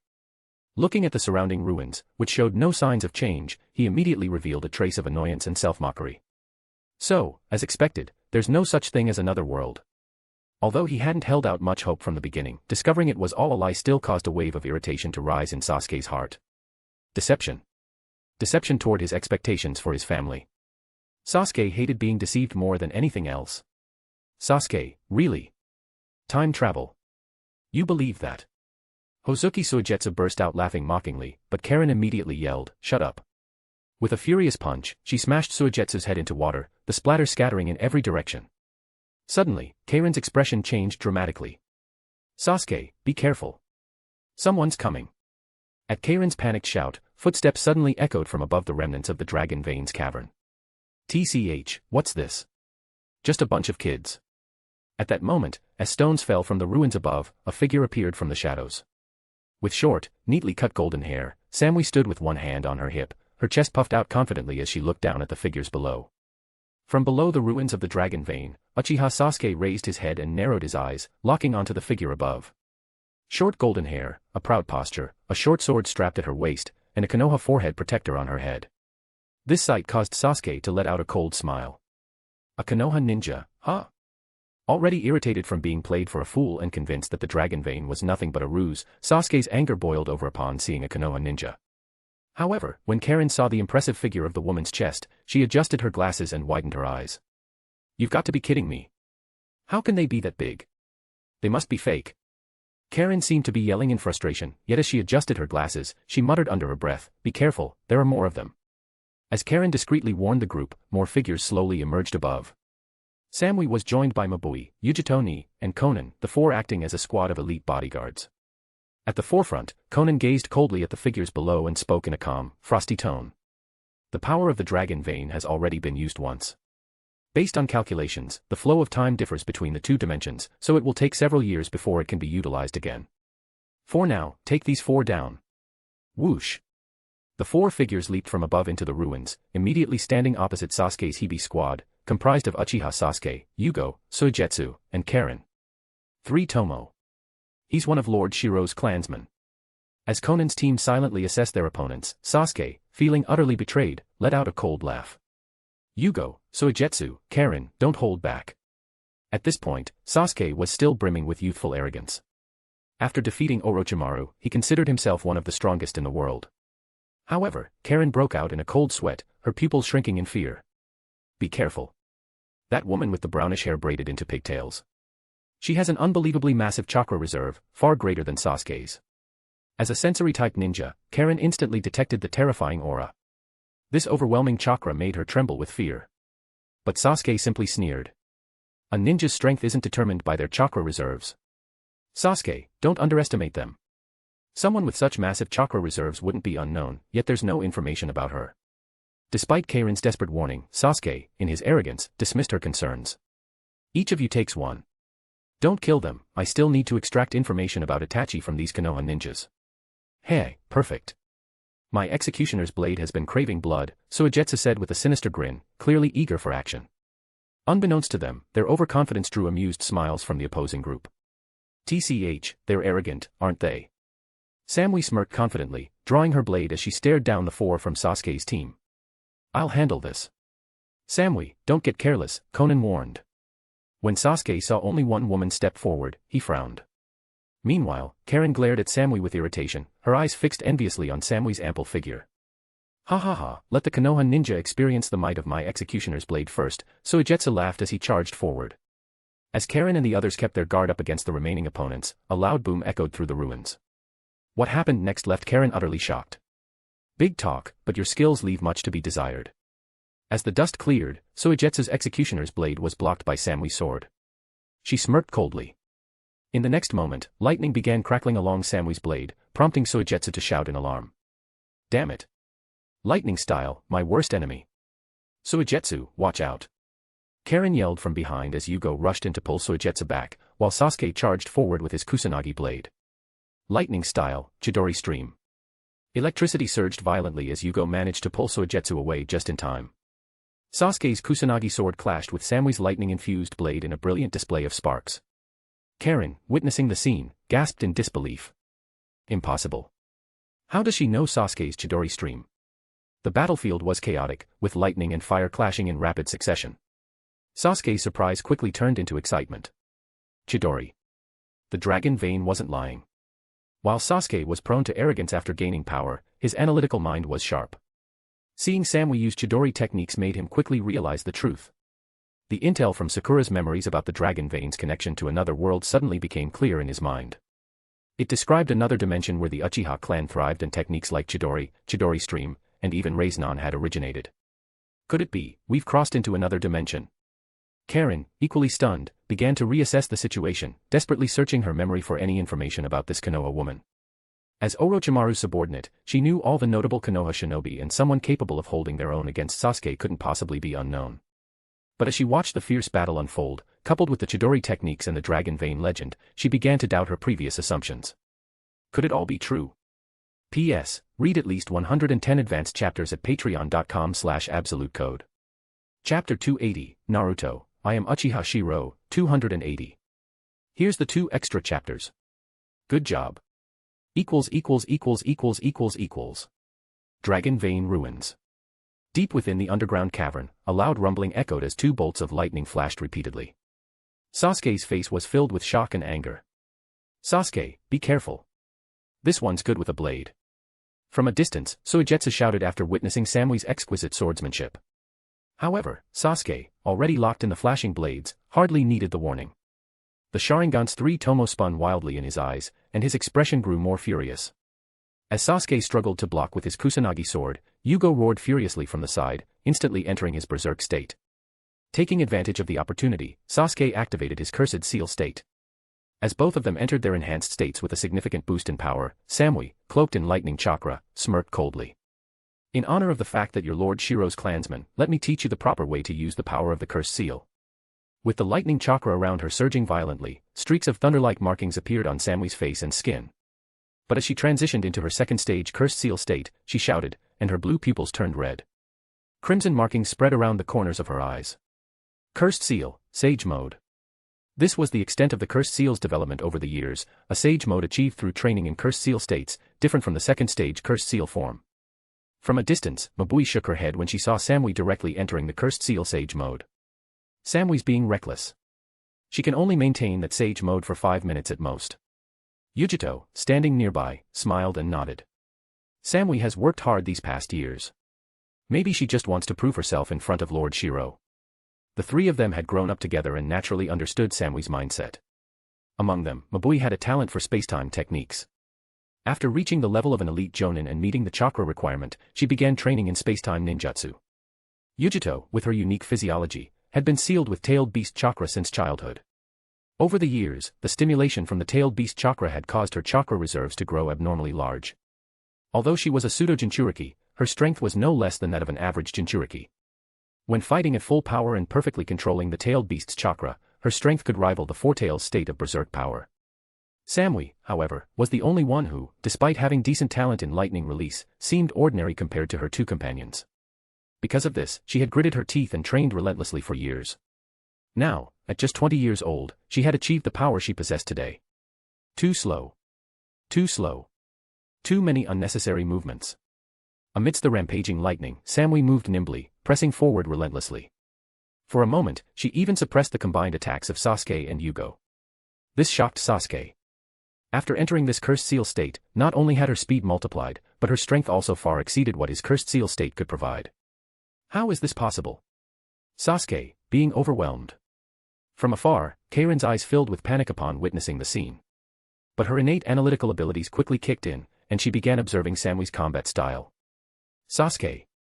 This woman's chakra defense is likely the lightning release chakra mode from the hidden cloud. This technique consumes an enormous amount of chakra, and she's been attacking non-stop. It's clear she's not skilled at ninjutsu-based offense. In just a few moments, Karen, an exceptional sensor, analyst, and healer, had analyzed most of Samui's battle patterns. As Karen had deduced, Samui's only chakra nature was lightning. But because of her single-minded focus, she had dedicated herself entirely to mastering the lightning release taijutsu techniques taught by Shirou. Like Might Guy, who trained exclusively in taijutsu, Samui had achieved a qualitative transformation by pushing her specialization to its limit. Yugo, move. After hearing Karen's analysis, Sasuke immediately understood. His opponent was a close combat ninja specialized in lightning release taijutsu. And he, Sasuke, was a versatile fighter. Taking this opportunity, Sasuke leaped back quickly. In midair, he shouted, and Yugo immediately stepped aside. Before Sasuke even landed, he spat out several massive fireballs. Fire Style, Dragon Flame Jutsu. Several terrifying fire dragons roared toward Samui. Just as Yugo prepared to support Sasuke's attack, a hand suddenly rested on his shoulder. Don't interrupt their fight. The light and casual voice echoed in the cavern, but it filled Yugo, Soijetsu, and Karen with shock. How is this possible? Under Yugo's astonished gaze, the violent energy in his body began to subside, and his cursed seal transformation retreated. The instant this person's hand touched his shoulder, it suppressed the raging force within him. What shocked Karen even more was that she couldn't sense this person's presence at all. If not for seeing him with her own eyes, she wouldn't have believed it. Sasuke. No, this person isn't Sasuke. Yugo's cursed seal was suppressed. Soijetsu exclaimed in disbelief. At that moment, Karen raised her hand to stop him. Soijetsu, don't act rashly. I can't sense this person's presence. What? Impossible. Soijetsu knew how powerful Karen's sensory abilities were. If this person were an illusion or a fake, it would have been impossible for them to suppress Yugo. And yet. Damn it. Just what kind of world is this? As Soijetsu's scalp tingled, Shirou slowly turned his head and smiled at the two of them. Well. I didn't expect Karen-chan to grow up so cute. And you, shark-toothed brat, Soijetsu. Shirou's casual, familiar greeting caused Karen and Soijetsu to widen their eyes in shock. Karen-chan. Shark-toothed brat. At that moment, Karen and Soijetsu's minds buzzed. The implications of his words were staggering. In this world, not only did this man know them, but he also knew they came from another world. Effortlessly lifting Yugo, Shirou appeared before Karen and Soijetsu in an instant. As the two instinctively tried to dodge, an overwhelming pressure bore down on them. Don't move now. Let me take a good look at how Sasuke's strength measures up in another world. Shirou's kind smile felt terrifying to Karen and Soijetsu. How terrifying was this man? If he had wanted to kill them, he could have done so easily the moment he appeared. Lord Shirou. As Uchiha Shirou appeared, Konan, Mabui, and Yujito all leaped over one by one, nodding respectfully and bowing in greeting. However, seeing this, Shirou simply waved his hand with a smile and said, "Don't interrupt this battle. Let me see how much Samui has grown over the years." Inside the ruins, the battle between the two fighters became increasingly intense, with the surrounding stone structures continuously crumbling. Samui's talent in lightning release taijutsu was undoubtedly one of the best in Konoha, coupled with her diligent training. Her mastery of the lightning armor had reached perfection, and in the field of lightning release taijutsu, she had even surpassed Kakashi Hatake. Samui's lightning armor has surpassed Kakashi in applying lightning release taijutsu. Observing the fight, Shirou nodded in approval, clearly satisfied with Samui's performance. Persistence and determination are key to strength, and Samui, eager to impress him, was giving it her all. How could he refuse? Initially, he thought Samui's talent had its limits, but her perseverance over the years had given him a pleasant surprise. It's worth noting that at this period, Sasuke, though lacking the Mangekyo Sharingan, already possessed Kage-level strength due to the power of the curse mark. Sasuke has laid a solid foundation in training over the years. His ninjutsu, genjutsu, and kenjutsu are all quite refined. However, his focus on well-rounded development has scattered his energy. Moreover, he's still too young. Even though he's skilled in lightning release, he lacks complementary taijutsu. As Shirou assessed the two combatants, Karen, standing behind him, nervously glanced at the tall, muscular, and imposing figure before her. She hesitated before speaking. Lord, we came here with Sasuke purely by accident. Karen-chan, you're still as disobedient as ever. A warm hand suddenly ruffled her red hair. Under Karen's bewildered gaze, this tall and warm figure revealed a smile filled with kindness. I didn't. Realizing what was happening, Karen flusteredly waved her hands, trying to explain, but Shirou smiled and nodded. I know you're from another world. Previously, some Konoha shinobi from your world came here, and through their memories, I naturally learned some information. So, the fact that you were able to come here was because I leaked certain details. Otherwise, do you think you could have found out? Karen and her companions were stunned by Shirou's calm revelation. This meant that Sasuke's discovery of the dragon vein and their arrival in this world had all been orchestrated by him. In that case. But Karen-chan, welcome home. Under Shirou's warm and infectious smile, Karen was momentarily overwhelmed and at a loss for words. Yugo remained silent, while Soijetsu, his gaze darting around nervously, seemed to be searching for an escape route. Home. Karen adjusted her glasses, stammering as her mind raced to find a way to respond. However, Shirou simply nodded calmly. Of course. Although I don't know much about your world, I gleaned some details from the mind of a Konoha would release user. I learned about the fate of the Uzumaki and Hozuki clans in your world. In this world, though only a few members of the Hozuki clan survived, they managed to establish a new family in Konoha. And as for you, Karen-chan. At this point, Shirou smiled and added, the you in this world are only 8 years old. Your mother, who was found in the land of grass, was brought back from Kizugakure. Karen, known for her sharp analytical mind, was visibly shaken by these words. Her pupils trembled, and her gaze became vacant as she murmured. This world's me, and my mother, are still alive. How? She wanted to say, how is this possible, but memories of her mother protecting her flashed in her mind, causing her eyes to brim with tears. Meanwhile, Soijetsu looked at the Konoha shinobi before him in disbelief. Impossible. The Hozuki clan joined Konoha. Is this world insane? At his outburst, Mabui chuckled softly and explained. First of all, let me correct you. This world is far from chaotic. The chaotic one is your miserable world. As for you in this world, you're just an 8-year-old brat who constantly declares he wants to become Hokage. What? Hearing this, Soijetsu's eyes widened, and his mind buzzed with disbelief. This world is insane. I became a Konoha shinobi and even declared I wanted to be Hokage. What kind of twisted shinobi joke is this? What about me? Yugo, who had been silent all this time, suddenly asked. Yujito, standing nearby, responded indifferently. Yugo, in this world, Orochimaru discovered your unique body. Unable to control your abilities, you underwent special training and attended the ninja academy. You're good friends with the little shark-mouth brat. However, both of you are considered talent seeds under Lord Shirou's cultivation plan, so we know all about you. Hearing this ridiculous nickname, Soijetsu felt utterly frustrated. If he could fight them, he would have already attacked. Yugo, on the other hand, showed rare hesitation but still asked, is Kimimaro here? The boy with the Shikatsumiyaku. He's older than you and not in the same class. He's the top student of his cohort and is preparing to graduate this year. Hearing about Kimimaro, Yugo's expression changed, clearly moved.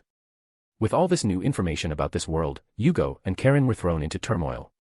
Soijetsu, however, was increasingly anxious. Damn it. At a critical moment, I can't rely on anyone. Meanwhile, inside the ruins, Sasuke and Samui's battle raged on. Samui's lightning armor taijutsu style focused on relentless, storm-like attacks that gave her opponents no chance to breathe. Wielding dual blades, her attacks were swift and fierce. Sasuke, on the other hand, was frustrated. The lightning armor on Samui's body provided such strong defense that his ordinary ninjutsu couldn't break through. Lightning release, Chidori Senbon. Sasuke unleashed a ferocious lightning release attack, but his frustration only grew as Samui countered with a cold voice. Your use of Chidori is too crude. She retaliated with an equally advanced lightning release technique.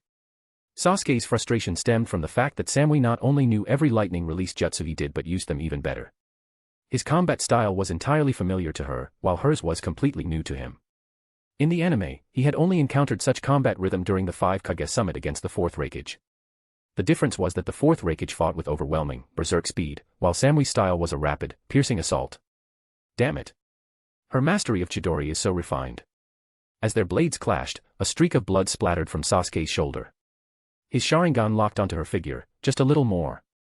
Even with the Sharingan's genjutsu, the violent chakra within Samui's body nullified it. Without overwhelming chakra quality, it was nearly impossible to trap her in genjutsu, especially in her curse-mark sage mode state. Sasuke was completely suppressed in taijutsu. Ninjutsu fared slightly better, but Samui gave him no opportunity to create distance, making it nearly impossible to execute long-range techniques. Even if he managed to cast a jutsu, her incredible speed rendered it ineffective. After just a few minutes of high-intensity combat, both had expended significant amounts of chakra, panting for breath. Watching this scene, Shirou couldn't help but smile. Chapter 281, Naruto, I am Uchiha Shirou, 281. Samui's sage mode is reaching its limit. At this moment, Yujito showed a serious expression, while Mabui, usually the analytical team leader, also turned her gaze toward Samui. It was evident that the two would intervene in an instant to rescue Samui if danger arose. Meanwhile, Sasuke, who had been continuously suppressed, noticed the shift in his opponent's state through his powerful 3-tomo Sharingan, and couldn't help but smirk coldly. Looks like you're about to reach your breaking point in that form. In response to Sasuke's taunt, Samui sneered as well, retorting. Even though you're a clansman of Lord Shirou, how long do you think you can keep this state up? We understand the curse mark far better than your world does. As she spoke, Samui's confidence was palpable. Shirou had not hidden the truth from them, they were aware of the general situation in the other world. For example, in the other world, the curse mark was used by Orochimaru purely as a stepping stone for his forbidden reincarnation technique. However, in this world, the curse mark served as the prelude to mastering Sage Mode. In other words, it was a simplified of Sage Mode. Using the curse mark to enter Sage Mode, I admit I can't last long. But that doesn't mean my power in the curse mark state is significantly weaker. As Samui sneered, the markings around the corners of her eyes slowly faded, and before her Sage Mode timer fully ran out, she voluntarily deactivated it. However, as Sage Mode deactivated, Samui transitioned into what was considered the second stage of the curse mark. Her skin darkened, and her hair began to change and spread, making her appearance somewhat similar to Sasuke's state. The difference was that Sasuke could feel the violent aura of her curse mark. Samui's energy was indeed weaker, but not by much.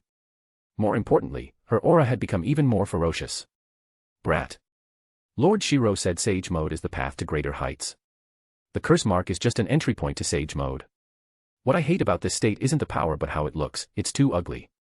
As Samui roared, lightning flickered in her hands, and she was about to launch a wild offensive. Suddenly, a figure appeared between the two combatants. Lord Shirou. Shocked, Samui hurriedly restrained her lightning release, while Sasuke saw an opportunity and shouted, unleashing a powerful lightning strike. Lightning release, Chidori Sharp Spear. How is this possible? In Sasuke's widened eyes, his Chidori Sharp Spear, a lightning lance known for its unparalleled sharpness, was blocked by the lightning chakra surrounding the figure. Sasuke knew full well how powerful his jutsu was, it could pierce through anything. Yet Shirou calmly smiled, lightly tapped Samui on the forehead, and said with a chuckle. I've told you before, this state will damage your body. Sage Mode is the correct path. Under the astonished gazes of Sasuke and Suigetsu, the golden-haired, busty, and overwhelmingly powerful Leaf Kunoichi, who had been using advanced lightning release techniques, suddenly turned into a meek and obedient figure. Lord Shirou. Samui instantly reverted from her curse mark state, her typically composed and mature demeanor replaced by a flushed face and an indescribable emotion in her eyes. You've done well, Samui. With Shirou's praise, Samui's face turned even redder, and she nodded excitedly. Thank you, Lord Shirou.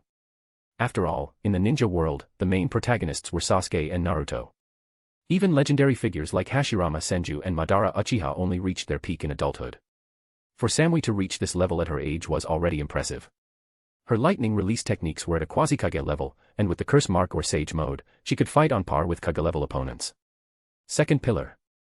Shirou turned his head and casually referred to Sasuke by his infamous nickname, causing several people nearby to stifle smiles, especially Suigetsu, whose eye twitched in amusement. This world had a knack for giving people nicknames. Little Brat Shark Tooth. And now second pillar. Hearing the nickname, Sasuke's face darkened with anger. So, you're the Uchiha of this world. At that moment, Sasuke's emotions were complex. While he was annoyed at being called second pillar, seeing the Uchiha clan crest on Shirou's clothing filled him with a surge of excitement. No one could truly understand his feelings. When Sasuke was 8 years old, he returned home from school one evening to find everyone, his parents, his entire clan, slaughtered. That night, he lost everything. It's easier to endure never having something than to have it all and lose it. That's why learning about another world with surviving Uchiha clansmen had such a profound impact on him, even if he didn't fully understand his actions. However, before Sasuke could dwell on these emotions, Samui coldly snorted in disapproval and spoke firmly. Do you know who stands before you? This is Lord Uchiha Shirou, the strongest ninja in the Shinobi World and the fourth Hokage of Konoha. With Samui's declaration, not only Sasuke but also Karin and Suigetsu in the distance were stunned. The fourth Hokage of Konoha. What nonsense is this? When did Konoha's Hokage become a Uchiha? Even Sasuke was so shocked that he blurted, impossible. Shirou, however, only smiled calmly. When your people from your timeline arrived here, I wasn't Hokage yet. But that was 14 years ago. 14 years. Our world has only been a little over a month. Sasuke was dumbfounded. According to the Mangekyo illusion triggered by Sakura, only about a month had passed in his world. At that moment, a realization struck both sides like lightning. The flow of time in the two worlds is different. Shirou continued, his voice steady, Uchiha Sasuke, right. I've already learned about you from the memories of the shinobi from your world. You're the last survivor of the Uchiha clan. His words left Konan, Samui, Mabui, and Yukimura shocked. From this single statement, they could infer that in the other world, Lord Shirou's clan had been wiped out. Who is it? Who would dare be so bold? In an instant, Samui, Mabui, Yujito, and Konan all revealed killing intent. In their eyes, the Uchiha clan was synonymous with power. Especially since Lord Shirou was present, it was simply impossible. Shut up. Don't remind me of that man. As if his wounds had been touched, Sasuke instantly showed an angry expression. Wielding the Kusanagi sword, he directly charged at Shirou. Such an ungrateful brat. It seems a little discipline is still needed. Facing Sasuke's attack, Shirou simply smiled. In the next moment, his body transformed into lightning. Before Sasuke's pupils could constrict, and before he could even react, the figure had already appeared right in front of him. In the next instant, before Sasuke could respond, Shirou already delivered a crushing iron fist. Sasuke. Under the shocked gazes of Karen, Suigetsu, and Yugo, they saw nothing, no figure, no movement. All they could perceive were faint electric sparks flashing in the air. Sasuke's body hung momentarily in midair, blood spraying everywhere as his figure twisted and contorted. Due to the rapid movements and punches, Sasuke's body wasn't sent flying but remained suspended in the air. The sound of heavy blows echoed repeatedly. Speed. This is the pinnacle of speed. It's so fast that even the naked eye can't follow it. Suigetsu and Yugo watched in terror, while Karen broke out in cold sweat. I can't sense him. I can't sense the opponent's chakra at all, only Sasuke's chakra, and it's weakening. Boom. Finally, with one last heavy punch, Sasuke's eyes bulged out, bloodshot, and filled with veins. His wide-open eyes stared, but his throat could only emit dry, choking sounds. How can there be such speed? At this moment, one thought replayed in Sasuke's mind, his once proud strength now felt utterly powerless. This was an entirely different level of power. Too weak. Looking down at Sasuke lying at his feet, Shirou showed a disappointed expression and shook his head. How is this possible? Lying in the crater, Sasuke spat blood, stubbornly raising his head, his face filled with humiliation and unwillingness. I abandoned my soul, gave up everything, just to gain the power for revenge. How could I lose so easily? Sasuke's humiliation and unwillingness stemmed from his mission for revenge. As he raised his head, he saw a pair of Mangekyo Sharingan, familiar yet foreign. The Mangekyo. These eyes belonged to this world's Mangekyo Sharingan. Facing such overwhelming power, Sasuke, who had made vengeance his sole purpose, began to wonder when he would ever see the hope of victory.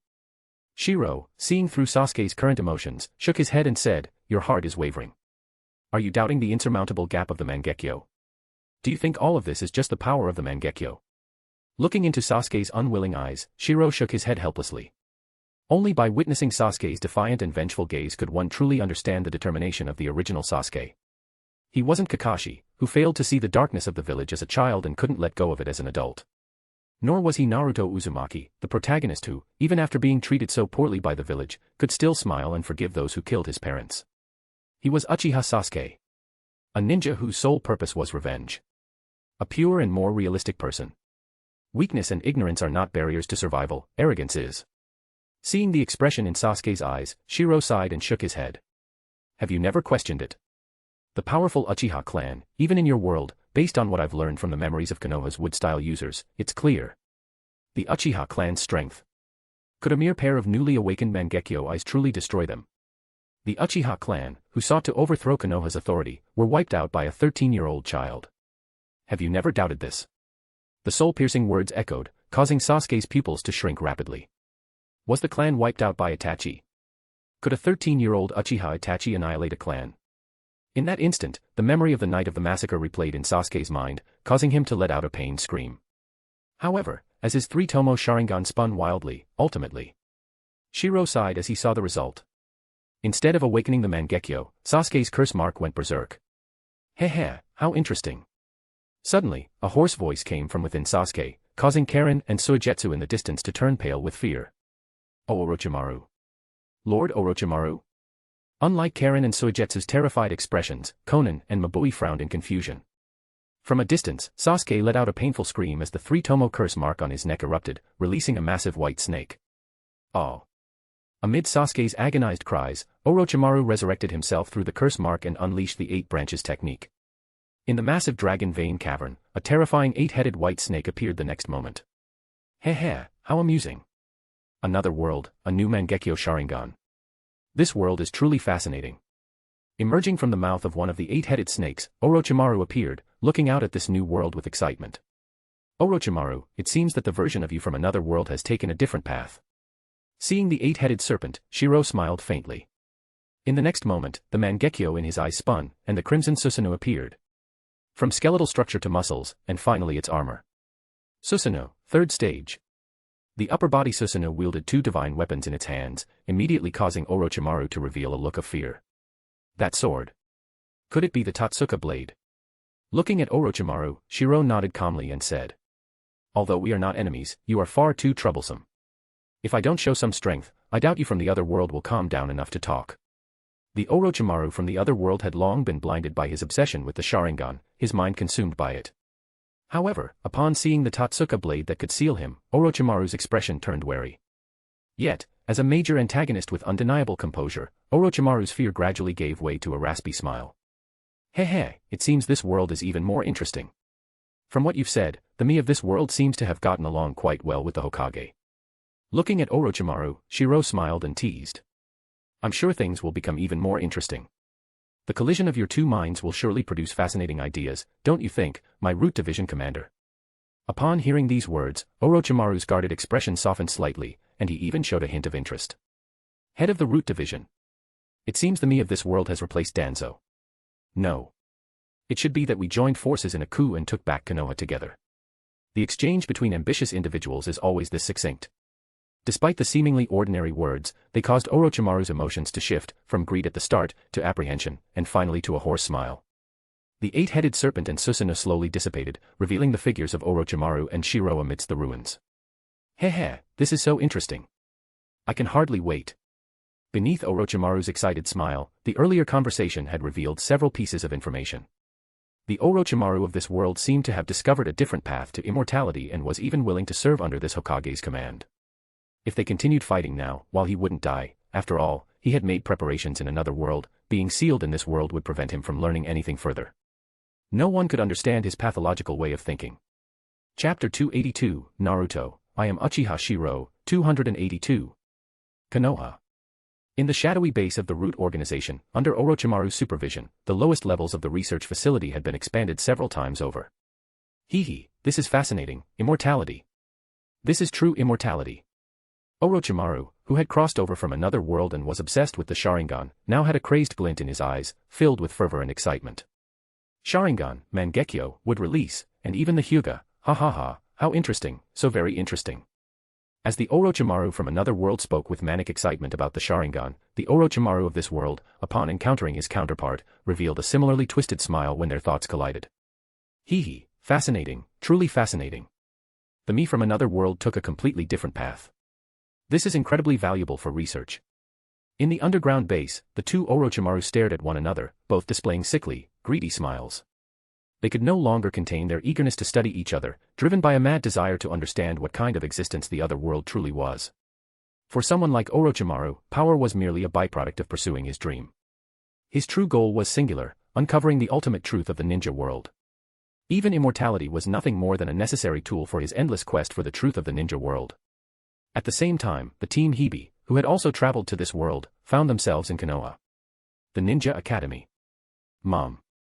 An 8-year-old Karen beamed as she threw herself into her mother's arms. Hidden in the shadows, Karen witnessed the scene, her eyes trembling as uncontrollable tears began to fall. "Mom, you're really still alive." With a look of disbelief, the normally resilient Karen found the softest part of her heart touched. She now saw her mother, the one who had vanished protecting her during her childhood. "Karen-chan, come on, let's go home. Lady Kushina said there's a surprise tonight." "Sister Kushina." "Yay." Amid the cheerful chatter after school, the mother and daughter duo smiled brightly under the sunlight, each wearing the emblem of the Uzumaki clan. The image of the mother and daughter holding hands and smiling in the sunset brought even more tears streaming down of Karen. Elsewhere. "Hey, Shark Tooth. Are you heading home? Why don't we hang out first?" "Shut up, Namikaze Naruto." An 8-year-old Suigetsu scowled fiercely, glaring at Namikaze Naruto before grabbing his bag and hurrying home. Watching this unfold, Suigetsu widened his eyes in disbelief. "That's me as a kid. No way. I couldn't possibly have been this childish." However, Yugo was different from the other Team Hibi. Instead of seeking the younger version of himself, he silently followed behind a young Kimimaro with white hair.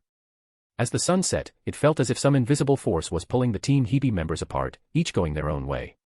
Each followed the desires buried in their hearts. Karen sought her family, Yugo followed his source of solace, and Suigetsu, though he claimed his dream was to collect the 7 ninja swords, quietly longed for his clan, the Hozuki, to regain its glory.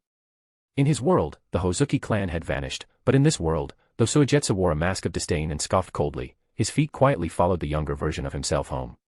Perhaps he wanted to see what his clan was like in this world. Meanwhile, ANBU operatives openly monitored them from the shadows. Nissan.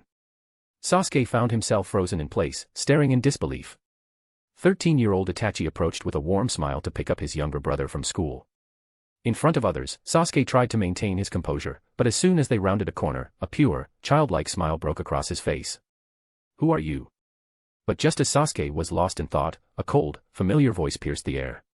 Turning, he saw Itachi standing behind him, his Sharingan spinning with 3 tomo fixed sharply on him. This caused Sasuke's eyes to tremble with a mix of emotions, hatred, anger, confusion. So many feelings churned within him that, for a moment, he didn't know what to say. "Itachi, Sasuke means no harm." A composed voice broke the tension, Uchiha Shirou. Hearing this, Itachi lowered his guard slightly and bowed respectfully. "Shirou-sensei." Though he seemed relaxed, Itachi's gaze remained wary, scrutinizing the older figure who bore the Uchiha clan symbol but was unfamiliar to him. "Itachi, you'll have 2 more guests at your house tonight." With a soft chuckle, Shirou casually patted Itachi's shoulder. Itachi nodded respectfully, his shadow clone dispersing moments later. Far away, the real Itachi, walking with the younger Sasuke, received the information from his clone. He paused momentarily before smiling. "Nissan, what's wrong?" Looking at the innocent smile of the younger Sasuke, Itachi shook his head with a smile. "Nothing. We'll have guests tonight." "Yay. Is it Brother Shursue or Shirou-sensei?" Both. But there'll also be a new friend." "Awesome." Under the setting sun, their cheerful laughter seemed to dispel hatred and confusion. "Let's go. Didn't you come to this world to see your clan? To see yourself?" Shirou's soft chuckle snapped Sasuke out of his daze. Like a marionette, his body moved mechanically, his mind a whirl of chaos. For the first time, he felt out of control, unsure of what to do. Shirou, still smiling, led Sasuke toward the Uchiha clan's district. As they walked, Shirou began to explain. "Don't be so surprised. The Uchiha district is located in the heart of Konoha. In your world, the Ninetales incident gave the Uchiha a bad reputation, forcing them to the village's outskirts. But here, events unfolded differently. Perhaps it's due to the influence of the dragon vein, but our timelines diverged completely. Ironically, in this world, the Sarutobi clan ended up moving to the village outskirts after the Ninetales incident." As Shirou explained, Sasuke's confusion deepened, but he slowly began to understand this strange yet familiar world. In the heart of Konoha, the proud Uchiha clan thrived. Familiar childhood faces wore confident smiles, mingling harmoniously with the rest of the village. This world, it's real. Sasuke's mind buzzed as he followed Shirou to his counterpart's home. Though the house was in the heart of Konoha, its interior was unchanged, filled with the familiar essence of home. As the sun set and the crescent moon rose, the peaceful glow of moonlight enveloped all of Konoha. The Uzumaki clan. "Wow. I have a big sister." Little Karen clapped excitedly, while her mother wiped away tears, gazing at the older Karen with guilt and sorrow. The older Karen stood silently, her emotions a whirlwind as she faced the family she had long lost. "Sorry. I'm so sorry. Mom let you suffer so much." Faced with her mother's care and apology from childhood memories, Karen quickly waved her hands and forced a strong smile. "Mom, I didn't think I'd see you again, and besides, I'm really strong now. How could I have suffered?" However, as Karen forced that smile, tears began to uncontrollably flow down her cheeks. Little Karen, still too young to understand, was confused. She didn't know why her mother and sister were crying. But one thing she seemed to realize, she now had a big sister, and her mother had an eldest daughter. Watching all of this unfold, Kushina raised her cup with a bold smile and laughed heartily. "No matter what choices the Karen from another world made, let's toast to the Uzumaki clan. Cheers." Amid the laughter and joy, Kushina, as soon as she learned about the situation, had been filled with excitement. She didn't hide the truth, immediately sharing everything with Karen's mother. Knowing the pain her daughter had endured after being forcibly brought to Konoha from the land of grass, guilt and self-blame filled her heart when she saw the bite marks on her daughter's arms from another world. Being able to reunite, she didn't hesitate for a moment and chose to accept her daughter with open arms. Maybe this is what motherly love is, no matter which world, there was no resentment or hesitation. Karen buried her head in her meal, shoveling food into her mouth as tears silently fell into her bowl. Her silent sobbing caught her mother's attention, and once again, guilt and remorse overwhelmed her. She blamed herself for failing to protect her daughter. "Karen, it's okay now. You're home. Even if you're from another world, we're still family." Under the glow of countless lights, the Uzumaki clan was filled with laughter and warmth. For Karen, this was the first time she truly felt a mother's love and the warmth of a home. Here, she had family, clan members, and people she could rely on. She was no longer alone in the world. Meanwhile, under the dim lights of the Hozuki clan, where only a few houses stood. TCH, this few people and they still call it a clan. Suigetsu Hozuki sneered, his lips curling in disdain. But as he glanced at the lights inside the house and the familiar faces of once-lost clan members smiling, something seemed to stir within him. It was as if a wandering soul in the Shinobi world had, for the first time, felt the existence of a home. Nearby, 3 ANBU members who were monitoring Suigetsu said coldly, "The Hokage's orders are clear, as long as you don't harm the village, you're allowed to stay until you decide to return. During this time, the Hokage has arranged a place for you to stay." Suigetsu snorted, slinging his executioner's blade over his shoulder as he headed toward the assigned residence. But just before leaving, his gaze lingered on the lights behind him, his expression betraying an inexplicable emotion. Unlike Karen, Suigetsu chose not to acknowledge the people of this world. His parents had been gone since the day he was born, and in this world, his elder brother was part of the ANBU. Elsewhere, Yugo smiled as he watched Kimimaro sparring with another version of himself from this world. Kimimaro is here, too. Then, so will I. Yugo was perhaps the purest of them all. He had once again found the spiritual anchor he longed for. At the Uchiha clan's district. Seeing the thriving, powerful clan before him, Sasuke was both shocked and overwhelmed with envy. A family like this. Why didn't I have this? He ate dinner in this familiar yet unfamiliar home, his mind racing as he observed the younger Itachi's gentle face. The sight made him restless. You left behind your Mangekyo in our world. You must have known something. Can you tell me now? Sasuke put down his bowl, his voice tense as he looked at Shirou with a grave expression. This food, so familiar yet terrifying, evoked feelings he wasn't ready to confront. Itachi made the meal, you know, Shirou said with a smile. At this, Sasuke's hand trembled slightly. Of course, he knew. The taste was unmistakable. But why was this world so warm, while his own was so cruel? Outside, the younger Sasuke trained under the moonlight, while inside, the 13-year-old Itachi watched the taller, older Sasuke with flickering eyes. So this is what Sasuke looks like when he grows up. Not as cute as when he was little, Itachi thought. Suddenly, a shadow appeared, and the older Sasuke's smile froze as the figure removed their mask, revealing a familiar face. Brother Shirou. It was none other than Shirou Uchiha, who respectfully bowed to Shirou. My apologies, Hokage-sama, for being late. Shirou waved his hand dismissively, a smile playing on his lips. You've been informed of everything, I assume. Yes. Itachi's crow passed everything to me via Genjutsu. In this world, Itachi had inherited his father's summoning crows and maintained a close friendship with Shirou. The 4 Uchiha sat inside, watching the younger Sasuke train in the courtyard. But Sasuke was visibly uneasy.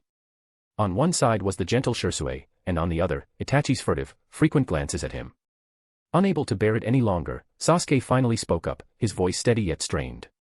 The Mangekyo Sharingan illusion in Sakura's eyes, it was your doing, wasn't it? I'm here now. Before Sasuke could continue, Shirou smiled and interjected, Sasuke, you should address him as Hokage-sama, or Lord Shirou. Itachi also nodded in agreement. Shirou-sensei is not only the village's Hokage but also the leader of our Uchiha clan. Faced with these familiar yet different faces, Sasuke felt deeply uncomfortable. But knowing he wasn't strong enough to challenge them, he gritted his teeth, lowered his head slightly, and forced out the words. Lord Shirou, can you tell me the truth? Seeing Sasuke's reluctant respect, Shirou finally smiled in satisfaction. Respect for strength was the mark of a true Uchiha. The truth? Didn't you already guess it when you saw my Mangekyo? You're just afraid to believe it. Your combat skills are sharp, yet in your world, why didn't you investigate deeper? Finding the truth isn't difficult, the likes of Orochimaru or Konoha's old ANBU could have provided clues. Shirou's calm voice carried a hint of reproach, like a teacher scolding a careless student. Of course, in this world, Sasuke was his student. Sasuke wasn't a fool. His mind raced as he pieced together the implications. The truth of his world, this man seemed to understand it better than he did. The new members of Team 7 who had traveled here with him through the dragon vein. Naruto and Sakura lacked the brains for such matters. That left the unfamiliar Sai, who had replaced him, and their captain Yamato, a wood-style ANBU. It seems you figured it out, Shirou said with a smirk. Sai, who took your place, was from Root. And Yamato, the wood-style ANBU who led your team, also has ties to Root and the ANBU. Both of them knew parts of the truth. Shirou's indifferent voice echoed as he watched Sasuke fall into deep thought. Finally, he shook his head and said. Never trust anyone's words too easily. Sometimes, even what you see with your own eyes can be false. You must seek the truth for yourself. I think you should consider joining the Umbu for a while. Work alongside Itachi and the others to monitor the Sarutobi clan. Perhaps you might uncover some truths through this.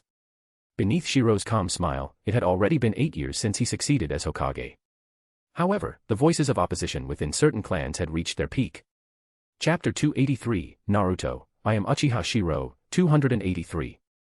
Konoha. Who would have thought the first arrivals from another world would be just a few brats? In the Hokage's office, Tsunade shook her head in disappointment. She had thought it might be another version of herself. Alright, don't be so disappointed. We'll have our chance to go over there one day too. Shirou chuckled lightly and shook his head as he spoke, but Tsunade, without saying a word, slowly pushed the stack of documents in front of her over to him. Currently, the two Orochimarus from the root base are so excited they couldn't sleep the entire night.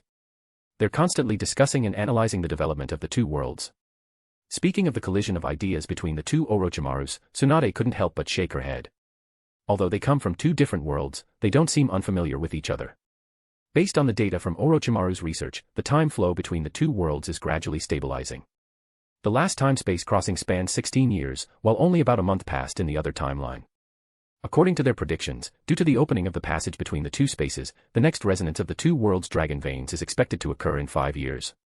Listening to Tsunade's report, Shirou smiled and nodded. Sitting in the Hokage's chair, he suddenly pulled her onto his lap amidst her startled cry. Hey, be careful, what if someone sees us? Tsunade, what are you thinking? I'm teaching you how to handle these tedious government affairs efficiently. Shirou smirked as he held her hands, guiding her over the documents she had pushed toward him, beginning a hands-on lesson. Even though they'd been married for years, this kind of close interaction in the Hokage's office, hands intertwined, with the subtle pressure on her butt, still made Tsunade blush uncontrollably. What are you planning to do with those kids? Let them decide for themselves. If they want to return, they can leave in 5 years. If they choose to stay, we can arrange for them to become Konoha's shinobi. As for Sasuke, I've already made arrangements. Tomorrow, he'll join the Umbu. Hearing Shirou's arrangements, Tsunade smiled instantly. Husband, you're so cunning. Don't put it like that. I'm just giving him a chance to see the truth of this world. After processing the thick stack of documents on the desk, Tsunade's face was flushed, but her eyes were half closed in satisfaction. Her long, shapely legs, clad in sheer stockings, were already damp with sweat. Tsunade, today's tasks are done. Let's go home. Just as Shirou was about to leave, Tsunade raised an eyebrow. Go home. Not until you put out the fire first. This is the Hokage's office. Didn't you say it was exciting? Shirou lounged back in the ornate Hokage's chair, his muscled form relaxed as the legendary Sannin worked her magic beneath the heavy wooden desk. Tsunade's skilled tongue traced teasing patterns along his throbbing length, her plump lips wrapped around him as she took him deeper. Her honey-colored eyes gazed up at him with wanton need as she savored every inch, her talented mouth working him with decades of expertise. She purred around his cock, the vibrations making him grip the chair arms. Her massive breasts pressed against his thighs as she bobbed her head, her blonde pigtails swaying with the motion. The wet sounds of her enthusiastic sucking filled the office. When his release flooded her eager mouth, she swallowed every drop with a satisfied moan. Rising gracefully to her feet, she hitched up her green robe and slid the soaked silk panties to the side. Her glistening pussy lips were swollen with arousal as she straddled his lap. Ready for more, husband, she teased, grinding against his still hard length. Without waiting for an answer, she impaled herself on his cock with a throaty groan. Oh yes. Shirou's hands found her enormous breasts, kneading the soft flesh as she rode him. Her nipples hardened against his palms through the thin fabric. The chair creaked rhythmically as she bounced on his shaft, her tight walls clenching around him. Husband, she purred, running her fingers through his hair. Her massive tits heaved with each bounce, threatening to spill from her top. The lewd slapping of flesh echoed through the office as they rutted like animals. His cock stretched her perfectly, hitting spots that made her see stars. When her climax hit, she threw her head back with a cry of ecstasy, her inner muscles milking him until he erupted deep inside her. They stayed joined for long moments after, trading heated kisses as their mixed fluids dripped onto the chair. Elsewhere, the 4 members of Team Hebe arriving in this world hadn't caused much of a stir. Life in Konoha carried on as usual. Under the bright sunlight in a secluded training ground, Team Hebe gathered once more. Though only a few days had passed in Konoha, it was evident that the 4 of them had undergone significant changes. Hey, Sasuke, judging by this situation, it seems like you don't want to leave either, Soigetsu teased, spreading his hands and gesturing toward Karen and Yugo. Normally, whenever he spoke, Karen would immediately retort. But this time, she remained silent, head lowered. Sasuke, this world has Kimimaro, Yugo said calmly, the mere mention of Kimimaro's name explaining everything. Sasuke didn't get angry when he heard this. Instead, he nodded calmly and said, Yugo, congratulations on finding your place. At this point, Sasuke hadn't yet fallen into madness. Team Hibi had only recently formed, and there was still a sense of camaraderie between them. Yugo's choice didn't come as a surprise. The next moment, Karen raised her head, awkwardly glancing between Sasuke and the others. Gritting her teeth, she adjusted her glasses and stammered. Sasuke, I'm sorry. Her flustered and guilty voice made Suigetsu roll his eyes and mock her. What's this? Is the tomboy planning to stay behind? Shut up, Suigetsu. With a familiar roar, Karen smacked his head into a puddle of water again. Even as his water body reformed, Suigetsu couldn't help but grin. The subtle bond between Team Hibi members, their shared understanding of each other, meant that seeing a comrade find their place didn't feel like betrayal. Instead, it brought them a strange sense of joy. Sasuke, I'm sorry. This world, it has my mother. It has my family. As she spoke, Karen's eyes reddened. For the first time, she shed her tough exterior, revealing a gentle side. She couldn't bring herself to leave behind her mother and family. Here, she was no longer alone. Seeing everyone's decisions, Sasuke smirked faintly. We can't go back for now anyway. The time flow between the two worlds is different, and the Dragon Vein won't open again for another 5 years. Even if we wanted to return, it's impossible now. Nani? What? Their shocked expressions turned into understanding when they saw the calm smile on Sasuke's face. Sasuke. Don't tell me you also want to stay. Suigetsu's eyes widened. He knew how deep Sasuke's obsessions ran. What could have happened in just a few days to make Sasuke willing to stay? Shut up, Suigetsu. Karen snapped, her tone sharp. This was a subject Sasuke least wanted to discuss. However, instead of his usual dark reaction, Sasuke looked at them calmly. I will go back, but I'll do so with clarity and rationality. You've all seen this world by now, haven't you? Hearing Sasuke's unusually composed response, Suigetsu was astonished. But as Sasuke continued, Suigetsu nodded slowly. True. This world's Konoha is absurdly strong, especially the Uchiha and Senju clans. It's ridiculous. Talking about this world's development, even Karen adjusted her glasses and analyzed calmly. Based on the information we've gathered these past few days, this world was largely the same as ours before the Second Shinobi War. But something must have happened that caused its trajectory to shift. Compared to Karen's analytical approach, Suigetsu swung his executioner's blade around and sighed. This Konoha feels like it's ready to conquer the entire Shinobi world. Just the number of shinobi alone is close to 40,000, and they even have stationed troops in other countries. It's like those daimyo can't stabilize their nations without inviting Konoha shinobi. Starting with the restoration of Uchiha than places like the Land of Snow. Konoha in this world was undoubtedly the strongest shinobi village. Over the years, many smaller nations, unable to contain their internal conflicts, had followed the example of the Land of Whirlpools by allying with Konoha and inviting their shinobi to station troops there. Submitting to Konoha was better than losing everything. These smaller nations offered their resources to support Konoha's shinobi army for protection. Even so, they were still satisfied, because at least they were alive. This also led to the rapid development of Konoha's military strength. Even though the number of nearly 40,000 ninjas should have reached its saturation limit, the expenses borne by the stationed troops of various countries caused Konoha to continue developing at an accelerated pace. By the time other nations realized this, it was already too late. As the saying goes, being one step behind means falling behind in every step. More importantly, there is credibility. Konoha has thoroughly established its reputation. When it comes to Kimogakure, known for its plundering nature, no one dares to employ them. In the ninja world, for small nations and nobles, Konoha's ninjas are synonymous with reliability. Moreover, due to Konoha's stationed forces across various regions of the ninja world, they can respond to emergencies within a day, something no other major ninja village can achieve.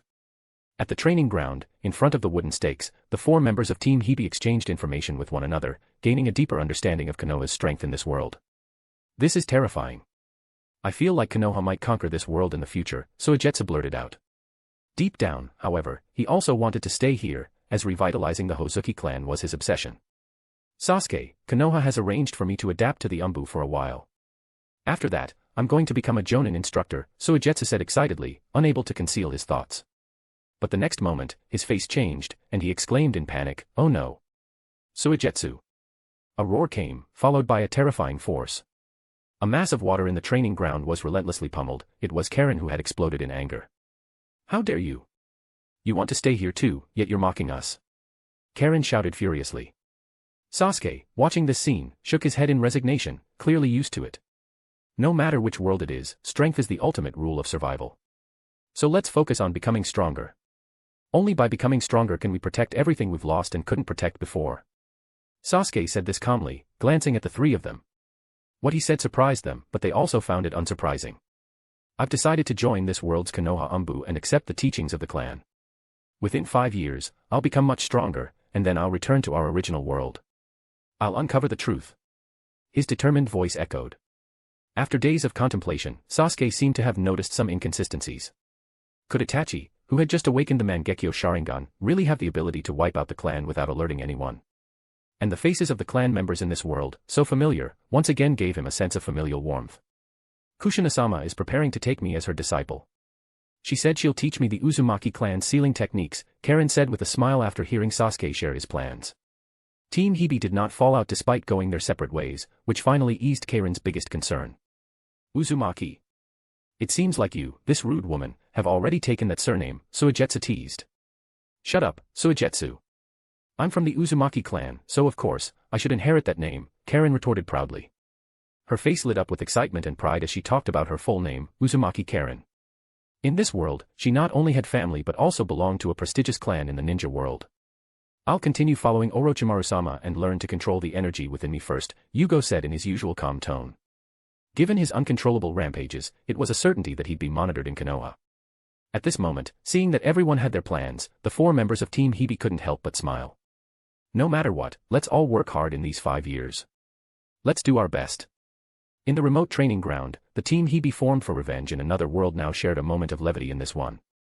Even Sasuke, usually cold-faced, turned to look at the Hokage rock with the Uchiha symbol carved into it. He stared in awe and unconsciously curved his lips into a faint smile. This was a dreamlike world, something they couldn't even imagine, not even in the Tsukuyomi world. In this world, they had everything they'd lost. Uchiha clan grounds.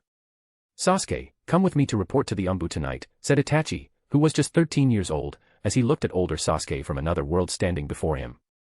Sasuke silently glanced at this world's Itachi, and after a pause, he nodded. All right. But if you have time this afternoon, come to the training ground. Hearing this, Itachi's hand, holding his bowl, trembled slightly. The two exchanged a look, both with complex expressions on their faces. At just 13 years old, Itachi sighed inwardly. This brother from another world was not cute at all. The so-called training was nothing more than a way for Sasuke to vent. If not for his decent strength, though not as absurd as his counterpart who awakened the Mangekyo Sharingan, Itachi could still hold his own in a 50-50 sparring match. It wasn't that this world's Itachi lacked talent, he was only 13, while Sasuke was already 17. Big brother Itachi, big brother Sasuke, called out the 8-year-old Sasuke as he ate his meal, looking expectantly at his 2 older brothers.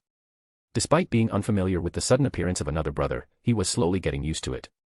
Little Sasuke, eat more, Sasuke said warmly, his cold demeanor softening as he placed a piece of grilled fish in the young Sasuke's bowl. This was his younger self, and he was determined to treat him well, at the very least, to raise him to be strong. In this subtly emotional and harmonious atmosphere, Itachi reminded him, Shiro-sensei said that besides completing Umbu missions, he'll personally train you. Hearing this, Sasuke secretly breathed a sigh of relief. Facing this world's Itachi, he couldn't help but feel an inexplicable pressure. After all, Itachi was only 13. From ages 12 to 17, ninjas experience their prime period of growth in both physical and chakra development. Although he could currently spar evenly with this Itachi in the training ground, Sasuke knew he had already passed his growth peak, while Itachi had just entered his. Their growth rates would inevitably diverge. Thus, learning that this world's strongest Uchiha, now Konoha's Hokage, would personally train him, Sasuke couldn't help but feel relieved. After finishing their meal, Sasuke and Itachi left young Sasuke at home and headed toward the outskirts of the village. As the trees blurred past, a sense of familiarity washed over Sasuke. He couldn't help but ask, where are we headed? Don't overthink it. We're heading to an area near the Sarutobi clan's grounds on the outskirts of the village. Our Umbu team has an important mission, and you'll have more time to train during this period, Itachi explained. Hearing this, Sasuke's gaze grew distant. He was all too familiar with this path, it was the road he had walked every day as a child, going to and from school. However, upon reaching their destination, he was jolted back to reality. This was another world, and the Uchiha clan no longer lived here. Instead, it was now home to the Sarutobi, Mitokado, and Uchiha clans. As for the Shimura clan, after showing good behavior years ago and disbanding as a clan, they had since moved away and lived as ordinary ninja families. P.S. Extra chapter goal this week. 1000 PS equals 3 extra chapter. 1500 PS equals 2 extra chapter. 2000 PS equals 2 extra chapter. 2500 PS equals 2 extra chapter. Good luck, guys. Chapter 284, Naruto, I am Uchiha Shirou, 284. Konoha. Put on your ANBU combat uniform and familiarize yourself with the terrain. Follow me. Itachi led Sasuke, taking him on a route that circled nearly half of Konoha. Under Sasuke's frowning, puzzled gaze, they arrived at the cliffs above the Hokage Rock. Inside a few nearby houses, the sound of footsteps echoed as the 13-year-old Itachi calmly led Sasuke upward, explaining the tasks assigned to their ANBU team. Now that you've joined the ANBU, some of the darker missions within the village are unavoidable. 8 years ago, during the Nine Tails incident, all evidence pointed to the faction led by the third Hokage and his inner circle. After the coup d'état that overthrew the third Hokage's leadership, a series of heinous crimes were uncovered. Since then, the former territories of the third Hokage's faction have been under 24-hour surveillance, and forced relocations were implemented. As Itachi spoke, Sasuke showed a look of shock. It seemed that some long-buried memories in his mind were being stirred. In the world he came from, there was also a Nine Tails conflict, followed by his family being forced to move to the village's outskirts. From as far back as he could remember, his family had lived on the outskirts, never stepping foot into the central areas of the village.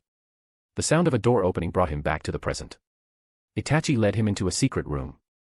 This is ANBU Captain Senju Nawaki, the main person in charge of this surveillance mission. The ANBU Vice Captain is Hatake Kakashi, a disciple of Shiro-sensei. And over there is Uchiha Shirou.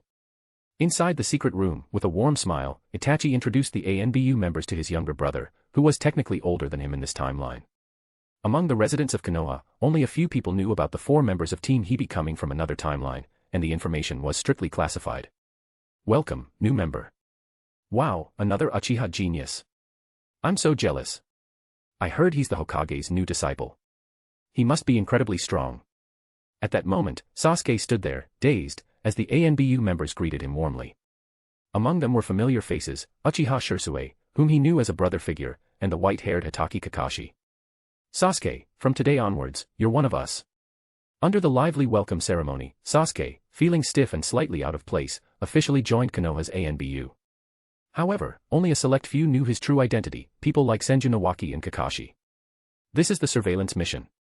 Familiarizing himself with the mission procedures, Sasuke saw images of the Sarutobi, Mitokado, and Uchiha clans displayed on the screen. There were also telescopes capable of monitoring every corner of these clans' territories. Sasuke, your mission is to use this telescope to keep watch. Stay vigilant and report any abnormalities immediately. Hatake Kakashi, in his usual laid-back manner, smiled as he explained Sasuke's task. In recent years, the Sarutobi, Mitokado, and Uchiha clans have grown increasingly dissatisfied with their loss of power. They believe everything was part of the Hokage's conspiracy, yet they conveniently ignore the crimes they committed in the past. Over the past 2 years, troubling rumors have emerged within these clans. They've been stockpiling explosive tags, kunai, and other weapons.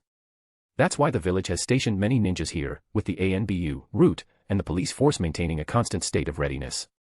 As Kakashi explained, Sasuke took a deep breath, nodded, and began skillfully operating the surveillance equipment. It's our shift change.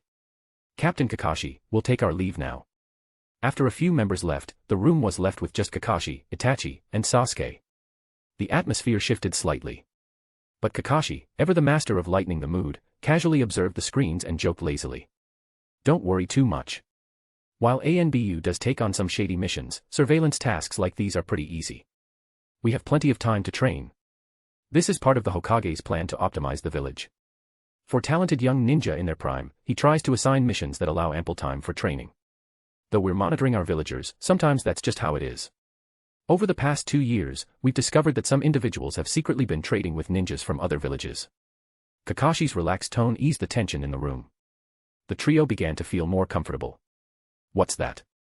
Why are there so many people working in the fields outside the village? I remember those people are supposed to be from the land of lightning, right? Observing the monitors, Sasuke frowned in confusion and posed the question.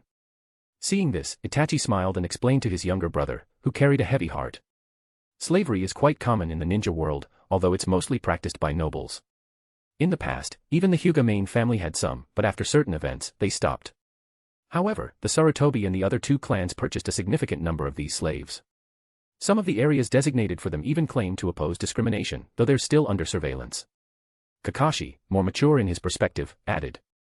The real reason is that the Hokage doesn't approve of slavery. But as the most economically advanced village in the ninja world, Konoha hosts a massive slave trade every year. These slaves are castrated. As for the three clans, they continue using these slaves partly because some people can't let go of their former glory and still live in the past. The other reason, well, you can probably guess. At this point, Kakashi, in his usual lazy manner, adjusted the instruments, displaying images of the fields and the figures working in them, some planting cotton, others tending to different crops. This is essentially a diplomatic maneuver. Simply put, these three clans have been in contact with the Land of Lightning, using their favorable treatment of slaves as a bargaining chip to secure aid from them. Kakashi's blunt explanation made Sasuke, who wasn't just a skilled ninja but also politically astute, immediately understand the situation. So, the three clans realized we're monitoring them. Unable to win allies within the village, they've turned their attention to external forces. Sasuke, now enlightened, voiced his thoughts, surprising Kakashi, who then chuckled and teased. Itachi, your little brother is far sharper than you. When it came to political matters, Itachi, despite his genius as a ninja, was at a loss. But seeing his brother's brilliance, Itachi smiled and nodded. Kakashi-senpai, Sasuke still has a long way to go. A dissatisfied huff from Sasuke brought up unpleasant memories, leaving Itachi awkwardly silent.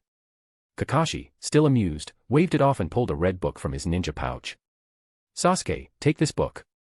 It was written by Shiro-sensei, and it contains his fascinating life experiences, the truths of the world, and even the secrets behind the Hokage's strength. Caught off guard by Kakashi's playful gesture, Sasuke hesitated but eventually accepted the book. A book written by the Hokage. Under normal circumstances, Sasuke would have dismissed it. His sole pursuit was power. However, in this world, everything he'd seen, every scene unfolding before him, triggered memories and realizations, as if he were on the brink of grasping something profound. Yet, his heart remained uneasy. I understand. I'll read it. For the first time, Sasuke spoke earnestly. This world, more fantastical than the Tsukimi realm, felt like a dream but was undeniably real. The Mangekyo Sharingan, the powerful Uchiha clan, and even Konoha's Hokage, all belonged to the Uchiha. In the Sarutobi clan's secret room. We must fight back now. Konoha has been monitoring and ostracizing us. Inside the secret room, a middle-aged Sarutobi Jonin angrily exclaimed, recounting how glorious they once were. He ranted about how the current Hokage had seized power through a coup and described the unfair treatment they now endured. Exactly. For years, they've been bullying us. Even those lowly villagers in the village, look at how they used to flatter us back then. But now, they keep filing complaints against us. We can't just sit here and do nothing. Konoha's ANBU has been monitoring us all along. Ninjas from the Mitokado and Udatain clans voiced their grievances as well, their frustration evident. The past 8 years had seen their once lofty positions crumble. No one could truly understand the bitterness of their fall from grace. In the past, they were at the top of the village's hierarchy. Even when facing the powerful Senju, Uchiha, and Hyuga clans, they stood unafraid. But now, look at how the fourth Hokage has used aggressive tactics over the years, expanding Konoha's military power and even allying with outsiders, including clans from other villages like the Yuki clan, the Uzumaki, and the Kagaya. Even smaller and insignificant clans like the Fuma can now join Konoha. And what about us? We who have shed blood for Konoha, who have made countless contributions, yet we are treated unfairly and pushed aside. The Jonin from the three clans vented their anger during their monthly secret meeting. Their voices were filled with resentment and hostility as they loudly condemned the injustice they faced. That's right. The evil Uchiha would rather trust outsiders, even using those outsiders to monitor us. And don't forget Asuma, that traitorous dog. He's already become a lapdog for the Uchiha. If the Uchiha could seize power through a coup, why can't we do the same and restore the old order? We can reinstate the third Hokage. Years of pent-up resentment had pushed the three clans to their breaking point. Their discussions grew increasingly radical, and few among them could suppress their outrage any longer. It was eerily similar to what had happened to the Uchiha clan in another timeline. After enduring years of unjust treatment, their suppressed anger had reached a boiling point, teetering on the edge of an explosion. If the third Hokage regains power, we can take control of Konoha once again. Under our leadership, Konoha will become great again. Only then will we have a future. That's right. With the third Hokage back, and with Konohamaru's talent already showing remarkable promise, he is undoubtedly the strongest genius of the Sarutobi clan. In the future, he can even be groomed to become the next Hokage. Amid the heated discussions in the secret room, the Sarutobi, Mitokado, and Uchiha clans had already begun to plan their course of action. However, the meeting they believed to be highly secretive had been recorded word for word, and the transcripts lay on the Hokage's desk. Inside the Hokage's office, the dissatisfaction among the three clans has been growing. Even if the village remains stable for now, it's only a matter of time before they reach their breaking point. This mutual distrust between the two sides will only worsen the situation. Standing before his desk, Shirou's expression was heavy as he discussed the matter. In the room with him were the heads of Konoha's 6 major departments. Head of the ANBU, Senju Nawaki. Head of the Intelligence Division, Hyuga Hisashi. Head of the Barrier Division, Uzumaki Kushina. Head of the Medical Division and Hokage's advisor, Senju Tsunade. Head of the Police Force, Uchiha Makoto. The head of the Root Division, Orochimaru, had attended briefly but left early, uninterested in the matter. Hokage-sama. Sarutobi Asuma's face was filled with pain as he reported the increasingly radical sentiments within his clan. He revealed everything word for word, unable to hide his dismay. I'm truly sorry for disappointing you, Hokage-sama. But the voices of discontent within the clan are growing louder. Many within the clan are no longer willing to endure. As he spoke, it became clear that Asuma could no longer control the Sarutobi clan. Over the years, he had become increasingly isolated within his own family. Watching Asuma's pain, Shirou shook his head and said, Asuma, you've worked hard. Everything you've done for Konoha has not gone unnoticed. But you know the truth. Back then, if the third Hokage had been resolute in dealing with Danzo, if he had punished him for his crimes of harming fellow villagers and secretly experimenting on their Keki-Igenkai, this situation would never have escalated to this point. Hearing Shirou's regretful tone, Asuma felt even more stifled. It had indeed been his father's unwillingness to deal with Danzo that had led to the current predicament. The Hokage had even given them a choice back then. Executing Danzo could have mitigated at least half of the negative sentiment.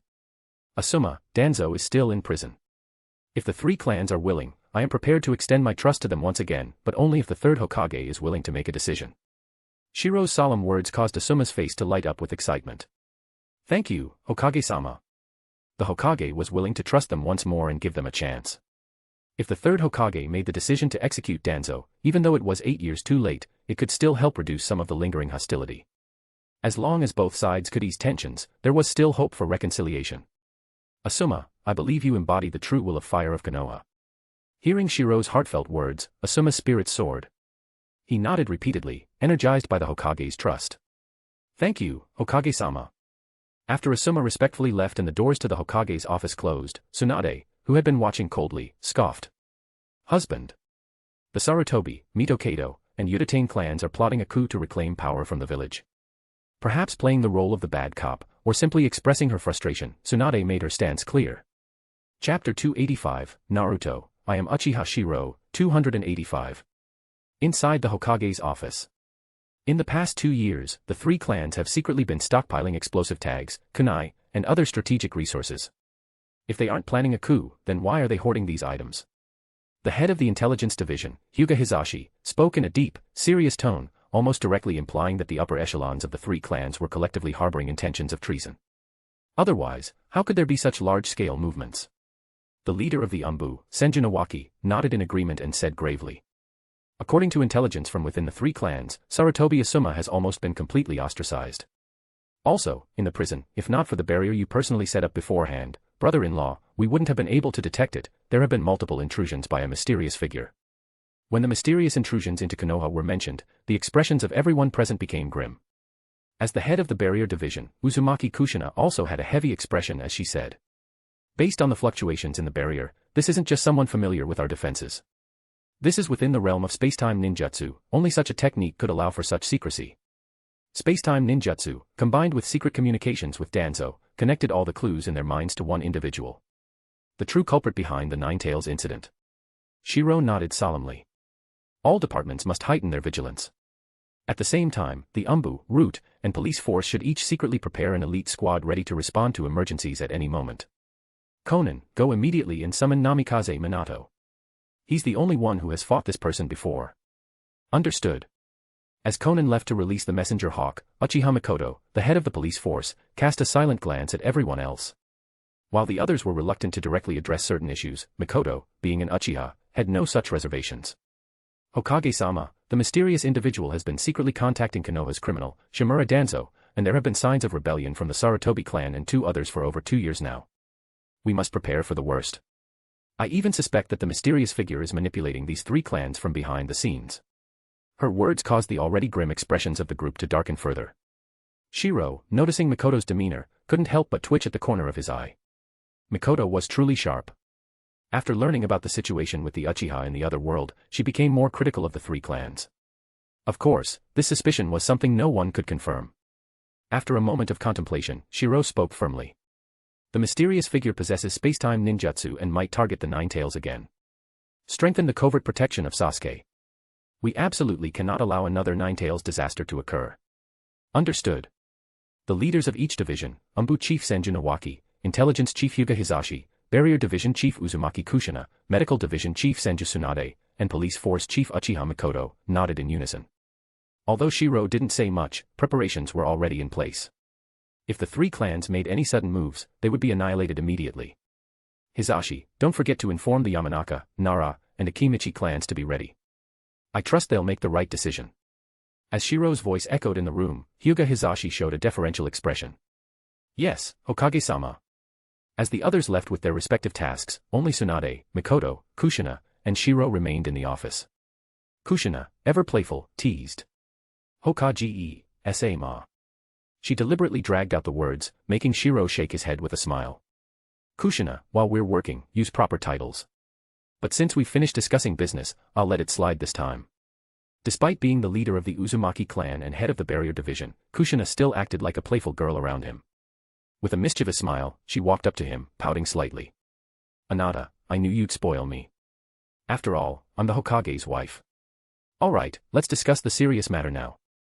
Shirou shook his head and gradually adopted a more serious expression. The mysterious figure's space-time ninjutsu is too enigmatic. Even the barriers Kushina personally set up were easily bypassed.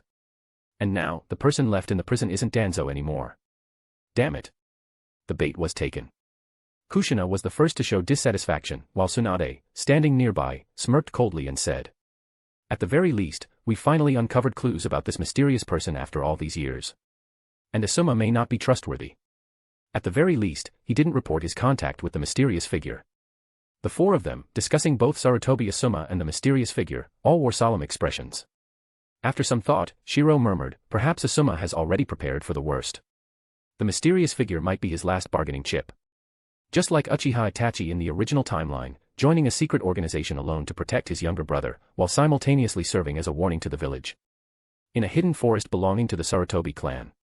Hey, Danzo, how does it feel to breathe fresh air again? A long-haired man wearing a tiger-patterned mask, Uchiha Obito, spoke in a hoarse voice, his exposed Sharingan brimming with mockery. Under the effects of Kamui space, a heavily bandaged Shimura Danzo took a deep breath.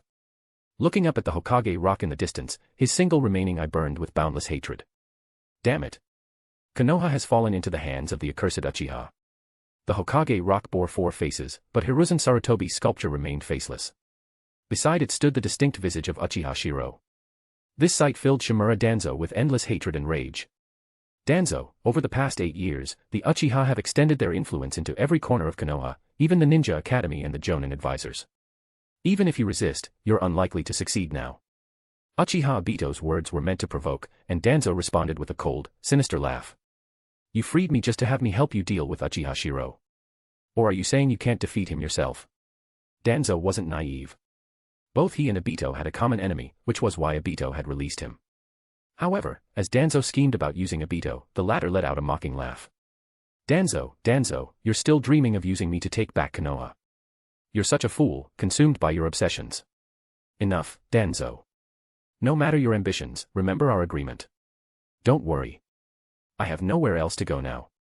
I'll join your Akatsuki organization and fulfill my end of the deal. With a hoarse voice and the ripples of Kamui space, Shimura Danzo's solitary, hate-filled eye remained fixed on the Hokage rock, as if he wanted to engrave this moment into his memory. His obsession never wavered. Konoha can lose anyone, but as long as Shimura Danzo remains, he is Konoha. Danzo didn't care about anything else. Throughout his life, neither the village's casualties nor the deaths of Hokage had ever moved him. His heart had long been consumed by paranoia. As Kamui's ripples faded, Shimura Danzo finally disappeared. Obito, still wearing his tiger-patterned mask, sneered mockingly. Asuma, it seems things have spiraled out of your control. Obito's taunting voice echoed as the weathered figure of Sarutobi Asuma emerged from behind a large tree. His expression cold, he silently glared at Obito. Isn't this what you were expecting? This is the perfect opportunity to weaken Konoha's strength. No, all of this is the fault of lacking power. If you had absolute power back then, there wouldn't have been any need for the Uchiha to join forces with the Senju for a coup. You could have overthrown your father's regime and built your own, yourself. If you hadn't manipulated the Nine Tails, the three clans wouldn't have fallen to this state. Haha, what an ironic joke. I remember the higher-ups of Konoha already denied this matter, didn't they? Now, the issue with your three clans should be harming your villagers, coveting their Kekkei, and conducting human experiments. In a secluded forest, the masked Uchiha Obito mocked with sarcasm, while inwardly filled with apprehension toward the now powerful Uchiha Shirou. This was why he sought to recruit Danzo and Sarutobi Asuma, especially Danzo, who held countless forbidden jutsu belonging to Konoha. Danzo could undoubtedly become a valuable asset to the Akatsuki organization. As for what Sarutobi Asuma was plotting, Obito was well aware. He merely wanted to use the situation to gather information about Konoha. The bustling Konoha was teeming with merchants from various countries of the ninja world every day. The oppressive atmosphere within the Sarutobi clan starkly contrasted against Konoha's prosperity and peace. At the foot of the Hokage rock stood a grand and imposing castle. Little Sasuke's training is going well. He can already skillfully wield the adamantine staff of the Sara clan. On the lawn of a massive estate, an 8-year-old Sasuke of this world was drenched in sweat, excitedly expending chakra as he swung the adamantine staff in his hands. The movements were vigorous and powerful. Watching this scene, Shirou laughed with satisfaction. Little second pillar is pretty good. With his naturally strong chakra, he can summon the Sara clan's spirit beasts without any concerns. However, under the bright sunlight, this scene made Sasuke, who had come to report everything while wearing his ANBU mask, twitch the corners of his mouth in speechless silence. To think that in this world, he had been playing with a stick since childhood. No wonder he ended up with the nickname, Second Pillar. He hadn't even imagined that in this world, he was the Nine-Tails Jinchuriki. The terrifying chakra that once belonged solely to Naruto Uzumaki was no longer exclusive to him. This strange feeling brought an inexplicable sense of comfort to his heart. Big Second Pillar, what do you think of little Second Pillar's taijutsu? Isn't it far better than yours was at his age? Looking at Sasuke, Shirou teased. However, when Sasuke's eyes caught a figure approaching with a tray of refreshments and a gentle smile, his eyes reddened. Mom. But when he saw the Uchiha Mikoto of this world place the tray in front of Shirou with a face full of gentle smiles, he snapped back to reality. Sit down. Have something to eat first, then continue training. Sasuke's expression naturally didn't escape Shirou's notice. However, Shirou only smiled and pointed to a spot nearby. Yes, Shirou, sensei. Sasuke hesitated but eventually addressed Shirou as sensei. After all, Shirou had been teaching him ninjutsu, and... At the same time, Sasuke's gaze kept darting toward this world's version of his mother. Uchiha Mikoto, as gentle as ever, simply smiled warmly. Sasuke, this world may be different, but the Uchiha clan will always be your family. Family. When Mikoto said this word with her warm smile, Sasuke's heart trembled. This word felt so distant that he had lost everything when he was 8 years old. He never thought he would experience it again in this world. Mikoto, truly deserving of being Shirou's capable partner, displayed a smiling face while skillfully pulling at Sasuke's heartstrings. No matter which world you're from, as long as you're a Uchiha, the Uchiha clan will always have your back. As she said this, Mikoto seemed to think of something and looked placidly at Shirou with a smile. Honey, you've handed over all the clan matters to me. Although Big Sasuke has joined your tutelage, he's just arrived and seems to be financially strained. At his age, undergoing such intense training, even the pay from the ANBU. Mikoto's reminder made Shirou realize something. He glanced at the awkward Sasuke. In this world, after joining Konoha, he naturally couldn't act recklessly, which had left him financially constrained. Seeing this, Shirou smiled and nodded. Mikoto, all the clan matters are up to you. You decide. The harmonious scene between the couple left Sasuke both embarrassed and speechless.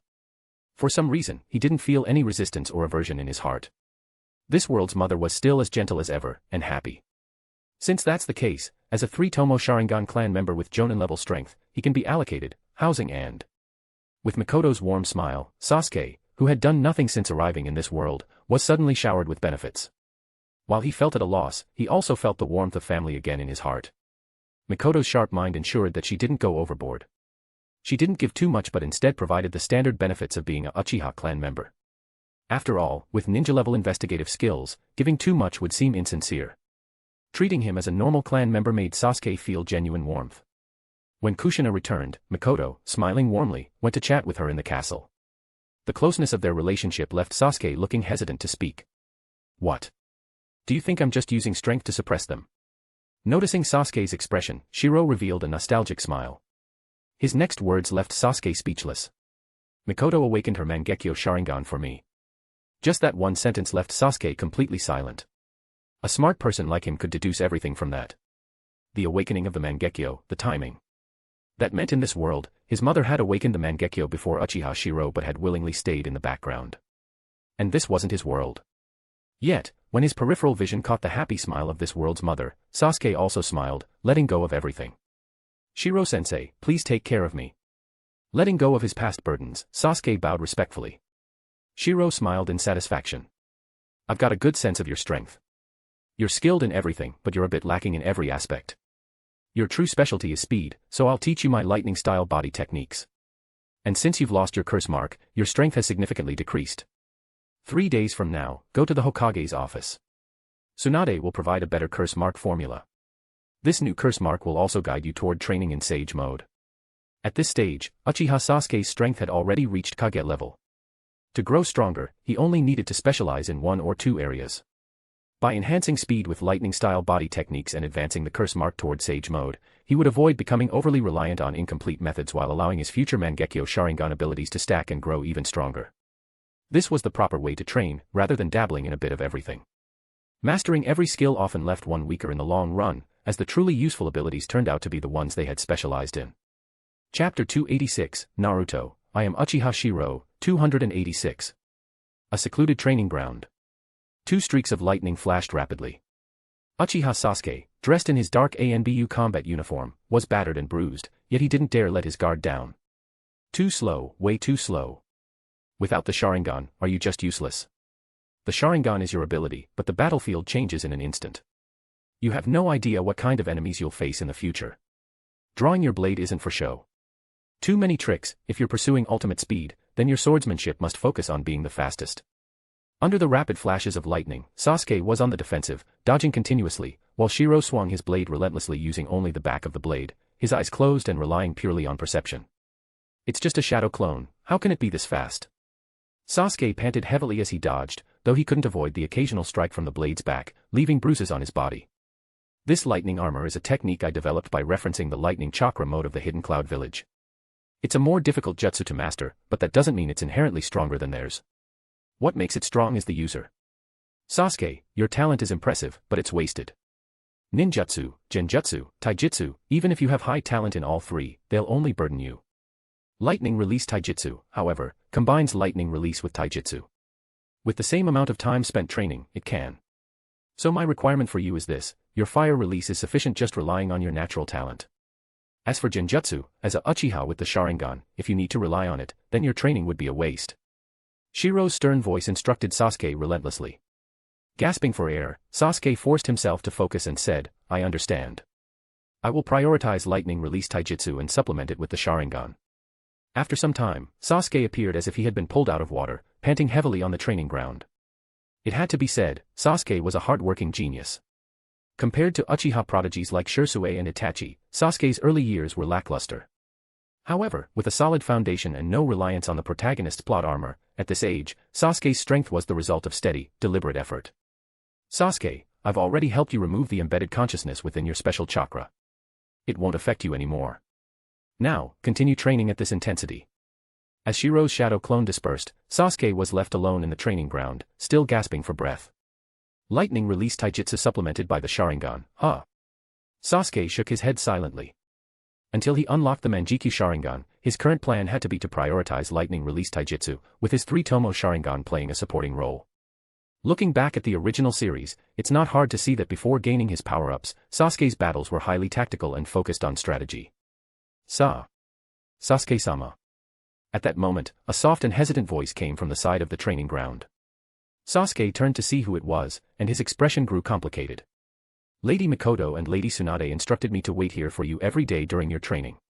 The visitor had long, smooth black hair.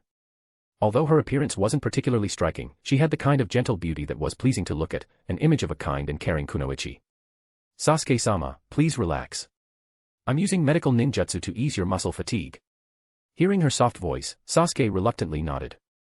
His eyes couldn't help but glance at the clan emblem on her arm. Senju clan.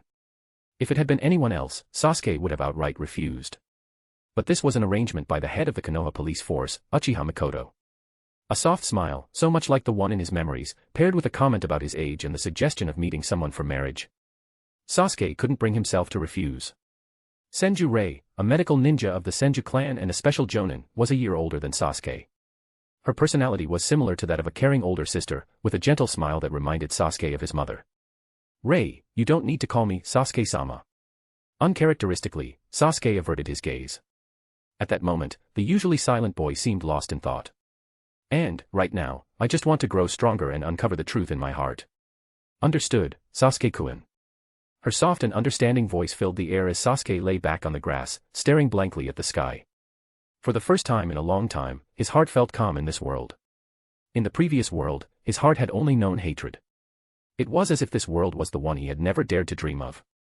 This world felt more real. In the warm atmosphere of the training ground, neither of them spoke. Sasuke rested until his muscles recovered, then resumed training. Both of them understood the situation, they were mature enough at this age. Mikoto and Tsunade's arrangement of having Rei accompany Sasuke was an attempt to create a bond. An arranged marriage. Rei's gentle smile didn't falter as she looked at the powerful and handsome Uchiha before her. Her gaze held a hint of affection. They were both experienced ninjas, not impulsive or naive. Rei, with her sharp intuition, could sense the kindness hidden beneath Sasuke's cold demeanor. He was exceptionally talented, strong, full of potential, and, above all, deeply gentle.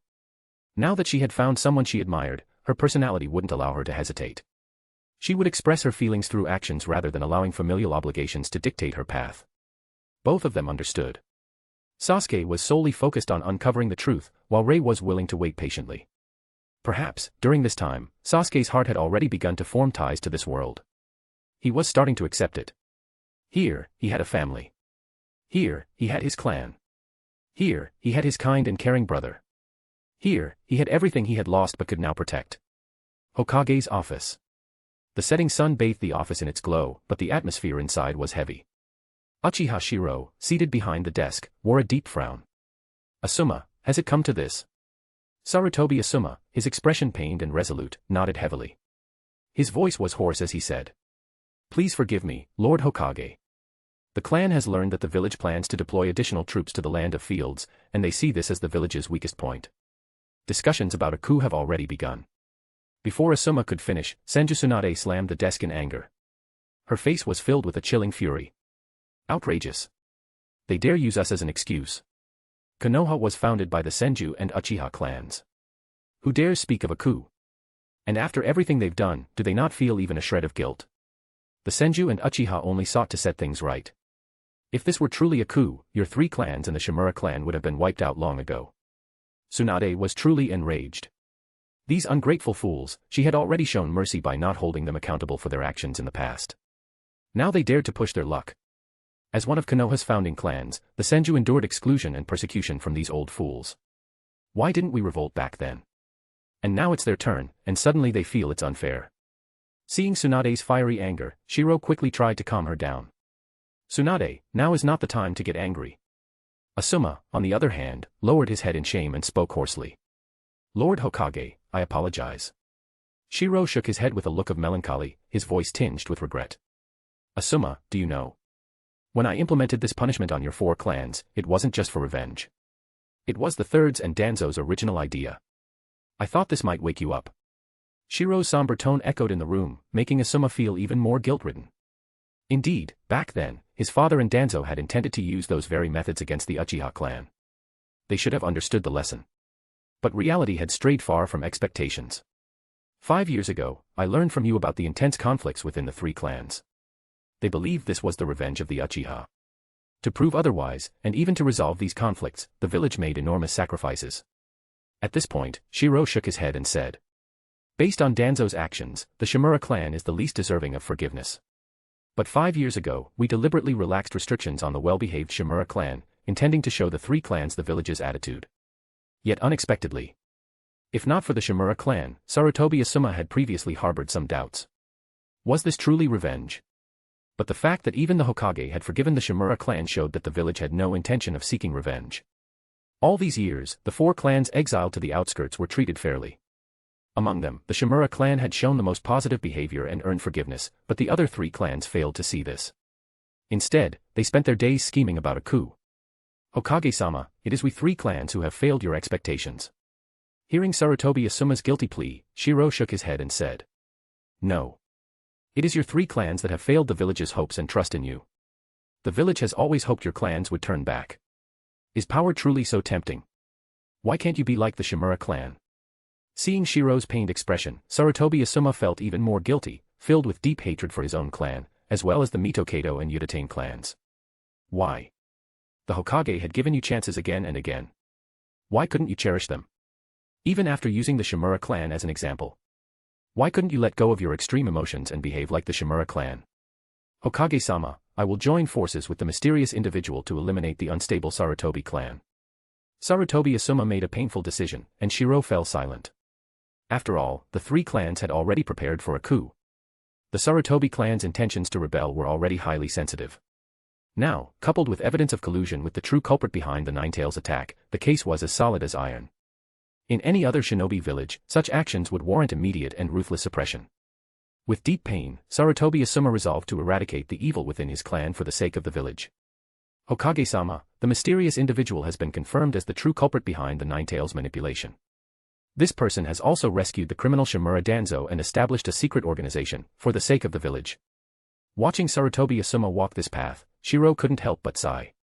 Asuma, you are truly a great man. Asuma, is there anything else you wish for? Ultimately, Shirou accepted this reality with a shake of his head and asked solemnly. After all, not only had Asuma decided to annihilate his clan for the village, but he also intended to take this opportunity to infiltrate the mysterious organization threatening the Shinobi World. The least Shirou could do was grant his final wish. Sarutobi Asuma gave a bitter smile in response.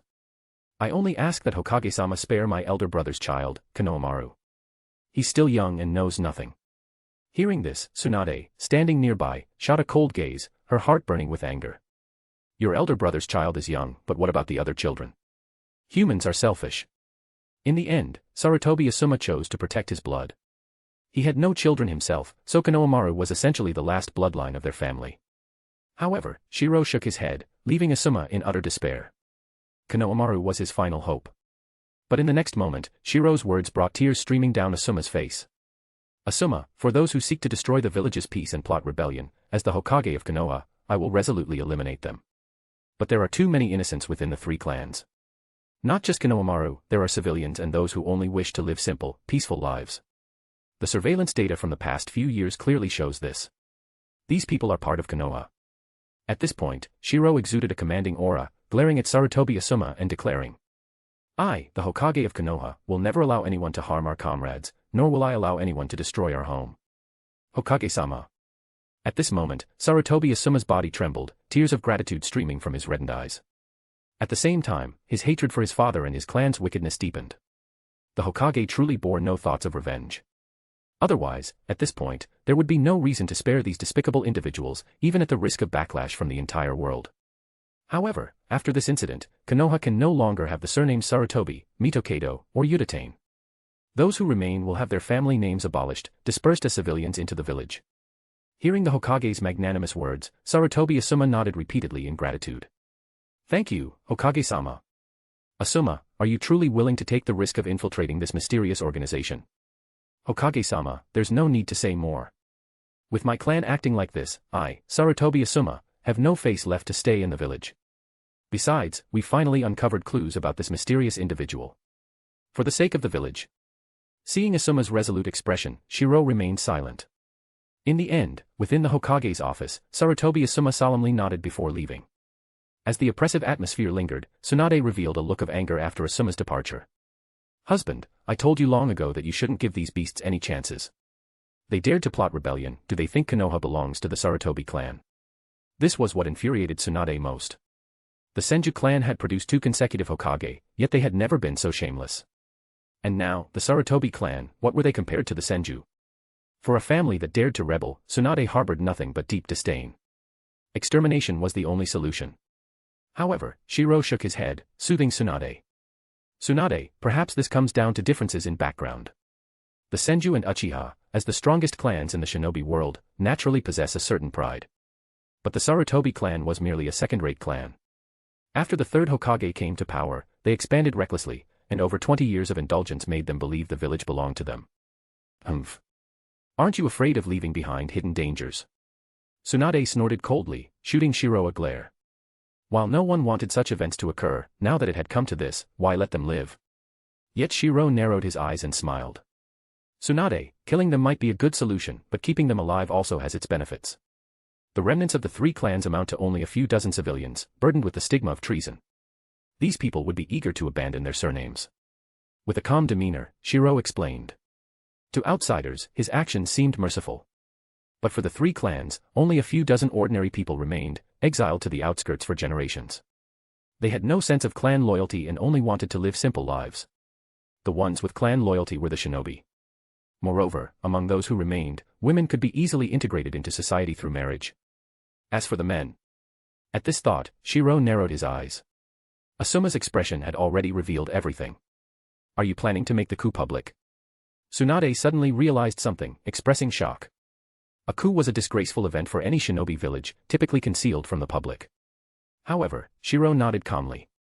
To Tsunade, this seemed like an act of magnanimity, earning her admiration and reinforcing her belief that she had made the right choice in supporting him. But in Shirou's eyes, this was simply the ignorance of this flawed world. Looking across the world of Naruto, one could see countless instances of questionable actions. After all, history, with its 5,000 years of culture, had already revealed everything.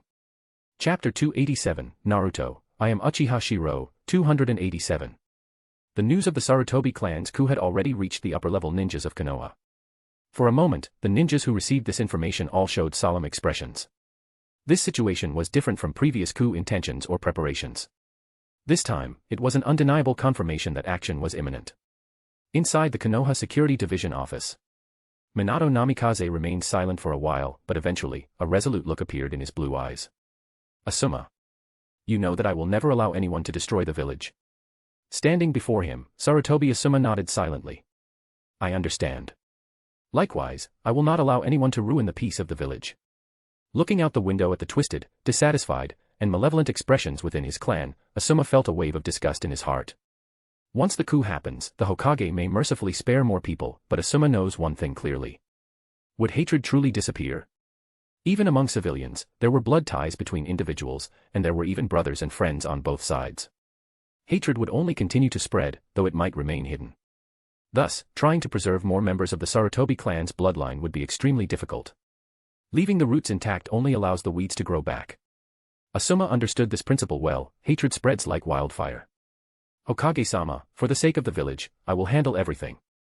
As the sun set, Asuma stared out the window in the direction of the Hokage rock, his expression resolute. If something had to be done, it needed to be done thoroughly. He could not leave any lingering threats to the village. Otherwise, what would be the point of his actions? In the forest surrounding the Sarutobi clan's territory. After Asuma revealed the information about the three clans preparing for a coup, the surveillance previously in place had already been discreetly replaced by elite Jonin-level ninjas. Is this all the information on the ninjas within the three clans? From behind a tree, Sasuke gazed at the clan territories in the distance, a complex look in his eyes. Through his Sharingan, he could see the clan grounds from afar. Yes, this is all the information on the ninjas within the three clans, replied Itachi, who had been serving in the Umbu since he was 13. Beside him stood their captain, Shisui. Sasuke, said Shisui, breaking the heavy, oppressive silence. For once, his usual calm demeanor gave way to a serious expression. Lowering his head, he asked in a somber tone, can you tell us about the fate of the Uchiha clan in the other world? Shisui's question caused Sasuke to fall silent, while Itachi stood by, his outward calm betraying a hint of curiosity in his eyes. They knew that in the alternate world, the Uchiha clan had been annihilated. But how it happened and why remained a mystery. Shirou had never mentioned the details, and they had never asked. However, after spending time together in the Umbu, they noticed that the alternate world Sasuke carried a deep grudge. They even suspected that the Itachi from that world had played a negative role in the events, leading Sasuke to regard this world's Itachi with a complicated expression. As someone who deeply valued the clan, Shisui was eager to know the truth. Itachi, too, wanted to understand what his alternate self had done to cause such a reaction in Sasuke. The clan. Sasuke finally spoke, his voice hoarse, breaking the oppressive silence. Shirou and Itachi had thought Sasuke would refuse to explain, but his voice suddenly echoed through the air. Sasuke gazed deeply at the distant clan grounds and began to recount the story he least wanted to revisit. It was very similar to this world, but also entirely different. It was as if this world was the mirror image of the other. No. It's more accurate to say that my original world was a distorted reflection. In that world, the Uchiha clan. As Sasuke spoke in a hoarse tone, he glanced down at the information in his hands. How similar it all was. At that moment, it was as if he had uncovered the truth about his clan, yet it was so unbelievable. His emotions surged, anger, unwillingness, and suffocation. Meanwhile, in the dark depths beneath the Hokage building, a group of masked individuals clad in combat gear, members of the Umbu and Root, gathered. Everyone, prepare for suppressing the rebellion. Move out. Without hesitation, the Umbu and Root ninjas disappeared into the darkness at the command. At the Konoha police department, Uchiha Mikoto, holding the flame-patterned fan of her clan, displayed an uncharacteristic aura of killing intent. Her usually gentle demeanor was replaced with a fierce determination. The Mangekyo Sharingan spun in her eyes as she stood before the elite members of the police department. Among them were Uchiha clan members, ninjas from other clans, and even civilian ninjas. After the Uchiha clan had been freed from their historical restrictions, the police department began recruiting members from other groups to fill its ranks. Effective immediately, the police department will enter the highest state of emergency. The Sarutobi, Mitokado, and Uchiha clans have conspired with the mysterious individual who controlled the Nine Tails, intending to stage a coup. The evidence is irrefutable. All members of the police department, prepare for combat and suppression. Move out. Yes. Following Mikoto's cold and commanding words, the elites of the police department were initially stunned but quickly responded with anger and determination. This time, the approach to the three clans would not mirror the treatment of the Uchiha in the other world. Back then, despite the obvious truth behind the Uchiha massacre, the blame had been forced upon Itachi, and the clan had been left to clear its name posthumously. Now, with solid evidence, the Konoha ninjas, still bitter over the Nine Tails attack and the years of tension in the security division, were filled with both old and new grievances. Shirou had no intention of covering for the three clans. They had planned a coup, and he had no qualms about exposing them. He informed all of Konoha's Jonin, the three clans were staging a coup, and Konoha was entering its highest state of alert. In the Hokage's office. As the sun set, the Jonin gathered in the office wore grim expressions, their demeanor filled with killing intent. Everyone, Uchiha Shirou began, his voice heavy, the Sarutobi, Mitokado, and Uchiha clans have long harbored dissatisfaction and grudges. We now have conclusive evidence proving that they colluded with the individual who controlled the Nine Tails during its attack on the village. Furthermore, Danzo Shimura, who was imprisoned in the jail, has been rescued by a mysterious figure. This individual possesses both Sharingan and would release. The Danzo in the prison was merely a wood clone. As Shirou's grave words filled the room, the severity of the situation became clear to all. Minato Namikaze, Shirou said, turning to Minato, you are the only one in the village who has fought this mysterious figure. Share with us the information you have about him. At Shirou's request, Minato stepped forward, his yellow hair shining faintly in the dim office light. His expression was somber as he addressed the gathered Jonin. Hokage-sama, everyone. I have fought the person who controlled the Nine Tails. He specializes in space-time ninjutsu. His combat style and abilities are. As Minato detailed the information, the Konoha ninjas felt a chill run down their spines. This opponent was immensely troublesome, no wonder even Minato had failed to capture him.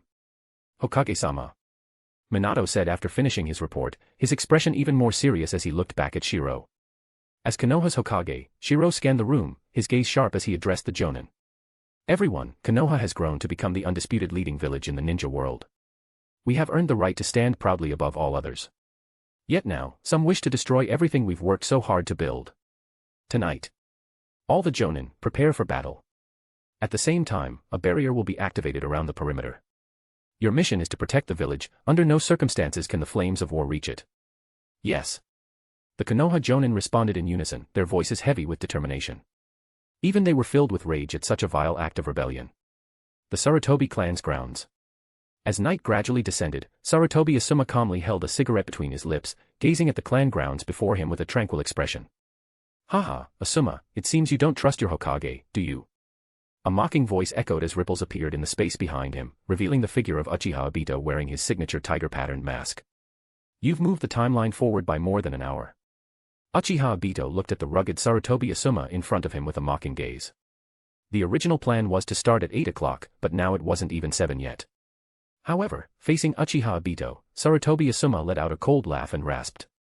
It's not that I don't trust him, I'm afraid that if we wait until the agreed time, Konoha will have surrounded this place, and by then, you'll be too cowardly to show up. Once Konoha's ninja forces encircle this area, the mysterious men would certainly not dare to appear.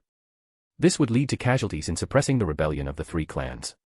By acting early, however, Asuma could gather intelligence on the mysterious men while also bearing the brunt of the attack to reduce casualties for the village. Under Sarutobi Asuma's mocking gaze, Obito's eyes briefly flashed with anger, but he responded with a cold chuckle. Well then, let tonight's feast begin. Yes, I've already put chemicals into the clan's water supply. Let's get started. As the still smoldering cigarette butt fell onto the grass, both their figures vanished from the spot. The next moment, the lights flashed violently. Dark red blood splattered against the windows. Gripping his knives, Asuma charged coldly into the premises, his figure flickering in and out of the houses. One house after another lit up. Something's wrong. Sarutobi Asuma has started acting ahead of schedule. The nearby ANBU, who had been monitoring the situation, immediately realized something was amiss and began sending messages, while also activating the barrier to seal off the three clans. Sasuke, Shirou, and Itachi appeared on the outskirts of the Sarutobi clan, their faces dark. Their Sharingan, with 3 tomo spinning, locked onto the massacre unfolding before them. The Hokage has ordered us not to act on our own. Wait for reinforcements to arrive. Do not provoke a backlash from the three clans. As the orders were passed, the ANBU watched the bloody night unfold. Inside the clan, screams of pain echoed as blood flowed like rivers. Under the blood-red moon, atop the tallest electrical pole in the Sarutobi clan, Sarutobi Asuma crouched coldly, his gaze carrying a silent warning. Then, in an instant, he leaped into the heart of the clan grounds. Asuma. You beast. You're a beast, Asuma. Sarutobi Asuma, you traitor. No. Please, no. Asuma, I even treated you to a meal once. Don't kill me, ah. As Sarutobi Asuma and Uchiha Obito ruthlessly slaughtered, the 3 pairs of Sharingan outside the clan ground stared intently at the growing pile of corpses. Has Asuma gone mad? The Hokage explicitly ordered not to harm civilians, only to target the rebels.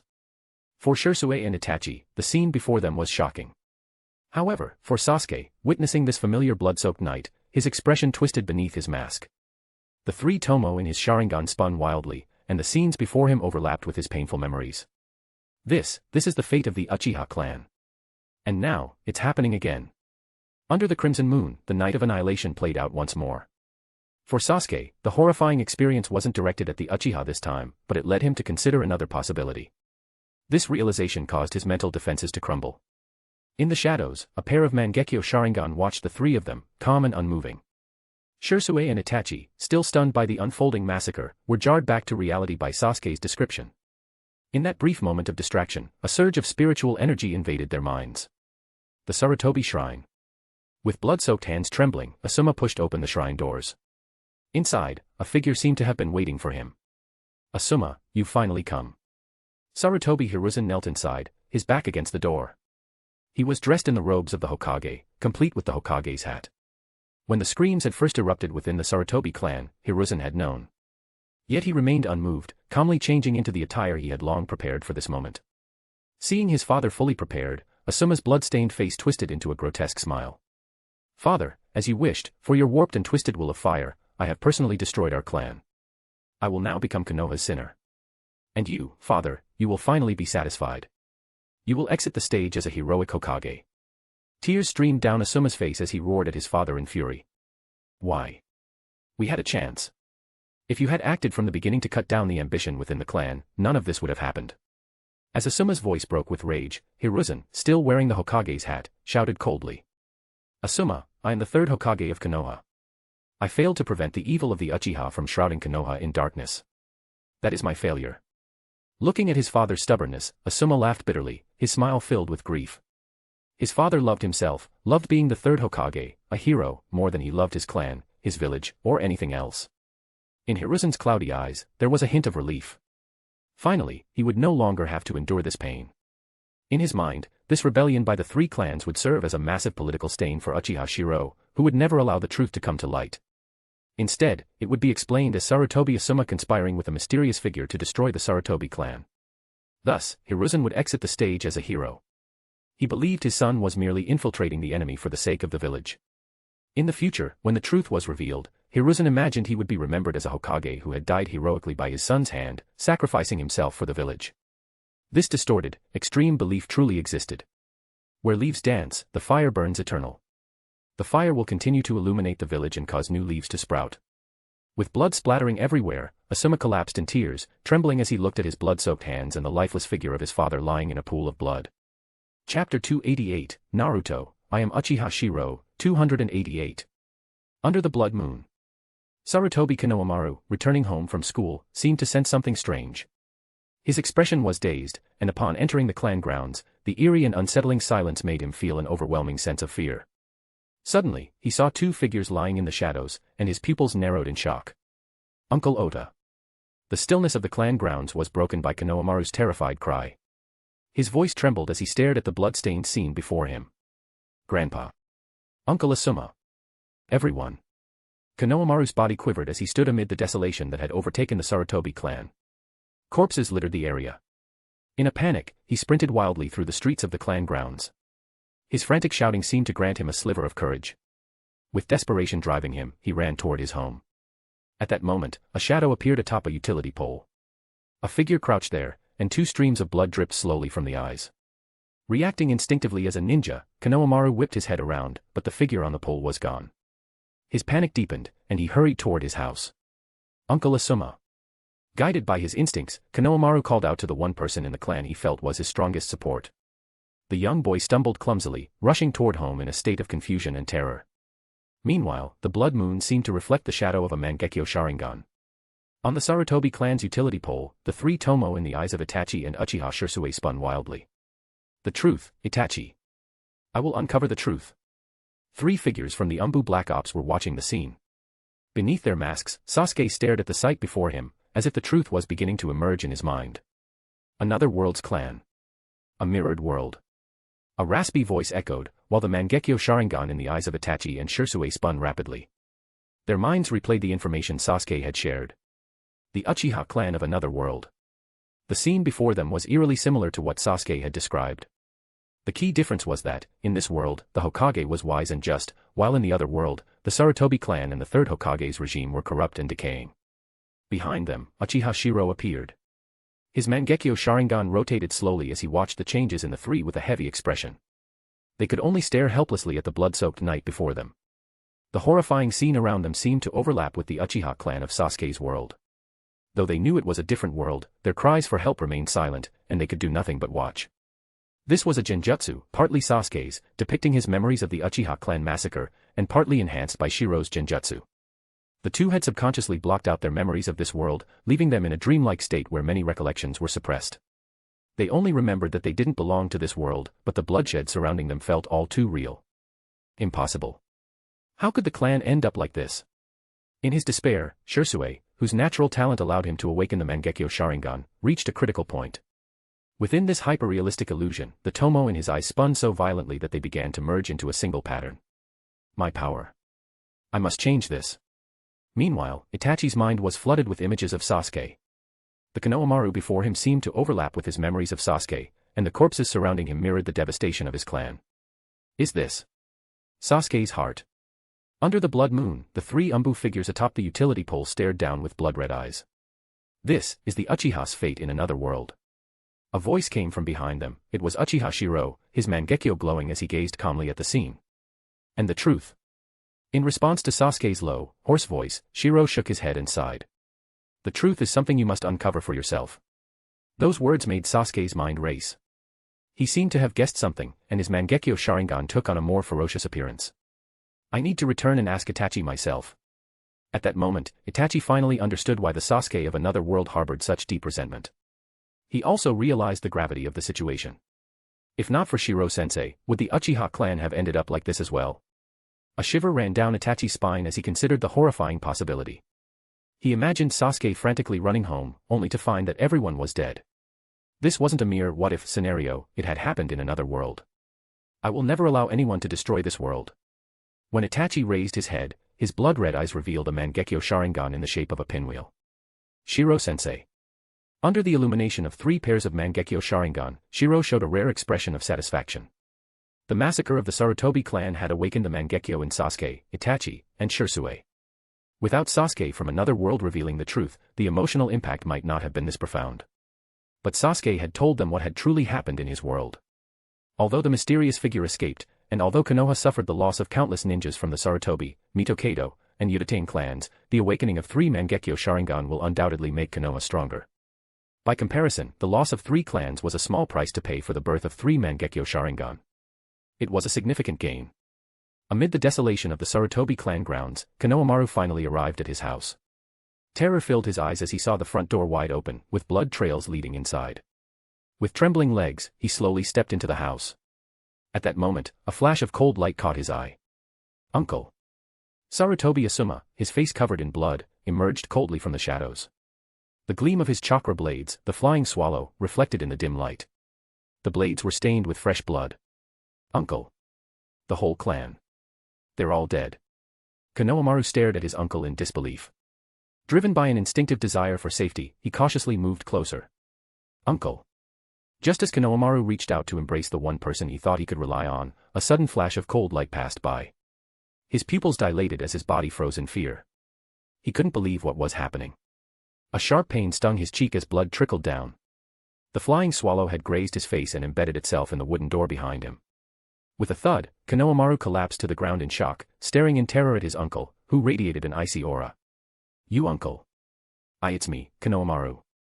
But in Konohamaru's tear-filled eyes, Asuma's face twisted into a sinister, mocking smile. What a rotten clan. Even the air reeks of decay. A stream of warm, yellow liquid ran down Konohamaru's leg. Asuma glanced at him with disdain, while Konohamaru sat frozen in fear, unable to move. Uncle Asumi. You. Konohamaru's voice trembled as his body remained paralyzed, unable to even muster the instinct to run. Asuma let out a cold laugh. Disgusting. The blood of this filthy clan reeks of rot. Why? Konohamaru stared in fear at the approaching figure, while Asuma's face twisted into a mocking, cruel smile. To prove my capacity. Indeed, this filthy clan no longer holds any interest in me.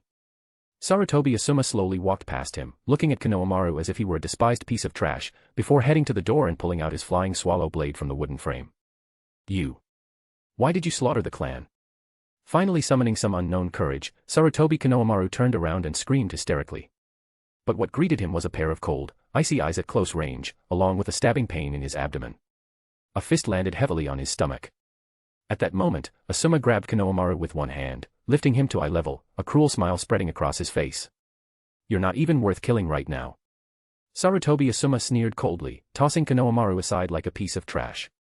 He even wiped his hands in disgust before slowly walking outside, his ruthless voice echoing within the house.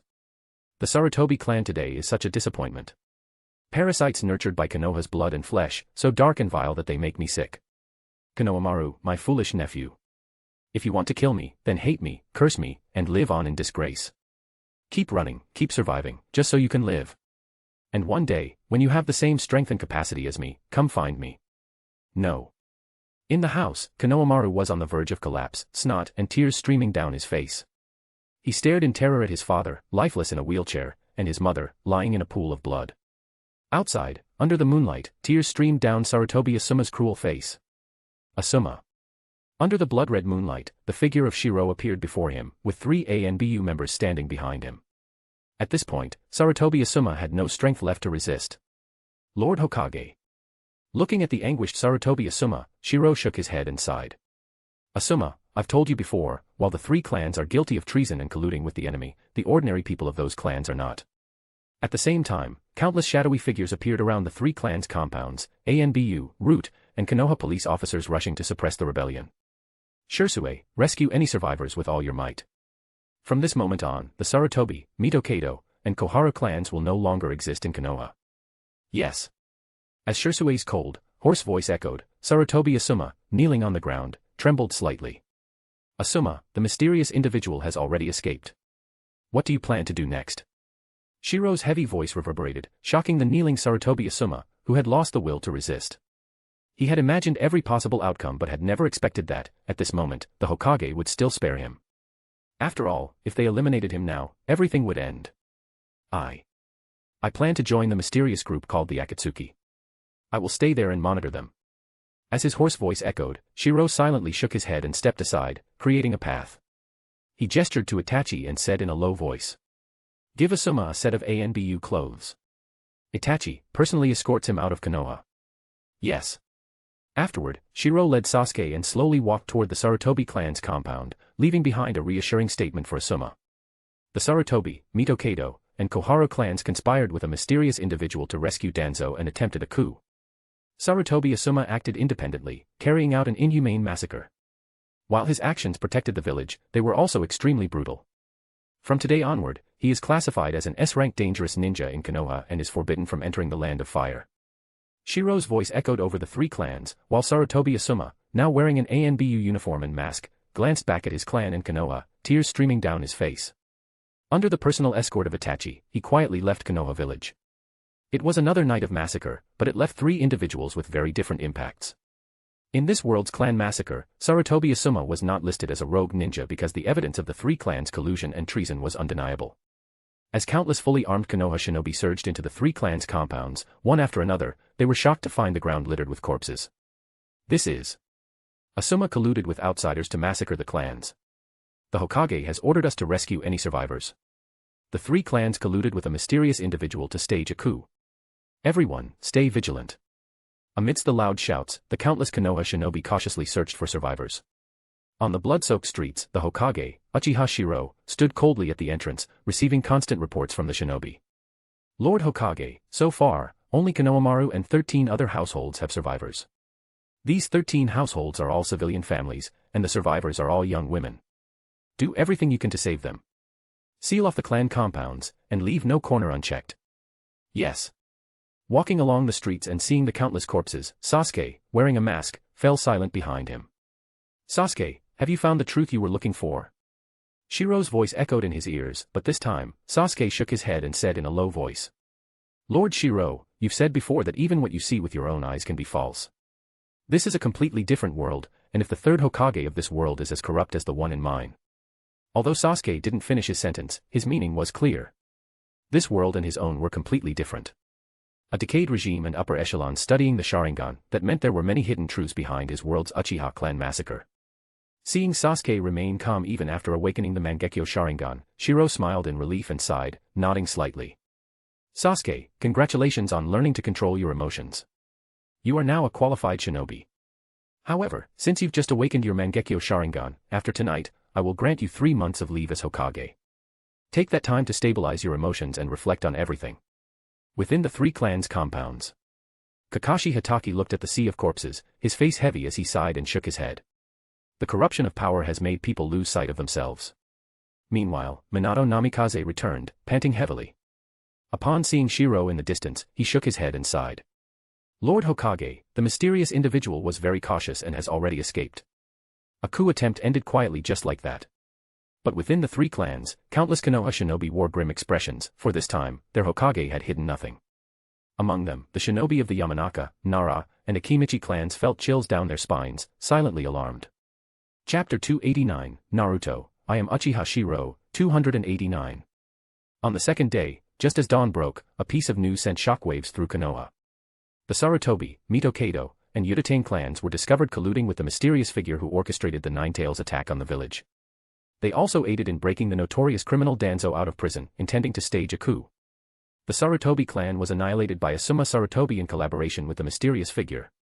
Asuma Sarutobi has been classified as an S-rank dangerous ninja. Danzo Shimura has been designated as an S-rank fugitive. All assets of the three clans have been confiscated. Since Danzo Shimura had already been stripped of his ninja status, he couldn't even be classified as a rogue ninja but was now wanted as a high-profile fugitive. This news caused a massive uproar in Konoha and soon spread like a hurricane across the entire ninja world. At the same time, the three clans were wiped out. Except for Sarutobi Konohamaru, only a dozen survivors remained. Damn the Sarutobi clan, how despicable. The Hokage is too merciful. Why are those dozen survivors even left alive? Exactly. The Hokage even erased their surnames. If not for that, humph. And that criminal's nephew, Konohamaru, dares to keep the name of Konoha. Disgraceful. As the news spread throughout the village, countless people in Konoha cursed the members of the three clans. After all, anyone who conspired to orchestrate the Nine-Tails attack on the village was an enemy. Not to mention the scandals that surfaced 8 years ago when the third Hokage's regime was ousted. Calling them scandals was already a generous understatement, calling it a deep web of sins would not be too much. When the news spread across the ninja world, it caused widespread shock. Meanwhile, the major ninja villages began secretly investigating whether Konoha had suffered significant losses due to the incident. However, Konoha soon released another piece of information, overshadowing the annihilation of the Sarutobi, Mito-Kado, and Uchiha clans entirely. Konoha officially announced that on the night of the massacre, a member of the Uchiha clan in the Umbu awakened a new Mangekyo Sharingan. This news created an uproar in the ninja world. Konoha now had another Mangekyo wielder. Countless spies from the ninja villages began probing to find out who it was. Iwagakure. When Inoki, the third Tsuchikage, read the latest intelligence from Konoha, he slammed his desk in fury. Useless. The three clans were completely useless. They didn't even cause a ripple of unrest before being wiped out in silence, and now Konoha has gained another Mangekyo user for free. The combined strength of the three clans was not weak. In an ordinary village, losing such clans would have caused significant damage. But over the last 8 years, Konoha's military power had expanded massively. The loss of the three clans barely impacted Konoha's military strength. Instead, they gained a Mangekyo Sharingan wielder, someone who could stand as a strategic powerhouse equivalent to a Kage-level figure. Useless. A bunch of useless fools. Inoki's anger was understandable. If the three clans had staged a coup, at least there would have been internal strife and losses for Konoha. But no, in their stupidity, they were completely wiped out by their people. Tsunagakure. Lord 4th Kazekage, this is Konoha's latest intelligence. After reading the report in his hands, the 4th Kazekage, Raza, sighed heavily and shook his head. Baki, Konoha's strength has been overwhelming for a long time. The loss of the three clans means little to Konoha as it stands now. The real issue is this mysterious Mangekyo wielder. However, given the state of our Tsunagakure, Konoha is still too strong for us. This is why we must continue to strengthen our alliances with other villages. Living in the same era as the current Konoha, the 5 great shinobi villages were all experiencing unprecedented pressure. Among the 5 great villages, never before had one been able to develop a military force exceeding 40,000 ninjas. Yet Konoha had dared to do it, and at this rate, their numbers might even reach 50,000 in a few years. Under this pressure, the other villages had no choice but to grit their teeth and push for growth. But unlike Konoha, they couldn't afford to station their forces in smaller nations to have those nations support part of their army. This led to internal problems. Militarization at the expense of the economy. Financial issues began to emerge. Kimogakure. Investigate. Find out exactly who this Mangekyo wielder is. Could this be a smokescreen planted by Konoha? The 4th Raikage, roared in anger. Revenge still burned within him, not only for his father's death but also for the humiliation of the racial division within Kimogakure. While the 3 major villages stirred up trouble, the 4th Mizukage of Kirigakure raised his head, revealing blood-red eyes. Konoha. After such a massive event, the Hokage's office was filled with gathered Jonin. At this moment, Uchiha Shirou stood solemnly, addressing the gathered Jonin while presenting the intelligence reports. Sarutobi Asuma specializes in wind and fire release ninjutsu. His chakra weapon is the flying swallow. Known techniques include. As for Danzo Shimura, the mysterious figure is Konoha's highest-level dangerous fugitive. It is suspected that this individual is an experimental creation from Danzo's old laboratory. Possesses the Mangekyo Sharingan, wood release, and space-time ninjutsu techniques. In this distorted ninja world, it was baffling that major incidents in the original timeline, such as S-rank rogue ninja, were never made public. It seemed as though they feared causing unrest, and even the 3-clan rebellion was kept under wraps. Shirou refused to make the same mistake. Perhaps others worried about their political achievements, but he didn't care. Bluntly, he laid out the cold, hard facts of the 3-clan rebellion for all to see, along with information about the 3 S-rank fugitives. Sarutobi Asuma, though not officially listed as a fugitive, is an extremely dangerous ninja. Any Konoha Jonin encountering him must immediately notify reinforcements and avoid unnecessary conflict. Danzo Shimura, S-rank fugitive, specializes in. The masked figure is exceptionally powerful and suspected of harboring a major conspiracy. Any Konoha ninja encountering this individual in the field is authorized to abandon their mission. When Uchiha Shirou, as Hokage, issued this final command, the office erupted in an uproar. Hokage-sama, this is Konoha. Yes, Hokage-sama, this will harm our reputation in the ninja world. In the history of the ninja world, Konoha had never issued such an extreme order regarding a fugitive. To allow their ninjas to abandon missions upon encountering an enemy. Unheard of. Over the years, Konoha's growing strength had also fueled a sense of pride.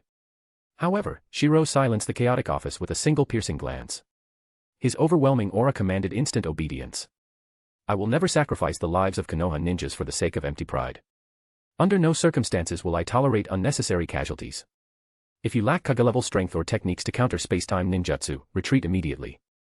The information you bring back is far more valuable than a pointless death. Yes. With resolute responses, the Jonin dispersed with heavy expressions. Many of them, however, felt even more loyal to Shirou for his commitment to protecting Konoha ninjas' lives. Over the past 8 years, Konoha's development has exceeded all expectations, earning the admiration of countless people. As the group of Jonin left, Shirou, seated in the Hokage's chair, turned his gaze towards the window. Jiraiya, since you've returned, do you have anything you'd like to ask? As the window opened, a tall, white-haired figure stepped in. This time, Jiraiya's expression carried a rare seriousness. Upon entering, he saw Shirou along with Tsunade, who was yawning lazily to the side. With something this significant happening, how could I not return? Jiraiya sighed helplessly. He was well aware of the extremist rhetoric within the three clans over the past few years, and even of Shirou's repeated attempts to warn them and calm things down. The old men and the others have already passed. Why must they be labeled as traitors staging a coup? This was Jiraiya's deepest frustration. He had hoped to peacefully see his teacher off on his final journey, avoiding unnecessary conflict. But Shirou simply laughed bitterly at himself. Jiraiya, I am not like the third Hokage and the others, who would cover up the events that occurred during their tenure for the sake of so-called achievements. If I were to conceal the truth, then how would the actions of the three clans be explained? Label Asuma a rogue ninja. Blame everything on some mysterious figure and Asuma. Self-deception. Faced with Shirou's sharp words, Jiraiya opened his mouth but ended up shaking his head helplessly. The old man's calculations had truly gone wrong. He had thought his legacy would be preserved. However, not only was his reputation tarnished after his death, but Shirou also publicly revealed everything the three clans had planned. With fairness and transparency, Shirou left Jiraiya speechless, not knowing what to say. Konohamaru, what about him? In the end, Jiraiya still asked about the last bloodline of his teacher. But Shirou responded with a disdainful smile. Jiraiya, I'm not your third Hokage. The three clans should be grateful. If they had truly launched a coup and harmed the village, I would have shown no mercy. As for now, the three clans have been completely eradicated. Konoha will no longer have these three clans. Konohamaru is currently in the hospital. If you're willing, you can take him with you. After all, being labeled the grandson of traitors is not an easy title to bear. I'll go check on him at the hospital. Jiraiya let out a long sigh and fell silent. He felt immense guilt toward his teacher's only surviving bloodline. If he took Konohamaru with him, would the boy grow stronger and develop thoughts of revenge? After all, it was the three clans who had attempted the coup. What if Konohamaru harbored hatred toward the village? But if he left Konohamaru in the village? With a troubled heart, Jiraiya made his way to the hospital. I'm a proud member of the Sarutobi clan, not a traitor. Without my grandfather, without the Sarutobi clan. Konoha. The young Sarutobi Konohamaru, having overheard some gossip and seen the disdainful looks of the nurses, completely lost his temper. He screamed in rage, already deeply scarred by the overwhelming trauma he had endured. Shut up, kid. Just from the wealth and ninjutsu scrolls confiscated from your Sarutobi clan alone, it's clear those were things you never should have had. Especially several techniques that were even listed in the Forbidden Scroll of Seals. The third Hokage may have been the Hokage, but what right did he have to keep those for his clan? Without great merit, your Sarutobi clan is nothing but greedy and shameless. Exactly. Back then, the second Hokage must have been blind to hand over the Hokage position to your families of ingrates. Isn't that right? If the Hokage guard hadn't been so cowardly back then, the second Hokage would have survived, and none of this would have happened. Although no one wanted to provoke an unruly child, the nurses in the hallway and the other patients in the nearby rooms couldn't hold back their mocking remarks. They completely tore away the last shred of dignity the Sarutobi clan had left. This time, Shirou had not hidden a single detail about the coup. The confiscation and inventory of the three clans' assets were carried out in full view of the entire village, with participation from various clans and countless civilian ninjas. Wealth and scrolls of ninjutsu, it was impossible for any clan to resist accumulating such things when they had a family member who had served as Hokage for decades. Once this precedent was set, the extent of the problem could only grow. In the original storyline, even after Tsunade had become the fifth Hokage, Konohamaru could still freely enter the Hokage building's archives. This shows how the Sarutobi clan had long treated the Hokage's office as their personal domain. All right, the Hokage has issued a gag order. No one is to discuss this matter in public spaces. An ANBU operative appeared, their cold voice echoing through the hallway. The gathered crowd sneered at the hospital room one last time before dispersing. Inside the hospital room, Konohamaru thought of his parents and clan members, his eyes bloodshot and filled with hatred. Asuma. I'll kill you for this. His low, venomous growl echoed. Outside the window, Jiraiya remained silent. Only after the boy had exhausted himself and fallen asleep did Jiraiya glance inside, shake his head helplessly, and leave the hospital. Konohamaru's situation was worrisome. If he gained power, it might lead to disaster. After all, the entire village now regarded him as the descendant of traitors. Old man, it's all for the sake of Konoha. I hope you can understand. Jiraiya sighed deeply. He now hoped Konohamaru could live an ordinary life as a ninja. Without power, he would live a mundane life, never capable of shaking the world. Hokage's office. Jiraiya, you're back again so soon. Seeing Jiraiya enter, Shirou looked puzzled, while Tsunade seemed to have expected it, smiling faintly. Jiraiya, it seems you've already understood the situation. Jiraiya sighed and shook his head with a heavy heart. Tsunade, I only ask one thing, for the sake of the old man, who was once our teacher, let that child live an ordinary life. Hearing this, Tsunade raised an eyebrow. Shirou, on the other hand, calmly pulled out 3 files. Konohamaru refuses to abandon the Sarutobi name. Coming from a prominent clan, his heart is set on revenge. Here are 3 potential Jonin mentors. Jiraiya, you decide. The files detailed 3 individuals, Special Jonin Ebisu, Jonin Commander Minato Namikaze, and Elite Jonin Shikaku Nara. All 3 had close ties to the 3rd Hokage and had received his favor in one way or another. This was essentially Shirou handing Jiraiya a multiple-choice question. Jiraiya wasn't foolish. He immediately understood. I see. Minato and Shikaku aren't suitable. Ebisu it is. Let him guide Konohamaru to be an ordinary ninja. When he grows older and realizes he can't change anything, he'll understand. Shaking his head, Jiraiya set aside the files on Minato and Shikaku, indicating that he only wanted Konohamaru to live a simple life. I'll talk to Ebisu and ask him to guide Konohamaru carefully. At this, Jiraiya suddenly let out a hearty laugh. When you're young, you might overestimate yourself. But once you realize you lack the power to change the world, you'll accept reality. All right, I'm off. As Jiraiya left boldly, Tsunade raised an annoyed eyebrow. That old pervert doesn't trust us. Let it go, Tsunade. It's understandable. Shirou chuckled and shook his head. Tsunade sighed in rare frustration, deciding to put the matter behind her. At the very least, there were no more internal threats in Konoha. She could now focus on her training and research. Meanwhile, Shirou squinted as he gazed through the window at the entire village and the golden Hokage rock under the sunlight. His ambitions were just beginning. Chapter 290, Naruto, I am Uchiha Shirou, 290, R18. Here's the 3 extra chapters. Well done guys. Next goal, 1500, 2 extra chapters.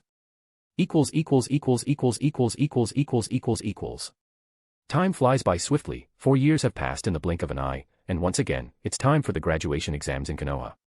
Since Asuma Sarutobi colluded with a mysterious figure to annihilate his clan and was subsequently classified as an S-ranked dangerous ninja, the security division, originally established to integrate the 4 clans into the village, has lost its purpose.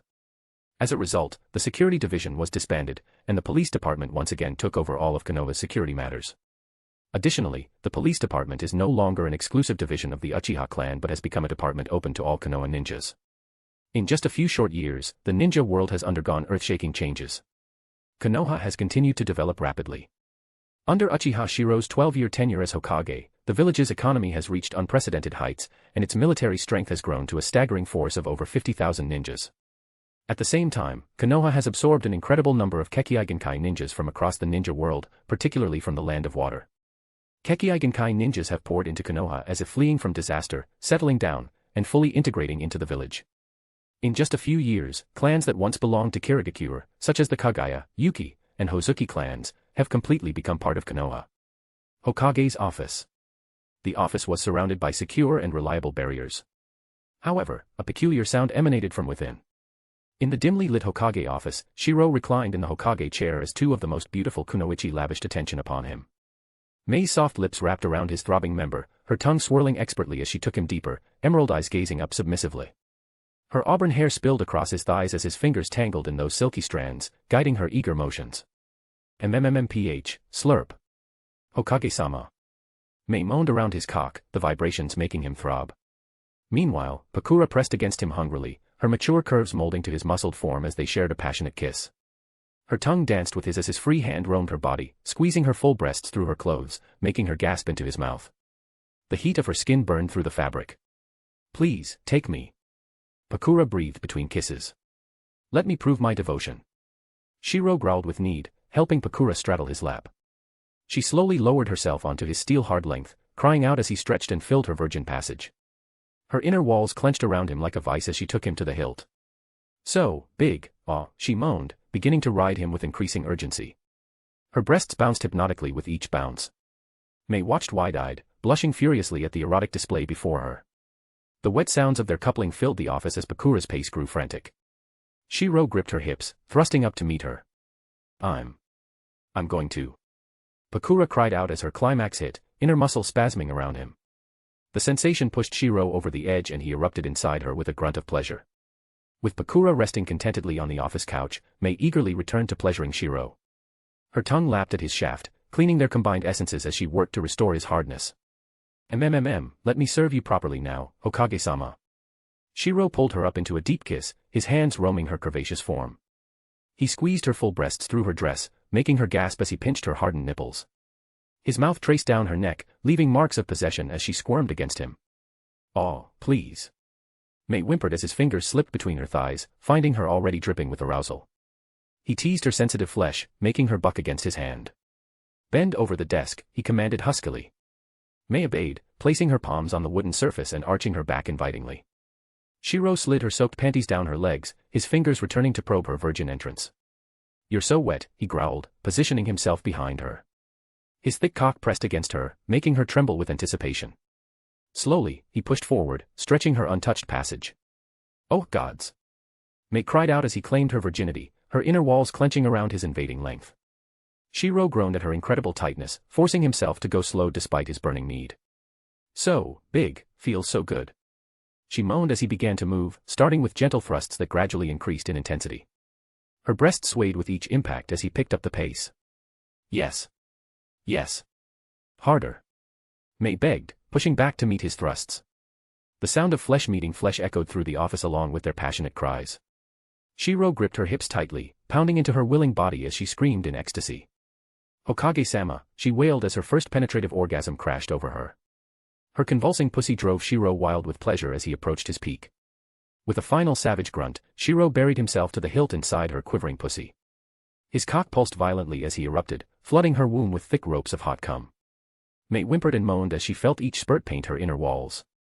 Satisfied, Shirou settled back into his chair, admiring the two beautiful kunoichi who had just surrendered themselves to him. Despite their trembling bodies and obvious exhaustion, both Pakura and Mei crawled sensually toward him, their eyes glazed with pleasure yet still hungry for more. "Let us clean you properly, Hokage-sama." Pakura purred, her mature voice husky with desire. They knelt before him, their voluptuous breasts pressing against his thighs as they leaned in close. Mei hummed, her tongue joining Pakura's as they lavished attention on his length. Their soft breasts bounced enticingly as they moved, taking turns wrapping their lips around him while the other teased with her tongue. The sight of these powerful kunoichi, bodies still quivering from their intense orgasms, eagerly servicing him was incredibly arousing. Their exhaustion only made them more seductive, hair disheveled, skin flushed and glistening with sweat, lips swollen from kissing. Shirou groaned as they pressed their generous breasts together around his shaft, creating a warm tunnel of soft flesh. Their tongues met at his tip, sharing open-mouthed kisses around his crown. The erotic display quickly pushed him toward another climax. Both women moaned in anticipation as they felt him throb, opening their mouths eagerly. With a grunt of pleasure, Shirou erupted, painting their waiting tongues with his essence. They purred in unison, swallowing every drop. They collapsed against his legs, utterly spent but completely satisfied, having proven their absolute loyalty to their Hokage in the most intimate way possible. Shirou gently caressed Pakura's smooth hair. Her face was flushed red, while Mei Terumi raised her head, licking her lips and casting a seductive glance. "Mei, Pakura, you don't have to go to such lengths." However, as the two women adjusted their clothes and hair, they reacted differently to Shirou's gentle words. Pakura, still blushing, let out a cold snort and stubbornly replied. "Hokage-sama, I'm only doing this for my ambitions. Although the number of ninjas who followed me from the Land of Wind isn't large, I need to reassure them.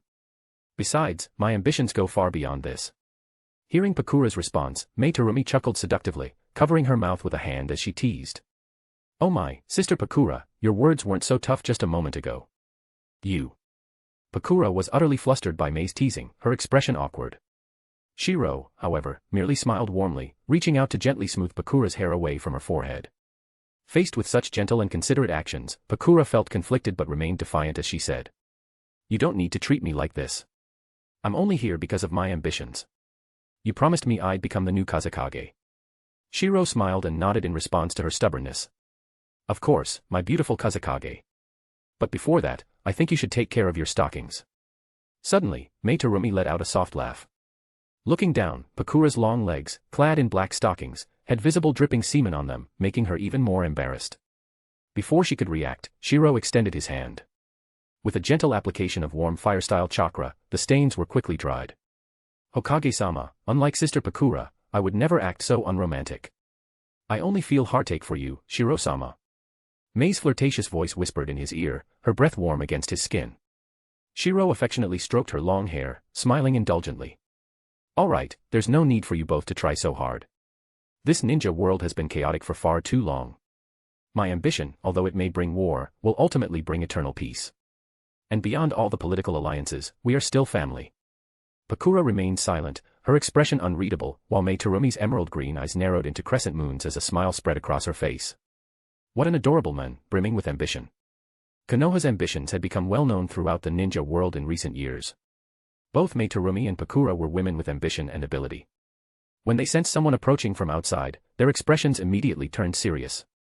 As the window opened, a gust of wind swept through, carrying away the room's lingering scents. Lord Hokage, this is the mission report. When the office door opened, the newcomer saw Mei Terumi and Pakura respectfully reporting to the Hokage, noticing nothing unusual. In front of outsiders, Shirou maintained a calm demeanor. Just as the two women prepared to leave, his parting words made their faces flush red. By the way, remember to come home for dinner tonight. Why yes. Their trembling voices echoed as Shirou made no effort to hide his intentions, openly declaring their relationship in front of everyone. The Konoha ninja entering the office showed no signs of discomfort, instead bowing respectfully. Madams. At the doorway, the ninja bowed, addressing them with reverence. Mei Terumi and Pakura stiffly left the office, still unable to comprehend Shirou's brazen approach. Watching the two women awkwardly leave, Shirou smiled.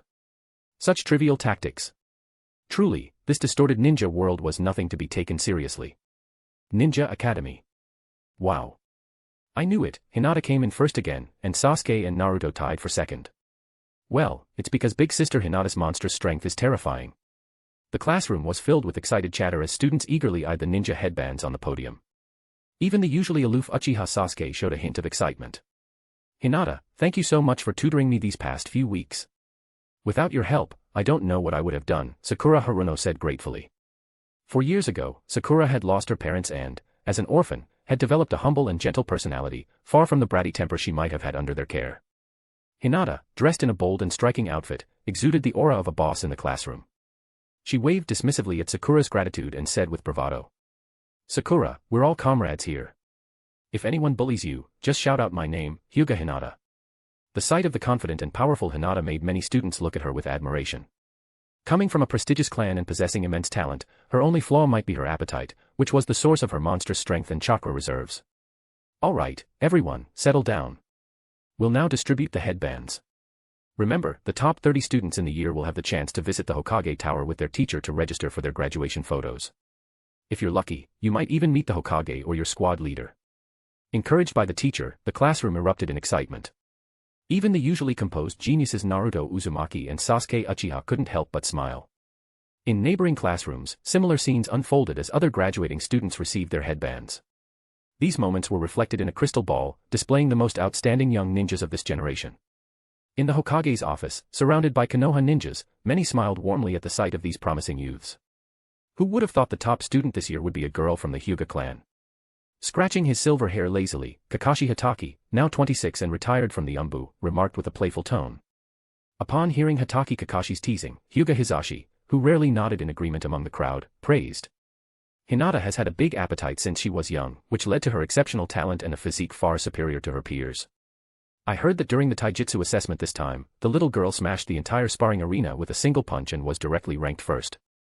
Amidst the chatter of those around, Hyuga Hayashi, who as a father should have been proud, instead blushed deeply and awkwardly looked down, seemingly wanting to find a hole to crawl into. Congratulations, Hayashi-sama, for having such an outstanding daughter. Indeed, we're all envious. Faced with his colleague's congratulations, Hyuga Hayashi suppressed his embarrassment, silently praying nothing more would go wrong.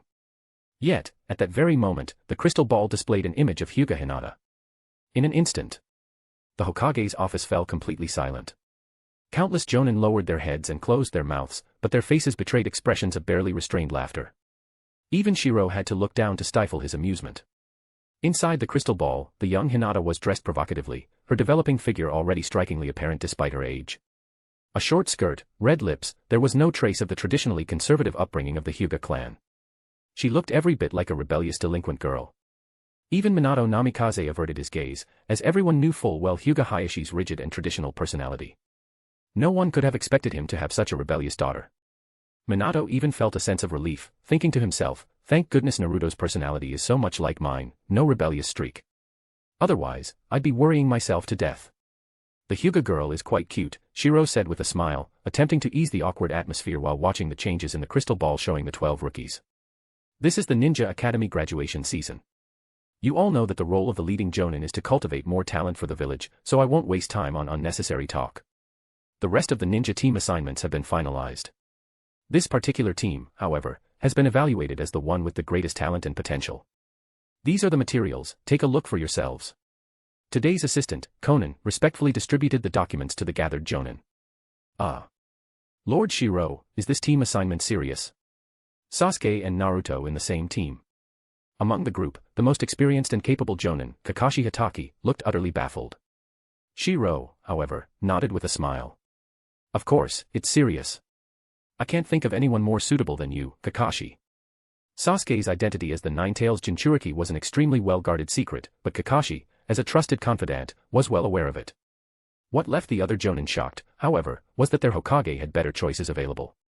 For instance, there was the mysterious Mangekyo Sharingan wielder from the Uchiha clan, though no one yet knew his identity. In addition, there were prodigies like Shursue of the Body Flicker and Itachi Uchiha. Yet the task had been given to Kakashi, who, despite being a disciple of Shirou, did not even bear the surname Uchiha. I originally planned to have Minato lead the team, but Minato himself. At this point, Shirou shrugged and gestured toward Minato. Standing to the side, Minato smiled and nodded. Kakashi, Naruto is my son. If I were to lead the team, I'm afraid he wouldn't get to experience the true ninja world. So I'm entrusting him to you. Hearing this, Kakashi immediately shed his usual lazy demeanor and showed a respectful attitude toward Minato and Shirou. I am honored to serve as the leader of Team 7. With the team assignment settled, Shirou smiled at everyone and said, one more thing, there's an important announcement. It's already October, and next July, Konoha will host a grand-scale Chunin exam. The 5 great nations and even most ninja villages in the ninja world will send their genin to participate. So. At this, Shirou's expression grew serious. Konoha's development over the years is something you've all witnessed.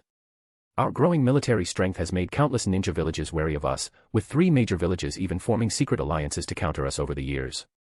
And now, with these 3 major villages and others coming to participate in our Chunin exams, I'm sure you all understand, they want to assess Konoha's strength.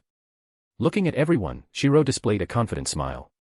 Your genin teams will all participate, so how well they perform will depend on your efforts during this period. We understand. The gathered Jonin finally realized why their Hokage placed such importance on next year's Chunin exams. This was a chance to showcase Konoha's strength to the world. Kakashi, let's see whose genin team performs the best in next year's Chunin exams. At this moment, Might Guy, who had been last year's team leader, displayed his characteristic fighting spirit and gave Kakashi a thumbs up with his bright white fang pose. However, Kakashi, seeing this, sighed helplessly, and as if by accident, let the documents in his hand fall to the ground. But among the Jonin, all of whom were highly skilled, the 3 files were instantly seen clearly by everyone. Wow. Kakashi, your burden this time isn't light. Sasuke and Naruto are both disciples of the Hokage and the third one. A member of the Hozuki clan. Anko Mitarashi, the most outspoken of the group, immediately exclaimed in excitement. The room instantly filled with the sound of people suppressing their laughter. Only Kakashi, feigning nonchalance, yawned and picked up the documents. Might Guy, who had been so fired up a moment ago, also seemed to realize something, his eyes widening in shock. The Hokage's disciples. It finally dawned on him. The others couldn't help but stifle their laughter, clearly realizing Kakashi had done this on purpose. Even the usually passionate and optimistic Might Guy looked a bit deflated. While he was full of youthful energy, he wasn't foolish. The Jonin, still chuckling, turned their attention back to their assignments. Meanwhile, Shirou narrowed his eyes slightly and addressed the Jonin who had led last year's teams. Last year, you held back and didn't let anyone graduate. Next year, I expect you to show the other villages what Konoha is truly capable of. The Jonin who had led the outstanding teams last year nodded solemnly. One more thing, the Chunin exams next year will be extremely strict. Since ninjas from all major villages will participate, the age limit will be set at 15. Chapter 291, Naruto, I am Uchiha Shirou, 291. Konoha, Ninja Academy. Now, I officially announce that you have become ninjas. From now on, your squad leaders will guide you to becoming true ninjas. Due to Shirou's influence, all the teachers at the Ninja Academy were retired veterans with injuries, but their strength was at least that of a special Jonin. The homeroom teacher of this class was a middle-aged Senju Jonin. At this moment, his eyes reflected both seriousness and reluctance. As the homeroom teacher made the announcement, one by one, the squad leaders walked in. This time, there was no sign of Kakashi's infamous tardiness. The Ninja Academy's class divisions were also very clear. Each year, the elite class would be assigned Jonin as their squad leaders after graduation. The classes were divided based on grades, potential, and talent. Their treatment differed, but even the worst class would still be led by an elite Chunin. Team 3, follow me. Team 5. One by one, the students left the classroom. In the end, only an empty classroom remained. The Senju Jonin teacher's gaze turned determined. Konoha will only grow stronger. On the rooftop. In Team 7, Uchiha Sasuke, Uzumaki Naruto, and Hozuki Suigetsu stared at their lazy-looking squad leader with speechless expressions. All right, introduce yourselves first, said Hatake Kakashi, yawning lazily, exuding a lack of enthusiasm. Beside them stood two other squads. Team 8, led by Mei Terumi, Hyuga Hinata, Karen Uzumaki, and Yamanaka Ino. Team 10, led by Uchiha Itachi, Nara Shikamaru, Akimichi Choji, and Inazuka Kiba. Hey, Kakashi-sensei, do we need to introduce ourselves? Suigetsu blurted out impatiently. They were all too familiar with each other. Even Naruto and Sasuke nodded in agreement. Meanwhile, in the other two squads, Itachi smiled warmly at his students. Itachi-sensei. Nara Shikamaru, Akimichi Choji, and Inazuka Kiba stood respectfully. The trio understood the situation. Their families had supported the third Hokage's regime in the past and were sidelined in recent years. Itachi's mentorship was a clear signal of change. The three clans were eager to seize this opportunity. As for the traditional Ino-Shikacho formation, ninjas lived by no such absolutes. As Shikamaru glanced at Ino in Mei Terumi's squad, he couldn't help but feel a twinge of envy. The Yamanaka clan had supported the Senju in the past, so their treatment was different. This was Itachi's first time as a squad leader, and he took it very seriously. Although he wasn't Sasuke's mentor, he felt reassured knowing Kakashi would guide his younger brother. Hey, little shark tooth, can't you see everyone else is taking this seriously? Kakashi sighed helplessly, gesturing toward Itachi and Mei Terumi's well-behaved squads. Let me go first. My name is Hatake Kakashi. What I like and dislike. I don't want to tell you. My dreams for the future. My hobbies. I have lots of those. As Kakashi finished his introduction, Suigetsu rolled his eyes and complained loudly. I'm Hozuki Suigetsu. I like cheese jelly, especially the drinkable kind. I hate dried squid. My dream is to revive the Hozuki clan. After Suigetsu's turn, Sasuke raised his head arrogantly and said. My name is Uchiha Sasuke. What I like, what I dislike, doesn't matter. My dream is to become as strong as the fourth Hokage and help him achieve his dream of reforming the ninja world. Hearing Sasuke's dream, Uzumaki Naruto, for once, became serious. Grinning, he looked at the Hokage rock and declared. My name is Uzumaki Naruto. What I like, dislike, not important. My dream is not only to help the fourth Hokage with his reforms but also to achieve something even greater. Under the curious gazes of Kakashi, Sasuke, and the others, Naruto grinned widely. That's to become the next Hokage of Konoha, and make Sasuke my advisor. Idiot Naruto. I'm going to be the next Hokage, and you'll be my advisor. Stupid Sasuke. What did you say, you blonde idiot? In a flash, the two were at each other's throats. Watching this, Suigetsu didn't seem surprised. Instead, he cheered excitedly. Fight it out. The winner gets to be our team captain. Good grief. Looking at Suigetsu stirring things up, Kakashi could only shake his head helplessly. It seemed he had his hands full with this squad. Meanwhile, in Mei Terumi's squad, it was Karen's turn to introduce herself. My name is Uzumaki Karen. I specialize in medical ninjutsu and analysis. I hope to become a ninja like Lady Tsunade. This version of Karen, with a stable family, had a cheerful and sunny disposition. My name is Yamanaka Ino. I specialize in the Yamanaka clan's secret techniques. My dream is to. Ino, with her golden ponytail, exuded a spirited and confident aura, carrying a hint of pride. Finally, it was Hyuga Hinata's turn. Though she appeared nervous at first, she looked at Mei Terumi and declared boldly. I am Hyuga Hinata. I specialize in gentle fist, and my dream is to become part of the 4th Hokage's family. Good grief. Hinata's bold declaration stunned not only her squad but also Kakashi's and Itachi's teams. Everyone was left speechless. Mei Terumi, however, smiled dangerously and teased. Era, to become part of our family. Hinata-chan, you've got quite the ambition. For someone so young, Hinata certainly had guts. Even Sasuke and Naruto couldn't help but look at her with admiration. She really is the big boss of the academy, Naruto muttered. Just her courage alone puts her above us.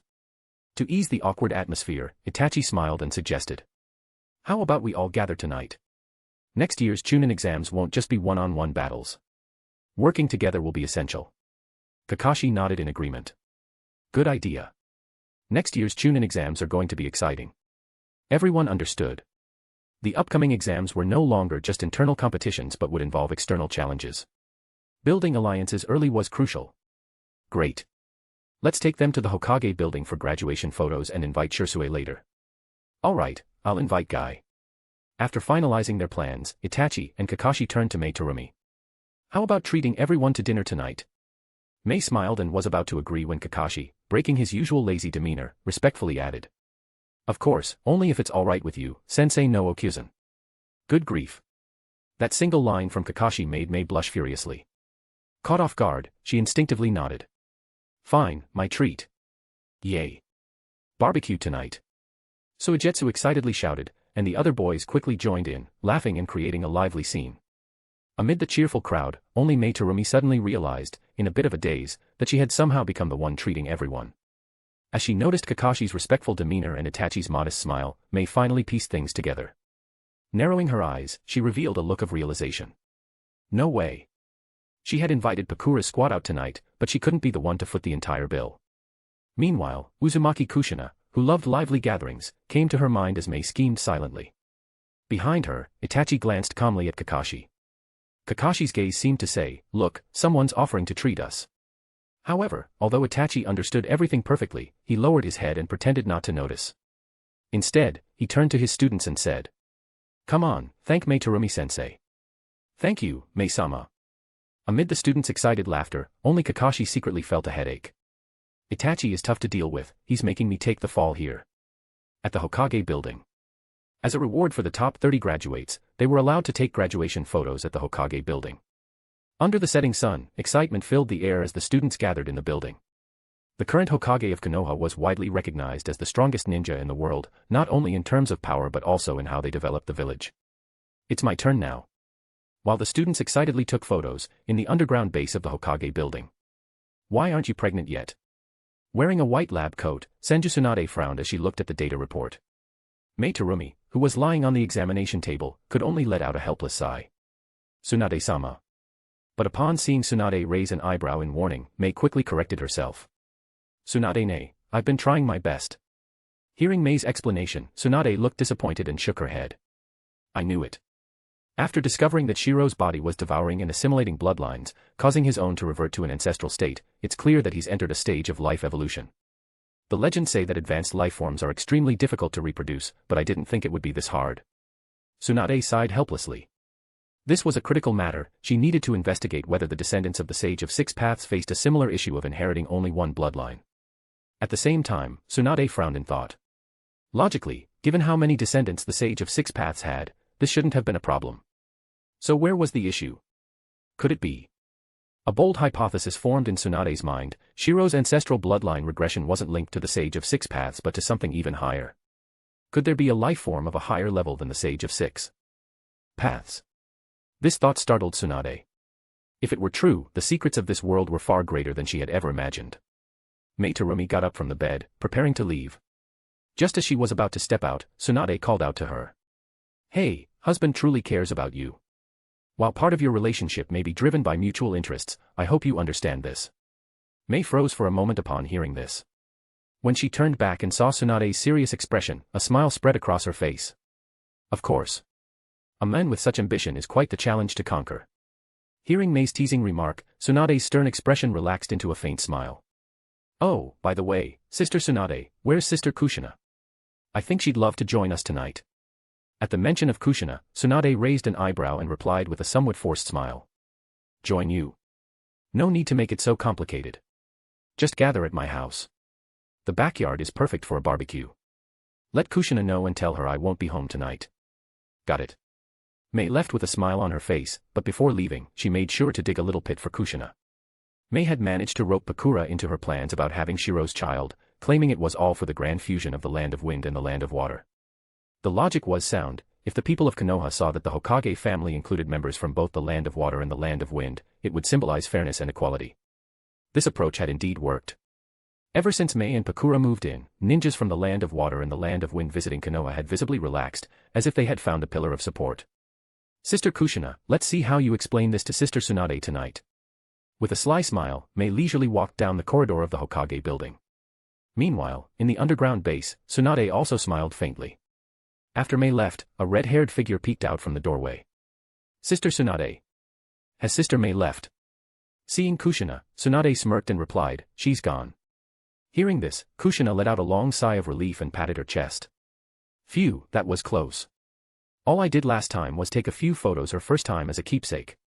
Did she have to hold a grudge? Photos. Keepsakes. Tsunade shot her a glare.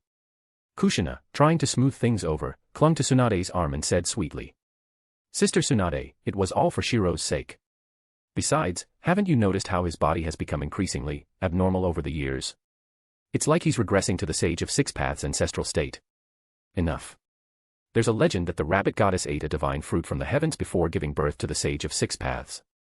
Maybe such a divine lineage truly exists in this world. Tsunade frowned, pondering the possibility. Could Shirou's bloodline regression after assimilation be linked to the mythical rabbit goddess? This wasn't baseless speculation. After all, if the Sage of Six Paths existed, then perhaps the mythical stories about gods had some truth to them. Hokage's office. Sasuke, the young Sasuke is about to graduate. I want you to work in the shadows alongside Kakashi, who will serve as the overt protector. A figure slowly removed their mask, revealing an older, more mature Sasuke. He hesitated for a moment before asking. Shiro-sensei, is this because of the nine tails sealed inside young Sasuke?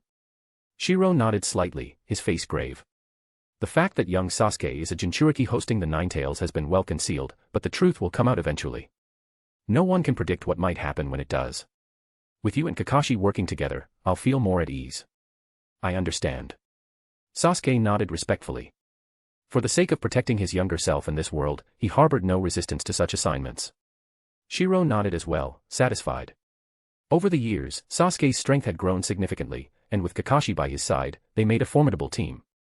Now that Obito's mysterious spacetime ninjutsu was understood, the combined efforts of Kakashi and Sasuke could easily counter him. Also, be prepared. Based on the energy readings, the Dragon Vein is likely to reactivate after the Chunin exams next year. Hearing this, Sasuke's pupils dilated slightly, and his expression grew solemn.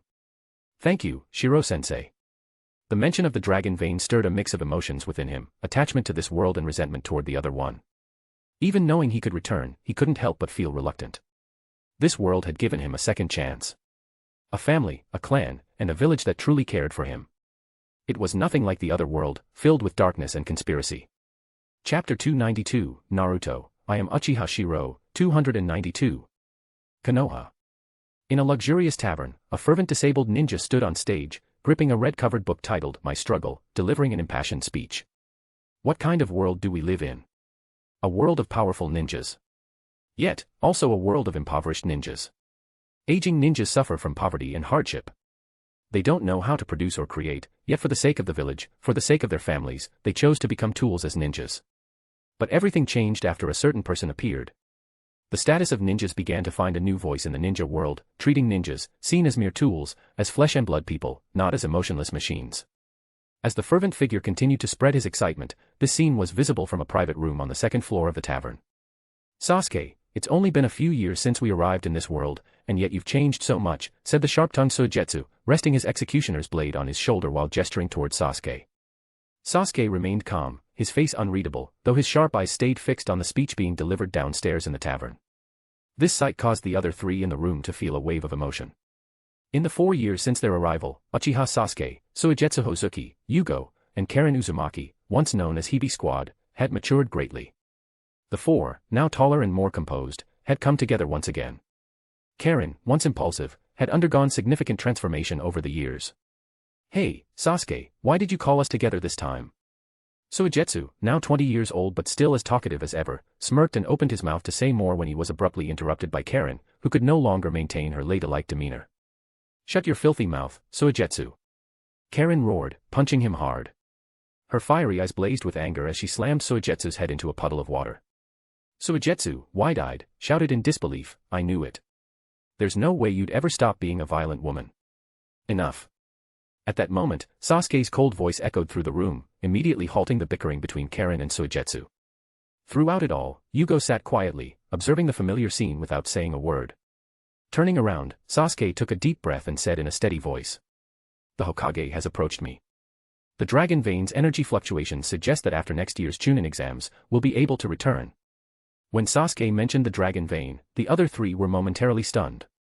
If he hadn't brought it up, they might have forgotten that they had come from another world. However, Karen adjusted her glasses and, after a moment of hesitation, awkwardly shook her head and said, "I'm sorry. This world has everything I want to protect, but the other world." At this point, her eyes filled with bitterness as she added, "There's nothing in that original world worth remembering." Her choice didn't surprise the others. Over the years, Yugo had gained control over his curse mark through training. He spoke in his deep voice. "I've made good friends with this world's version of myself and Kimimaro." His eyes shone with satisfaction as he mentioned it, seemingly having forgotten all about the original world. Seeing the quick responses of the two, Suigetsu pouted. "This world's Hozuki clan might still be lacking, but with me here, I'll make a name for myself." It was clear that Suigetsu also chose to stay. However, as he spoke, his trademark grin appeared again. "But if you decide to go back, Sasuke, I wouldn't mind fighting my way there first." Despite his companion's decisions, Sasuke was neither saddened nor surprised. He calmly lifted a cup of sake and took a light sip. The other three turned their eyes toward him, all knowing Sasuke's thoughts. "Sasuke, if you're going back to find the truth, we're willing to follow you there and come back afterward," Yugo said in his low voice. Karen and Suigetsu nodded firmly as well. They had never forgotten that they were a team. But setting his cup down, Sasuke smiled and said, "I will go back to find the truth, but that alone isn't enough." His gaze shifted to the figure spreading the will of fire below the tavern, and his eyes grew determined. "I've found the meaning of life. Our original world is broken, this one is the true world. Since we've been granted such power, it's our responsibility to act." Sasuke's resolute gaze swept across the three of them as he declared, "The broken world needs a proper revolution. There will likely be bloodshed, but it's necessary." His conviction filled the room. The three weren't surprised, only by living in this world's Konoha could one truly understand its beauty. This Konoha, with its promotion of the will of fire, truly treated ninjas like humans. These past years, they had not only grown stronger but had also fully integrated into this world, embracing and enjoying the true will of fire. As for Sasuke's search for the truth, deep down, he already knew the answer. He had been lost before, wondering what he would do after finding the truth about Itachi, live aimlessly, or something else. But in his confusion, he met this world's Kakashi, Shisui, and even this world's Itachi. It was then that Sasuke found his purpose and ambition. "A broken world," Sasuke said firmly, his voice echoing as the three smiled in response. "Hokage Tower, rooftop. I need to strike the coolest pose. Ha! This is my most stylish outfit." The top 30 students of the Ninja Academy were filled with excitement, posing for their graduation photos in the best way they could. "Naruto, you." When Naruto appeared, his classmates froze in shock. Amid their twitching expressions, Naruto confidently gave a thumbs up and laughed boldly. "This is the makeup my mom did for me. Cool, right? Wow." This sight didn't escape Shirou, who smiled faintly. "Minato, it seems Naruto has inherited some of the Uzumaki bloodline's traits." Beside him, Minato scratched his head awkwardly and laughed. "Well, it's the Uzumaki clan's swirl pattern. Normally, Naruto doesn't look like this." Shirou narrowed his eyes, smiling knowingly as he replied, "I understand. Oh, I understand." Even without the influence of Azura's chakra and will, Naruto's mischievous nature was evident. It might not show often, but his close friends knew it well. "Sasuke's here." "Sasuke, you." Just as Naruto basked in the spotlight, a sudden exclamation turned everyone's attention. They stared wide-eyed as Sasuke appeared, looking awkward and embarrassed, while his older brother stood behind him. "This is so humiliating," Sasuke muttered, his face red. Behind him, Itachi smiled warmly, clearly pleased with Sasuke's appearance today. "Sasuke, this isn't like you at all." However, at that moment, a burst of laughter echoed from inside the room. Naruto was laughing so hard that tears were almost streaming from his eyes as he clutched his stomach, unable to contain himself. "Ha!" Sasuke put on cat ears. "Brother Itachi never lets me down." Faced with Naruto's teasing and laughter, Sasuke glared back with wide eyes and pointed a finger at Naruto in retaliation, mocking him as well. "And you're painted like a big tabby cat. Who are you laughing at?" "Nonsense. This is the Uzumaki clan emblem from my mom's side, the Uzumaki spiral." "Well, this is the Uchiha clan's cat clan symbol." For a moment, the room grew lively as Naruto and Sasuke glared at each other, each mocking the other's appearance. Arrogant Sasuke. Big tabby Naruto. "All right, if we waste any more time, the Hokage will be off duty soon. If you miss the chance to take a photo with the Hokage, you won't get another one." "No way. Quick, let's take the picture." But when Naruto and Sasuke's turn came, the elderly photographer shook his head helplessly and asked, "Are you two seriously planning to take the photo looking like this?" Faced with the old man's question, Naruto gave a thumbs up and laughed boldly. "Of course. This is the proud emblem of my mom's Uzumaki clan." Though Sasuke was inwardly embarrassed, seeing Naruto's confident demeanor made him unwilling to back down. He coldly declared, "This is the Uchiha clan's symbol of harmony with the Cat clan." The elderly photographer sighed and said, "Really now, this is the only graduation photo you'll ever have in your life. I hope you won't regret it." Click. Click. After Naruto and Sasuke's photo was taken, Yamanaka Ino looked around curiously. "That's strange. Where's Hinata?" While Ino was searching for Hinata, Karen suddenly gasped in shock and exclaimed, "Hinata? Is that Hinata-senpai?" Amid everyone's exclamations, Hyuga Hinata appeared, breaking her usual rebellious style. Her long hair, which was usually tied up, was now let down. She wore a forehead protector around her neck, and her outfit had changed to something that exuded elegance and beauty. "Hinata-senpai is so gorgeous." Karen, usually a little fangirl, couldn't help but let out a look of amazement, and the others were equally stunned. Hinata's usual outfits were already daring, but today, she had an added touch of maturity and elegance. Standing amidst the group, she gave off a noticeably more refined aura. "What a beautiful Hyuga girl. You're the prettiest graduate I've photographed in years," the elderly photographer complimented. As Hinata arrived on the Hokage rooftop, she was initially about to glare at everyone, but a faint blue glow flickered in her pupils, and she suddenly noticed something. In an instant, Hinata's face softened into a gentle smile. Under the astonished gazes of her classmates, the once rebellious Hinata walked over gracefully. This scene stunned two figures hidden nearby, Shirou and Minato. "Hokage-sama, it seems this child has noticed us," Minato remarked, utterly shocked. Despite years of rigorous training, even an average Jonin wouldn't detect his presence so easily. And yet, Shirou's eyes focused on the faint blue glow in Hinata's eyes. He seemed to realize something. This girl is extraordinary. No wonder she managed to surpass both Naruto and Sasuke. It was well known that Naruto and Sasuke had received years of special training and were far from weak. But when Hinata ranked first, both of them had been completely accepting of the result, not out of chivalry but because they genuinely couldn't surpass her. "Hokage-sama, all 30 top graduates from the Ninja Academy have completed their photos," Konan reported respectfully as she handed over a stack of graduation documents. A group of newly minted genin cheered in the distance. The Hokage-sama was here. "No way. Hokage-sama's been watching us this whole time, and none of us noticed." Nara Shikamaru, the sharpest mind among them, was deeply alarmed. It was clear that the Hokage had been present the entire time, observing them. Yet no one had realized, not out of negligence, but instinctively. Whoa. It really is Hokage-sama. Seeing the excited group of young ninjas, Shirou smiled and gestured for calm. The newly graduated ninjas lit up with excitement. "Hokage-sama, we're ready for the group photo." This was a privilege reserved for the top 30 graduates, to take their graduation photo on the Hokage rooftop and even have a chance to take a photo with the Hokage. "Sensei." Sasuke and Naruto greeted respectfully. Everyone knew that they were the Hokage's disciples, but Karen also bowed deeply and said, "Hokage-sama." Shirou smiled as he ruffled Karen's hair, teasing. "Karen Zero-chan is still as adorable as ever." For a moment, everyone looked at Karen with newfound admiration, and many silently envied her. "All right, everyone, stand in position quickly." Don't waste Hokage-sama's time. Get ready for the group photo. With excitement and joy, the newly graduated ninjas lined up neatly. Shirou sat in a chair, leaving the students visible in the background. Naturally, standing in the center was the top graduate, Hyuga Hinata. She wore a black outfit, her face radiating a gentle, sweet smile. The camera's flash captured the most beautiful moment. Hokage-sama. For the first time, the usually bold and straightforward Hinata stammered nervously after taking the photo. Being this close to the Hokage, she found herself tongue-tied. Shirou turned his head, smiling, and placed a hand on her silky black hair, saying, "Don't be nervous. I hear you were the top graduate, Hinata-chan." Hearing this, Hinata's face turned bright red. Summoning her courage, she pulled out a carefully prepared gift from her pouch. "Hokage-sama, this is a gift I specially prepared for you." A gift. Surprised, Shirou looked at the gift box and smiled. He hadn't expected to receive a gift. As Hinata anxiously awaited his reaction, Shirou's expression softened. He gently accepted the gift and looked at the girl before him with a smile. "You have beautiful eyes." Her pure, untainted eyes occasionally flickered with a faint blue light. Shirou couldn't help but marvel at them. He had been right, this girl was truly extraordinary. It was the first time Hinata had ever been praised for her eyes.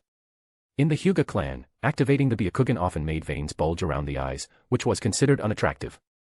No one had ever called them beautiful before. This was the first time anyone had complimented her eyes, causing Hinata's face to flush with embarrassment. "Thank you, Hokage-sama." Shirou smiled and gave instructions to Konan, who stood beside him. "I heard their Jonin instructors are having a gathering tonight. In that case, let's arrange for everyone to meet up as well. It's good for them to get familiar with each other early, time will be tight next year, after all." "Understood, Hokage-sama." When the group of young ninjas heard that the Hokage himself would be arranging a gathering for them, and that he would personally attend, they immediately broke into excited smiles. Seeing those innocent, joyful faces and the prosperous, powerful village of Konohagakure, Namikaze Minato, standing on the rooftop, couldn't help but smile and feel a deep sense of emotion. At this moment, his initial admiration had grown into a strong sense of recognition. Back then, everyone had doubted that such a turbulent change would only bring the crisis to Konoha. Yet in just 12 short years, Minato had witnessed firsthand how the village went from being in shambles to thriving rapidly. Konoha's military power had developed at an astonishing pace, surpassing all the major ninja villages. In just 12 years, Konoha had already exceeded the peak achieved during the third Hokage's 20 years of leadership, whether in terms of economic prosperity or military strength. He also saw a grand unification, the peaceful ambition of Uchiha Shirou, something Minato had once viewed as a potential hidden danger. Seeing the young ninjas from the land of wind and the land of water seamlessly integrated into this big family, Minato couldn't help but feel deeply moved. Third Hokage, perhaps our vision was too narrow, stuck in the past, while Lord Shirou's eyes see much farther. Perhaps there will be war, but it will lead to everlasting peace. At this moment, he did not doubt achieving peace through uniting the ninja world. Chapter 293, Naruto, I am Uchiha Shirou, 293. Inside the Hokage's office. "Hokage-sama, here is all the information on Hyuga Hinata from her childhood to now." Mabui, dressed in coarse hemp clothing, respectfully handed over a stack of documents. After noticing the peculiarities surrounding Hyuga Hinata, Shirou naturally began paying closer attention to her. As he flipped through the documents, Shirou couldn't help but reveal a look of realization. Her physique has been extraordinary since childhood, her appetite unusually large. She possesses immense strength, and her chakra reserves far exceed those of her peers. As for her regular training. When he saw the details of her training, Shirou frowned slightly. The individual responsible for the records, the hemp-clothed subordinate, quickly explained with a knowing tone. "Lord Shirou, we always assign people to fully monitor and document the school's prodigies. Hyuga Hinata's performance at school cannot simply be attributed to talent. Her private training is even more rigorous. She has shown an unusual persistence since childhood, always striving to be number one. She even trains late into the night, determined to surpass both Naruto and Sasuke." Mabui paused for a moment, her tone filled with admiration as she continued. "According to information we obtained from the Hyuga clan, this young girl has been sleeping only 6 hours a day for years. The rest of her time has been dedicated to relentless training. Her efforts are incredibly intense." Seeing these records, even Shirou, who was usually composed, couldn't help but nod in admiration. Indeed, talent combined with hard work leads to results like this. He had only recently begun to focus on this seemingly inconspicuous girl, and he never expected to discover that her chakra reserves were extraordinarily vast. Coupled with some anomalies in her Byakugan, this investigation confirmed his suspicions. There's no such thing as effortless genius, only hard-working prodigies. At this moment, Shirou silently reflected. Hyuga Hinata's talent was undeniable.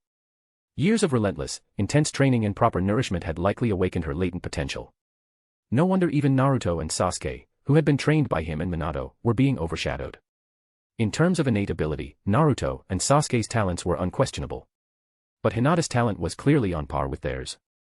And when it came to effort, Naruto and Sasuke couldn't compare to her. This level of training intensity was something he had only seen in Might Dway, his son Guy, and perhaps Rock Lee from last year's graduates.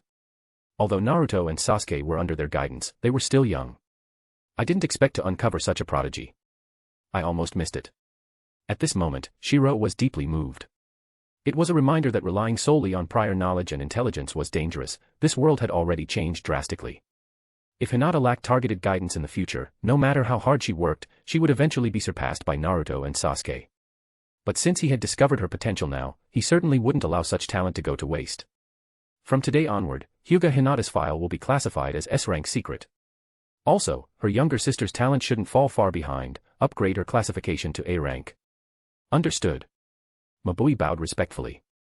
Shirou smiled, pleased to have discovered a talent comparable to Naruto and Sasuke. Lord Shirou.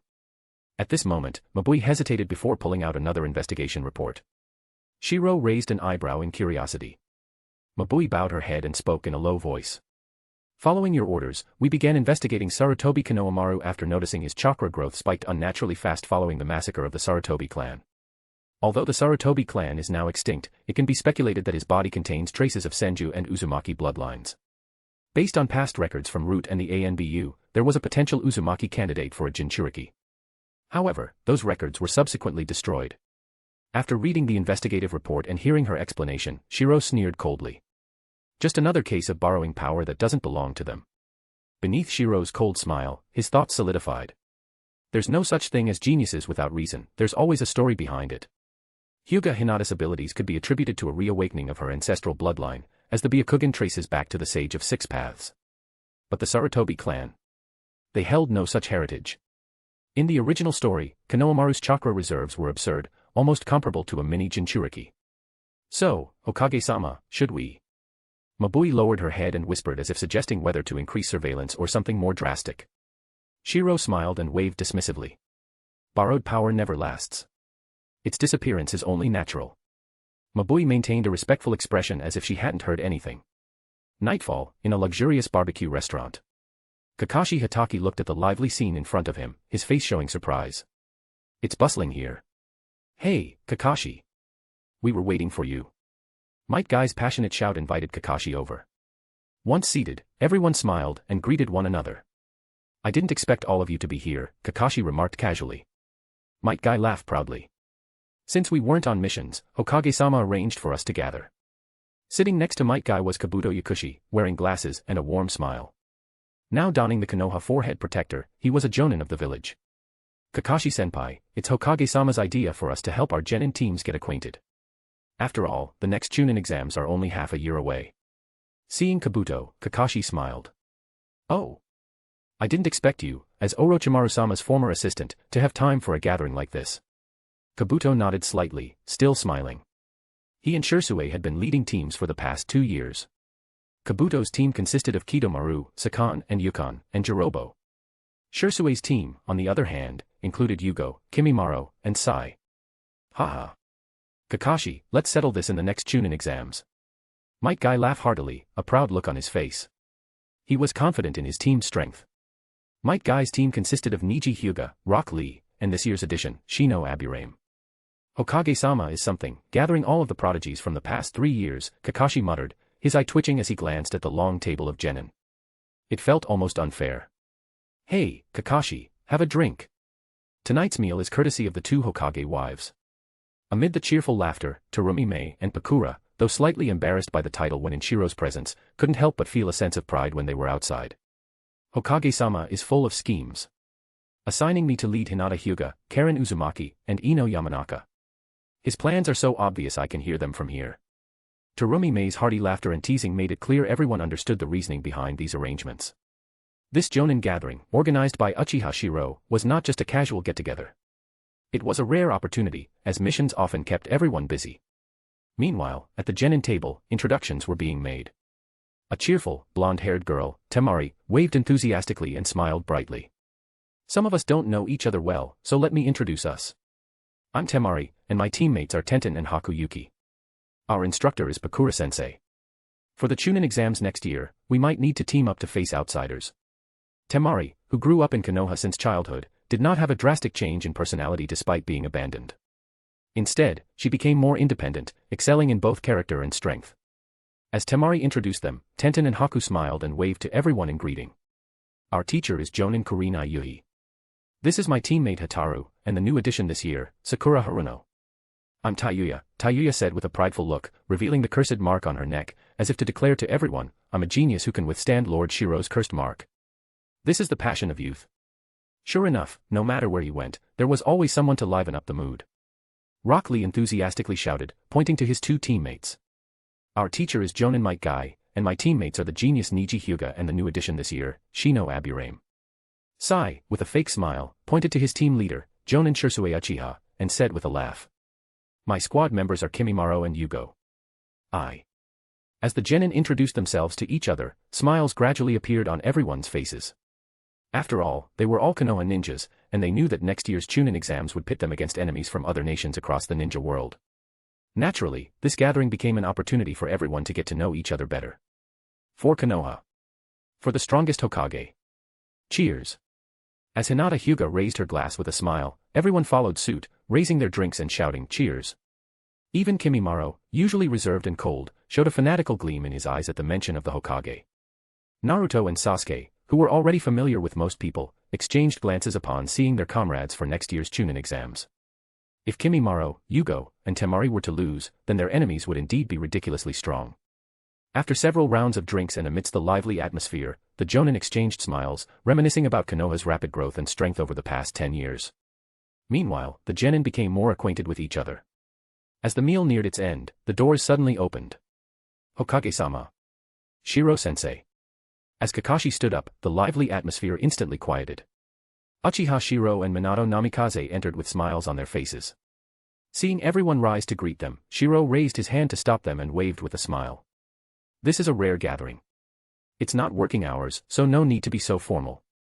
Everyone understood that the Hokage and Minato had likely been dining in the neighboring room, waiting for the meal to wrap up before coming over. Under the restrained demeanor of the Jonin and the excitement of the genin, Shirou smiled, raising his glass to toast with everyone. Over the years, Shirou had led Konoha's development, earning the respect and admiration of every Jonin. As for the students of the Ninja Academy, they were all fervent believers in the will of fire. Having grown up learning Konoha's ninja history, they were intimately familiar with the Mangekyo Sharingan and the legendary tales of the ninja world, quite unlike the ignorance depicted in the original story. May, Pakura, remember to go home tonight. Before leaving, Shirou casually said this, causing both Mei Terumi and Pakura to look tense and slightly complicated. Under the moonlight, Konoha was enveloped in a bustling and peaceful atmosphere. In a castle as exquisite as something out of a fairy tale, Mei Terumi and Pakura appeared in the main hall, their movements somewhat hesitant. Hinata, we brought her here. In the hall, where Shirou had been waiting for some time, he raised his head, frowned briefly at Mei and Pakura, then shook his head and said. There's sobering soup here. Hinata-chan, come with me to Tsunade's secret room.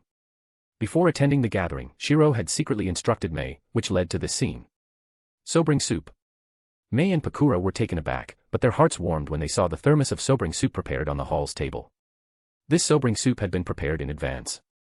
However, due to their awkwardness about returning to the castle, they delayed their return, wandering outside with Hinata for over half an hour. Otherwise, the short distance would only have taken a few minutes. Hokage-sama. Hinata Hyuga, who had been brought back, followed behind Shirou respectfully, her face flushed red, clearly overthinking the situation. As the door to the secret room opened, they saw Tsunade, busy in the laboratory, along with her assistants Mikoto and Kushina. Is this the Hyuga girl you mentioned? Upon seeing Hinata, Tsunade's face showed curiosity, while Kushina glanced behind Shirou, then exclaimed in surprise. Anata, didn't you bring Sister Mei and Sister Pakura back? Kushina. Tsunade glared at Kushina, knowing full well what she was thinking. Shirou simply shook his head and said, all right, stop fooling around. Let's get to the main issue. Turning to Hinata, Shirou reassured her. Don't be afraid, Hinata-chan. I suspect your bloodline might have undergone atavism. Otherwise, you wouldn't possess such immense power. At that moment, Hinata finally understood. Disappointed, she realized that being summoned by Shirou at night wasn't for anything romantic, just for this. Nevertheless, she nodded respectfully. I trust you, Shirou-sama. Alright, lie down on the bed. I'll do an examination. Hearing the mention of bloodline atavism, Tsunade grew excited. She wasn't like Orochimaru, who was curious about everything. Her current research focused on one thing, the secrets of the Sage clan. The Senju, Uchiha, Hyuga, Kagaya, and Uzumaki clans, if all these bloodlines were united, could they unlock the mystery of the true sage? And where did the sage from 1,000 years ago come from? This power seemed to have appeared suddenly in history, unlike the evolution of onmyoji and samurai, which had developed through continuous wars and chaos. Chapter 294, Naruto, I am Uchiha Shirou, 294, R18. Bloodline detected a special blue light in the Byakugan, analyzing it as. In a secret research lab, Hinata lay on a bed. Although she was being studied, she couldn't help but curiously observe this mysterious laboratory that belonged exclusively to Tsunade. As the sound of instruments beeped continuously and Tsunade recorded data, Hinata, though unable to fully understand, seemed to grasp a little. She was somehow different from the rest of the Hyuga clan. This realization filled her with a quiet excitement. At the same time, Shirou and Tsunade were examining the data report nearby. How is it?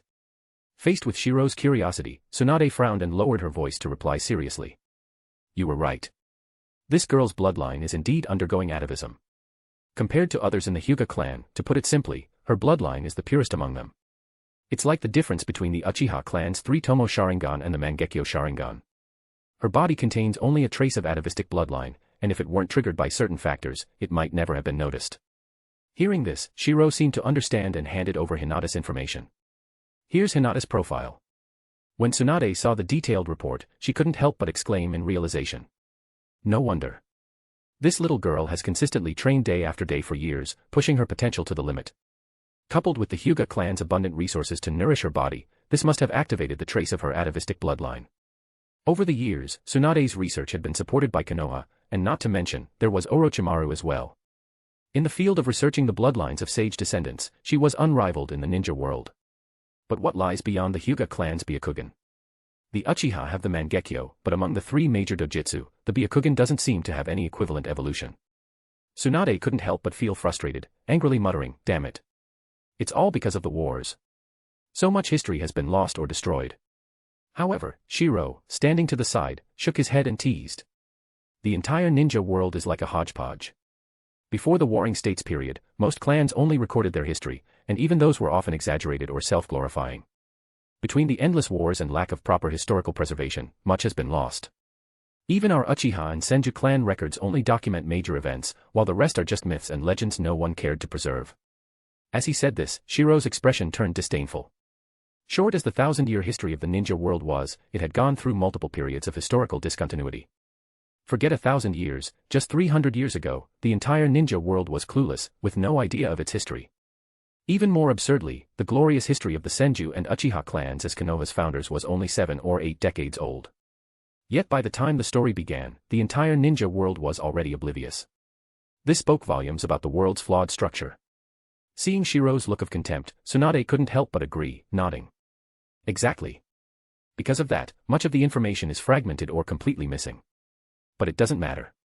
With the system you're implementing in the Konoha Ninja Academy and the efforts of Konan and the others in the Hokage's office to restore Konoha's history, we're slowly bridging the gaps.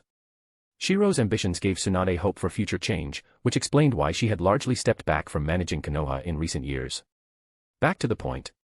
Tsunade glanced at Hinata, who was lying on the bed, and said seriously. This girl's atavistic bloodline is different from yours. The Hyuga clan might have records of it, and will need to consult Hayashi. But for now, let's talk about your issue. My issue. Shirou looked at her in surprise. How had the topic suddenly shifted to him? Under his astonished gaze, Tsunade glared at him impatiently. Don't tell me you don't even know the condition of your own body. My research over these years shows that the atavistic energy in your bloodline is different from the legendary sage of 6 paths. Of course, this may be what a true sage should be. The sage of 6 paths is said to have lived for only about 100 years before dying of old age, proving that sages aren't immortal. But the energy in your body, while not yet reaching the concept of immortality, is still evolving. It could already sustain you for 1,000 years. As Tsunade shared her findings and speculations, Shirou was stunned. He couldn't help but marvel at Tsunade's prowess as the foremost medical ninja in the ninja world. Combined with her research alongside Orochimaru, she had uncovered startling truths. Either this world holds a massive secret, and the Sage of Six Paths didn't die but is hiding somewhere plotting something, or there's an even higher power beyond him, like the mythical moon goddess or similar deities. What a revelation. Truly astonishing. At that moment, Shirou was genuinely moved. Seeing Tsunade's serious expression, he realized that through bloodline research and fragmented legends, she had essentially deduced the existence of a higher form of life. The Otsutsuki clan. Based on Tsunade's explanation, Shirou could infer that his bloodline was like that of a small, incomplete Otsutsuki, gradually evolving toward becoming a full-fledged one. Still, this is more than enough. At this point, Tsunade looked at Shirou with a fiery gleam in her eyes, making him feel a bit uneasy. "Wifey, the way you're looking at me is giving me the creeps." Seeing Shirou's discomfort, Tsunade chuckled mischievously. "Thanks to you, though, with your source body infecting us through the curse seal, we might fulfill your dream of immortality." Otsutsuki. At that moment, Shirou smiled faintly. He seemed to understand the direction his body was heading. Through his unique constitution and the power of the Gozu Tenno, he could perfectly absorb and integrate powerful genes while eliminating unwanted traits. His ultimate goal was clear, to become the Otsutsuki god, or perhaps even surpass them. But for now, that was still far off. "Mikoto, take this little girl back to the Hyuga clan personally. Be sure to let Hayashi know that from now on when Hinata has free time, she'll be training with me." Tsunade shook off her musings and looked at Hinata, who had completed her examination. She wasn't about to let such a valuable research subject slip through her fingers. Understood. With her characteristic gentle smile, Mikoto helped Hinata off the bed. Her eyes sparkled as if contemplating something. "Thank you, Lady Mikoto," Hinata said politely.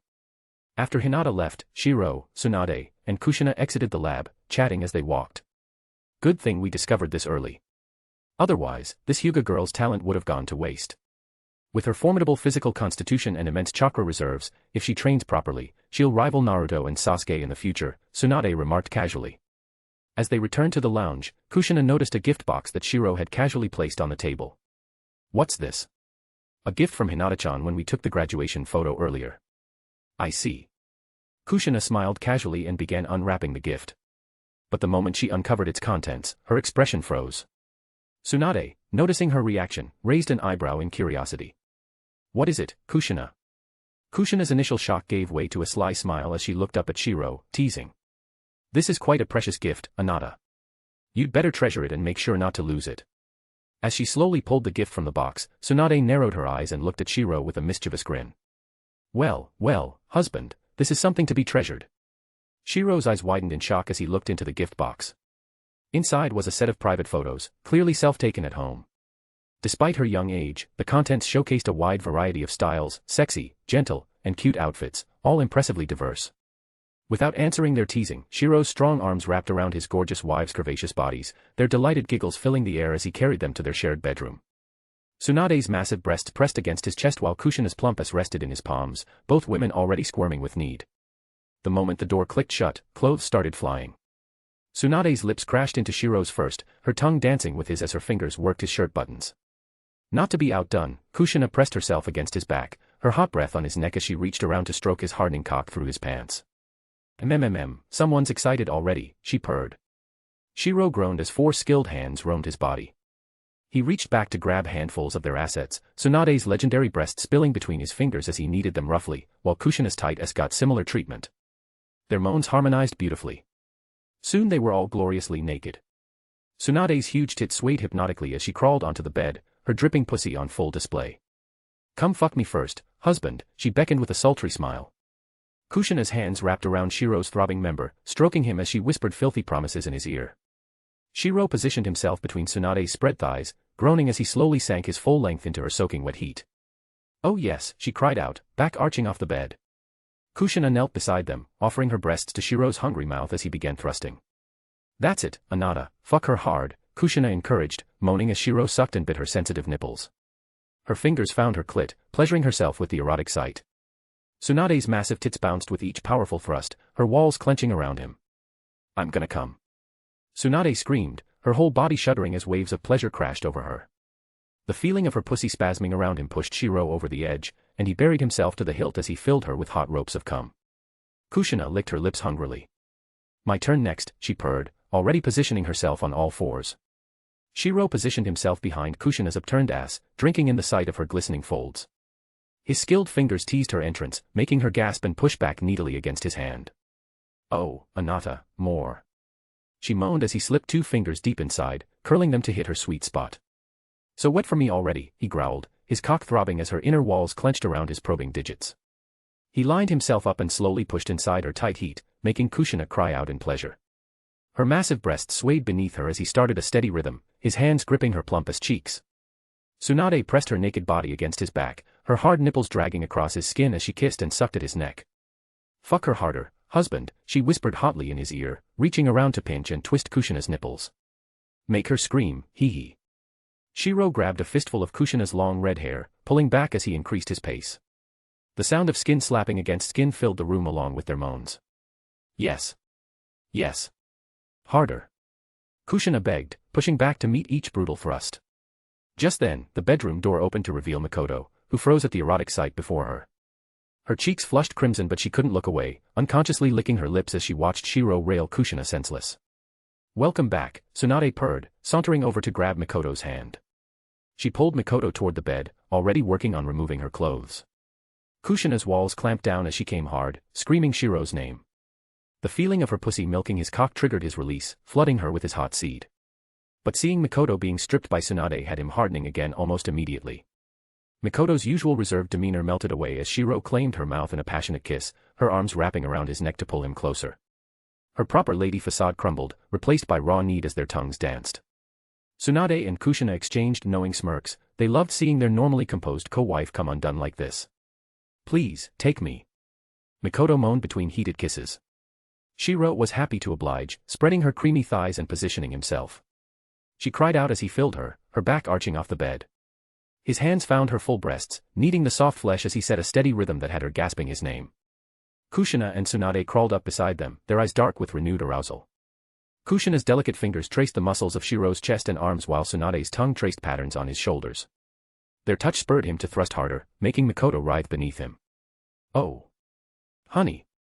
Mikoto's proper speech dissolved into desperate moans as he hit deeper. Her nails raked down his back while her legs wrapped around his waist, pulling him in harder. The sight of dignified Mikoto being thoroughly ravished had Tsunade and Kushina dripping wet again. Kushina purred in his ear, her hand sliding down to squeeze his ass. Tsunade captured Shirou's mouth in a searing kiss, swallowing his groans as Mikoto's inner walls began to flutter around him. I'm coming." Mikoto screamed, her whole body tensing as waves of pleasure crashed over her. The feeling of her pussy clamping down triggered Shirou's release, and he buried himself to the hilt as he filled her with hot ropes of cum. The 4 lovers collapsed in a tangle of sweaty limbs, catching their breath. But from the hungry looks in Tsunade and Kushina's eyes, they weren't done with him yet. When the morning sun rose, its light shone on the disheveled castle hall and staircase, leading all the way to the luxurious bedroom. Looking at the 3 exhausted women sleeping soundly, Uchiha Shirou, full of energy, slowly rose and gazed at the sunrise outside the window, narrowing his eyes. If what Tsunade said is true, then the benchmark for my growth isn't the Sage of 6 Paths but rather the Otsutsuki clan, continuously evolving and improving. Now, the descendants of Uchiha, Senju, Uzumaki, Kagaya, Hyuga, and other clans of the Sage of 6 Paths can no longer satisfy me. Or rather, their diluted bloodlines are too weak. I need a new target.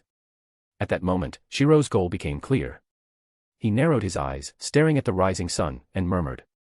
A different timeline linked to the dragon vein, huh? In this world, he still had to wait several years, but in that other world, the Akatsuki organization had almost begun collecting tailed beasts. The Hyuga clan. Since last night, when Hinata returned, the Hyuga main household had been unable to sleep. Tsunade-sama plans to take Hinata as her disciple. Does this mean the Hokage has finally let go of her grudge against us? In the room, the higher-ups of the Hyuga main family sat together. Even the elders who once held power could only sit in inconspicuous spots. It seemed so. After all, even the Nara and Akimichi clans have shown signs of reconciliation in this round of Jonin team assignments. An elderly Hyuga elder spoke with excitement, and his words brought a glimmer of hope to the room. In that case, we should. Shut up. Seeing these old men's ambitions reignite, Hayashi, now in full control of the Hyuga main family, snorted coldly, silencing them. Their faces turned red with frustration but they dared not speak further. Hayashi. We are only. But Hayashi didn't give them the chance, sneering as he mocked. If it weren't for your greed and opportunism back then, how could the main family have ended up like this? His words left the elders speechless, and even the younger Hyuga Jonin showed disdainful expressions. The main family today is not what it used to be. You still hold the title of elders, but people must know their place. Hayashi's icy tone was almost a warning. If they wish to maintain their dignity, they'd better stay in line, otherwise, he would ensure they lost it completely. Back then, the Hyuga clan had originally allied with the Senju. But during the selection of the fourth Hokage, tempted by promises of great benefits from the third Hokage, the main family wavered and declared neutrality. The result? The branch family seized the opportunity to break away and aligned themselves with the Uchiha and Senju, gaining powerful allies.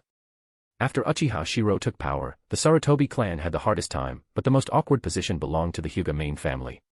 The Nara, Akimichi, and Yamanaka clans, though loyal to the third Hokage, had remained consistent in their stance. When they lost, they simply submitted and followed orders, gradually earning forgiveness over the years. But not the Hyuga main family. Their betrayal during the critical moment was far worse, especially since their neutrality backfired. Enough. The main family is no longer what it was. The branch family's strength and development are obvious to all. If anyone dares to bring up old grudges between the main and branch families. Hayashi's tone turned chilling, and his gaze swept the room as he declared coldly. For hundreds of years, the main family enslaved the branch family. If there's any hatred, it's the branch family who should resent us. Now that the branch family is under the Hokage's command, if anyone here wishes to follow in the Sarutobi clan's footsteps, I'll personally send them on their way. Hayashi-sama is right. Exactly. The main family must adapt to reality. Indeed. If there were a conflict between the main and branch families, who do you think the Hokage would side with? No one was foolish enough to miss the obvious. The branch family's recent prosperity and the main family's awkward position were plain for all to see. If they didn't integrate and adapt, the main family would either decline entirely or meet a fate worse than the Sarutobi clan. Seeing that he had fully consolidated power, Hayashi's usually stern face revealed a rare smile of satisfaction. He nodded and said, "This is the Hokage's goodwill. The Hyuga main family cannot afford to miss this opportunity. From now on, the main family will prioritize the Hokage's orders above all. In 3 days, we will present Tsunade-sama with a gift of utmost sincerity to formalize Hinata's apprenticeship." Agreed. Seconded. Seconded. With unanimous approval, Hayashi's eyes gleamed with determination. Last night, Hinata had mentioned that Hanabi's potential was also remarkable. This could be the main family's only chance to rise again. As the morning sun rose, Konoha gradually came to life. People yawned as they stepped into the streets, ready to begin another busy day. At the village outskirts, the Sarutobi clan's properties had been confiscated entirely following their failed coup. Now, Sarutobi Konohamaru resided in a modest apartment, as all clan assets had been seized by the village. Having lost everything, Konohamaru had no choice but to adapt. However, today, he didn't leave for training as usual. Inside his apartment, Konohamaru lay on his bed, his eyes shut tightly in pain. And standing by his bedside was none other than Uchiha Shirou. Chapter 295, Naruto, I am Uchiha Shirou, 295. The forbidden technique, Chimera Jutsu, consumed the energy in the palm of Shirou's hand marked with a diamond-shaped seal. Shirou squinted his eyes as he felt the power of the bloodline coursing through his body. The power of the Uzumaki clan, huh?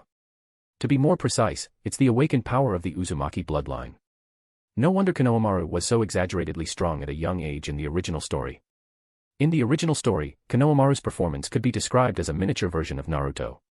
He excelled in using shadow clone jutsu and other signature techniques, and the destructive power of his ordinary Raiznan was absurdly strong. All of this was undoubtedly due to the massive chakra reserves he inherited. Looking down at the pale, sickly face of Konohamaru, who seemed as if he had just recovered from a severe illness, Shirou showed an indifferent expression. He casually left a remark before disappearing from the room. If you want to inherit and revive the Sarutobi clan, then use the power of the Sarutobi. This power does not belong to the Sarutobi.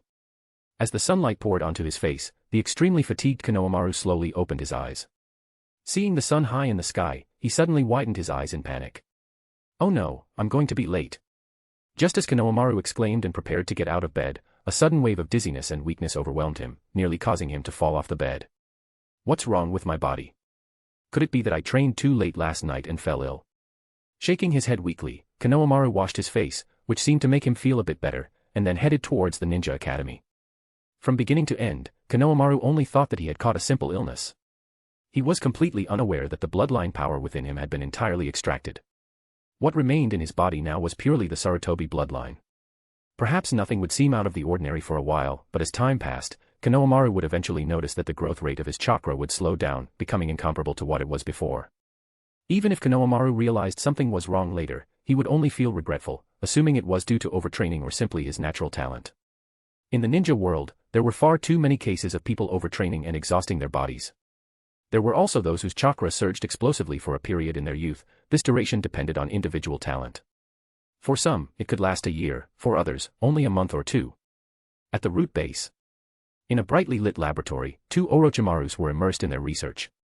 Their progress was astonishingly fast. Two Orochimarus, what's the important matter that you summoned me for today? Entering the laboratory and noticing the two busy Orochimarus, Shirou smiled. Normally, Orochimaru rarely left his lab unless there was some significant progress in his research or a new invention that warranted notification. Hehe, Lord Shirou, this is a regenerative technique derived from the first Hokage's cells.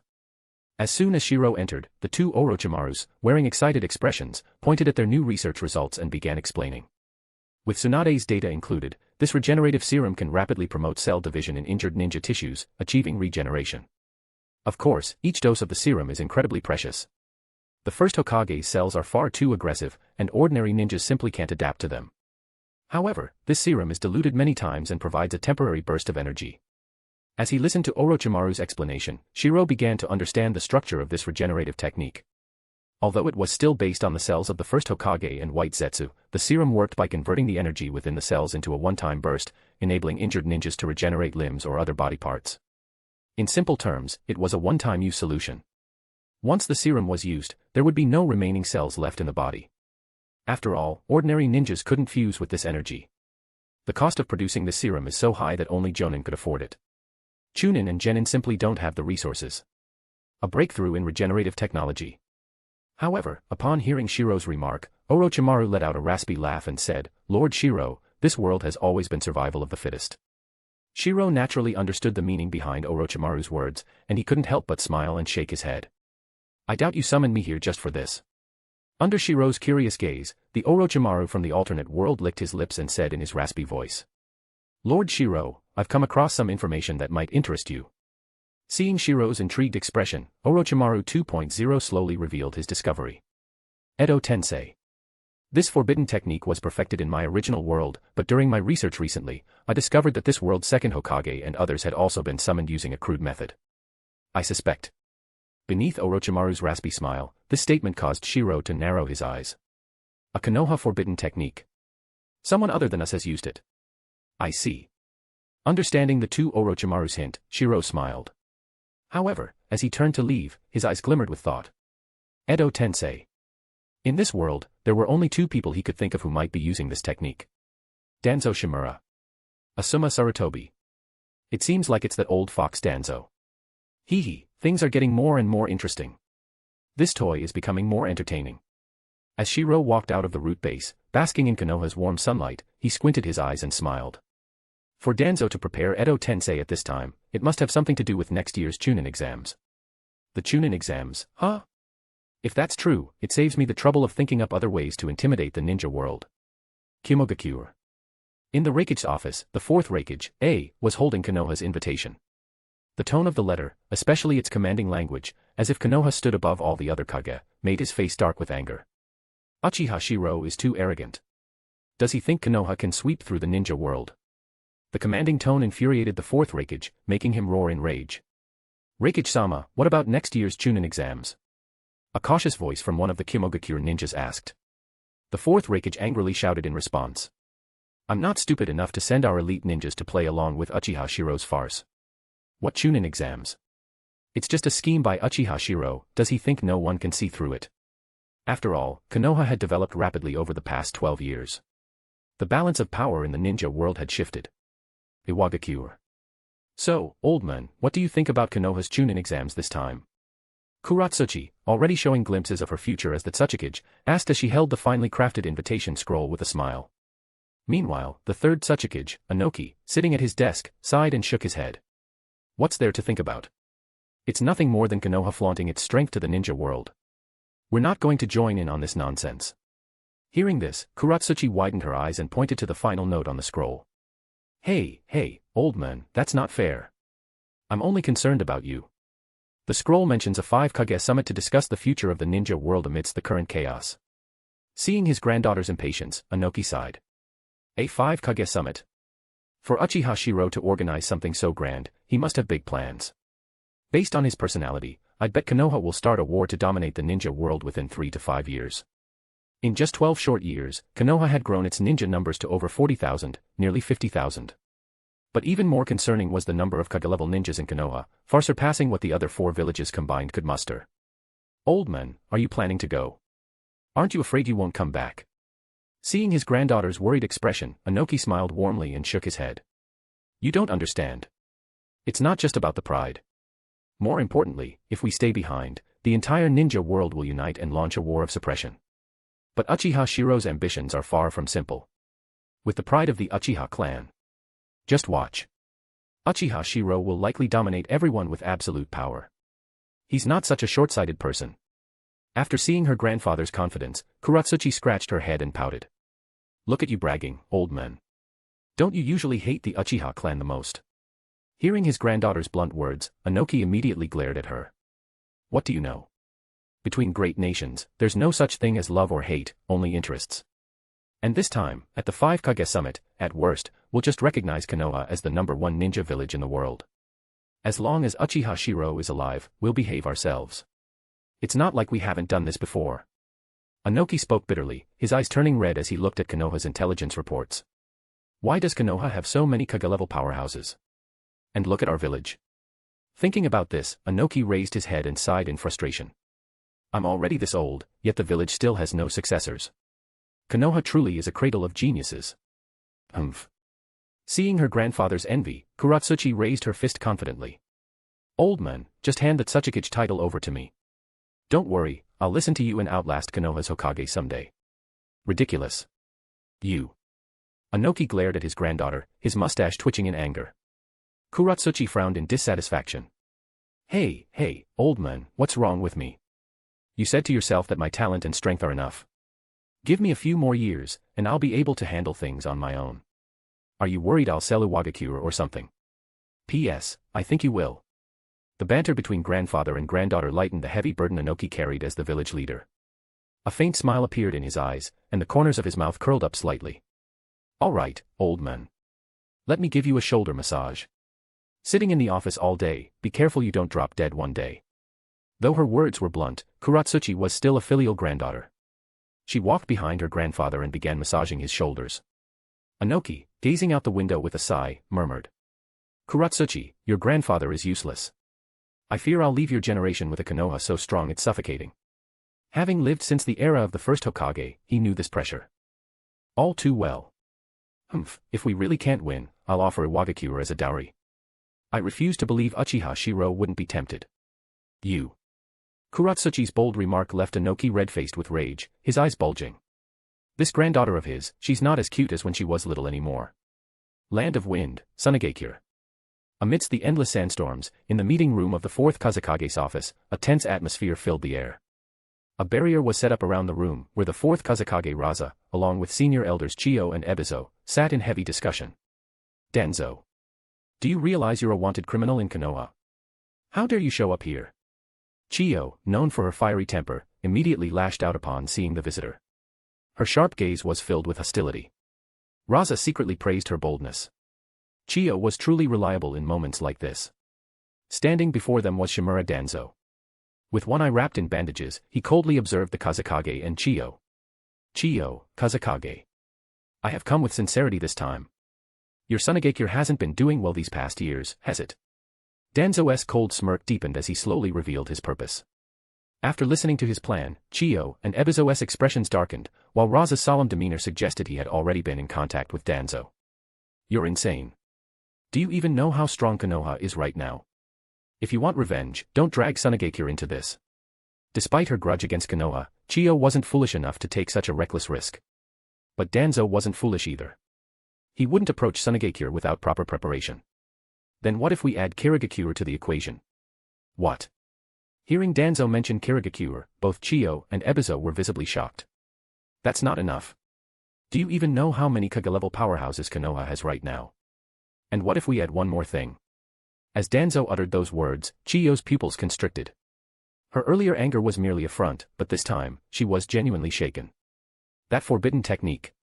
Could it be real? Of course. Over the years, I have perfected it. This time, I am confident I can kill Uchiha Shirou. Once I become Hokage, I will form an alliance with Tsunagakure. The temptation Danzo offered left Raza, Chiyo, and Ebizo deep in thought. Tsunagakure, Kirigakure, and Danzo's secret weapon, it was a powerful combination. I'll wait for your answer outside the village. With those chilling words, Danzo's body dispersed into white smoke, leaving the meeting room. After his departure, the three in the room were left in silence. Chiyo's face was especially grim, her thoughts racing. Chapter 296, Naruto, I am Uchiha Shirou, 296. Kazekage. Ebizo and Chiyo looked at their Kazekage with worry. Now, they were genuinely concerned. If they weren't careful, the village could easily be engulfed in the flames of war. Moreover, this time, the enemy was far too powerful. Yet Kazekage Raza only smiled faintly. Elders, do you think I would join forces with Danzo? In an instant, both Chiyo and Ebizo were stunned, their faces showing disbelief. Meanwhile, Kazekage Raza's lips curled into a cold smirk. Elders, don't you think it's better to agree to Danzo's request for now? During next year's Chunin exams, if I were to sell Danzo's information to Konoha, I believe Konoha would be more than happy to accept it. Over the years, with Konoha's growing strength, they had already decided on their future course, to maintain friendly relations with Konoha. How could they change that so easily because of someone like Danzo? Hearing this plan from the fourth Kazekage Raza, Ebizo couldn't help but let out a long sigh of relief, and even Chiyo nodded quietly in agreement. This is much better. I suppose this will allow us to strengthen our ties with Konoha. After all, I've heard that Pakura is already residing in Konoha, and even Temari has become a Konoha ninja. When Pakura and Temari were mentioned, the fourth Kazekage Raza's expression turned slightly unpleasant, but Elder Chiyo shook her head and sighed. No matter what, they were both born in Tsunagakure. However, just as they finalized their backstabbing plan, as the barrier dissipated, ripples of space flickered in the now empty conference room before disappearing again. Outside Tsunagakure. Danzo, it seems the sand ninja cannot be trusted. As the spatial ripples appeared, a masked man, Obito, emerged slowly, revealing the entirety of the fourth Kazekage Raza's plot. Hearing this, Shimura Danzo sneered coldly. The sand ninjas have grown reckless. If I can manipulate one Mizukage, what's stopping me from gaining control of a Kazekage as well? Faced with Danzo's arrogant ambitions, Obito couldn't help but feel a sense of caution. If not for Konoha's rapid development over the years, which had disrupted his plans, he would never have agreed to help Danzo with this scheme. Danzo, I can assist you, but remember, you must not expose any information about the organization. Don't worry. Before that happens, I'll betray the organization myself. In Obito's plans, the Akatsuki organization was not yet ready to be exposed. It needed to remain hidden for now. If Danzo succeeded, Konoha would inevitably fall into chaos, which would be beneficial to Obito's later plans. Even if Danzo failed, it would still deal a heavy blow to Konoha. Land of Fire, Valley of the End. The sound of roaring waterfalls echoed loudly, and atop the two gigantic statues stood a figure cloaked in black robes with red clouds. Lord Shirou, Nagato has arrived. Over the years, Konan had developed a cold and elegant demeanor, but her face softened into a genuine smile when she faced Uchiha Shirou. Likewise, the figure that appeared across from her brought a faint smile to Konan's face as she nodded slightly. Konan. Upon seeing the two figures of Konan and Shirou standing together, Nagato, with his Rinnegan glowing faintly, appeared somewhat emotional. Lord Shirou. Nagato, it's been a long time. Seeing Nagato again, Shirou smiled. The two of them seemed to have picked up right where they left off, as though no time had passed between them. Seeing your Rinnegan, it seems you've gained considerable strength, Nagato. Back then, Shirou had instructed Nagato to hide his Rinnegan. Now, for Nagato to reveal it so openly meant he had gained full confidence in his abilities.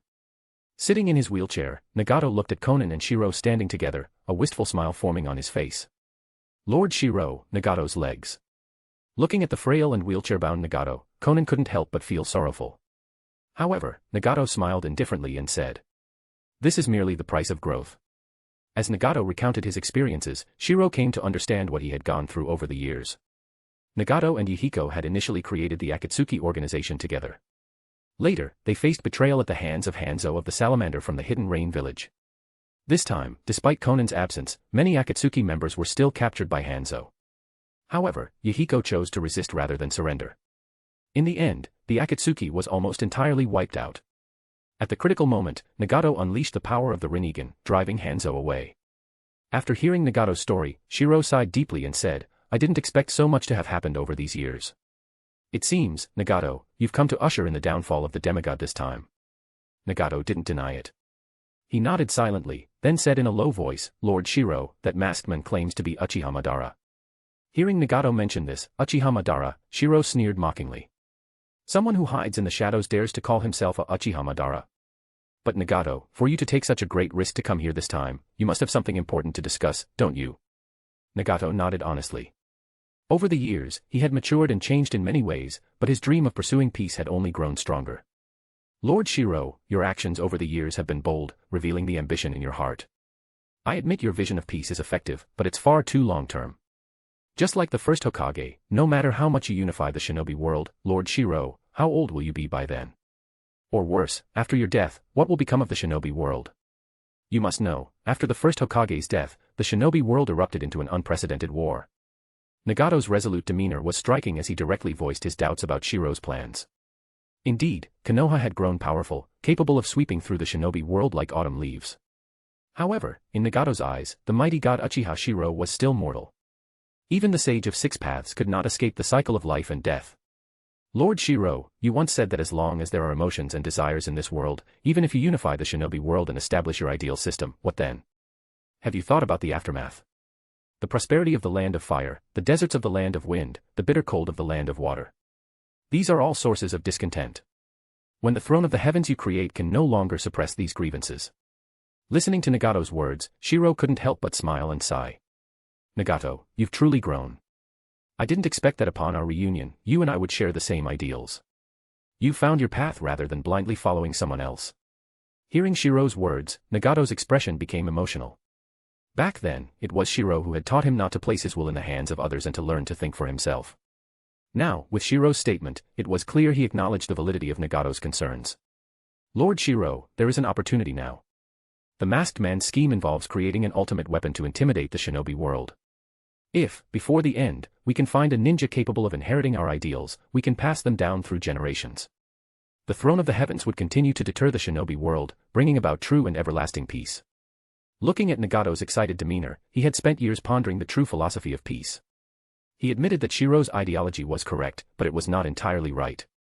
Human ambition, fueled by immense power, will inevitably erupt sooner or later. When that happens, the Shinobi world will once again descend into chaos. Therefore, after the appearance of the masked man, the so-called ultimate weapon to make the Shinobi world experience pain gave him a sense of direction.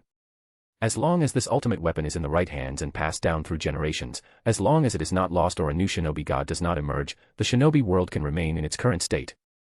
Nagato, you've truly grown. Seeing Nagato walking the right path, the smile on Shirou's face deepened. You're not wrong. That's why I'm still searching for the true meaning of life and pursuing the ambition of immortality. Immortality. Hearing this, Nagato froze for a moment, then fell silent. If it had been before, he would have scoffed. But now, having witnessed many bizarre jutsu within the Akatsuki organization, he couldn't dismiss it outright. Lord Shirou, this is something even the Sage of Six Paths failed to achieve.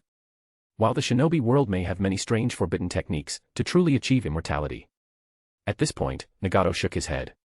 If immortality were possible, the Sage of Six Paths wouldn't have disappeared. However, seeing the confidence in Shirou's expression, he still spoke. Lord Shirou, this is just perfect. I will use the Akatsuki organization to create the strongest weapon and unite to eliminate the masked men. I believe that with this weapon in your hands, Lord Shirou, you will be able to unify the Shinobi world even faster. Nagato smiled, fully aware of the price of creating the ultimate weapon using certain powerful jutsu. By then, he likely wouldn't have much time left. But he could still see the dream of peace in the Shinobi world. One had to admit, this was a distorted world. Well then, Lord Shirou, about the Nine-Tails Jinchuriki.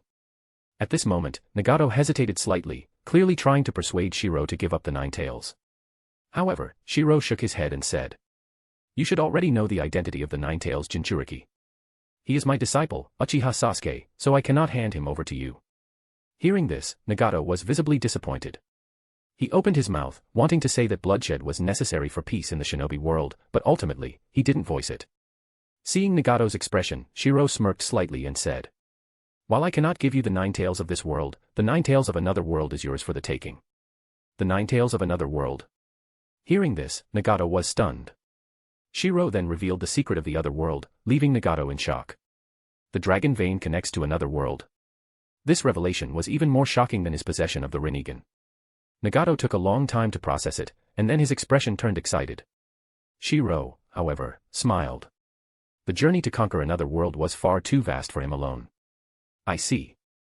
I never expected this world to hold such secrets. As Nagato marveled in shock, Shirou shook his head and said, Nagato, this world has never been as simple as you think, for example, your Rinnegan. My eyes. Under Nagato's shocked gaze, Shirou's eyes slowly transitioned into the shape of a Mangekyo Sharingan. But in the next moment, the Mangekyo's pupils revealed a ring of purple patterns. This familiar power. Impossible. Nagato blurted out in shock. As the mysterious purple ring faded from Shirou's Mangekyo, his expression returned to calm. Why is it impossible? The Uchiha are said to be descendants of the Sage of Six Paths, inheriting the Sage's eyes.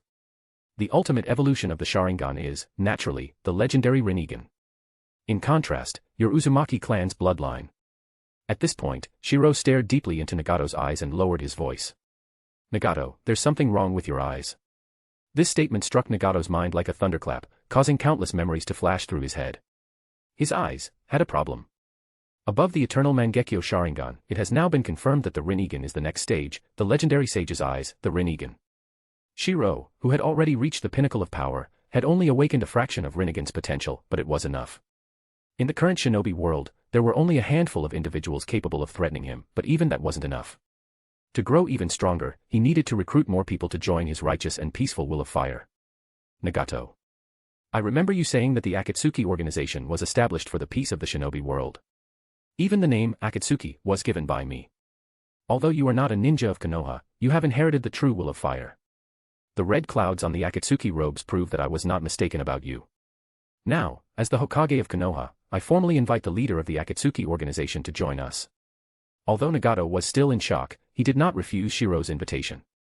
In truth, he had been following Shirou's philosophy of peace from the very beginning. After a long silence, Nagato stood atop the statues in the Valley of the End, his expression complicated. Nagato, since you've made your decision, you must be cautious of this person. Lord Shirou, rest assured. Seeing that Nagato had decided to join, Shirou smiled. The immense power of the Akatsuki organization would be perfect for conquering another dimension. This is the latest limb regeneration serum. It will help you heal your legs and body more quickly. Thank you, Lord Shirou. As Nagato's figure disappeared into the Valley of the End's waterfall, Shirou gazed into the distance with a smile. Things were getting more and more interesting. He couldn't wait to see Obito's final expression of shock. Lord Shirou, shall we head back now? Beside him, Konan, acting as his bodyguard, looked at him with concern. Shirou turned and smiled, saying, Konan, you're truly become beautiful. As he ruffled Konan's blue-purple short hair, her cheeks turned bright red. Though it wasn't the first time, she still enjoyed the feeling every time. While Shirou and Konan were returning from the Valley of the End, Kakashi Hataki's team, currently on a mission, found themselves in the Land of Waves. As the thick mist cleared, a figure carrying a massive sword wrapped in bandages appeared. So it's Konoha's copy ninja, Kakashi Hataki. As the mist dispersed, the figure of Juzo Biwa, a rogue ninja from the Hidden Mist Village, was revealed. Seeing him, Kakashi's expression turned grim. This is going to be troublesome. Naruto, Sasuke, Suigetsu, be careful. The target is a Jonin. P.S. Read at least 110 advanced chapters at patreon.com/absolutecode. Chapter 297, Naruto, I am Uchiha Shirou, 297. Here's the 2 extra chapters. Well done guys. Next goal, 2000 PS, 2 extra chapters.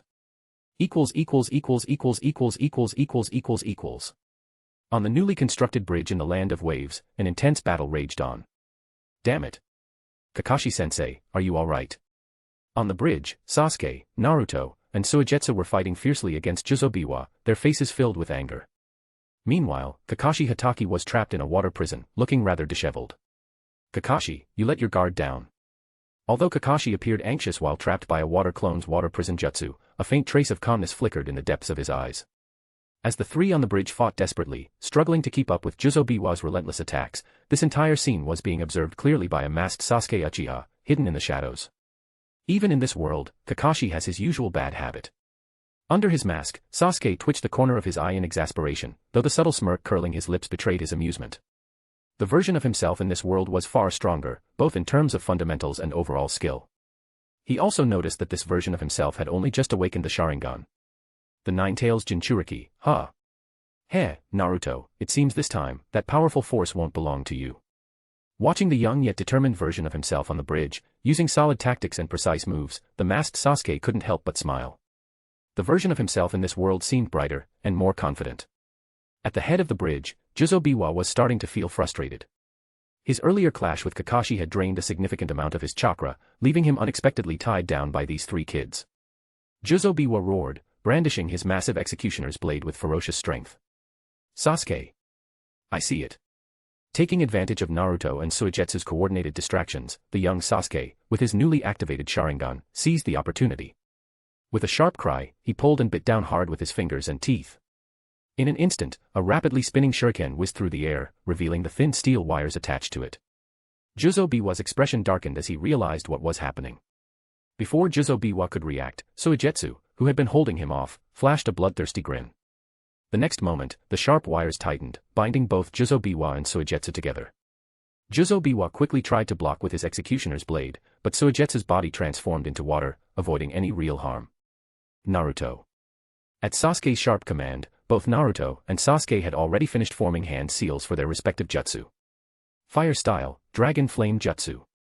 Wind style, Great Breakthrough. With a synchronized shout, the two unleashed their jutsu. A roaring fire dragon, fueled by gale force winds, blazed forth, illuminating the entire bridge with its ferocious flames. Under the towering inferno, Jizo let out a furious roar. Damn Konoha brats. Water style, Water Wall. With a bellow, Jizo swung his executioner's blade to sever the steel wires, cutting his skin in the process.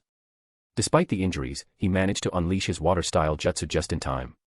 Surrounded by the sea, this battlefield was a paradise for water-style users like Jizo. His water wall effectively countered the fire techniques, and he immediately began forming seals for an offensive jutsu. Water style, Water Dragon Jutsu. A gigantic water dragon surged forth, roaring as it charged toward the three. Amid the chaos of mist and water, Sasuke's Sharingan caught a glimpse of Jizo cruel grin as he swung his executioner's blade toward the trapped Kakashi. Kakashi-sensei. Sasuke shouted in rage, and the seal on his abdomen suddenly released a terrifying surge of red Ninetales chakra. The single tomo in his left Sharingan eye evolved into two tomo, and the two tomo in his right eye began to spin wildly, transforming into feral beast-like pupils under the influence of the Ninetales power. Sasuke. Naruto and Suigetsu were stunned by the ominous, fearsome chakra radiating from Sasuke. Even Jizo from a distance, felt a chill down his spine. Meanwhile, Kakashi broke free from the water prison and parried Jizo's blade with a kunai. Kakashi glanced at Sasuke in shock. It seems Sasuke has been pushed to his limit this time. In the next moment, Jizo turned in shock as he heard the sound of something slicing through the air behind him. He swung his blade to block, but what he saw were blood-red eyes filled with unbridled rage. Unforgivable. With a furious roar, Sasuke struck with a clawed hand, sending both Jizo and his executioner's blade flying. Watching from the shadows, the masked Sasuke couldn't help but marvel. He's already able to control the two-tailed state of the tailed beast cloak. And this chakra, it's terrifying. On the bridge, Sasuke had entered a berserk mode fueled by rage. With immense speed and raw power, and with the protective cloak of the tailed beast chakra, he seemed almost invincible against Jizo jutsu. Jizo found himself overwhelmed, unable to retaliate. Is this really Sasuke? Suigetsu's eyes widened in shock as he watched the scene unfold. Naruto, too, was stunned and filled with complex emotions, both awe and frustration. How can Sasuke be this strong? This can't be. Naruto's eyes reflected his inner turmoil. Seeing Sasuke's overwhelming power and the gap between them, he felt a crushing sense of inferiority. This familiar expression and the stark contrast between them made the masked Sasuke in the shadows smirk. This world is the real world. In his original world, he had always felt dissatisfied. Seeing Naruto suddenly become so strong, despite his goofy antics, while he trained relentlessly, it had always filled him with frustration and even jealousy. But in this world, the roles seemed reversed. Kakashi-sensei, are you alright? When Kakashi, unharmed, suddenly appeared beside them, Suigetsu and Naruto were both stunned. Looking at the berserk Sasuke in the distance, the contrast was glaringly obvious. Even Kakashi scratched his head awkwardly and said, well, I'm going to give you two a mission, calm Sasuke down. Kakashi-sensei, you're so unreliable. Exactly. However, at that moment, the mist over the sea began to clear, revealing a large ship, along with a massive crowd of rogue wave ninjas, samurai, and others. Jizo, you useless fool. Why haven't you killed that old man yet? Ha! Blood Mist Village. With this pathetic level of skill. On the prow of the ship, Gato spewed insults recklessly, completely unaware of the danger, angering Juzo, who was already enraged while fighting Sasuke. At this point, Gato, still oblivious, looked smugly at his target in the distance and shouted to the black mass of people behind him. "Konoha ninja, however much they're paying you, I'll double it. Just kill that old Montezuma for me." The current strength of Konoha was not what it used to be, and its power in the ninja world was enough that even Gato dared not confront them head-on. On the bridge, seeing this scene, Suigetsu and Naruto were stunned. "Kakashi-sensei, doesn't this guy seem like he has a screw loose?" Beside him, Kakashi shook his head and replied, "No, it's more like the unrest in the land of water over the years has caused the smaller nations on the borders to become extremely chaotic. Many rogue ninjas have gathered, leading to situations like this happening often." While Kakashi was explaining to Naruto and Suigetsu, Gato, seeing that the Konoha ninja ignored him, thought they had silently agreed to his proposal. A satisfied, grotesque smile appeared on his face. "Attack! Kill that old man!" At Gato's command, countless rogue wave ninjas, samurai, and low-level ninjas shouted in excitement as they charged forward. This was the tragedy of small nations, a world of ignorant frogs in a well, incapable of seeing the vastness of the outside world. They thought their numbers alone meant the enemy couldn't stop them. Gato. Seeing his employer's betrayal, Juzo was furious beyond words. Kakashi quickly restrained Sasuke. "Juzo, your mission is over. There's no need to risk your life for a few 100,000 ryo." Kakashi's words left Juzo feeling utterly humiliated. Damn it. Not everyone was like the Konoha ninja, with a strong village to back them up. Juzo, a wandering rogue ninja, had only received a 100,000 ryo deposit so far for this mission.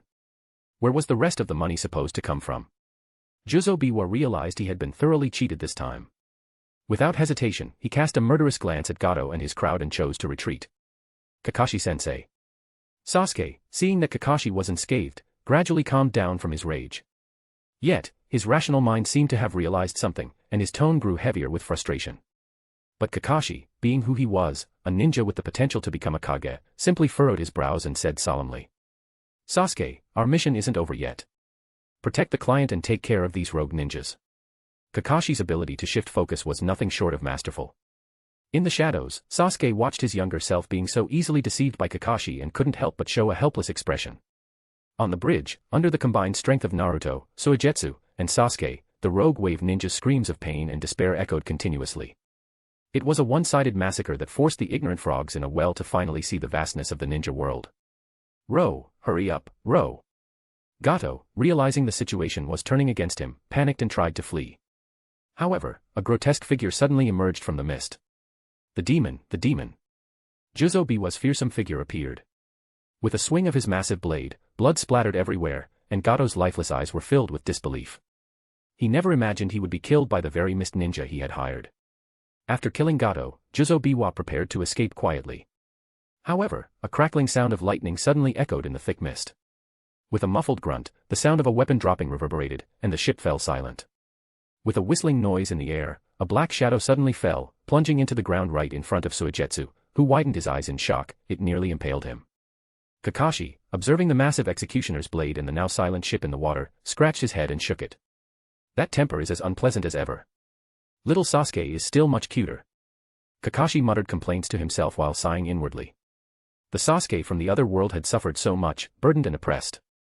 Unlike this world's Sasuke. At this thought, Kakashi glanced at the youthful and sunny Sasuke of this world, still brimming with innocence, and couldn't help but smile slightly. "Take it." The executioner's blade was originally ransomed back by the Mist Village from our village. It's only fitting that it returns to its rightful owner now. Kakashi didn't hold back at all, understanding that Sasuke had intentionally left the executioner's blade behind for Suigetsu of this world. Suigetsu, staring at the oversized blade, broke into an excited grin. The mission in the Land of Waves was relatively uneventful overall. Kakashi had clearly intended this as training for his team. After experiencing a battle with Juzo, a true demon who had emerged from a sea of blood, the team had grown significantly. It wasn't just Kakashi, all the Jonin of Konoha were secretly training their genin teams. One reason was to prepare for the upcoming Chunin exams, where they hoped to achieve good results and possibly even earn the Hokage's commendation.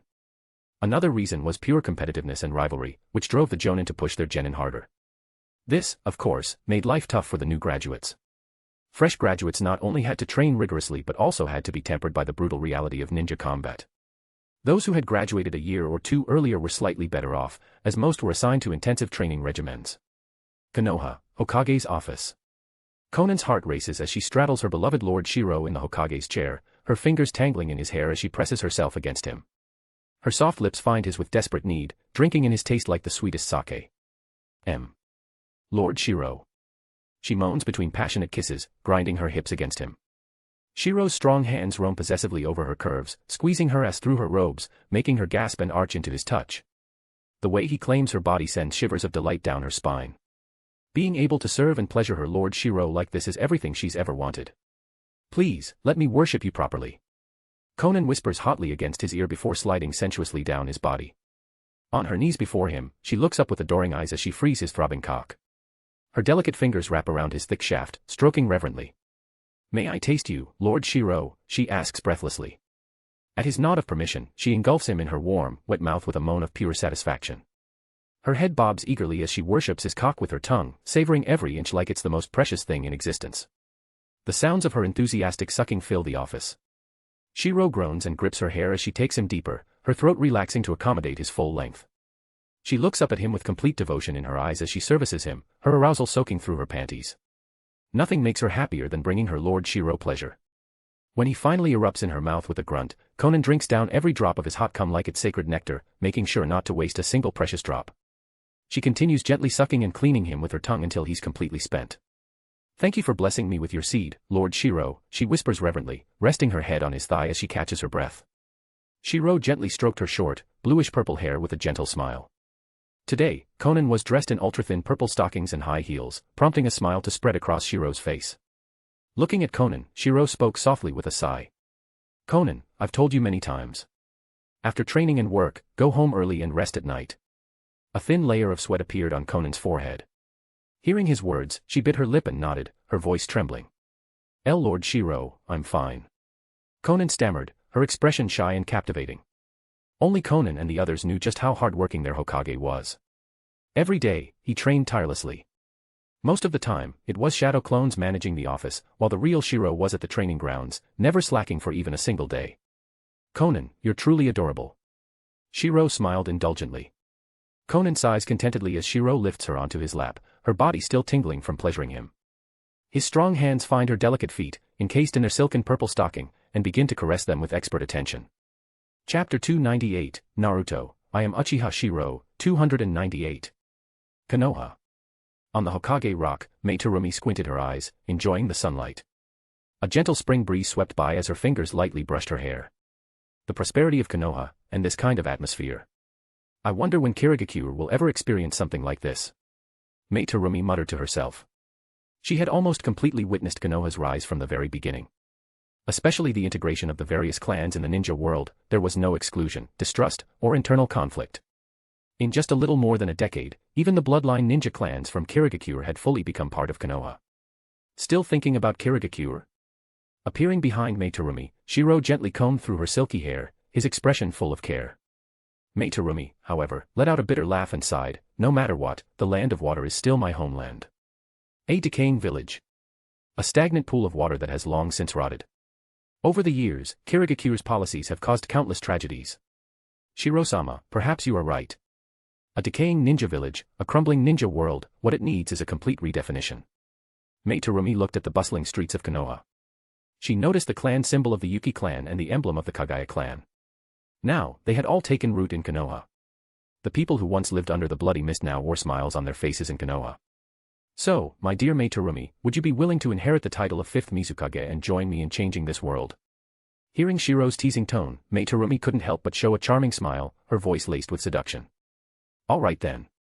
But who knows if your heart will truly be able to let go when the time comes, my dear men. Seeing Mei Terumi's flirtatious demeanor, Shirou smiled, stepped forward, and wrapped his arm confidently around her slender waist. In a serious tone, he said. I know you have many questions in your heart. You may even think that all of this is just my ambition. But you can verify all of those doubts yourself. Based on my investigation, the 4th Mizukage of the Land of Water has long been under the control of a mysterious individual. Even the previous Mizukages may have been manipulated. At this point, Shirou's expression grew heavy. Upon hearing this, Mei Terumi's face also turned serious. She indeed had her doubts. After all, controlling the leader of an entire village for such a long time sounded absurd. But coming from Shirou's mouth, she couldn't dismiss it. She knew her men would never say such things without reason. So, Shirou-sama, what exactly do you need me to do? Mei Terumi smiled seductively, reaching out with both hands to cradle his handsome face. After all, she was already a rogue ninja. She had saved as many bloodline ninjas as she could. Now, even if the rogue ninja order against her were rescinded, her identity as a bloodline ninja would still make her ostracized and hated. On the other hand, in Konoha, she had found her home and the things she wanted to protect. And just as Mei Terumi gazed enigmatically at Shirou, who was hiding secrets, Shirou found her irresistibly charming and couldn't help but chuckle. For example, let's make a bet. During next year's Chunin exams, all 5 Kage will attend. If the information I've gathered is true and the 4th Mizukage is being controlled, I don't think you'd want to see Kirigakure continue to spiral into chaos, would you? Mei Terumi froze upon hearing this. She hadn't expected Shirou to say such a thing. If it's true, then I suppose the 5th Mizukage would naturally be to save the country, wouldn't it? Shirou's teasing voice echoed, and Mei Terumi's face bloomed with a smile. Shirou-sama's ambition is truly grand. You just want me to help you take over the land of water. How can you say that? This is all for the sake of peace in the ninja world, the foundation we've built together.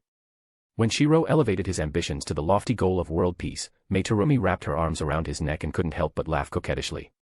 Shirou-sama, let me give you a soul-stealing kiss. With a seductive voice, there was no denying that Mei Terumi was an absolute enchantress. Her luscious red lips, tall and slender figure of 174 centimeters, and blue strapless dress, combined with her captivating green eyes, made her allure impossible to resist. Shirou-sama, I want it here. As Shirou prepared to use the Flying Thunder God technique, Mei Terumi grabbed his hand and leaned against a tree in the forest, setting up a barrier all around. Shirou-sama. Mei's sultry voice dripped with honeyed desire as she pressed her voluptuous body against the rough bark, her emerald eyes blazing with unbridled lust. Her blue dress clung desperately to her curves as she arched her back, presenting herself to him like a feast. Their lips crashed together in a dance of passion, tongues intertwining as Mei's skilled mouth worked magic against his. She moaned wantonly into the kiss, her fingers tangling in his hair while his hands explored every inch of her magnificent form. The barrier jutsu shimmered around them, hiding their forbidden tryst from prying eyes even as the lights of Konoha twinkled below through the leaves. Touch me more. She purred as Shirou's fingers found the zipper of her dress, slowly peeling the fabric away to reveal her creamy skin. Her massive breasts spilled free, nipples hardened to stiff peaks in the cool night air. "Oh," she cried out as his hot mouth captured one sensitive bud, his tongue swirling while his hand kneaded the other mound roughly. Mei's legs trembled as his fingers slipped between her thighs, finding her already dripping with need. "Please, take me," she begged shamelessly. Shirou spun her around, pressing her hands against the tree trunk as he positioned himself behind her. She gasped as he entered her in one powerful thrust, her inner walls clenching around his thick length. "Shirou-sama," she screamed as he pounded into her mercilessly, one hand gripping her hip while the other squeezed her swaying breasts. The lewd sounds of flesh slapping against flesh echoed through their barrier as he claimed her again and again. Her climax hit her like a tidal wave, making her whole body convulse in ecstasy. When she felt him tensing, ready to finish, she quickly dropped to her knees and took him into her eager mouth. Her tongue worked expertly as he exploded, swallowing every drop like the sweetest nectar while gazing up at him with those bewitching green eyes. Delicious. She purred, licking her lips. Though, I want it inside next time. Mei's eyes rolled back in pure ecstasy as Shirou pinned her roughly against the thick tree trunk, her legs wrapping instinctively around his waist. His strong hands gripped her thighs, fingers digging into her soft flesh as he thrust deep inside her dripping wet pussy. Their tongues danced together passionately as he devoured her mouth, swallowing her desperate moans. "Oh. Shirou-sama," she cried out between kisses, her back arching as waves of pleasure coursed through her trembling body. "Don't stop, please don't stop." The lewd sounds of skin slapping against skin echoed through the forest as Shirou pounded into her relentlessly. Her tight walls clenched around his throbbing cock with each powerful thrust, driving them both wild with desire. The rough bark scraped against her back but she was too lost in bliss to care. "You feel so fucking good," Shirou growled, his voice husky with lust. He shifted his angle slightly, hitting that perfect spot deep inside that made her see stars. "I'm going to fill this greedy pussy up just like you wanted." "Yes. Oh god yes." Mei screamed, her nails raking down his back as another orgasm ripped through her. Her whole body shuddered violently, pussy spasming around his thick length. "Come inside me. Please. I need it so bad." Shirou's rhythm grew erratic as he approached his peak. With a final brutal thrust, he buried himself to the hilt and exploded inside her, painting her walls with thick ropes of hot cum. Mei came again from the sensation, crying out his name as she milked every last drop from his pulsing cock. They stayed joined together against the tree, breathing heavily as they came down from their high. Shirou peppered gentle kisses along her neck and collarbone while she ran her fingers through his sweat-dampened hair. That was incredible, Mei purred, still trembling with aftershocks. She could feel his cum slowly leaking out of her well-fucked pussy. We need to do that again soon. Shirou smirked and captured her lips in another passionate kiss. Don't worry, I plan to fill you up plenty more times before we're done here. Sasuke, what Shirou-sensei has taught you is already more than enough for you to digest. The only thing I can teach you is experience. Whether it's your Chidori or combat techniques, I can help you refine them. On the green training field, Hatake Kakashi rarely displayed such a solemn expression. Next year marks the grandest Chunin exams in the history of the ninja world. It's also a critical part of the Hokage-sama's plan. Sasuke nodded respectfully and replied, I understand. Thank you, Kakashi-sensei. If you want to improve your strength during this time, I suggest you seek guidance from Lady Kushina to better master the other force within you. With a meaningful glance, Kakashi hinted, and Sasuke immediately understood. After all, the Nine Tails was still sealed within him. I understand. This time, Sasuke, who had not experienced the Uchiha clan's massacre, was not only proud but also more obedient and composed. And then there's you, Naruto Uzumaki. After assigning Sasuke his training tasks, Kakashi turned to Naruto, a hint of helplessness in his expression. Naruto, because of your Uzumaki clan bloodline, your chakra reserves are abnormally large. Although not as much as Sasuke's, they are still extraordinary. You must not slack off in the training directions that Shirou-sensei and Minato-sensei have set for you. Finally, when he saw Suigetsu Hozuki, Kakashi allowed himself a small smile as a mentor. Suigetsu, your clan's hydrification jutsu can be trained on your own. But when it comes to swordsmanship and combat against lightning release users, I can teach you well. Kakashi's mischievous smile made Suigetsu feel a sense of foreboding. This caused him to force a stiff smile and hesitate before thinking it over. Sasuke and Naruto were the Hokage's disciples and lacked nothing in terms of guidance. Compared to them, he felt a little pitiful. Kakashi-sensei. Taking a deep breath, Suigetsu's eyes burned with determination. Swordsmanship. Hatake Kakashi's mastery of swordsmanship was also exceptional. Similarly, Konoha's other Jonin were diligently training their genin squads. In another training field, Might Guy's Team 3 was undergoing grueling training. Niji, you may be a genius, but let me tell you this, next year's Chunin exams will gather all the geniuses. You should understand what Shirou-sama means when he talks about true geniuses. Dripping with sweat and panting heavily, Niji Hyuga froze at his teacher's words, his expression turning serious. He had seen true geniuses before, like Kimimaro Kagaya, Hakuyuki, and even his own younger cousin within the Hyuga clan. A genius? Are you saying Niji's talent isn't the strongest? Lee, who was training hard against a wooden post nearby, couldn't help but feel shocked. He instinctively turned to look at his teacher, Might Guy. Dressed in his slightly comical green outfit, Might Guy nonetheless raised a thumb with a solemn expression, displaying a resolute smile. I won't talk about the Hokage's genius. Instead, let me tell you about my lifelong rival, the genius Kakashi Hatake. At the age of 5, he graduated from the academy as a genin, still the youngest in Konoha's history. At 6, he became a Chunin, and at 12, a Jonin. To this day, that record remains unbroken. The brilliance of Kakashi Hatake's achievements left any ninja who heard about them in awe. A 12-year-old Jonin. And what about them? They were still genin. Even if they believed they were as strong as Chunin, the gap to becoming a Jonin felt suffocating. Shino Aburame, the one with the lowest sense of presence, adjusted his sunglasses and sighed helplessly as if everyone had forgotten about him again. Tayuya, Hataru, you two continue with your training. But Sakura. You need to understand that medical ninjutsu requires an enormous amount of energy and time. With only a few months left until the Chunin exams, I'm going to teach you an illusion technique. Kurinai Yui, Konoha's Jonin expert in genjutsu, sternly instructed her students. She was equally driven when it came to her disciples. If they could achieve good results, they'd be seen in a new light. At a remote training ground of the Uchiha clan. Terumi-sensei. As their late-arriving teacher Mei Terumi finally appeared, Hinata Hyuga, Karen Uzumaki, and Ino Yamanaka stopped their basic training. The three girls frowned as they stared at their team leader. Mei Terumi, upon her arrival, was all smiles, practically glowing. Apologies, the Hokage had a last-minute mission for me, so I'm an hour late. But don't worry. I'll make up for it with the harshest training you can imagine. With a bold smile, Mei Terumi immediately redirected the trio's focus. She was highly invested in her team's success.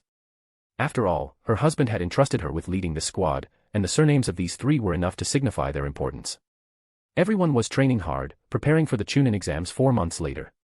Aspiring genin geniuses and even a few Jonin were secretly competing behind the scenes. For Konoha's genin, this was almost like a grand feast. Normally, the Jonin and Chunin squad leaders were quite laid back and wouldn't take things too seriously, even if they were officially responsible. But this time was different. Nearly everyone was putting their all into training their subordinates. Teachers and students alike were giving it their best. These Jonin and Chunin squad leaders didn't aim to take first place, they simply wanted their teams to achieve decent results, if only to save face. However, a new announcement from the Hokage's office lit a fire in the entire village. Every genin in Konoha looked at their instructors in confusion, as if they had been injected with adrenaline. The announcement from the Hokage's office declared that for the upcoming Chunin exams, any Jonin leading a squad with outstanding performance would receive a B-rank jutsu as a reward. Furthermore, any genin who passed the Chunin exams and became a Chunin would participate in a 3-month special training program. The 3 instructors for this special training: Kakashi Hatake, Shisui Uchiha, and Nawaki Senju. This news reignited Konoha's passion in an instant. Inside the Hokage's office, Uchiha Shirou observed the bustling village with a satisfied smile in his eyes. Tsunade, the village has grown far too complacent in recent years. This Chunin exam isn't just a feast for the genin, it's also a feast for the Jonin. Shirou had introduced tangible rewards to ignite Konoha's fighting spirit. Tsunade, seated nearby, responded casually, "Such an ambitious man." Although her words sounded dismissive, the pride on her face was impossible to hide. Over the years, Shirou had been incredibly generous in nurturing and rewarding the village's ninjas, perhaps even too generous. S-rank jutsu wasn't something the average Jonin could master, but if someone showed the talent, he would give them the opportunity. As for A-rank jutsu, he handed them out freely. As long as one was loyal enough, almost every Jonin in Konoha had been rewarded with an A-rank jutsu as their trump card. Unlike in the past, when powerful techniques were hoarded and withheld by the elite, Shirou saw no value in such behavior. To him, it was the attitude of weaklings afraid of losing control. Look at the village now, it's full of life. With a confident smile, Shirou believed that holding onto jutsu was pointless. Instead, he used them to win loyalty and strengthen his subordinates. Moreover, any jutsu granted by him came with a strict rule: they couldn't be passed down without permission, not even to family or disciples. If someone discovered a talented candidate or a suitable individual, they could recommend them through formal channels. After thorough verification, Shirou himself, as the Hokage, would teach the jutsu. In essence, the jutsu belonged to the village. They were given out as rewards, but not for private distribution. Of course, family techniques or personally developed jutsu were exceptions to this rule.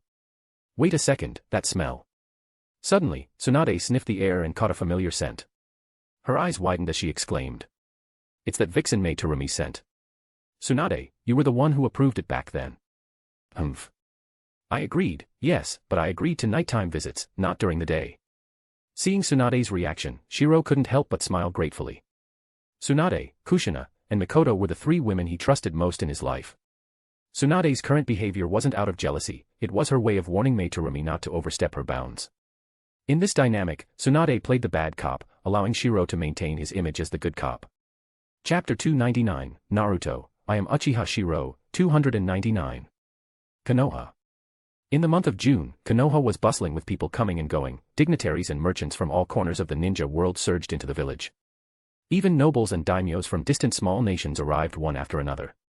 In July, Konoha of the Land of Fire would host the grandest Chunin exams in the history of the ninja world, attracting everyone's attention. Hokage-sama, currently. Inside the Hokage's office, Itachi respectfully reported the daily intelligence regarding those entering the village. In the office, a group of Jonin stood with serious expressions. These were the Hokage's trusted aides. From today onward, Konoha will enter the highest state of alert. At the same time, arrange for ninjas to protect every ninja and noble who enters our village. The emphasis on the word protect was unmistakable. Everyone present understood the true meaning behind it. This so-called protection was nothing more than surveillance and a warning. Shirou chuckled lightly and slowly picked up an intelligence scroll from the desk. He opened it before everyone. This time, even the heavens are on Konoha's side. The Mizukage, Kazekage, Tsuchikage, and Reikage will all personally attend. At this 5-Kage summit, if anyone dares to cause trouble, they're not just disrespecting us, they're challenging the heavens themselves. As Shirou finished his statement, his eternal Mangekyo Sharingan radiated an intimidating aura, leaving everyone in the office visibly tense. Now, we move on to the top-secret S-rank plan, which is also Konoha's next step for future development. According to reliable information, the 4th Mizukage of the Hidden Mist Village is being controlled by a mysterious individual. During the upcoming 5-Kage summit. As Shirou gravely revealed this classified information, the Konoha ninjas were all stunned. The Mizukage is being controlled. The revelation especially shocked and enraged the ninjas from the Land of Water who had joined Konoha in recent years, particularly the Kagaya clan members. After Shirou finished speaking, Terumi Mei, representing the Land of Water, took a deep breath, stepped forward, and solemnly declared. My homeland has been manipulated and harmed by a mysterious individual, causing untold suffering to our comrades. I, Terumi Mei, am willing to stand as a pioneer for Hokage-sama's peace, to save the Land of Water from its torment. The exchange between Uchiha Shirou and Terumi Mei made many Jonin present murmur to themselves. Everyone knew this was a personal matter between the two of them. Nonetheless, Shirou's plan left them in awe. Was this even possible? To put it plainly, the plan was to expose the Mizuki's manipulation during the 5 Kage summit and then support Terumi Mei and her allies from the Land of Water to take back their home. Seeing everyone's reaction, Shirou smiled confidently and declared righteously. The people of the Hidden Mist Village are also our comrades in Konoha. Right now, countless of our comrades in the Land of Water are still suffering. Konoha cannot stand idly by. While the Hokage's office was busy discussing the top-secret plan, an influx of ninjas from other villages had already arrived in Konoha. The prosperity of Konoha shocked the ninjas from the other villages. Even seasoned Jonin who had visited Konoha before were amazed at how much the village had changed in just a few short years. The fertile lands of the Land of Fire, the warm spring weather, and the vibrant scenery stood in stark contrast to the harsh, barren lands many of them came from. Upon entering Konoha, they were subject to thorough inspections by vigilant patrols. The guards exuded a powerful presence, showcasing the strength of the ninja world's mightiest village. At the village gates, the first thing visitors experienced was a rigorous security check. Bloodline ninjas from the Hyuga clan used their Byakugan, while Uchiha ninjas used their Sharingan. The Aburame clan employed their insects, and the Inuzuka clan relied on their dog's keen sense of smell.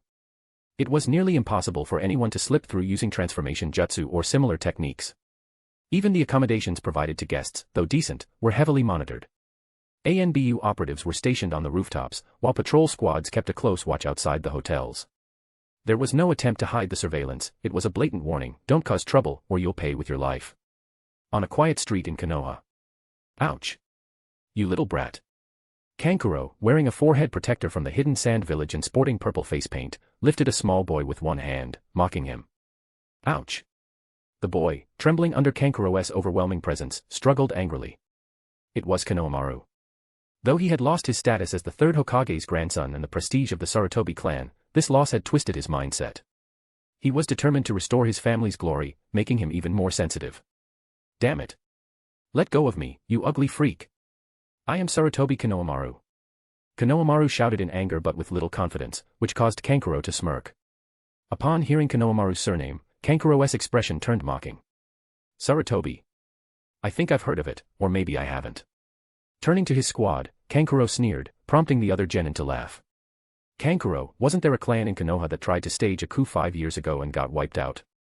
Wasn't it called Sarutobi or something? Yeah, I remember. And the face on the Hokage rock with no features. That's what they call Konoha's disgrace, isn't it? The mocking laughter infuriated Konohamaru. However, before he could act, a shadow suddenly attacked. Kankuro hastily summoned his puppet to block, but the attack was powerful, sending the sand ninjas tumbling. Damn it. Who? Kankuro froze mid-sentence when he saw the attacker. His face turned pale and awkward. What's the matter? Sand village brats trying to show off in Konoha. Standing before them was a tall, confident woman with short blonde hair and a giant iron fan. It was Temari. She smirked coldly. Kankuro's expression soured as he recognized her. Though he hadn't seen her in years, he remembered her as the sister who had once protected him. Kankuro, it seems you've only gotten worse with age. Temari scolded him coldly. The other sand ninjas, angered, prepared to retaliate, but Kankuro silenced them with a low, harsh voice. Enough. Shut up. The others, stunned by Kankuro's uncharacteristic anger, obeyed. Temari glanced at the sand ninjas, then pulled out an official document. I've been sent to escort you to your accommodations. From now on, do not wander around. If you do, you might lose your lives without realizing how it happened. From a tree above, a figure hung upside down, a red-haired boy with the kanji for love etched into his forehead. His cold, murderous aura filled the air. It was Gaara.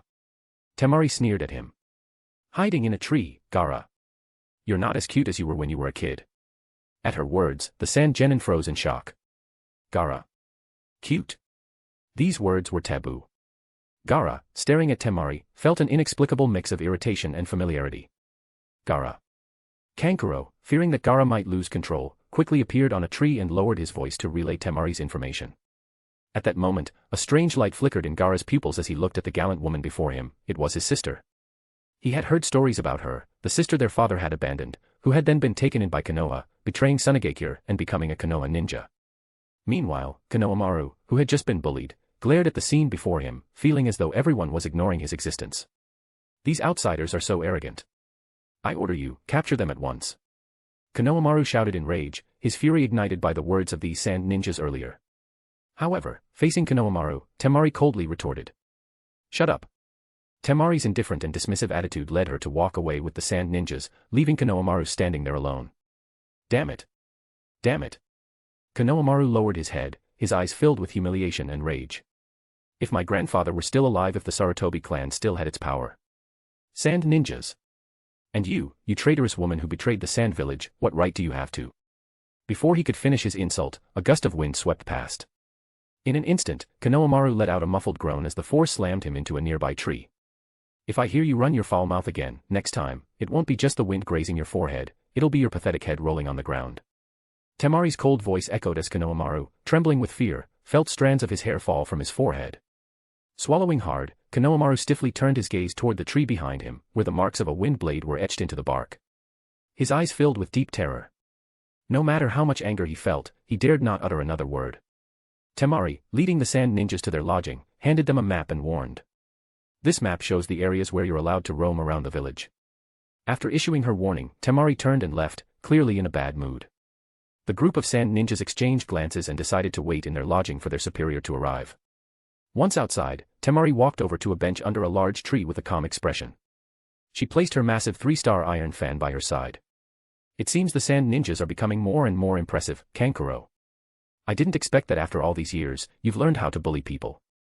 Temari's scolding voice rang out, and Kankuro slowly emerged from behind the tree. He hesitated, his face conflicted, but eventually spoke. Sister, how have you been all these years? Silence. The atmosphere between the siblings was heavy as they reunited after so long. After a while, Temari brushed the golden strands of hair from her forehead and smiled. Gazing at the vibrant sky of Konoha, she burst into hearty laughter.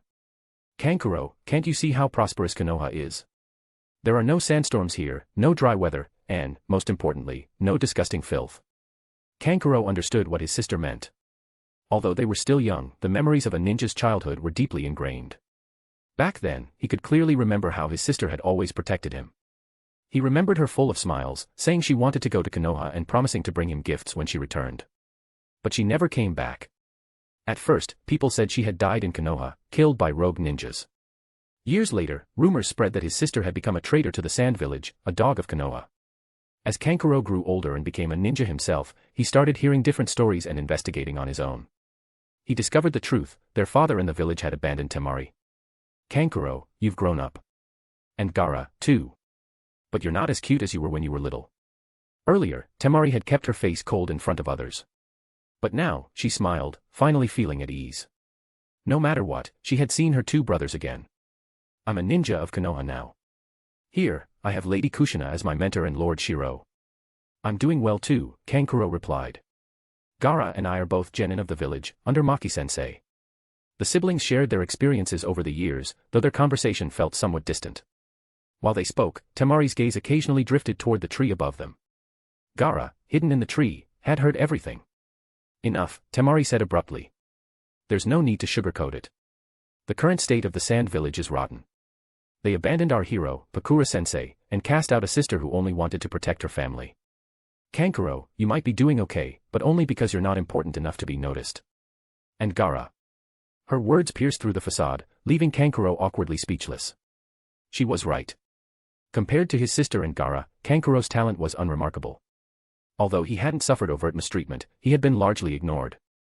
Their father, the Kazekage, was so focused on the village that he had no time for his less talented son.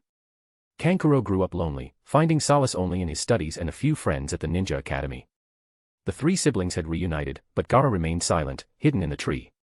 Much of their bond was now a distant memory, tied only to their shared childhood. Let's go. Even though we're siblings, if we meet in the Chunin exams, I won't hold back. Temari's confident, carefree personality shone through as she smiled.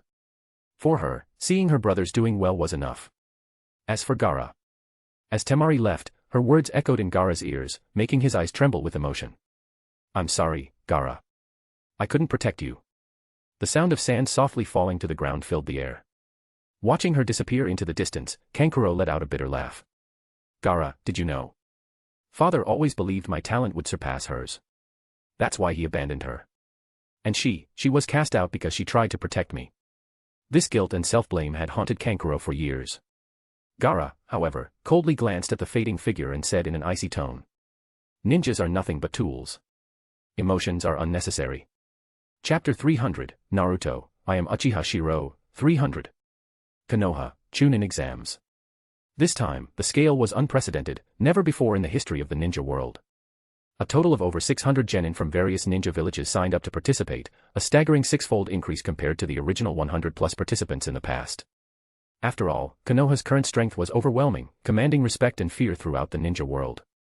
This exam was a rare opportunity for other villages to openly observe Konoha's power. The incident with Temari was nothing more than a minor interlude. The real spectacle began when the emissaries of the major ninja villages arrived in Konoha. The smaller villages, narrow-minded and unexposed, were left in awe of the unparalleled might of the #1 ninja village in the world. Meanwhile, the emissaries and accompanying ninjas from the 4 great ninja villages were stunned by Konoha's prosperity. Konoha's ninjas are just too brazen, they're blatantly monitoring us without even trying to hide it. Just the genin participating in the exam alone numbered over 600, and together with the accompanying jonin and emissaries, the total number of visitors exceeded 2,000.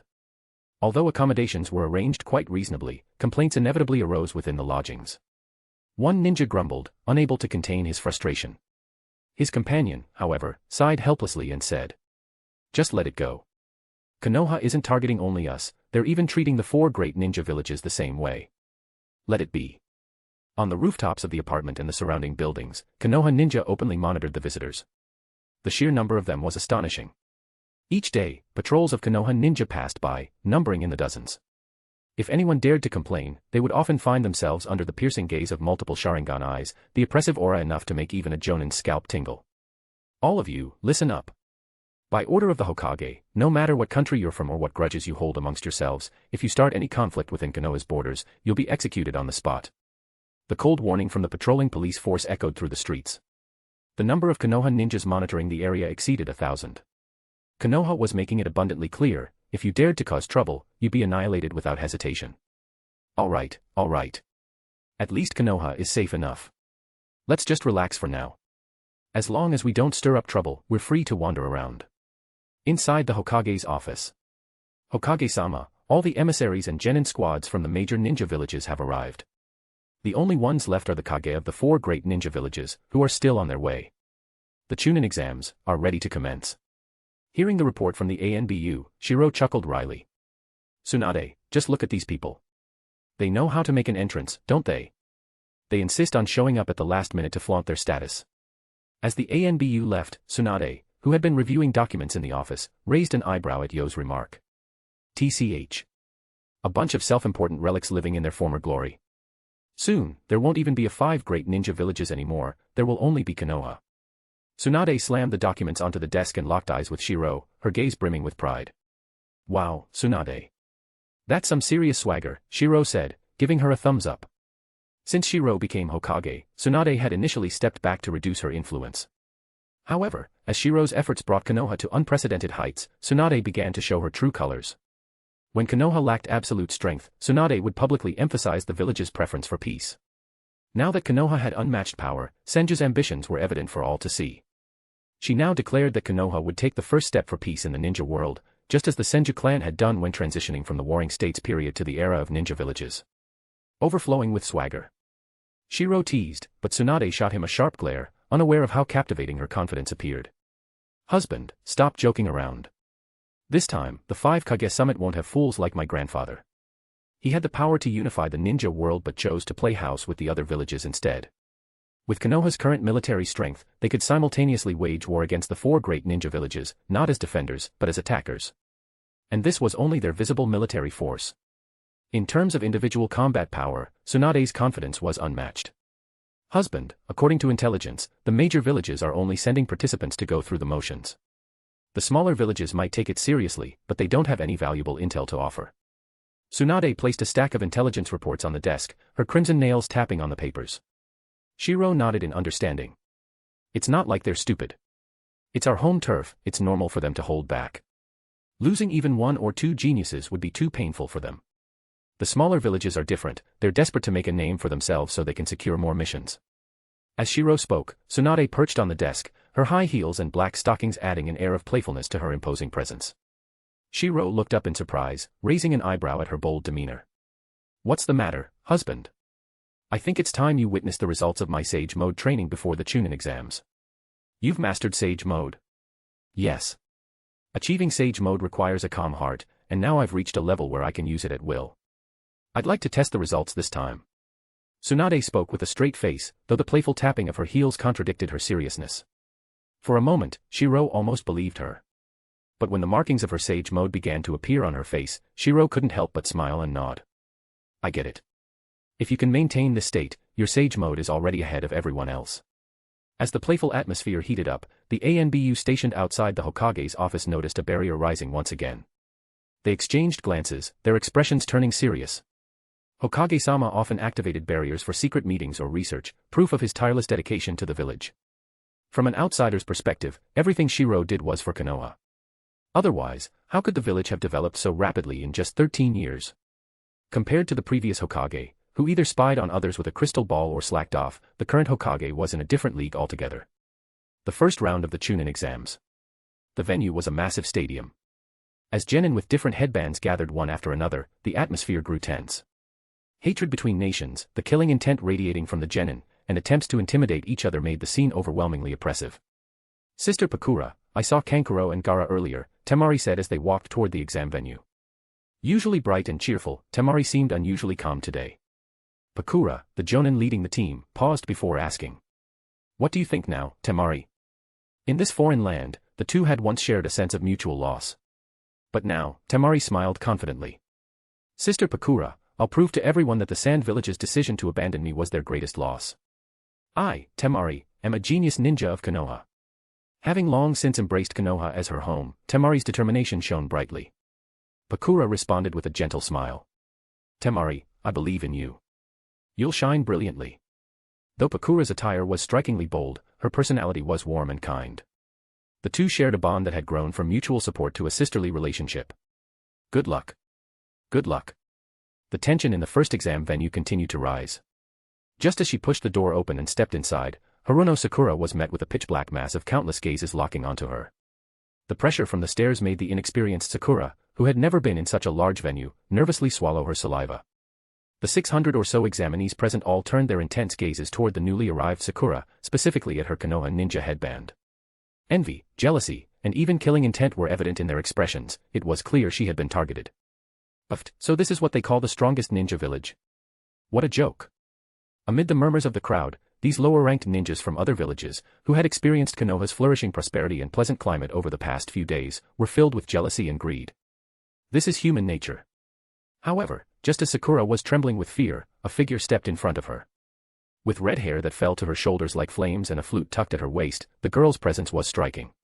Her loose-fitting clothes hid her well-proportioned figure, but despite her seemingly calm demeanor, the girl let out a savage, arrogant smirk as she faced the hundreds of lower-ranked ninjas from the great villages in the room. A bunch of trash. Picking on newcomers, huh?